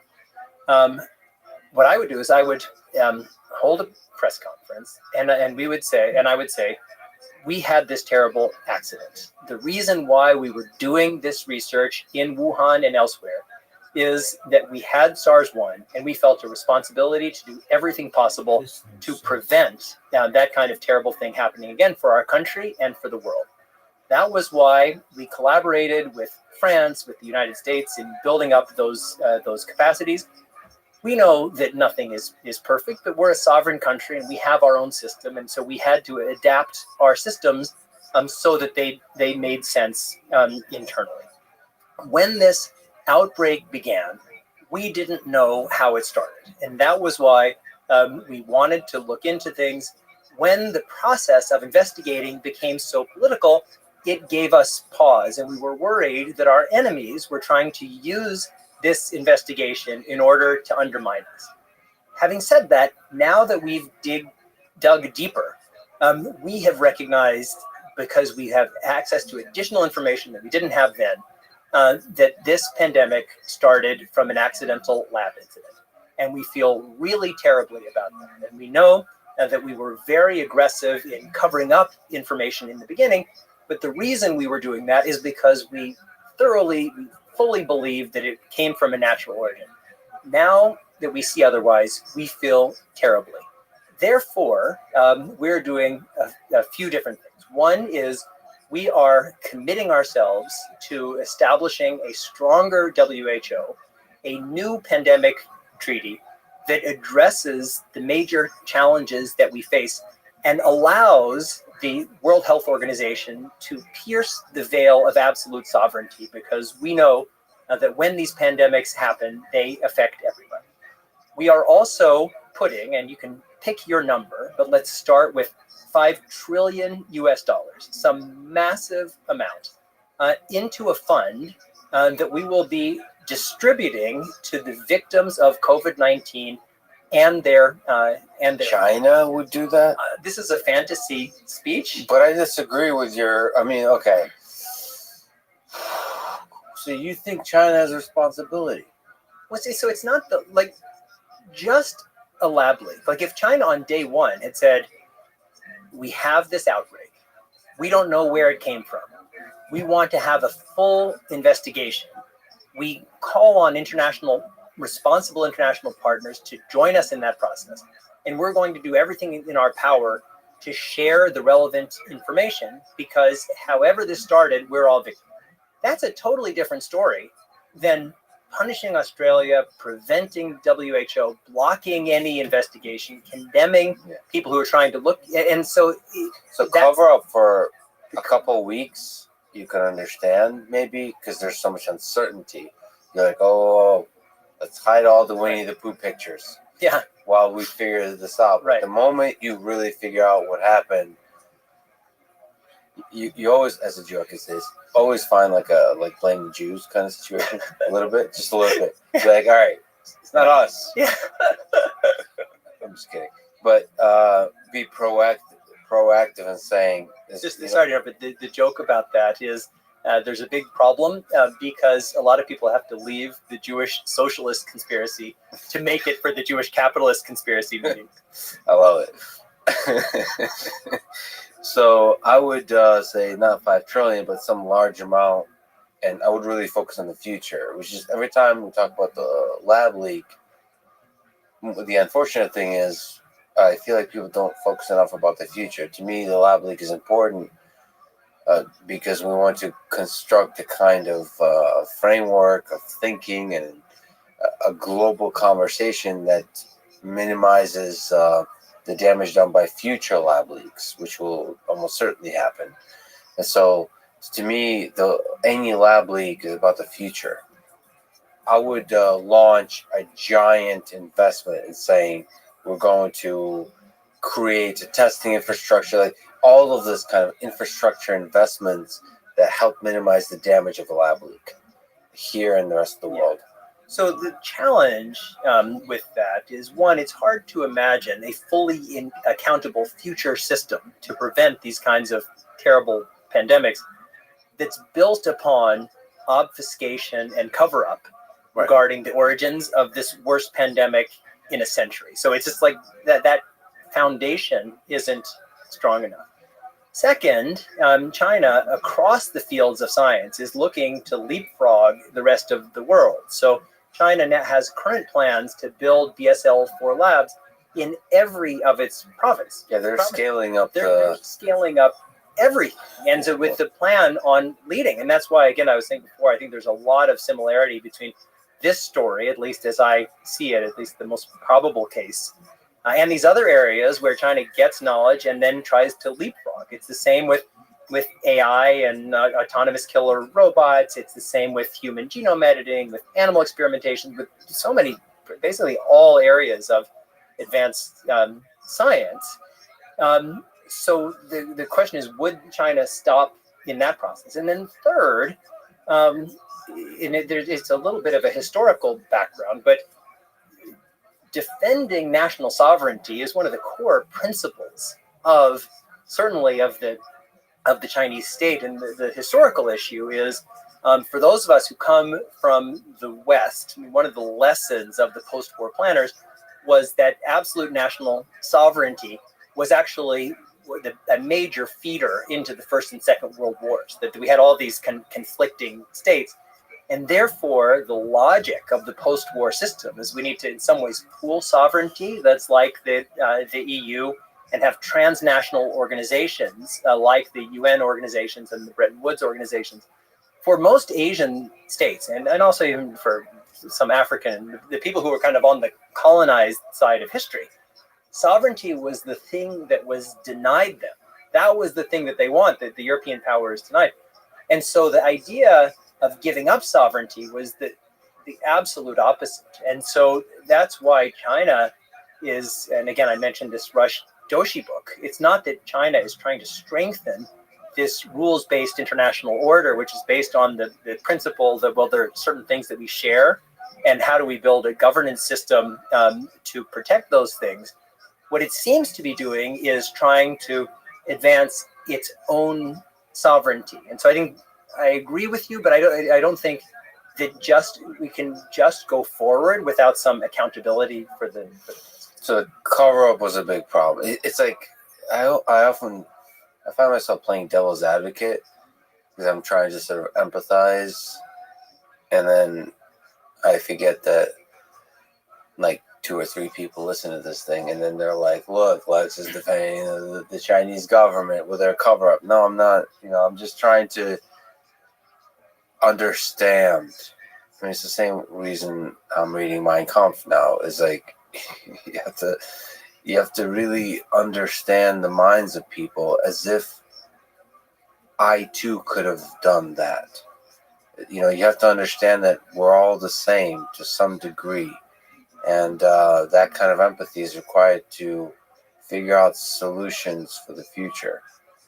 It's just in empathizing with the Chinese government in this whole situation, I'm still not sure I understand how to minimize the chance of a cover-up in the future, whether for China or for the United States. If the virus started in the United States, I'm not exactly sure we would be, with all the emphasis we put on freedom of speech, with all the emphasis we put on freedom of the press and access to the press, to sort of all aspects of government.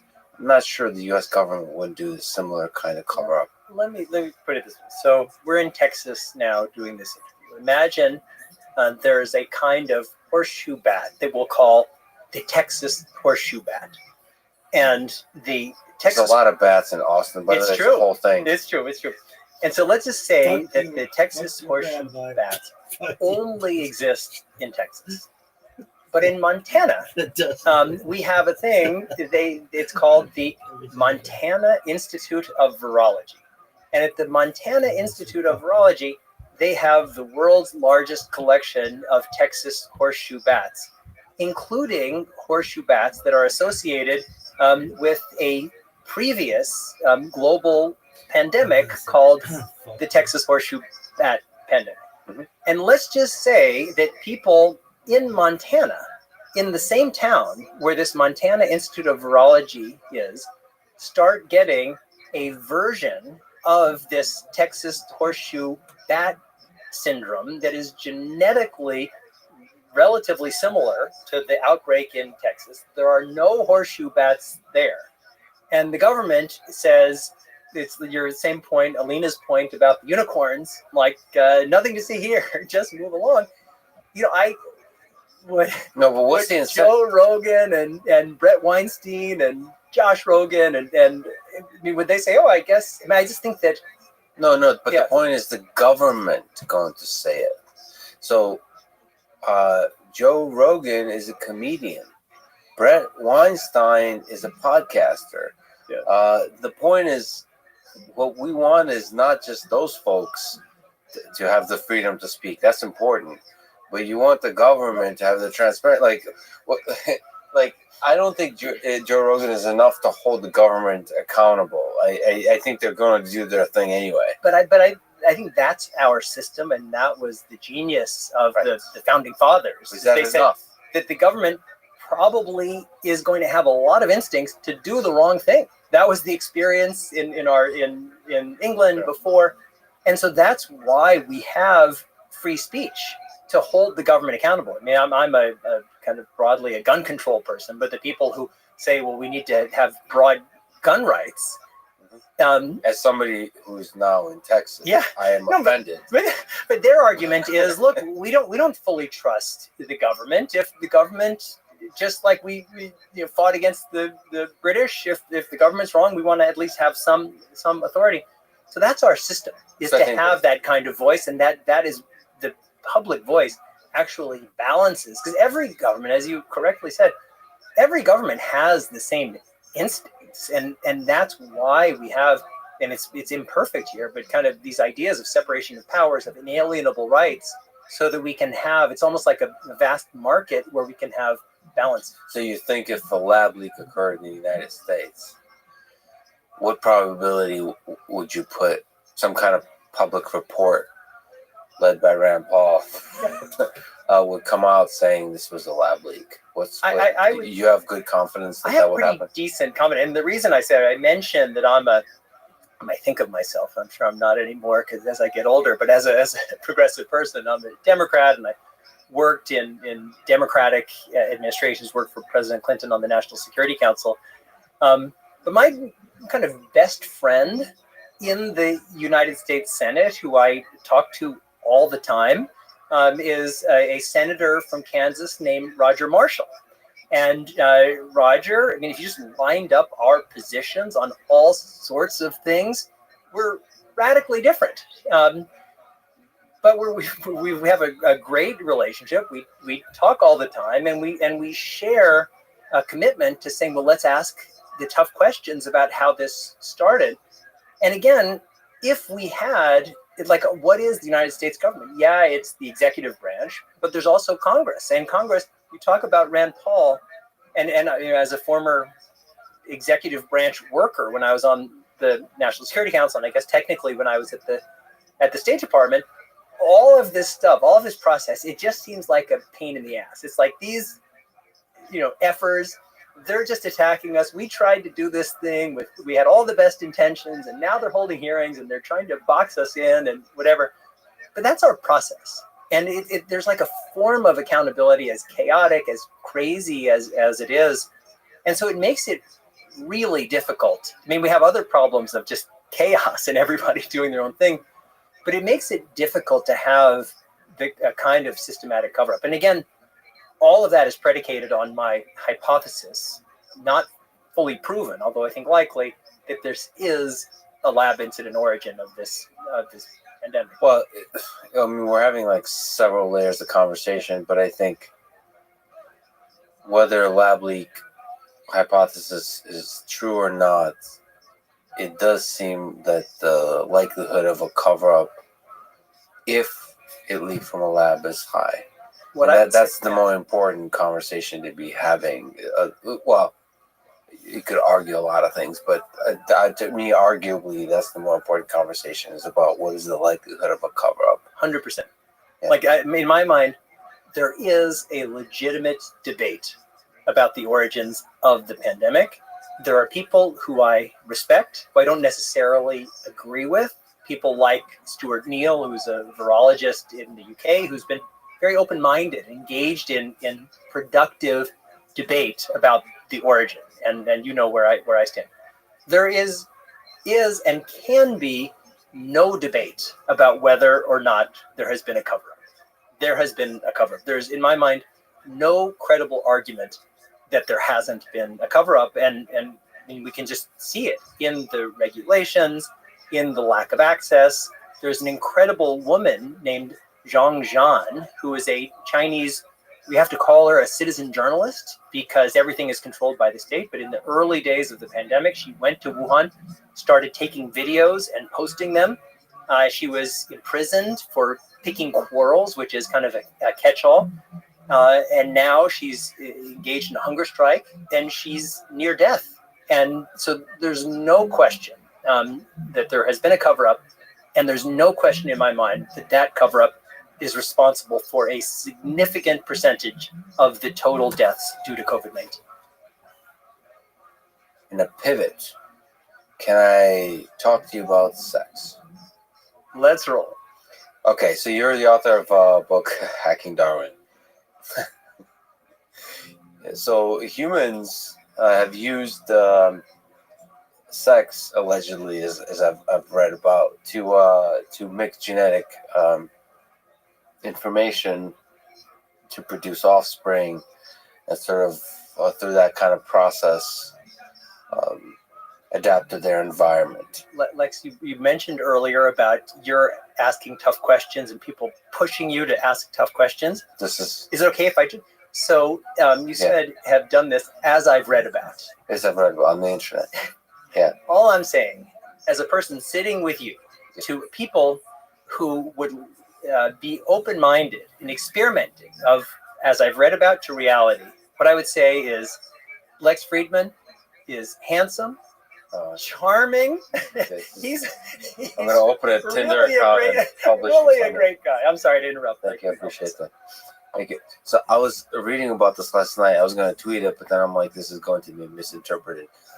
But it's and this is why I like podcasts, because I could say stuff like this. It's kind of incredible to me that the average human male produces like 500 billion plus sperm cells in their lifetime. Like, each one of those are genetically unique. Like, they can produce like unique humans. Each one of 500 billion.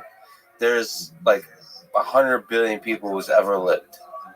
100, maybe like 110, whatever the number is. So it's like 5 times the number of people who ever lived is produced by each male of genetic information. So those are all possible trajectories of lives that could have lived. Like, those are all little people that could have been. And like, all the possible stories, all the Hitlers and Einsteins that could have been created, and all that. I mean, I don't know, this kind of, you're painting this possible future, and we get to see only one little string of that. I mean, I suppose the magic of that is also captured by the in the space of physics, having like multiple dimensions, and the many worlds hypothesis of quantum mechanics, that the interpretation that we're basically just at every point there's an infinite offspring of universes that are created. But I don't know, that's just like a magic of this game of genetics that we're playing. And the winning sperm is not the fastest. The winning sperm is basically the luckiest, has the right timing. It's not. I was also got into this whole. I started reading papers about like is there something to be said about who wins the race, right? Genetically. So it's fascinating because there's studies in animals and so on to answer that question, because it's interesting. Because I'm a winner, right? I won a race. Yes. And so you want to know, like, what does that say about me in this fascinating genetic race against, I think, what is it, 200 million others, I think. So one, pool of sperm cells is about what? So something like 200 million. It could be, yes. So, but that millions. Yeah. I thought it was much lower than that. So like that, those are all brothers and sisters of mine, and I beat them all out. Yep. I won, and so it's interesting to know. There's a temptation to say I'm somehow better than them, right?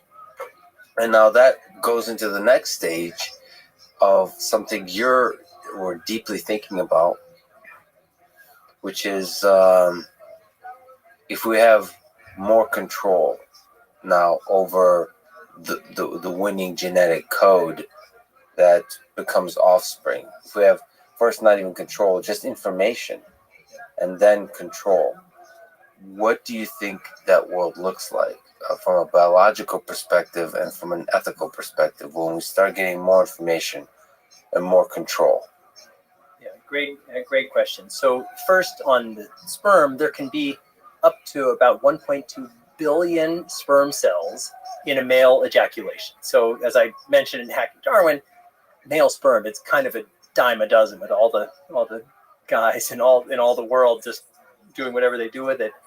And it's an open question how competitive. I mean, there is an element of luck, and there is an element of competition, and it's an open question how much that competition impacts the outcome, or whether it's just luck. But my guess is there's some combination of fitness and luck. But you're absolutely right that all of those other sperm cells in the ejaculation, if that's how the union of sperm and egg is happening, all of them represent a different future. And it's there's a wonderful book called Invisible Cities by Italo Calvino, and he even talks about a city as something like this, where everybody, you have your life, but then you have all these alternate lives, and every time you make any decision, you're kind of, and so, but in this Invisible Cities, there's a little string that goes toward that alternate life. And then the city becomes this weaving of all the strings of people's real lives and the alternate lives that they could have taken had they made any other different steps. So that part, it's like a deep philosophical question. It's not just for us, it's for all of, I mean, it's baked into evolutionary biology. It's just what are the different strategies for different species to achieve fitness. And there's some of the different corals or other fish where they just kind of release the eggs into the water. I mean, there's all different kinds of ways. And then you're right, in my book, Hacking Darwin, and it's the full title is Hacking Darwin: Genetic Engineering and the Future of Humanity. I kind of go deep into exploring the big picture implications of the future of human reproduction. We are already participating in a revolutionary transformation, not just because of the diagnostics that we have, things like ultrasound, but because now an increasing number of us are being born through in vitro fertilization, which means the eggs are extracted from the mother, they're fertilized by the father's sperm in vitro in a lab, and then reimplanted in the mother.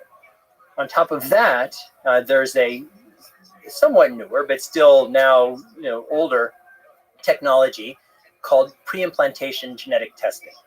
And so, as everyone knows from high school biology, you have the fertilized egg, and then it goes 1 cell to 2 cells to 4 to 8 and whatever. And after around 5 days, in this PGT process, a few cells are extracted. So let's say you have 10 fertilized eggs, early stage embryos. A few cells are extracted from each, and those cells, if they the ones that are extracted would end up becoming the placenta. But every one of our cells has, other than a few, has our full genome. And so then you sequence those cells. And with pre-implantation genetic testing now, what you can do is you can screen out deadly single gene mutation disorders, things that could be deadly or life-ruining. And so people use it to determine which of those 10 early stage embryos to implant in a mother. As we shift towards a much greater understanding of genetics, and that is part of just the broader genetics revolution, but within that, in our transition from personalized to precision healthcare, more and more of us are going to have our whole genome sequenced because it's going to be the foundation of getting personalized healthcare. We're going to have already millions, but very soon billions of people who've had their whole genome sequenced. And then we'll have big databases of people's genotypic information and life or phenotypic information. And coming into your area, our tools of machine learning and data analytics, we're going to be able to increasingly understand patterns of genetic expression, even though we're all predict how that genetic information will get expressed. Correct. Yeah. Never perfectly, perhaps, but more and more, always more and more. And so with that information, we aren't going to just be even now, we aren't going to just be selecting based on which of these 10 early stage embryos is carrying a deadly genetic disorder, but we'll be able to know everything that can be partly or entirely predicted by genetics. And there's a lot of our humanity that fits into that category. And certainly simple traits like height and eye color and things like that. I mean, height is not at all simple, but if you have good nutrition, it's entirely or mostly genetic. But even personality traits and personality styles, there are a lot of things that we see just as the experience, the beauty of life, that are partly have a genetic foundation. So whatever part of these traits are definable and influenced by genetics, we're going to have greater and greater predictability within a range. And so selecting those embryos will be informed by that kind of knowledge. And that's why in Hacking Darwin, I talk about embryo selection as being a key driver of the future of human evolution.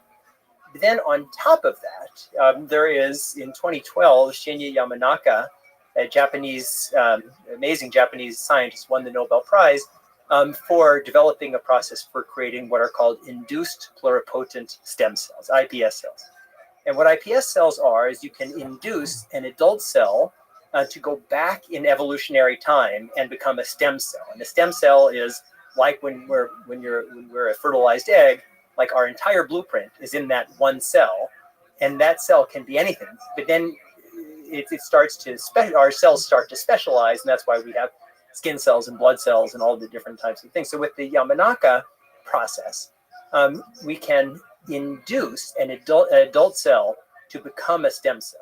So the relevance to this story is what you can do, and it works now in animal models, and as far as I know, it hasn't yet been done in humans, but it works pretty well in animal models. You take any adult cell, but skin cells are probably the easiest.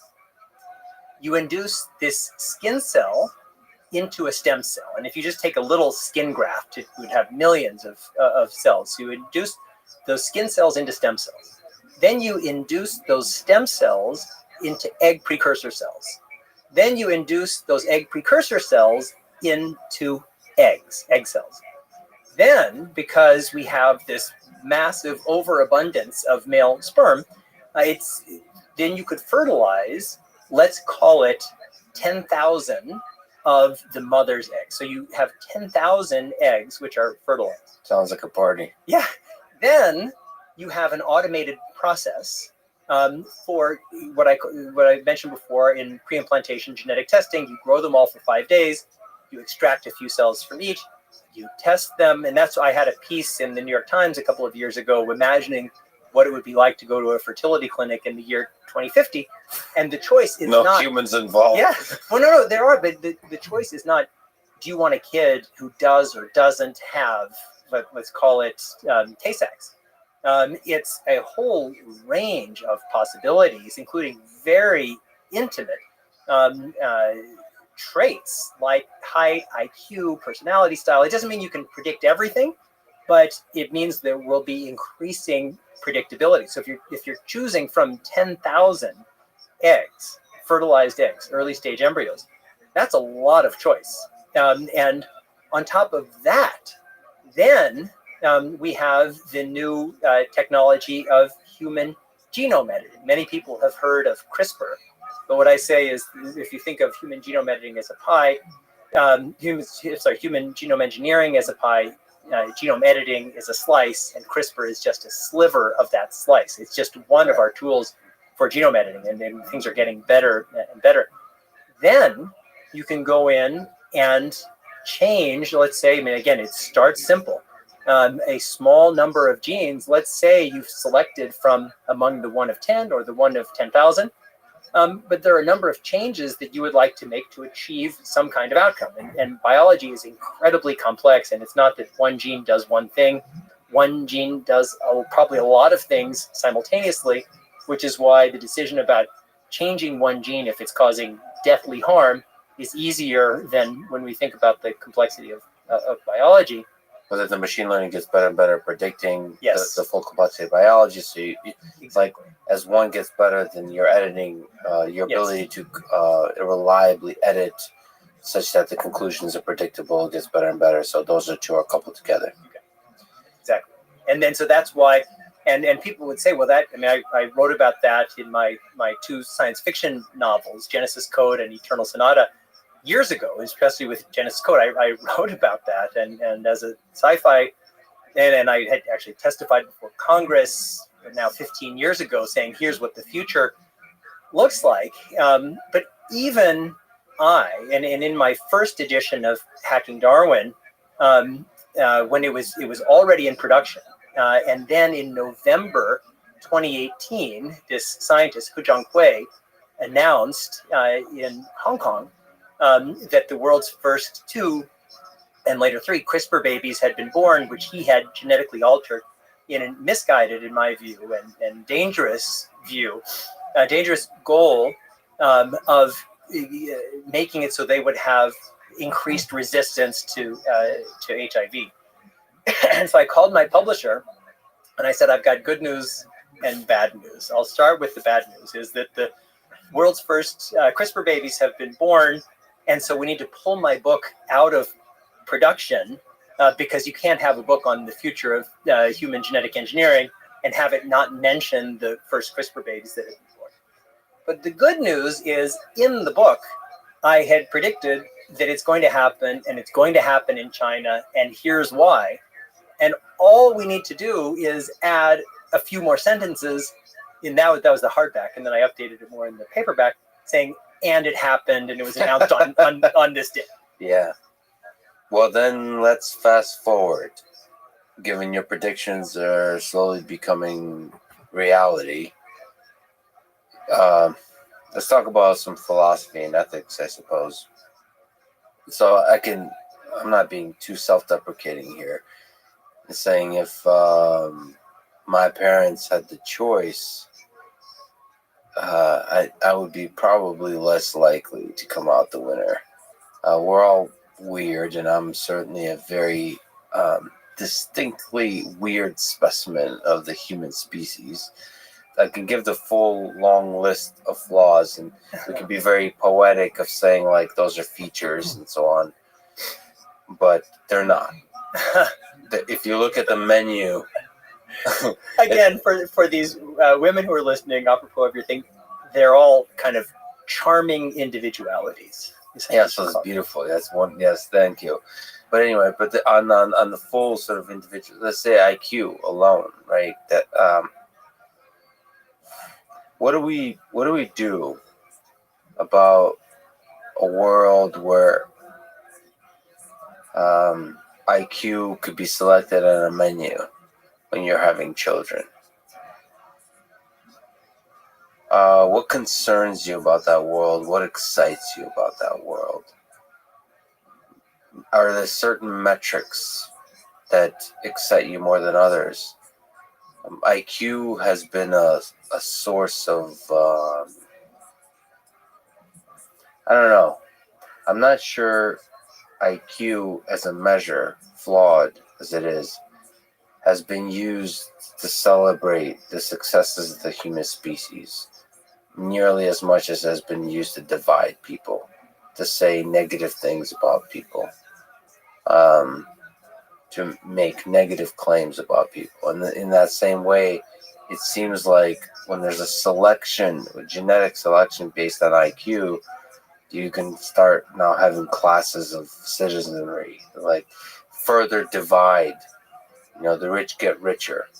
It'll be very rich people that'll be able to do kind of fine selection of IQ, and then they will start forming these classes of super intelligent people, and those super intelligent people in their minds would of course be the right people to be making global authoritarian decisions about everybody else. All the usual aspects of human nature, but now magnified with the new tools of technology.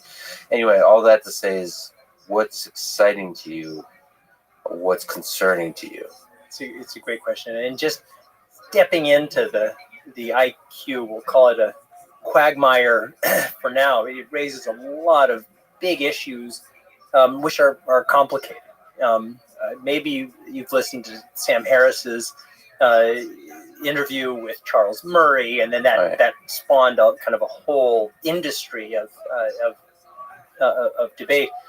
So first, just the background of IQ, and it's from the early 20th century, and there was the idea that we can measure people's general intelligence, and there are so many different kinds of intelligence. This was measuring a specific thing. So my feeling is that IQ is not a perfect measure of intelligence, but it's a perfect measure of IQ. Like, it's measuring what it's measuring, but that thing correlates to a lot of things which are rewarded in our society. So every study of IQ has shown that people with higher IQs, they make more money, they live longer, they have more stable relationships. And that could be something in the testing, but as Sam Harris has talked about a lot, you could line up all of these kind of IQ and IQ-like tests correlate with each other. So the people who score high on one score high on all of them, and people think that IQ tests are like a thing like, the Earl of Dorchester is coming for dinner. Does he have 2 forks or 3 forks or something like that? It's not that. A lot of them are things that I think a lot of us would recognize are relevant. Just like, how much stuff can you memorize? If you see some shapes, how can you position them and things like that. And so IQ, it really hit its stride certainly in the Second World War, when our governments were processing a lot of people and trying to figure out who to put in what jobs. So that's the starting point. Let me start first with the negatives. That our societies, that when we talk about diversity in Darwinian terms, it's not like diversity is, from Darwinian terms, oh, wouldn't it be nice if we have some moths of different colors, because it'll be really fun to have different colored moths. Diversity is the sole survival strategy of our species and of every species, and it's impossible to predict what diversity is going to be rewarded. And I've said this before. If you went down and if you spoke T-Rex and you spoke to the dinosaurs and said, hey, you can select your kids, what criteria do you want? And they'd say, oh, yeah, sharp teeth, cruel fangs, roar, whatever it is that makes you a great T-Rex. But the answer from an evolutionary perspective, from an Earth perspective, was, it's much better to be like a cockroach or an alligator or some little nothing or a little shrew, because the dinosaurs are going to get wiped out when the asteroid hits. And so there's no better or worse in evolution. There's just better or worse suited for a given environment. And when that environment changes, the best suited person from the old system could be the worst suited person for the new one. So if we start selecting for the things that we value the most, including things like IQ, but even disease resistance. I mean, this is well known, but if you people who are recessive carrier of sickle cell disease have increased resistance to malaria, which is the biggest reason why that trait hasn't just disappeared, given how deadly sickle cell disease is.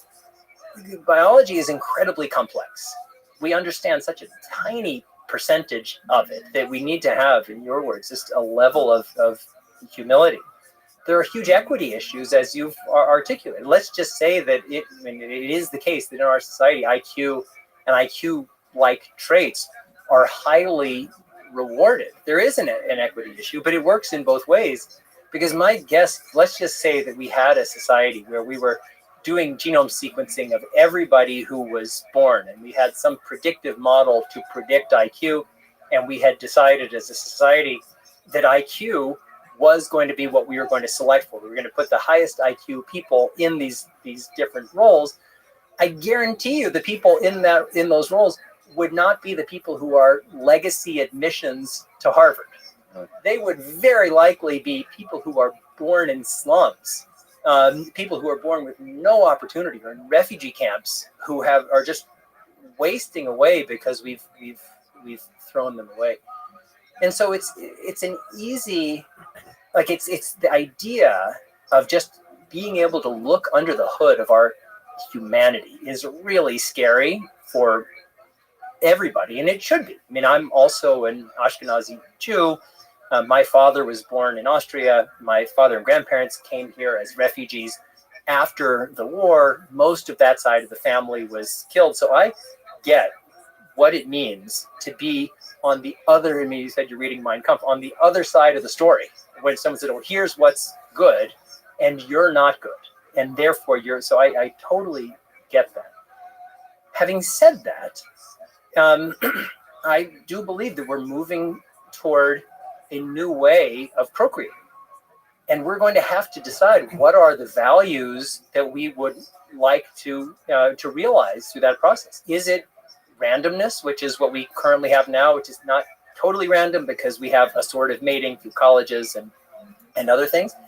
But if it's mating through what? Colleges? Like it's sort of like if you go, if you know, like you go to Harvard or whatever, and your wife also goes to Harvard, it's like it's location-based mating. Well, it's not location; it's selection. It's like there are selections that are made about who gets to a certain place, and when it's like Harvard admissions is a filter. So we're going to have to decide what are the values that we want to realize through this process, because diversity it's just baked into our biology. We're the first species ever that has the opportunity to make choices about things that were otherwise baked into our biology. And there's a real danger that if we make bad choices, even with good intentions, it could even drive us toward extinction and certainly undermine our humanity. And that's why I always say, and like I said, I'm deeply involved with WHO and other things, that these aren't conversations about science. They're conversations, science brings us to the conversation, but the conversation is about values and ethics. As you described, that world is wide open. It's not even a subtly different world.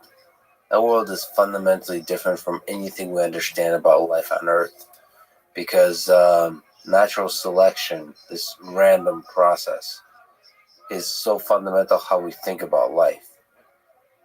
Being able to program, it has the chance to, it'll probably make my question about the ethical concerns around IQ-based selection just meaningless, because it'll change the nature of identity.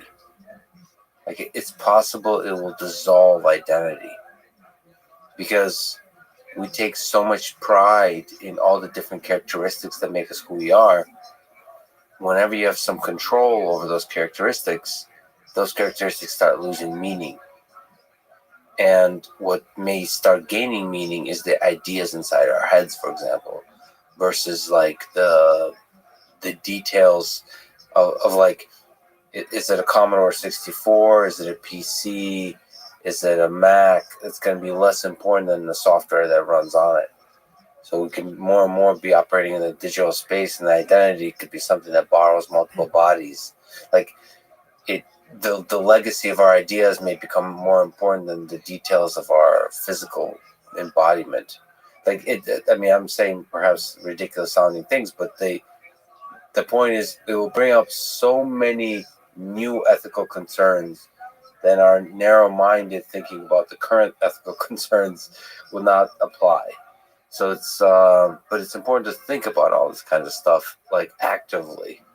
What are the right conversations to be having now? Because it feels like it's an ongoing conversation that then continually evolves, like with an NIH involved. Like, do you do experiments with animals? Do you build these brain organoids? Do you like through that process you described with the stem cells? Like, do you experiment with a bunch of organisms to see how genetic material, what form that actually takes, how to minimize the chance of cancer, and all those kinds of things? What are the negative consequences of that? What are the positive consequences? Yeah, it's a fascinating world. It's a really fascinating world. Yeah, but those conversations are just so essential. Like, we have to be talking about ethics, and then that raises the question of who is the we. And coming back to your conversation about science communication, maybe there was a time earlier when these conversations needed to be were held among a small number of experts who made decisions on behalf of everybody else. But what we're talking about here is really the future of our species, and I think that conversation is too important to be left just to experts and government officials. So I mentioned that I'm a member. We just ended our work after 2 years of the World Health Organization Expert Advisory Committee on Human Genome Editing. And my big push in that process was to have education, engagement, and empowerment of the broad public, to not just bring people into the conversation with the tools to be able to engage, but also into the decision-making process. And it's a real shift. And there are countries that are doing it better than others. I mean, Denmark is obviously a much smaller country than the United States, but they have a really well-developed infrastructure for public engagement around really complicated scientific issues. And I just think that we have to, like, it's great that we have Twitter and all these other things. We need structured conversations where we can really bring people together and listen to each other, which feels like it's harder than ever. But even now in this process where all these people are shouting at each other, at least there are a bunch of people who are in the conversation. So we have a foundation, but we just really need to do more work. And again, it's about ethics and values, because we're at an age, and this has become a cliche, of exponential technological change. And so the rate of change is faster going forward than it has been in the past. So in our minds, we underappreciate how quickly things are changing and will change. And if we're not careful, if we don't know who we are and what our values are, we're going to get lost. And we don't have to know technology. We have to know who we are. You know, our values are hard won over thousands of years. No matter how new the technology is, we shouldn't and can't jettison our values, because that is our primary navigational tool. Absurd question, because we were saying that sexual reproduction is not the best way to define the offspring. You think there'll be a day when humans stop having sex?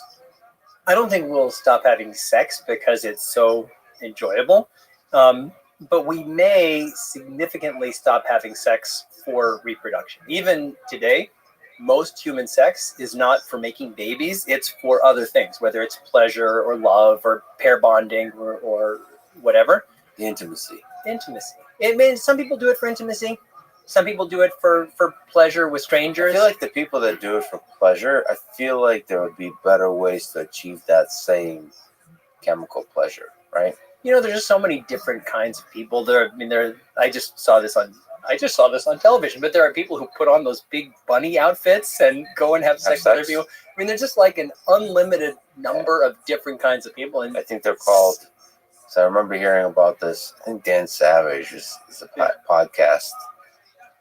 I think they're called furries. Furries.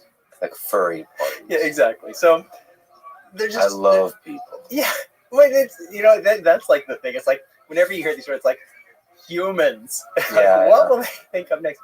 But I do think that, and I write about this in Hacking Darwin, that as people come to believe that that making children through the application of science is safer and more beneficial than having children through sex, we'll start to see a shift over time toward reproduction through science. We'll still have sex for all the same great reasons that we do it now. It's just reproduction less and less through the act of sex.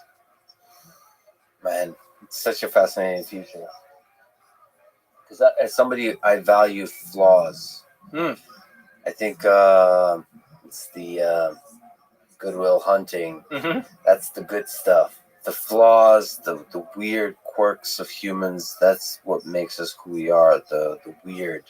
The weird is the beautiful. And there's a fear of optimization that you should have. I mean, it's very healthy.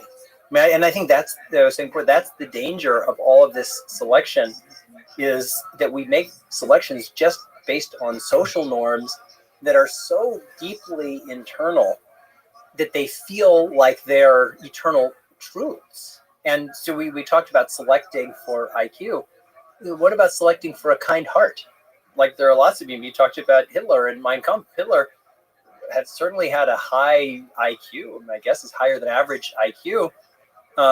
If we just select, and that's why I was saying before, diversity is baked into our biology. But the key lesson, and I've said this many times before, the key lesson of this moment in our history is that after nearly 4 billion years of evolution, our one species suddenly has the unique and increasing ability to read, write, and hack the code of life.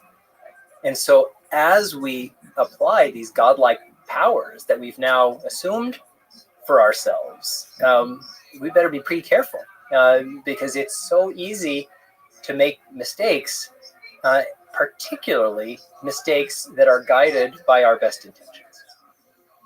To jump briefly back onto Lab Leak, and I swear there's a reason for that. What did you think about the Jon Stewart?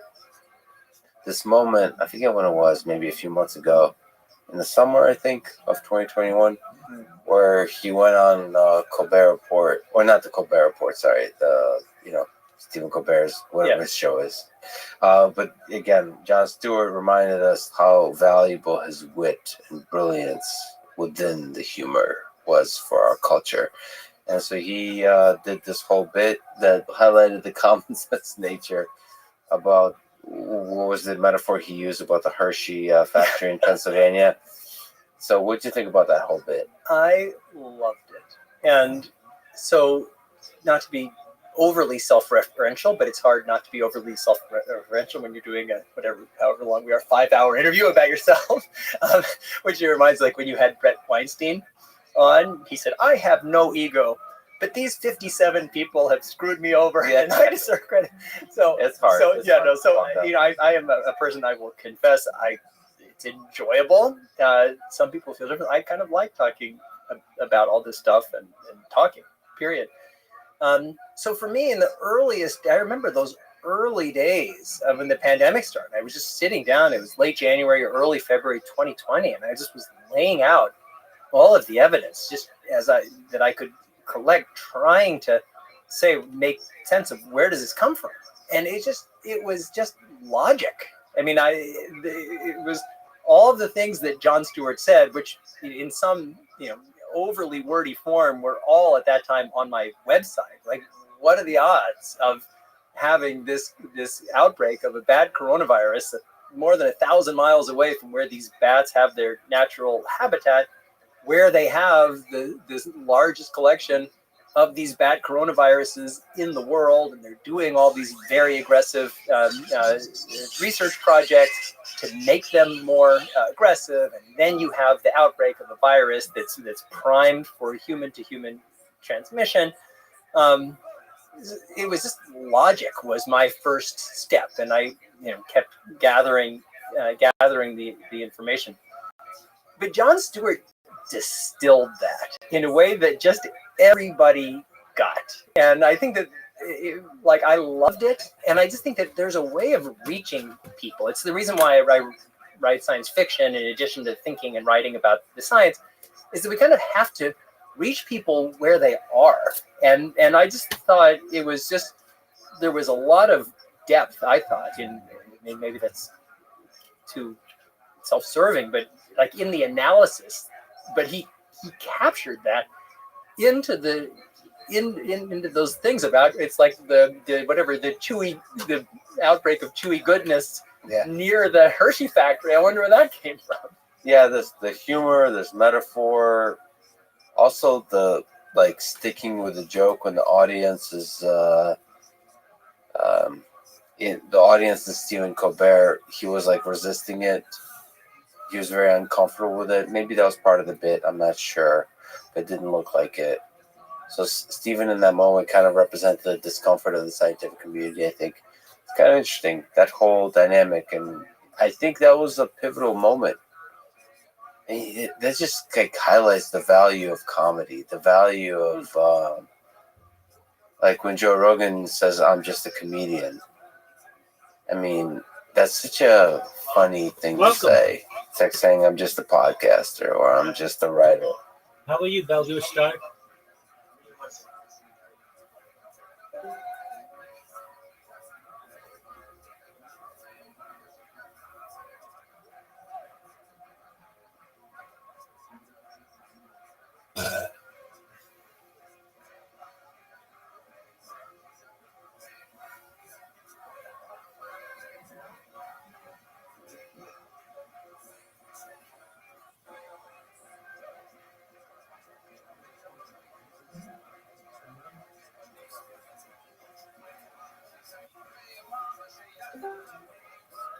Welcome, Bellevue Star.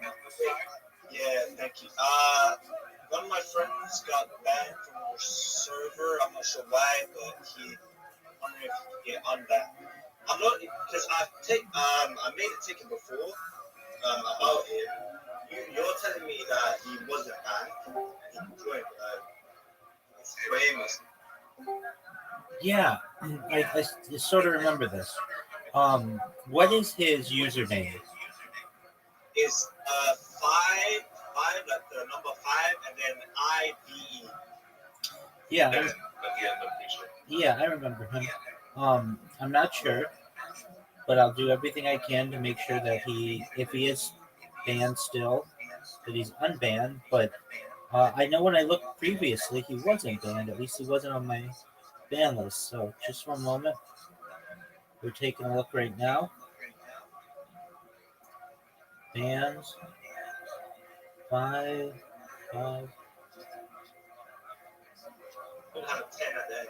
You got it. He's unbanned. Oh, okay. Wait, let me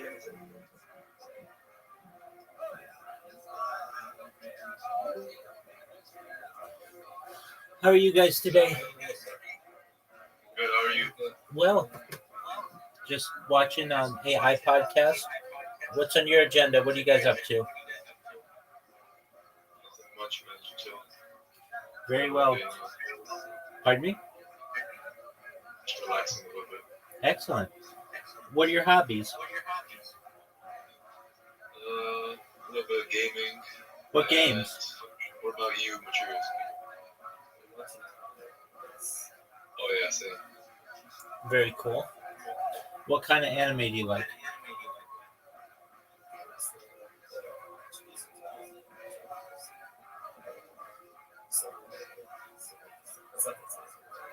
Do you like Speed Racer? I thought about that one, I think. Is it about the cars, right? Yeah, exactly. It's like the original one. Welcome. Have I ever told you guys about myself? Yeah. Okay, so you know all about me. Okay, excellent. Well, Rothschild. what's up? Rabbi. What's up? Rabbi.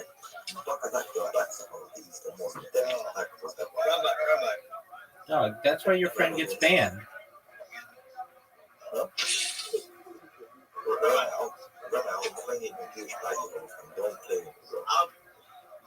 problem with one of your members. Hey, Rabbi. Hey, Rabbi. What's up? I have a question. Go ahead. I am from wait, let me see. Heil Hitler! Heil Hitler! Get out. Get out. Get out. Get out. Get out. Warriors of the 100, please do not spit my great grandfather actually died from the Holocaust. Hey, Rabbi, what do you do server members text me inappropriate messages? Okay, how do you know what's from my server?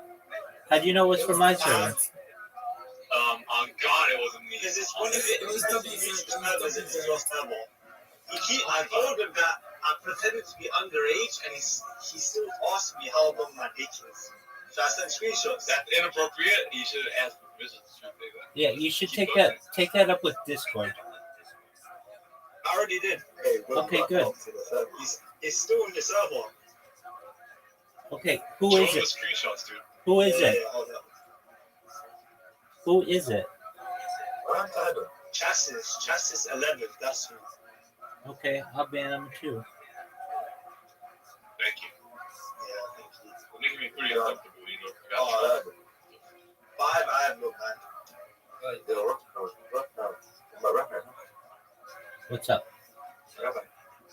What's up? I rate my little 6-year-old sister even. Dog, that's why you get banned too. Whoa.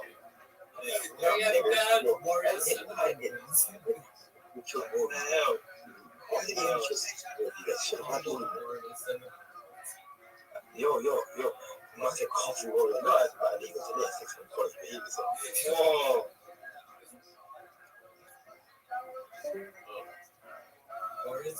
He's gone. All right. No, I don't want screenshots. Take it up with Discord. I already sent Why did you say that, though? They haven't Why did you do that? No idea. Okay. Wait, what happened to 510? So I'm watching an AI podcast. Feel free to enjoy. Yeah, I'm just I'm you know, sorry about all the hate. that You're good, Big ability Milk. is so few words to express what everybody else is thinking. It's so refreshing, and I wish the scientific communicators would do that too. A little humor. I mean, that's why I love Elon Musk very much. So, like the way he communicates is like, it's so refreshing for a CEO of a major company, several major companies, to just have a sense of humor and say ridiculous shit every once in a while. There's something to that. Like it shakes up the whole conversation to where it gives you freedom to like think. I don't want to talk right now. I want to watch If you're this always podcast. trying to say the proper thing, you lose I the will freedom work to these. think, to reason out, to be authentic and genuine. When you allow yourself the freedom to regularly say stupid shit, have fun, make fun of yourself, I think you give yourself freedom to really be a great scientist. But honestly, I think scientists have a lot to learn from comedians. Well, for sure, I think we all do, about just distilling and communicating in ways that people can hear. Like a lot of us say things and people just can't hear them, either because of the way we're saying them or where they are. But and like I said before, I'm a big fan of Joe Rogan. I've been on his show twice, and whatever. But when Francis Collins was in his conversation with you, he said, which I think makes sense, is that when somebody has that kind of platform and people rightly or wrongly who follow them and look to them for guidance, I do think that there is some responsibility for people in those roles to make whatever judgment that they make and to share that. And as I mentioned to you when we were off mic, Sanjay Gupta is a very close friend of mine. We've been friends for many years, and I fully supported Sanjay's instinct to go on the Joe Rogan show. I thought it was great. At the end of that whole conversation, Joe said, "Well, I'm just a comedian. What do I know?"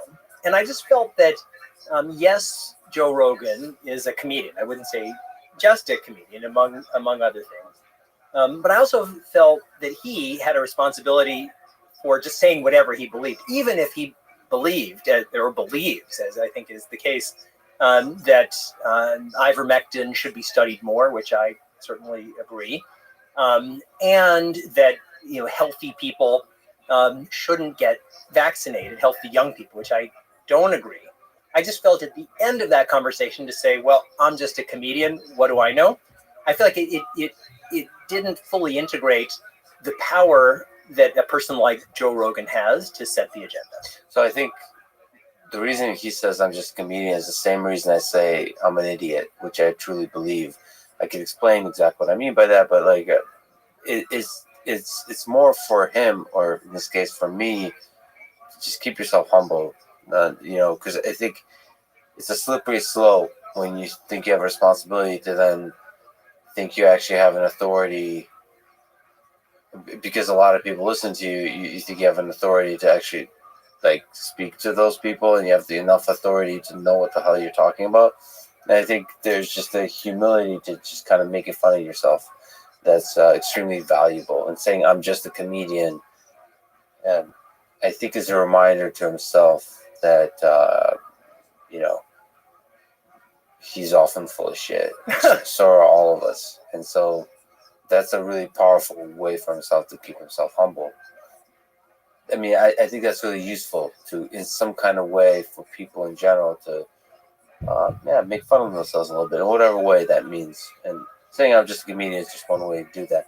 Now that coupled that with the responsibility of doing the research and really having an open mind and all those kinds of stuff, I think that's something that Joe does really well on a lot of topics, but he can't do that on everything. And so that it's up to the people to decide how well he does it on certain topics and not others. But how do you think Sanjay did in that conversation? So I know I'm going to get myself into trouble here because Sanjay is a very close friend.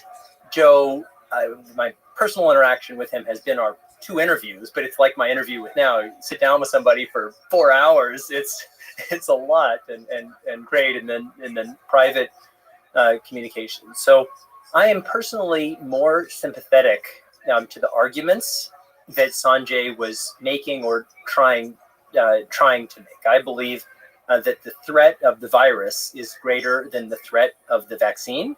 That doesn't mean that we can guarantee 100% safety for the vaccine, but these are really well tolerated vaccines. And we know, for all the reasons we've been talking about, that this is a really scary virus. And particularly the mRNA vaccines, what they're basically doing is getting your body to replicate a tiny little piece of the virus, the spike protein, and then your body responds to that. And so that's a much less of an insult to your body than being infected by the virus. So I'm more sympathetic to the people who say, well, everybody should get vaccinated, but people who've already been infected, we should study whether they need to be vaccinated or not. Having said all of that, I felt that that Joe Rogan won the debate. I mean, it was, and the reason that I felt that he won the debate was they had 2 different categories of arguments. So Sanjay, what he was trying to do, which I totally respect, was saying there's so much animosity on these different sides. Let's lower the temperature. Let's model that we can have a respectful dialogue with each other where we can actually listen. And Sanjay, again, I've known him for many years. He's a very empathic, humble, just a all-around wonderful human being, and I really love him. And so he was making cases that were based on kind of averages, studies, and things like that. And Joe was saying, well, I know a guy whose sister's cousin had this experience. And I'm sure that it's all true in the sense that we have millions of people who are getting vaccinated and different things. And what Sanjay should have said was, I know that's anecdote. Here's another anecdote of like when Francis Collins was with you and he talked about the World Wrestling guy who was like 6'6" and a big muscly guy, and then he got COVID and he was anti-vaxxer, and then he got COVID and almost died and said, I'm gonna. By the way, Yeah. I don't know if you know this part. No. Oh, this is funny. Joe's gonna listen to this. He's gonna be laughing. Does Joe listen like to the 4 hours of this in addition to the 3 hours of his interviews every day? No, not every day, but he listens to a lot of these, and we talk about it. We argue about it. Hi, Joe. So, hey, Joe. We love you, Joe. But he, so that particular case, I don't know why Francis said what he said there, but that's not accurate. Oh, really? So the wrestler he didn't almost die. It was no big deal at all for him. He said that to him. I'm not sure. I think something got mixed up in Francis's memory. There was another case. He must have been like, because I don't imagine he would bring that case up and just like make it up, because like why? Wow. But that was not at all like, that was a pretty public case. He had an interview with him. That wrestler, he was just fine. So that anecdotal case, I mean, Francis should not have done that. So if I have I have a bunch of criticism of how that went. People who criticize that interview, I feel I don't give enough respect to the full range of things that Francis Collins has done in his career. He's an incredible scientist, and I also think a really good human being. But yes, that conversation was flawed in many ways, and one of them was why, when you're trying to present some kind of criticize Joe Rogan, why bring up anecdotal evidence at all? And if you do bring up anecdotal evidence, which is not scientific, if you're a scientist, you should not be using anecdotal evidence. If you do bring it up, why bring up one that's first not true, and it's not true. Well, so I remember. So I know that pretend you don't know it's not true. So yes, that would have been find another case. Yeah, exactly. Exactly. So the basic thing, coming back to Sanjay and Joe's conversation, was that Sanjay was trying to use statistical evidence, and Joe was using anecdotal evidence. And so I think that for Sanjay, and there are all kinds of things where there are debates where often the person who's better at debating wins the debate regardless of the topic. So I think what Sanjay could have done, and Sanjay's such a smart guy, is to say, well, that's an anecdote. Here's another anecdote, and there are lots of different anecdotes. And there certainly are people who have taken the vaccine and have had problems that could reasonably be traced to the vaccines. And there certainly are lots of people, I would argue more people, who've not had the vaccine, but who've gotten COVID and have either died, or our hospitals are now full of people who weren't vaccinated. And in many ways, our emergency rooms are full of unvaccinated people here in the United States. So I think what Sanjay could have done, but there was a conflict between wanting to kind of win the debate and wanting to take the temperature down. And what he could have done is to say, well, here's an anecdote, I have a counter anecdote, and we can go on all day, but here's what the statistics show. And I think that was the thing. So I think it's a healthy conversation. There are a lot of people who are afraid of the vaccine. There are a lot of people who don't trust the scientific establishment, and lots of them have good reason. It's not just people think of like Trump Republicans. There are lots of people in the African American community who've had a historical terrible experience with the Tuskegee and all sorts of things. So they don't trust the messages that were being delivered. I live in New York City, and we had a piece in the New York Times where in the earliest days of the vaccines, there was this big movement.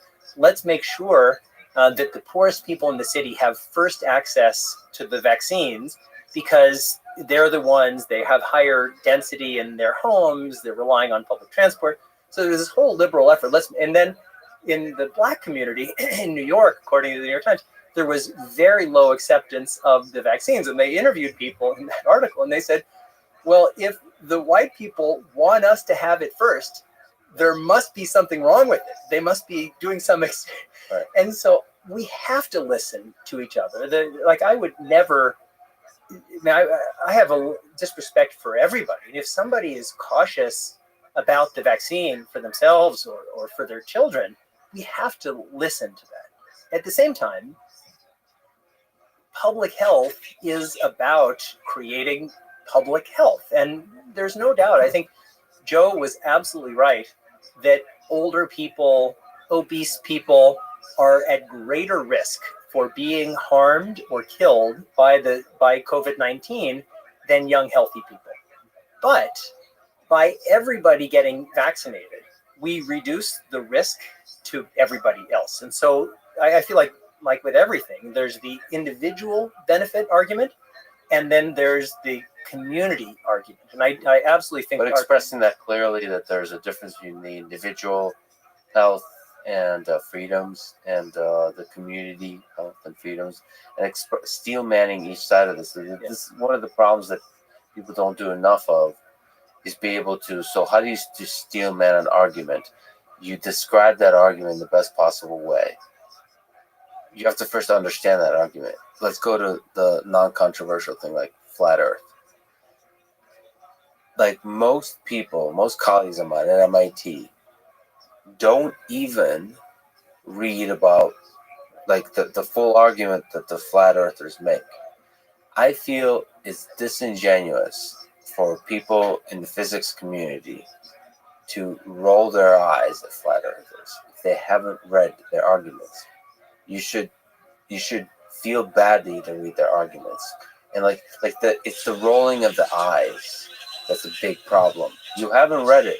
Your intuition says that these are a bunch of crazy people. Okay, but you haven't earned the right to roll your eyes. You've earned the right to maybe not read it, but then don't have an opinion. Don't roll your eyes. Don't do any of that dismissive stuff. And the same thing in the scientific community around COVID and so on. There's often this kind of saying, oh, God, that's conspiracy theories, that's misinformation, without actually looking into what they're saying. If you haven't looked into what they're saying, then don't talk about it. Like, if you're a scientific leader and the communicator, you need to look into it. It's not that much effort. I totally agree. And I think that humility, it's a constant theme of your podcast, and I love that. And so after the conversation, debate, whatever it was, between Sanjay and Joe, I reached out on Twitter to someone I've never met in person, but I'm in touch privately, to a guy named Daniel Griffin, who's a professor at Columbia Medical School, and just so smart. He gives regular updates on COVID-19 on a thing called TWIV, This Week in Virology. I'm a critic of TWIV for its coverage of pandemic origins. Yes. But on this issue, on just having regular updates, Daniel is great. And so I said to him, I said, why don't we have an honest process to get the people who are raising concerns about the vaccines in their own words to raise what are their concerns. And then let's do our best job of saying, well, here are these concerns. And then here is our evidence making a counterclaim. And here are links to, if you want to look at the studies upon which these claims are made, here they are. And Daniel, who's incredibly busy, I mean, he reads it seems every paper that comes out every week, and it's unbelievable. But he sent me a link to the CDC Q&A page on the CDC website, and it wasn't that. It was people who were, it was written by people like me who were convinced in the benefit of these vaccines. So the questions were framed, they were kind of like, they weren't really the framing of the people with the concerns. They were framing of people who were just kind of imagining something else. I mean, you always talk about kind of humility and active listening. I know you don't mean, and it doesn't mean that we don't stand for something. Like I certainly am a strong proponent of vaccines and masks and all of those things. But if we don't hear other people, if we don't let them hear their voice in the conversation, if it's just saying, well, you may think this and here's why it's wrong, the argument may be right, it'll just never break through. By the way, my interpretation of Joe and Sanjay, I listened to that conversation without looking at Twitter or the internet, and I thought that was a great conversation. And I thought Sanjay actually really succeeded at bringing the temperature down. To me, the For goal was bringing the temperature down. I didn't even think of it as a debate. I was like, oh, cool. This isn't going to be some weird. It's like two friendly people talking. And then I look at the internet, and then the internet says Joe Rogan slams Sanjay, like as if it was a heated debate that Joe won. And it's like, all right, it's really the temperature being brought down. Real conversation between two humans. That wasn't really a debate. It was just a conversation. And that was a success. Yeah, I definitely think it was a success, but I also felt that a takeaway, and again, this isn't because this is something that I don't agree with, even though I have great, as I've said, respect for Joe. I think a reasonable person listening to that conversation would come away with the conclusion that all in all, these vaccines are a good thing. But if you're young and healthy, you probably don't need it. And I just felt that that there was a stronger case to be made, even though Sanjay made it. It wasn't that Sanjay didn't make it. It was just that in the flow of that conversation, I felt that the case for the vaccines, and the vaccines both as an individual choice, and then certainly, again, as I said before, I think that while people can be afraid of the vaccines, the virus itself is much scarier, and we're seeing it now in real time with these variations and variants. I just felt that was kind of the rough takeaway from that conversation. And I felt that Sanjay, again, whom I love, I felt could have made his case a little bit stronger. So the thing he succeeded is he didn't come off as like a science expert looking down at everybody, talking down to everybody. So he succeeded in that. Yeah, because which he's is very great. respectful. But I also think sort of making the case for taking the vaccine when you're a young, healthy person, when you're sitting across from Joe Rogan, is like a high difficulty on the video game level. For sure. So it's not it's difficult to do. Yeah, it's difficult to do, and also it's difficult to do because it's not as simple as like look at the data. There's a lot of data to go through here. Yeah. And there's also a lot of non-data stuff, like the fact that, first of all, questioning the sources of the data, the quality of the data. It's also disappointing about COVID is that the quality of the data is not great. But also questioning all the motivations of the different parties involved, whether it's major organizations that develop the vaccine, whether it's major institutions like NIH or NIAID that are sort of communicating to us about the vaccine, whether it's the CDC and the WHO, whether it's the Biden or the Trump administration, whether it's China and all those kinds of things. That's part of the conversation here. I mean, vaccination is not just a public health tool. It's also a tool for a government to gain more control over the populace. Like, there's a lot of truth to that too. Things that have a lot of benefits can also be used as a Trojan horse to increase bureaucracy and control. But that has to be on the table for a conversation. Yeah, I think it has to be on the conversation. But I mean, your parents, when they were in the Soviet Union and here in the United States, and actually there was a big collaboration between U.S. and Soviet Union. When the polio vaccine came out, there were people all around the world who had a different life trajectory, no longer living in fear, and all these people who were paralyzed or killed from polio. Smallpox has been eradicated. It was one of the great successes in human history. And while it for sure is true that you could imagine some kind of fraudulent vaccination effort, but here I genuinely think, I mean, whatever the number, 15 million, 16 million is the Economist number of dead from COVID-19. Many, many, many more people would be dead but for these vaccines. And so I get that any activity that needs to be coordinated by a central government has the potential to increase bureaucracy and increase control. But there are certain things that central governments do like the development, particularly these mRNA vaccines, which it's purely a U.S. government victory. I mean, it was huge DARPA funding, and then the National Institute for Allergy and Infectious Disease, NIH funding. I mean, this was a public-private partnership throughout, and that we got a working vaccine in 11 months was a miracle. So it's not purely a victory. Again, you have to be open-minded. I'm with you here, playing a bit of devil's advocate. But the people who discuss antiviral drugs like ivermectin and other alternatives would say that the extreme focus on the vaccine distracted us from considering other possibilities. And saying that this is purely a success is distracting from the story that there could have been other solutions. So yes, it's a huge success that the vaccine was developed so quickly and surprisingly way more effective than it was hoped for.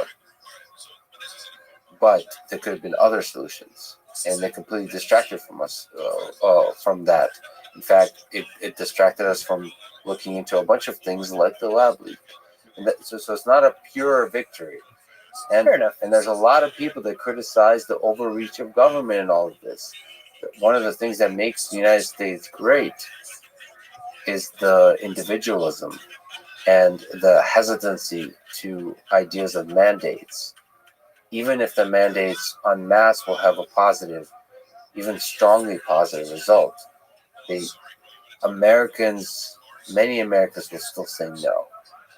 Because in the long arc of history, saying no in that moment will actually lead to a better country and a better world.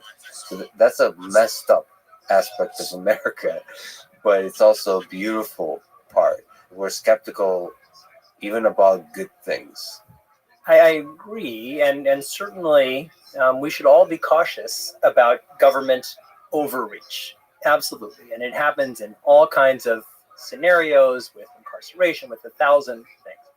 And we also should be afraid of government underreach, that if there is a problem that could be solved by governments, and that's why we have governments in the first place, is that there's just certain things that individuals can't do on their own, and that's why we pool our resources, and we in some ways sacrifice our rights for this common thing. And that's why we don't have, hopefully, murderers marauding, or people driving 200 miles down the street. We have a process for arriving at a set of common rules. And so I fully agree that we need to respect and we need to listen. We need to find that right balance. And you've raised the magic I word, ivermectin. And so on ivermectin, like, my view has always been ivermectin could be effective, it could not be effective. Let's study it through a full process. And when you had Francis Collins, even while he was making up stories about this this wrestler, he was saying, exactly. But he was saying that they're going to do a full randomized highest level trial of ivermectin, and if ivermectin works, then that's another tool in our toolbox. And I think we should. And I think that Sanjay was absolutely correct to concede the point to Joe that it was disingenuous for people, including people on CNN, to say that ivermectin is for livestock. And so I definitely think that we have to have some kind of process that allows us to come together. And I totally agree that the great strength of America is that we empower individuals. It's the history of our frontier mentality in our country. So I 100% agree that we have to allow that, even if sometimes it creates messy processes and uncomfortable feelings and all those things. You are an ultra marathon runner. Yes. What are you running from? No. What? It's the funny thing is, so I'm an ultra marathoner, and I've done 13 Ironmans, and people say, "Oh my God, that's amazing, 13 Ironmans." And what I always say, no, one Ironman is impressive. 13 Ironmans, there's something effing wrong with you. We just need to figure out what it is. Yeah, there's some demons you're trying to work through. I mean, well, you're doing the work though. Most people just kind of let the demons sit in the attic. No.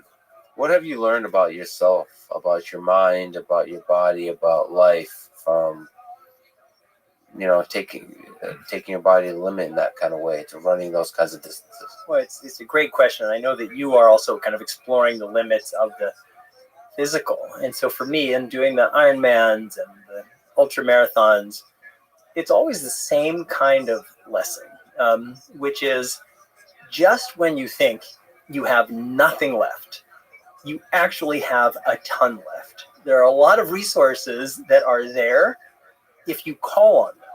And the ability to call on them has to be cultivated. It really, and so for me, and especially in the Ironman, and Ironman in many ways is harder than the ultra marathons, because albeit, it's 140 miles, albeit 120, having done the swim and then the bike, and I'll be 6 miles into the run, and I'll think, I feel like shit. I have nothing left. How am I possibly going to run 20 miles more? But there's always more. And I think that for me, these extreme sports are my process of exploring what's possible. And I feel like it applies in so many different areas of life where you're kind of pushing, and it feels like the limit. And a friend of mine who I just have so much respect for, who actually be a great guest if you haven't already interviewed him, is Charlie Engel. And Charlie, he was a drug addict. He was in prison. His life was total shit. And somehow, and I can't remember the full story, he just started running around the prison yard. And it was just like Forrest Gump. And he just kept running and running. And then he got out of prison and he kept running, and he started doing ultra marathons, started inspiring all these other people. Now he's written all these books. As a matter of fact, we just spoke a few months ago that he's planning on running from the Dead Sea to somehow to the top of Mount Everest, from the lowest point to the highest point on Earth. And I said, well, why are you stopping there? Why don't you get whatever camera in and go down to the lowest part of the ocean? Go to the lowest part of the ocean, and then talk to Elon Musk or Jeff Bezos, and go to the kind of the highest place in the stratosphere you can get. But it's this thing of possibility, and I just feel like so many of us, and myself included, we get stuck in a sense of what we think is our range. And if we're not careful, that can become our range. And that's why for me in all of life, it's all about, like we've been talking about, challenging the limits, challenging assumptions, challenging ourselves. And hopefully, we do it in a way that kind of doesn't hurt anybody. When I'm at the Ironman, they have all these little kids, and they'll have these little shirts, and they'll say, like, my dad is a hero, and have the little Ironman logo. And I want to say, it's like, no, your dad is actually a narcissistic dick who goes on 8-mile bike rides every Sunday rather than spend time with you. And so we shouldn't hurt anybody. But for me, I also I just find it very enjoyable. And I hope I'm not disclosing too much about our conversation before we went live, where you're doing so many different things with running and your martial arts. And I encouraged you to do ultra marathons because there's so many great ones in Texas. It's actually surprisingly a very enjoyable way to spend a day. Like, how would you recommend? So yeah, for people who might not know, I've never actually even run a marathon. I run 22 miles in one time at most. I did the 4x48 challenge with David Goggins, where you run 4 miles every 4 hours. Is it different? It has less to do with the distance and more to do with the sleep deprivation. What advice would you give to a first-time ultra marathoner like me, trying to run 50 or more miles, or for anybody else interested in this kind of exploration of their range? Yeah. What I always tell is the same advice: is register. Pick your timeline of when you think you can be ready. Make it, depending on where you are now, make it 6 months, make a year, and then register for the race. And then once you're registered, just work back from there. What's it going to take? But one of the things for people who are just getting going, you really do need to make sure that your body is ready for it. And so particularly as we get older, strengthening is really important. So I'll do a plug for my brother, Jordan Metzel. He's a doctor at Hospital for Special Surgery, but his whole thing is functional strength. And so people know about, and you can actually even go to his website. You just Google Jordan Metzel iron strength, but it's all about like burpees and just building your muscular strength so that you don't get injured as you increase. And then just increase your mileage with, in some steady way. Make sure that you take rest days and listen to your body, because people like you who are just very kind of mind over matter, like you were telling me before about you have an injury, but you kind of run a little bit differently. And we need to listen to our bodies, because our bodies are communicating. But I think if it's kind of little by little, magic is possible. And what I will say is, and I've done lots and lots of marathons, and I always tell people that the ultra marathons, at least the ones that I do, and I shouldn't misrepresent myself. I mean, there are people who do 500-mile races. The ones that I do are 50K mountain trail runs, which is 32 miles. So I do the kind of the easier side of ultras. But it's actually much easier than a marathon, because some of the mountain ones, sometimes it's so steep that you can't, you have to walk it, because walking is faster than running. And every 4 or 5 miles in the supported races, you stop and eat blintzes and boiled potatoes. It's actually quite enjoyable. Yeah. But as I started to tell you before we went live, so I've done for lots of years these 50K mountain trail runs, and I was going to Taiwan a number of years ago for something else, and I thought, well, wouldn't it be fun to do an ultra marathon in Taiwan? I looked, and that the weekend after my visit, there was a marathon. It was called ultra marathon. It was called the Taiwan Beast, and I figured, oh, Beast, what are they talking about? It's 50K mountain trail, and I've done a million of them. And I went to register, and then as part of registration, they said you need to have all of this equipment. And it was all this like wilderness survival equipment. And I was thinking, God, these Taiwanese, what a bunch of way wimps. Too dramatic. You have to carry, give me a break, 50K mountain trail. So I get there, and the race starts at like 4:30 in the morning in the middle of nowhere. And you have to wear headlamps, and everyone's carrying all this stuff. And you kind of go running out into the rainforest. It was the hardest thing I've ever done. It took 19 hours. There were maybe 15 cliff faces, like a real cliff. And somebody had dangled like a little piece of string. And so you had to hold on to the string with one hand while it was in the pouring rain, climb up these cliffs. There were maybe 20 river crossings, but not just like a little stream, like a torrential river. There were some things where it was so steep that everyone was just climbing up, and then you'd slide all the way down and climb up. And there were people I met on the way out there who were saying, oh yeah, I did the Sahara 500 kilometer race, and those people were just sprawled out. A lot of them didn't finish. So that was the hardest thing I've ever. So how do you get through something like that? You just one step at a time? Was there? Yeah. Do you remember? Is there? Is there dark moments, or is it kind of all spread out thinly? It wasn't really dark moments. I mean, there was one thing where I'd been running so long, I thought, well, I must almost be done. And then I found out I had like 15 miles more. But, I guess with all of these things, it's the messages that we tell ourselves. And so for me, it's like the message I always tell myself is, quitting isn't an option. I mean, once in a while, you kind of have to quit, listen to the universe, if whatever, you can kill yourself or something. But for me, it was just, whatever it takes. There's no way I'm stopping. And if I have to go up this muddy hill 20 times because I keep sliding, I'm sure there's a way. It's probably a personality flaw. Where does your love for chocolate come from? Oh, it's a great question. And in both of my Joe Rogan interviews, that's the first question that he asked. So I'm glad that we've gotten to that. So one, I've always loved chocolate, and I call it like a secret. But now that if you keep telling the same secret, it's actually no longer a secret.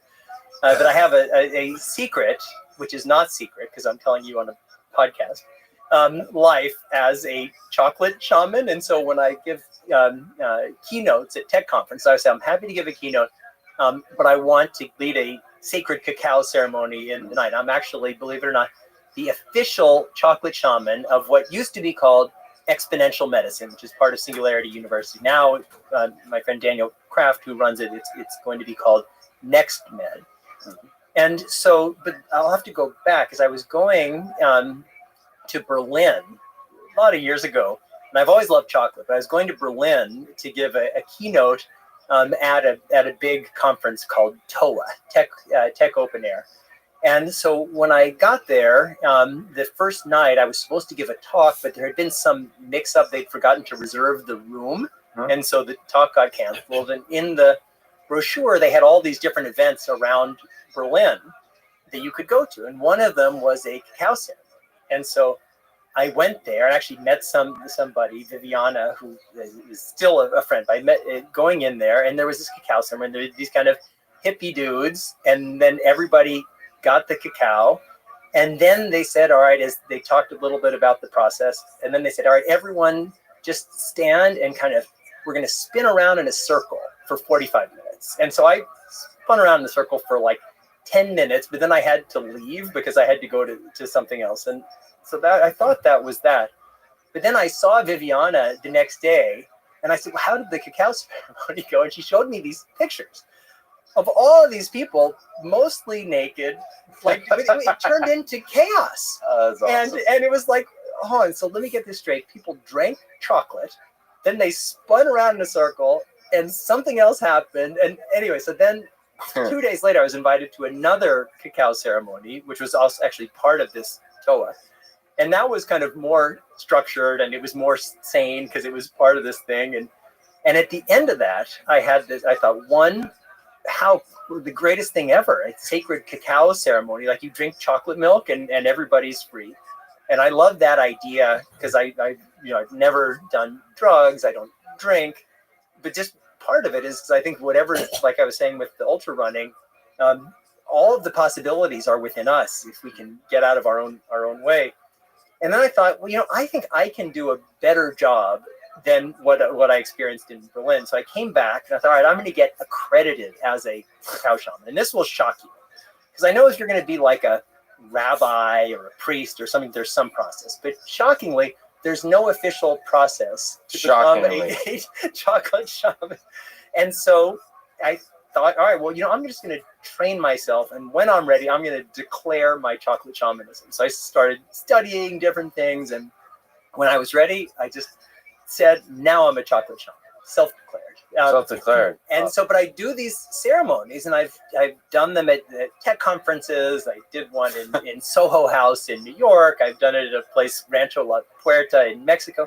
And every time it's the same thing. Because if people are given a license to be free, it doesn't matter. And what I always say is, you're here for a sacred cacao ceremony, but the truth is there's no such thing as sacred cacao, and there's no sacred mountains, and there's no sacred people, and there's no sacred plants, because nothing is sacred if we don't ascribe sacredness to it.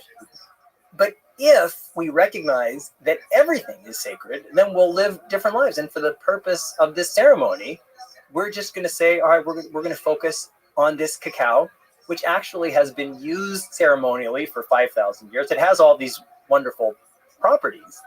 But it's just people who get that license, and then they're just free, and people are dancing and all sorts Is of the things. goal to celebrate life in general? Is it to celebrate the senses, like taste? Is it to celebrate yourself, each other? What is their... I think the core is gratitude and just appreciation. And all the experiences in life? Yeah, just of being alive, of just living in this sacred world where we have all these things that we don't even pay any attention to.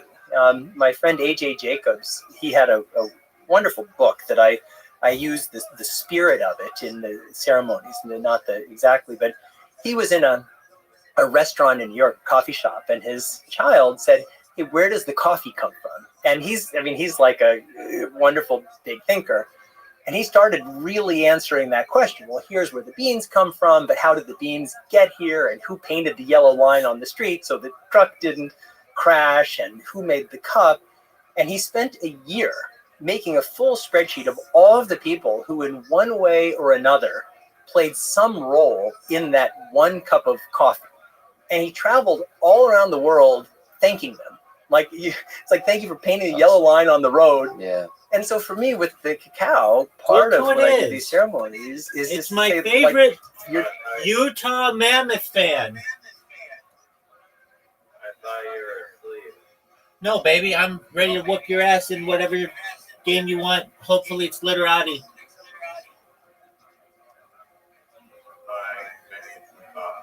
All right, we'll go get your coffee. All right, I have a question.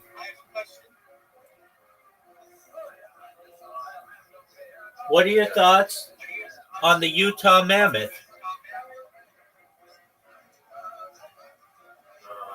think it does not roll off the tongue anywhere as good as the Yetis. It's not as cool as the Yetis. It's better. It could have been a lot worse. I think Mammoth isn't the worst thing they could go into, but the de-extinct. Or it's not the de-extinct list. That's correct. But it's pretty good. All right, next question. I did nothing to about that. I said they should have called themselves the Utonigans. What's a Utonigan? A Utonigan is a thick-furred dog breed that is a mix of Siberian Husky, Alaskan Malamute, and German Shepherd. No one knows or have ever heard of it. Yeah, dog. Well, the college is the Utah Utes. How do you like that? That's not even an animal. A Ute just means young person. No, it's their indigenous tribe that's where the name Utah comes from. Okay.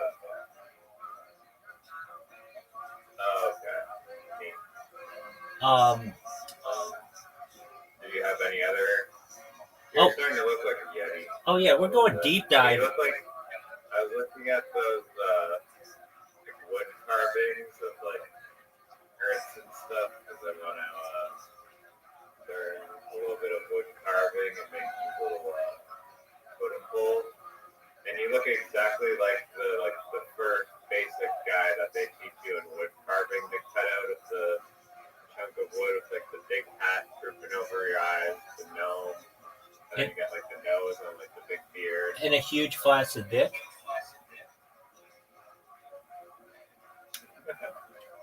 Colossal glasses could be on Viagra, you know. Yeah. Well, that's round 2. That's the second class. Once you're able to get down the first set of wood. Yeah, you're right. Normally, there's mostly just the head, the first class. You have to. How's bear? Really teach the bottom half. How's bear scare coming along? Yellow. Oh, bear scare. Yeah, I actually did go to the length of reaching out to a chemical engineer on LinkedIn. That's far too much work. You really like that idea. Okay, so whenever I see this meme, I think we've discussed it before. That Canadian guy who built a bear suit, you know what I'm talking about? Where he gets hit with like a car. Have you seen that documentary? No, I've just seen GIFs of it. An amazing documentary. I might have to check it out. But whenever I see that, I think, would he really need this suit if he had bear scare?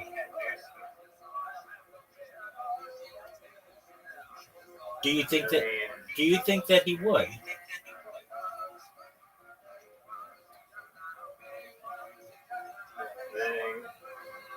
I mean, one, I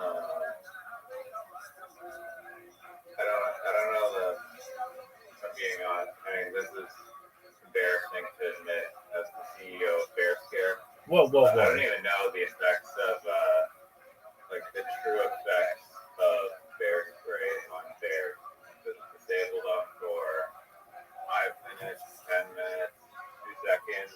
just still be angry and claw you to death? Well, that's a great So I question. feel like I'm glad you came to your chief research engineer on this one. We're going to find out the answer right now.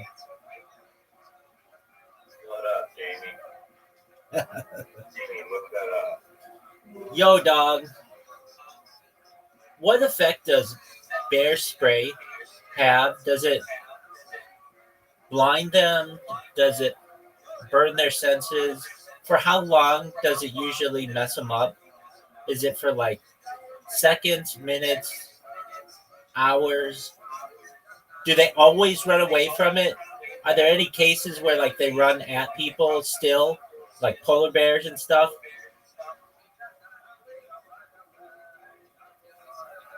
Yo, good questions. Not hairspray, bear spray. Bear spray.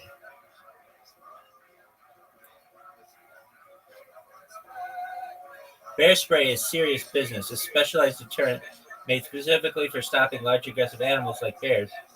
It's not the same as pepper spray. Okay, what bear spray does, how long does it affect? If effects kick in almost immediately.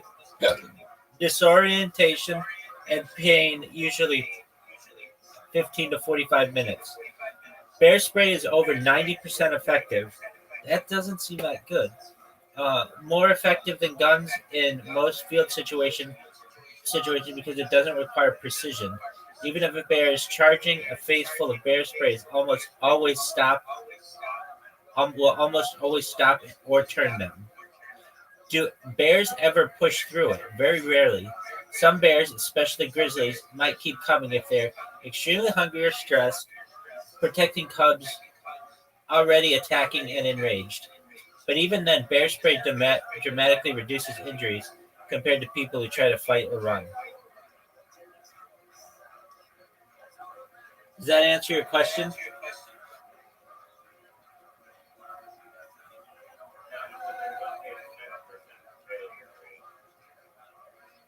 Yeah, I mean, I think it depends on what you define as failure.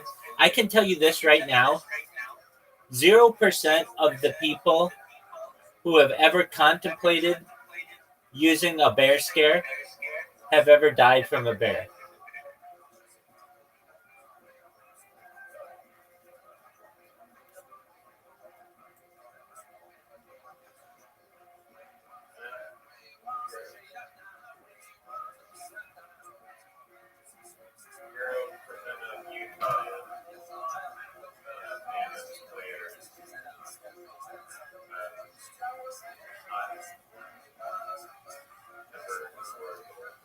Now let's get to the bottom of this one.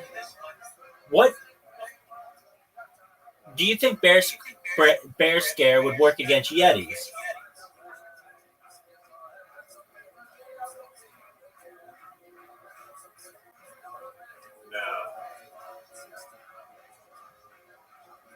Let's look it up. Yo, dog, do you think bear spray would work against Yetis? Well, you won't as near as effective because bears have more sensitive smell and nose compared to humans. Yo. So, like, human pepper spray is like 10 times more concentrated than bear spray. Is it? Yo, well then why don't we make human whatever that spray into bear scare? So it's not even bear spray. It's just like a lot of pepper spray. No, I think we gotta fuck them up. Yo, if Yetis are anything, like,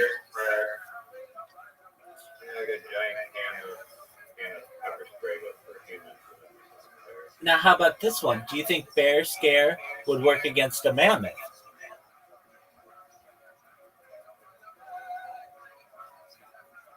I don't think they rely on their sense of smell, their trunk, but I think it's going to be hard to even spray the trunk on the ground. Do you think they smell through that thing? Is that how they smell? I don't know if they Okay, so here we go. Great question. Break it down. It's Yukon versus Mammoth. Round one. Bear spray versus woolly mammoth. Mammoths are herbivores, not predators, so they wouldn't be charging to you, more like defending themselves or stampeding. But if one did come at you, here's how it might play out. Would it work? Partially, maybe. If you manage to get the spray in its eyes or trunk, it could irritate the sensitive mucous membranes just like it does to bears. That might slow it down, confuse it, or make it veer off. But mammoths are massive, 6 to 10 tons. They likely have thicker skin, small eyes, and their brain may not interpret pain the same way as predator would. And they don't rely on scent to hunt. So irritating their sense of smell isn't that as big of a deal. How would it affect them? If it worked at all, it might buy you a few seconds to run and hide. But if a mammoth's angry, scared, or stampeding, you're probably still getting trampled. Bottom line, bear spray could be a last-ditch distraction, not a reliable defense. Dog, have you ever seen elephants, male elephants, when they've got that shit by their ears that makes them like freak out? Yo, dog, what's the thing with male elephants that get the thing by their ear and that makes them like really pissed off? It's called like being in the rut or something. Yo, you're talking about must. And yeah, it's wild. What is must? It's a period male elephants go through when they have a huge surge of testosterone, like up to 60 times higher than normal. Happens mainly to adult bull elephants. During this time, they are aggressive, unpredictable, and super territorial. How you can tell: thick, smelly fluid called temperin leaks from a gland near their temples, just behind the eyes and above the ears. They also drip urine constantly down their legs. Yep, it's part of the show. They'll flap their ears, head shake, and sometimes go on dominance rampages. Why they do this? It's part of the mating season behavior. Musk bulls are looking to challenge rivals and mate with females. Because of the hormone spike, they become dangerous even to other elephants, and sometimes to humans or vehicles too.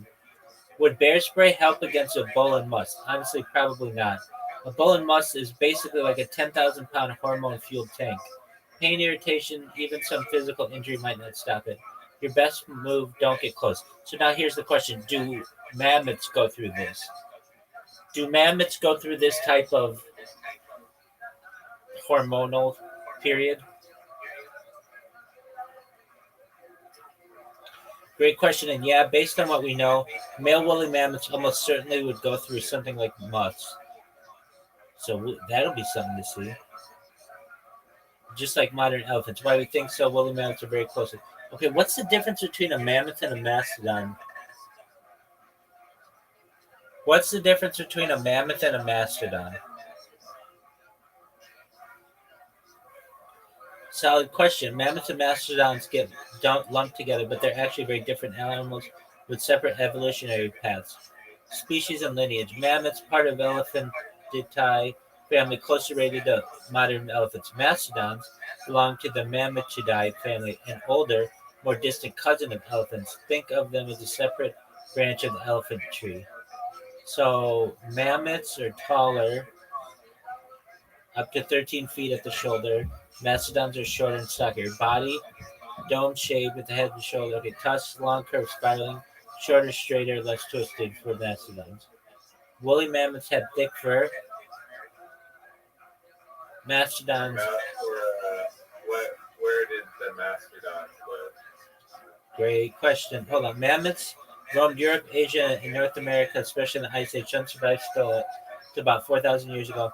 Mastodons, mostly in North America, were extinct earlier, around 10,000 years ago. Why does no one give a fuck about the mastodon? It's a great question. Let's ask it. Why do people care so much more about mammoths than mastodons? Great question. You're right. Mammoths get way more attention than mastodons. Here's why. They're closer to modern elephants. Mammoths, especially woolly mammoths, look and behave like today's elephants. That visual and emotional connection makes people care more easily. We recognize them. Better brand image. The word mammoth itself means huge, so it already sounds more epic. Pop culture is full of mammoths. Movies, museums, cartoons, Ice Age, etc. Mastodons kind of sounds like a metal band, which to be fair, they are. Arctic preservation. Mammoths lived in frozen regions, Siberia, Alaska, etc. The cold preserved frozen bodies, hair, guts, even baby mammoths, which is incredibly rare. Those finds create media hype and emotional impact. Look at this baby mammoth with fur still on it. De-extinction buzz. Scientists have been working on mammoth resurrection projects using elephant DNA. The science fiction turned science fact angle keeps mammoths in the headlines. Nobody's out here trying to clone a mastodon, at least not with the same type of energy. Rabbi is. A rabbi wants a mastodon. Timing and global frame. Mammoths survived longer than mastodons. Some lived on Wrangel Island until about 4,000 years ago. So they feel close to our time and maybe even to human ancestors who hunted them. TLDR, mammoths are elephant-like, more visually iconic, better preserved, and tied to sci-fi level science. Mastodons are cool, but got overshadowed because wrong name, wrong place, wrong time. Want a side-by-side comparison image? Yeah, let's see that. Is it going to show me one? Oh, it's just searching the web. Hey, you want to know what my prediction is?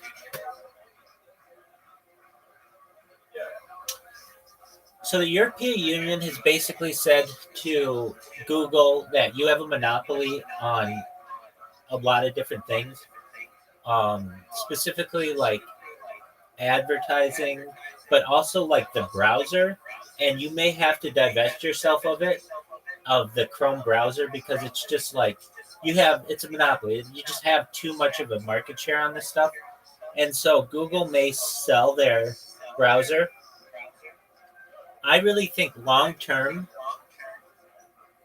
there's going to be a company that has a browser that either buys Google Chrome or just creates its own, and it's going to be the best browser of the future. Do you want to guess the company? It is not Mammoth. It is not Mastodon.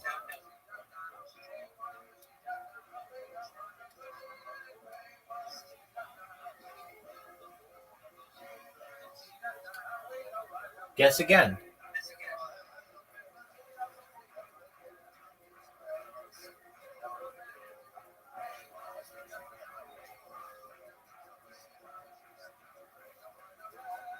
I'm giving you the opportunity to guess again.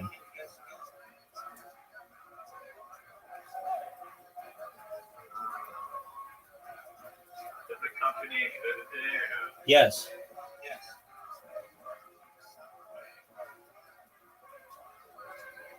it owned by a billionaire?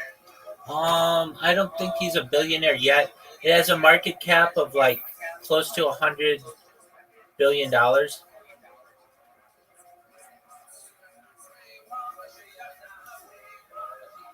it's not any big corporation like Yahoo or. I think it's big. I think it's bigger than Yahoo probably at this point. Is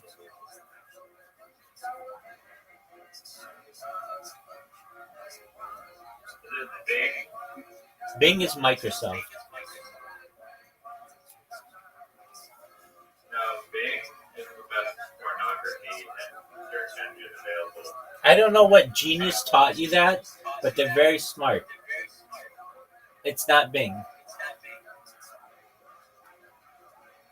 thought that was your theory is that Bing would take over because of the porn search. Hold on. I said search engine, but not browser. They're separate. Oh, okay.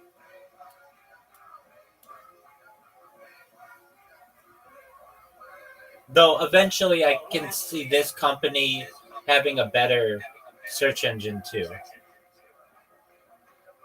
So it's a Fortune 500 company or no? I've only heard of the potentiality of a IPO, but I don't think they've done it yet. Is it Chinese? It is not Chinese.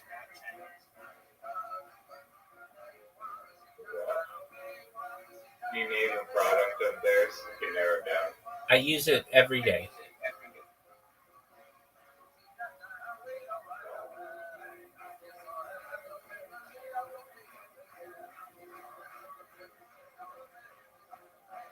You want another clue?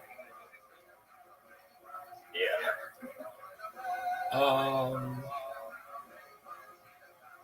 It's integral to bear scare, to our knowledge of bear scare.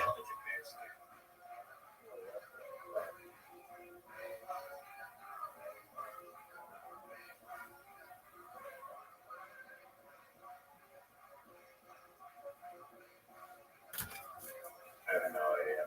It's OpenAI.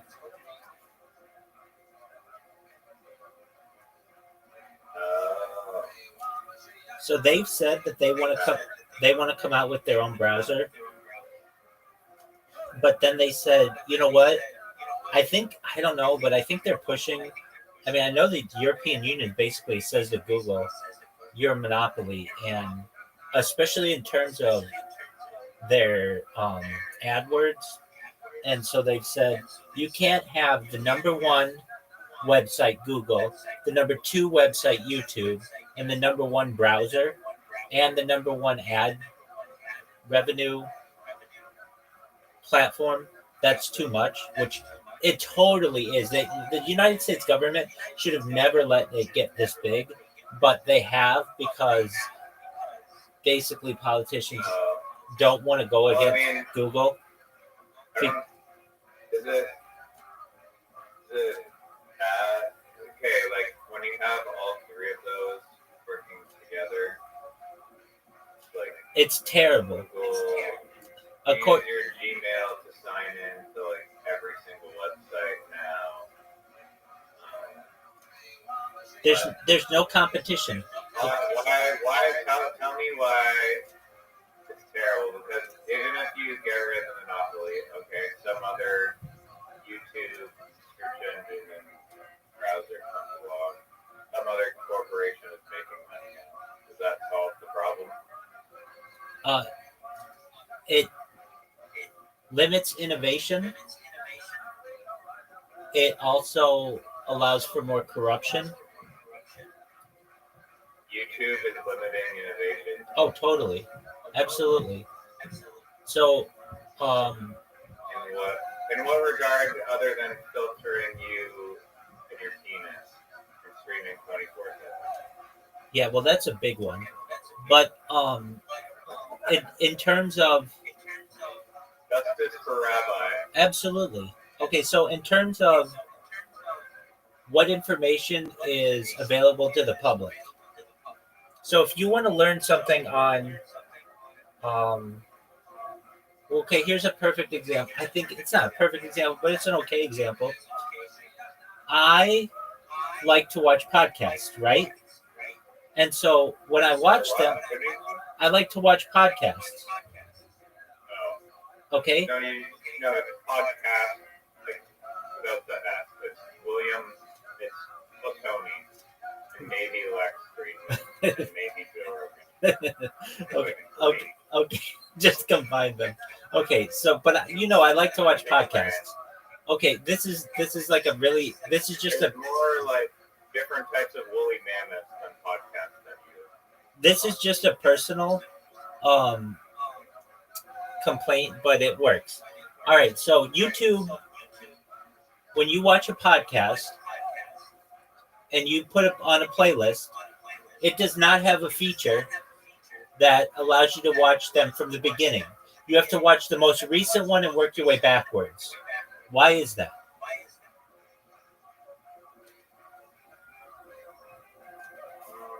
I think that I mean, you could add them all to a custom. Dude, do you know how long that takes? Do you know how long that takes with every Joe You have Rogan? a robot that does all the clicking for you. Yeah, no, I do. That's right. So what do people have to do? Sure, it'd be dope if you can, like, once AI gets good at programming, so that you can, and it like can integrate into like that mouse clicker bot thing, then you can just like give it a sign of like, yo, write me a program that has all these videos, puts in their custom playlist. Right. So 5 minutes should be too long. I get that. So there is a Chrome extension that allows you to do this from it automatically like reverses the order for you. Yeah, because That actually was a big enough problem for some fucking guy to write software and upload it into the bookstore. absolutely. I mean, and it's still Yeah, that's bizarre. I mean, there's a bunch of features that feel like that they don't have that are just basic. Like now in like the search bar, I mean, like the randomize and shuffle your algorithm type thing. They don't have, but they have this thing now where it's like instead of just one home page of recommendation videos, they have different subgenres that are kind of based on like your clicks or whatever. So you can put like podcast, gaming, whatever, sports, and then you'll get videos recommended like that. But it doesn't allow you to add custom like things that you want to be curated. right. That's a great idea. You should be able to create your own dashboard, and you should be able to, move the things, and it doesn't allow that.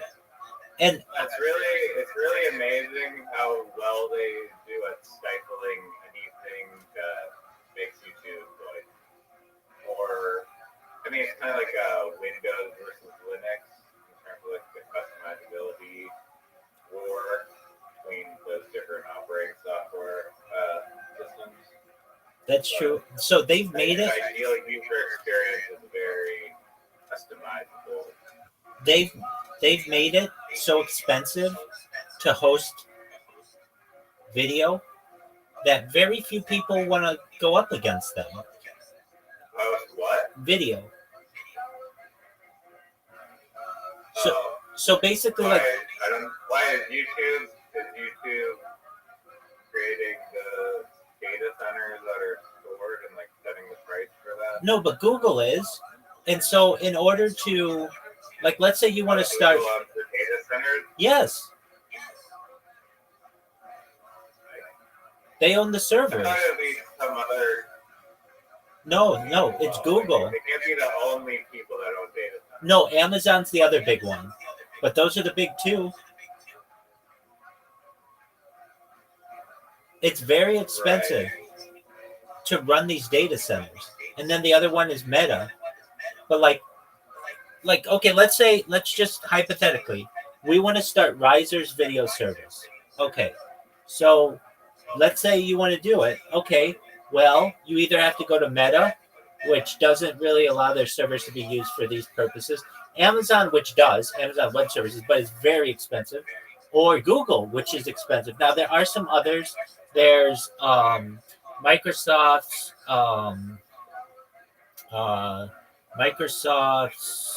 its name's escaping me right now, and a few others. But basically, like, they, in order to, not Cortana, in order to host your videos, you either need to create a server, or basically a warehouse of servers, which is very expensive to do, or you have to rent them. And so now you have to go to Google, basically, and you don't have to, but they don't have much competition. And you have to basically give them money, your competition, for Riser's video service in order to host your videos.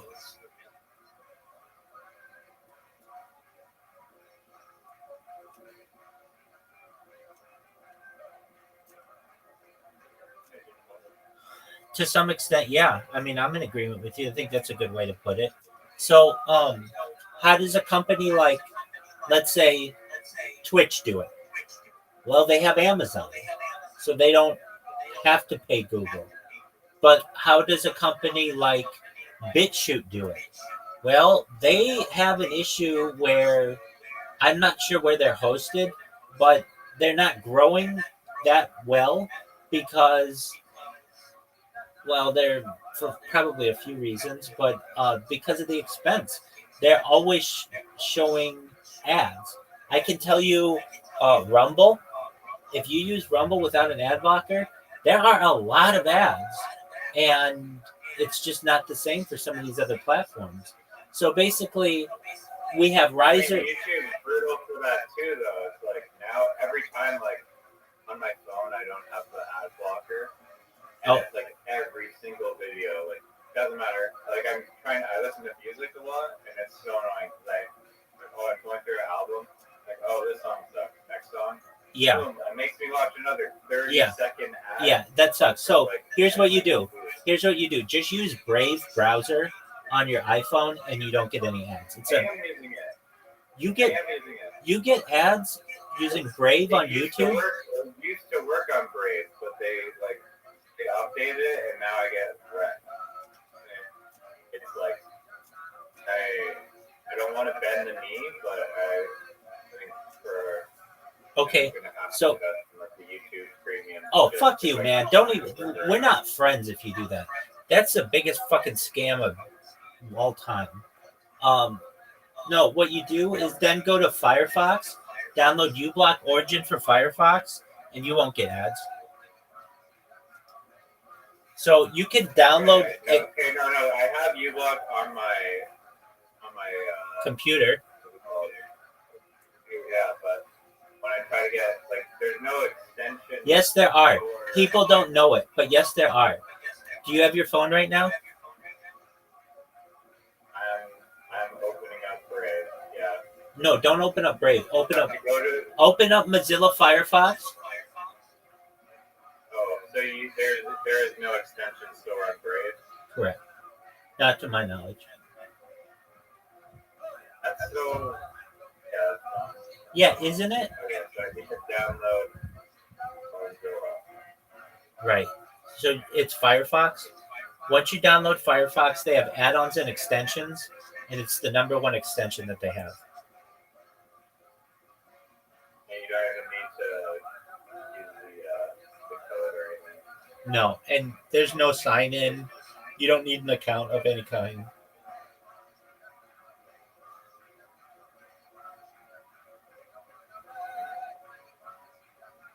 Okay, so back to Google.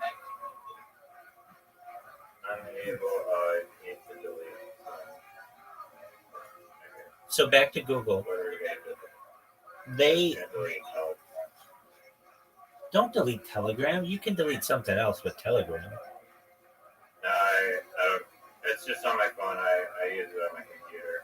I don't really use it on my phone. Okay, so back to Google. Notice YouTube used to not have any ads, and then it went to like a few ads. But the thing is, they just destroyed all their competition. And now they don't really have competition or very little competition. And so now they can just only show you ads. It's the same idea of, it's kind of like what companies do with a loss leader. Like Costco is a good example of this. Costco sells chickens for $5, like rotisserie chickens, and they don't really make that much money on it.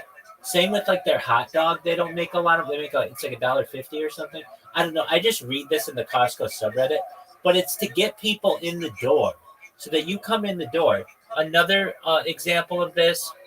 Costco is a weird store that actually charges you a fee to shop there. Yeah, and you know that they make. But because they have the wholesale price. Right. You know they make most of their money on that membership.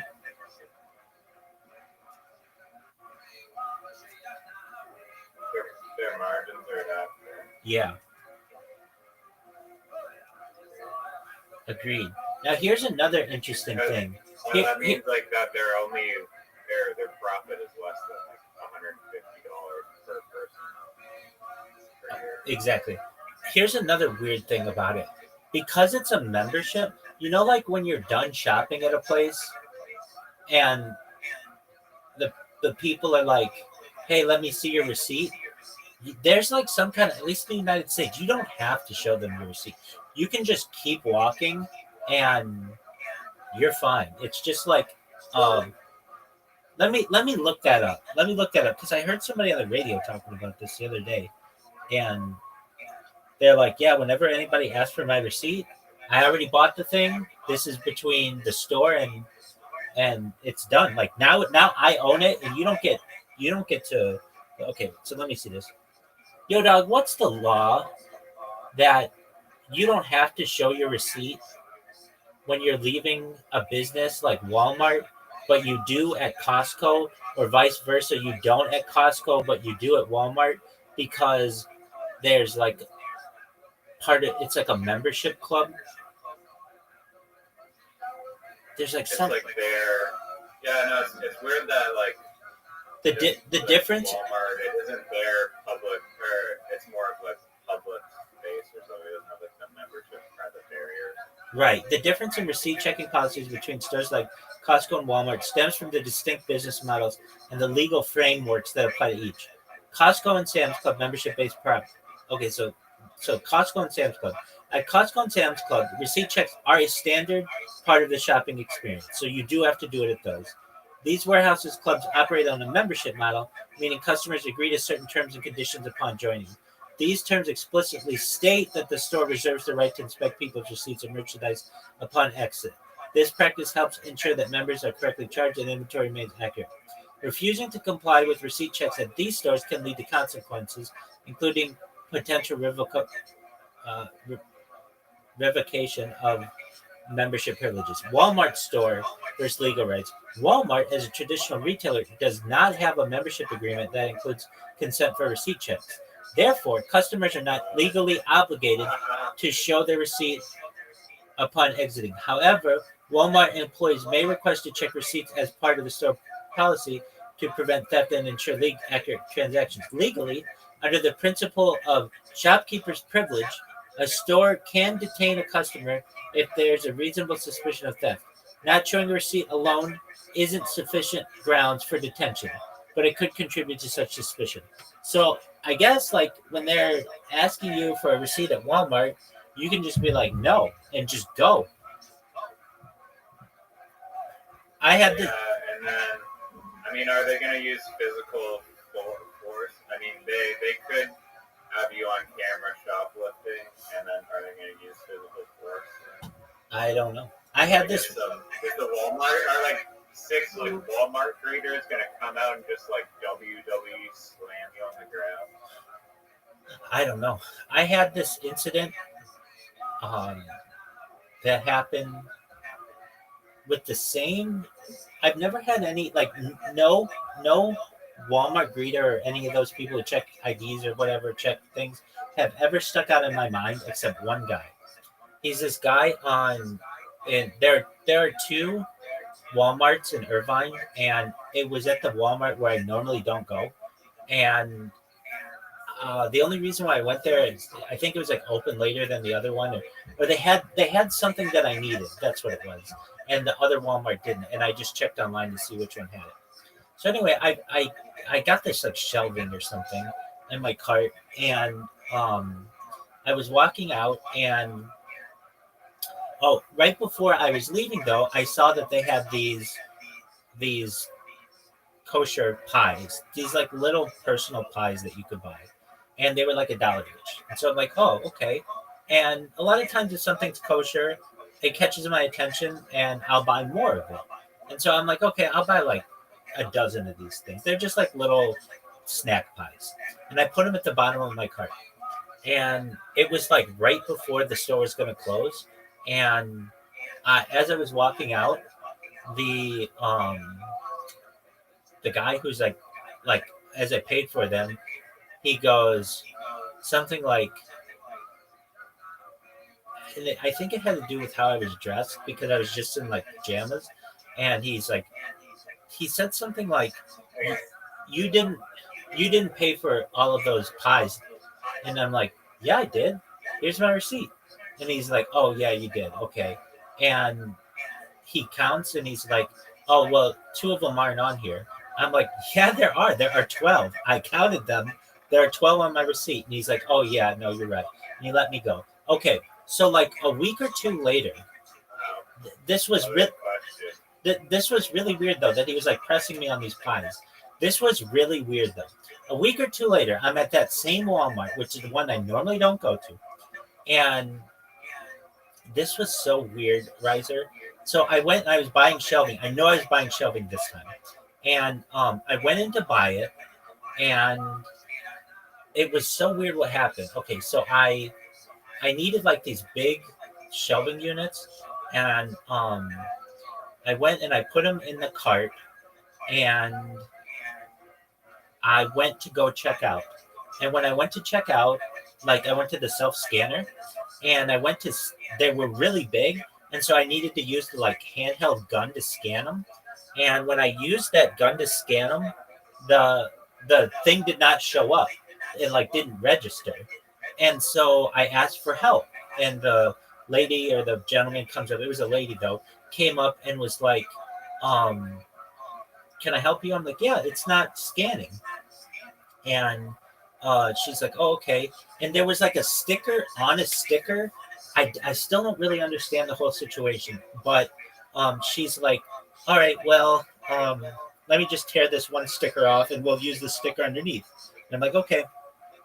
So I go to leave, and as I leave, and the weird thing is, I was in a suit and tie, which normally people don't do, but I had just had some work function, not even work function, but like something where I'd dress up for work, and so I didn't look like a normal person at Walmart. So I go and leave, and the same guy who was like all pissed off about the pies like a week or two before, but it could have been like the night before. I really, like the timeline's messed up for me. But I go and I get I walk out with these things, and as I am about to put it in my car, I feel that it's like I had two of these things, and I felt that one of them was different, like it was heavier than the other one. And I go to look at them, and it turned out that one was like 44 inches long, and the other was 40 inches long.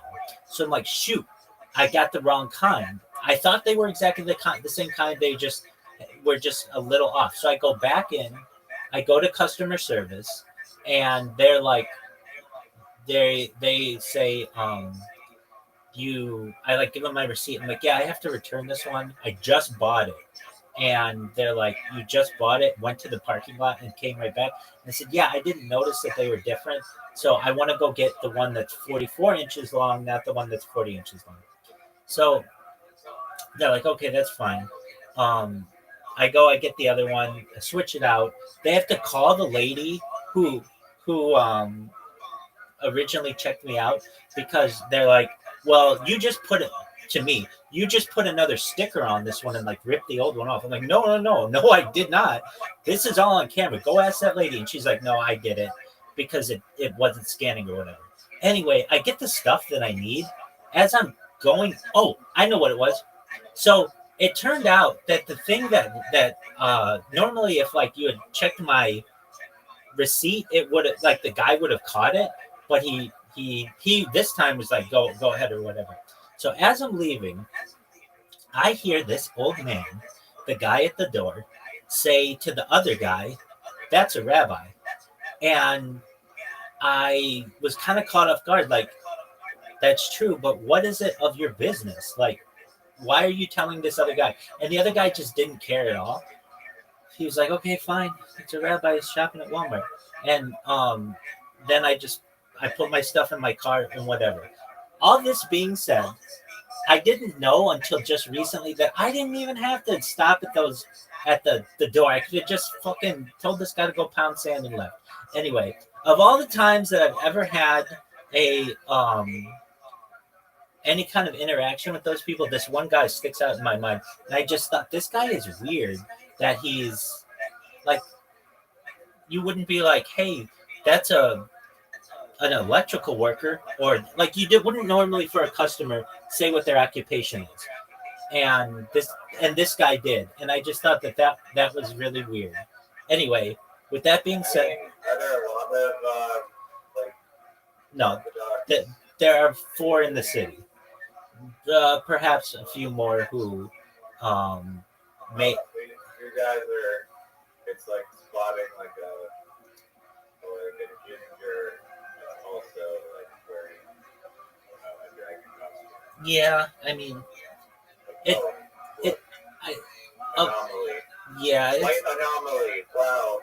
yeah. I mean, I guess A that's. shooting star. I guess It's that's. a shooting star. Look at that. I guess that's how he maybe would have seen it, but I felt like a little judged. Like, what is it of your business? What would you do if you saw a woolly mammoth walking down the street? Well, that's another question. Oh wow. Would you be more surprised to see a woolly mammoth or a yeti?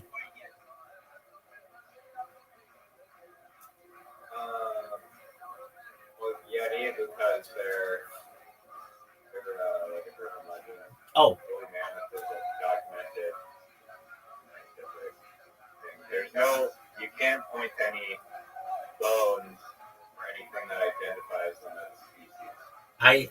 I didn't. Unless you can, but I'm pretty sure we know about it. I'm in agreement with you. I didn't finish that story. I mean, it's really kind of the end, but I was offended at this guy because he accused me the night before of stealing, and yeah, it wasn't two. It was the night before. He accused me of stealing, and then the next day pointed out what my employment was, and I even wrote a letter. I'm not kidding. I had it in an email to the CEO of Walmart saying that I wasn't happy with how I was treated. I did not send it though because I knew that was going to get this guy in trouble, and I just kind of I vented.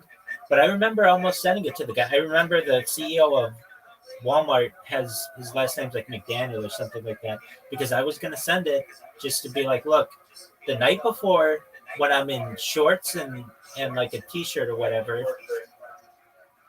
It was the first day of Hanukkah. I remember that.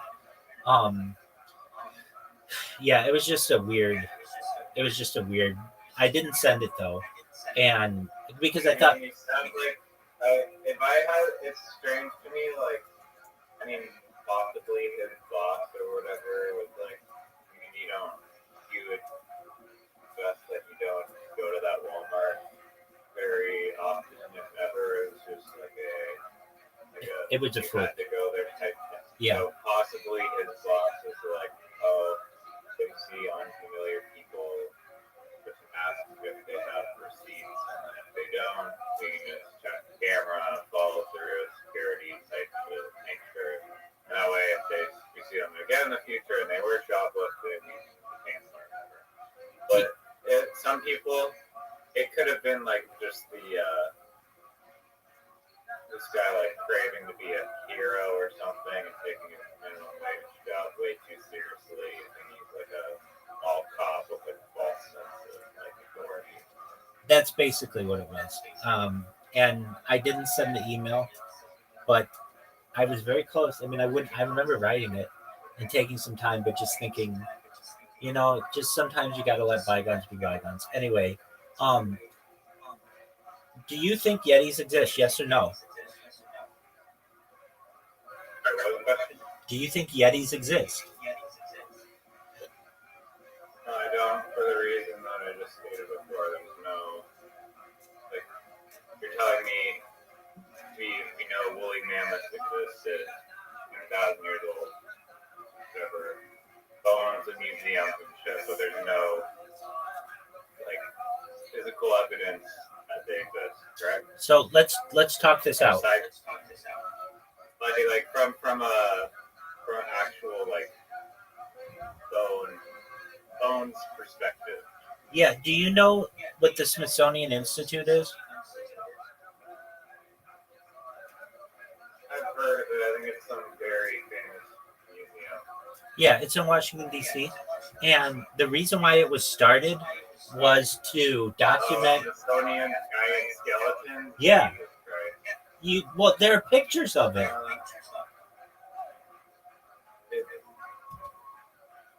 Wait, okay, this is what the AI is saying.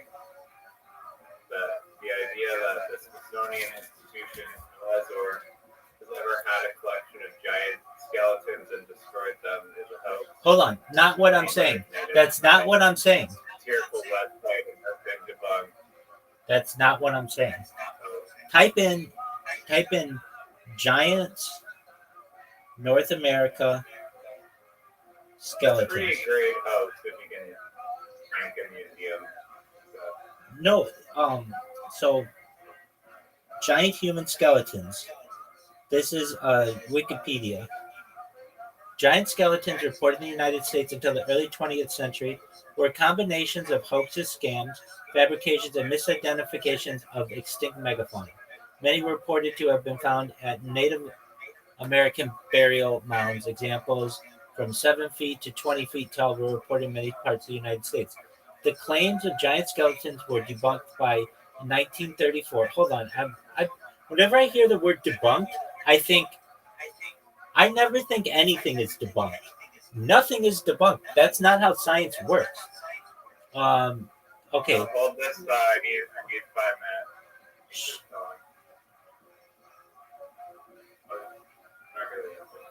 Take your time.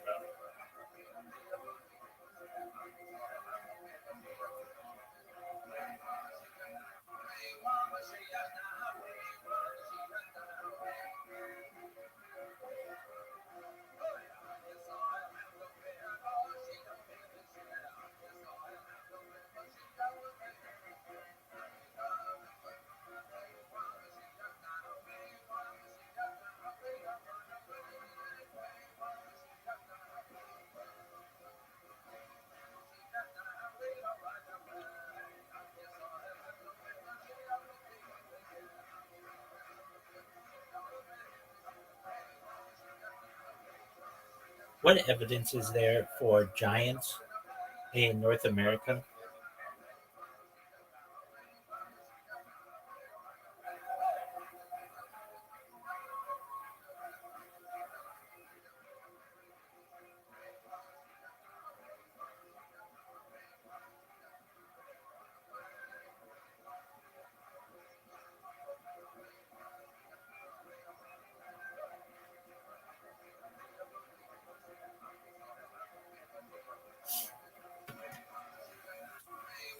I believe it. Oh.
Yo, Pimp. Doug, I don't know what, but there's a lot of newspaper articles from the 1800s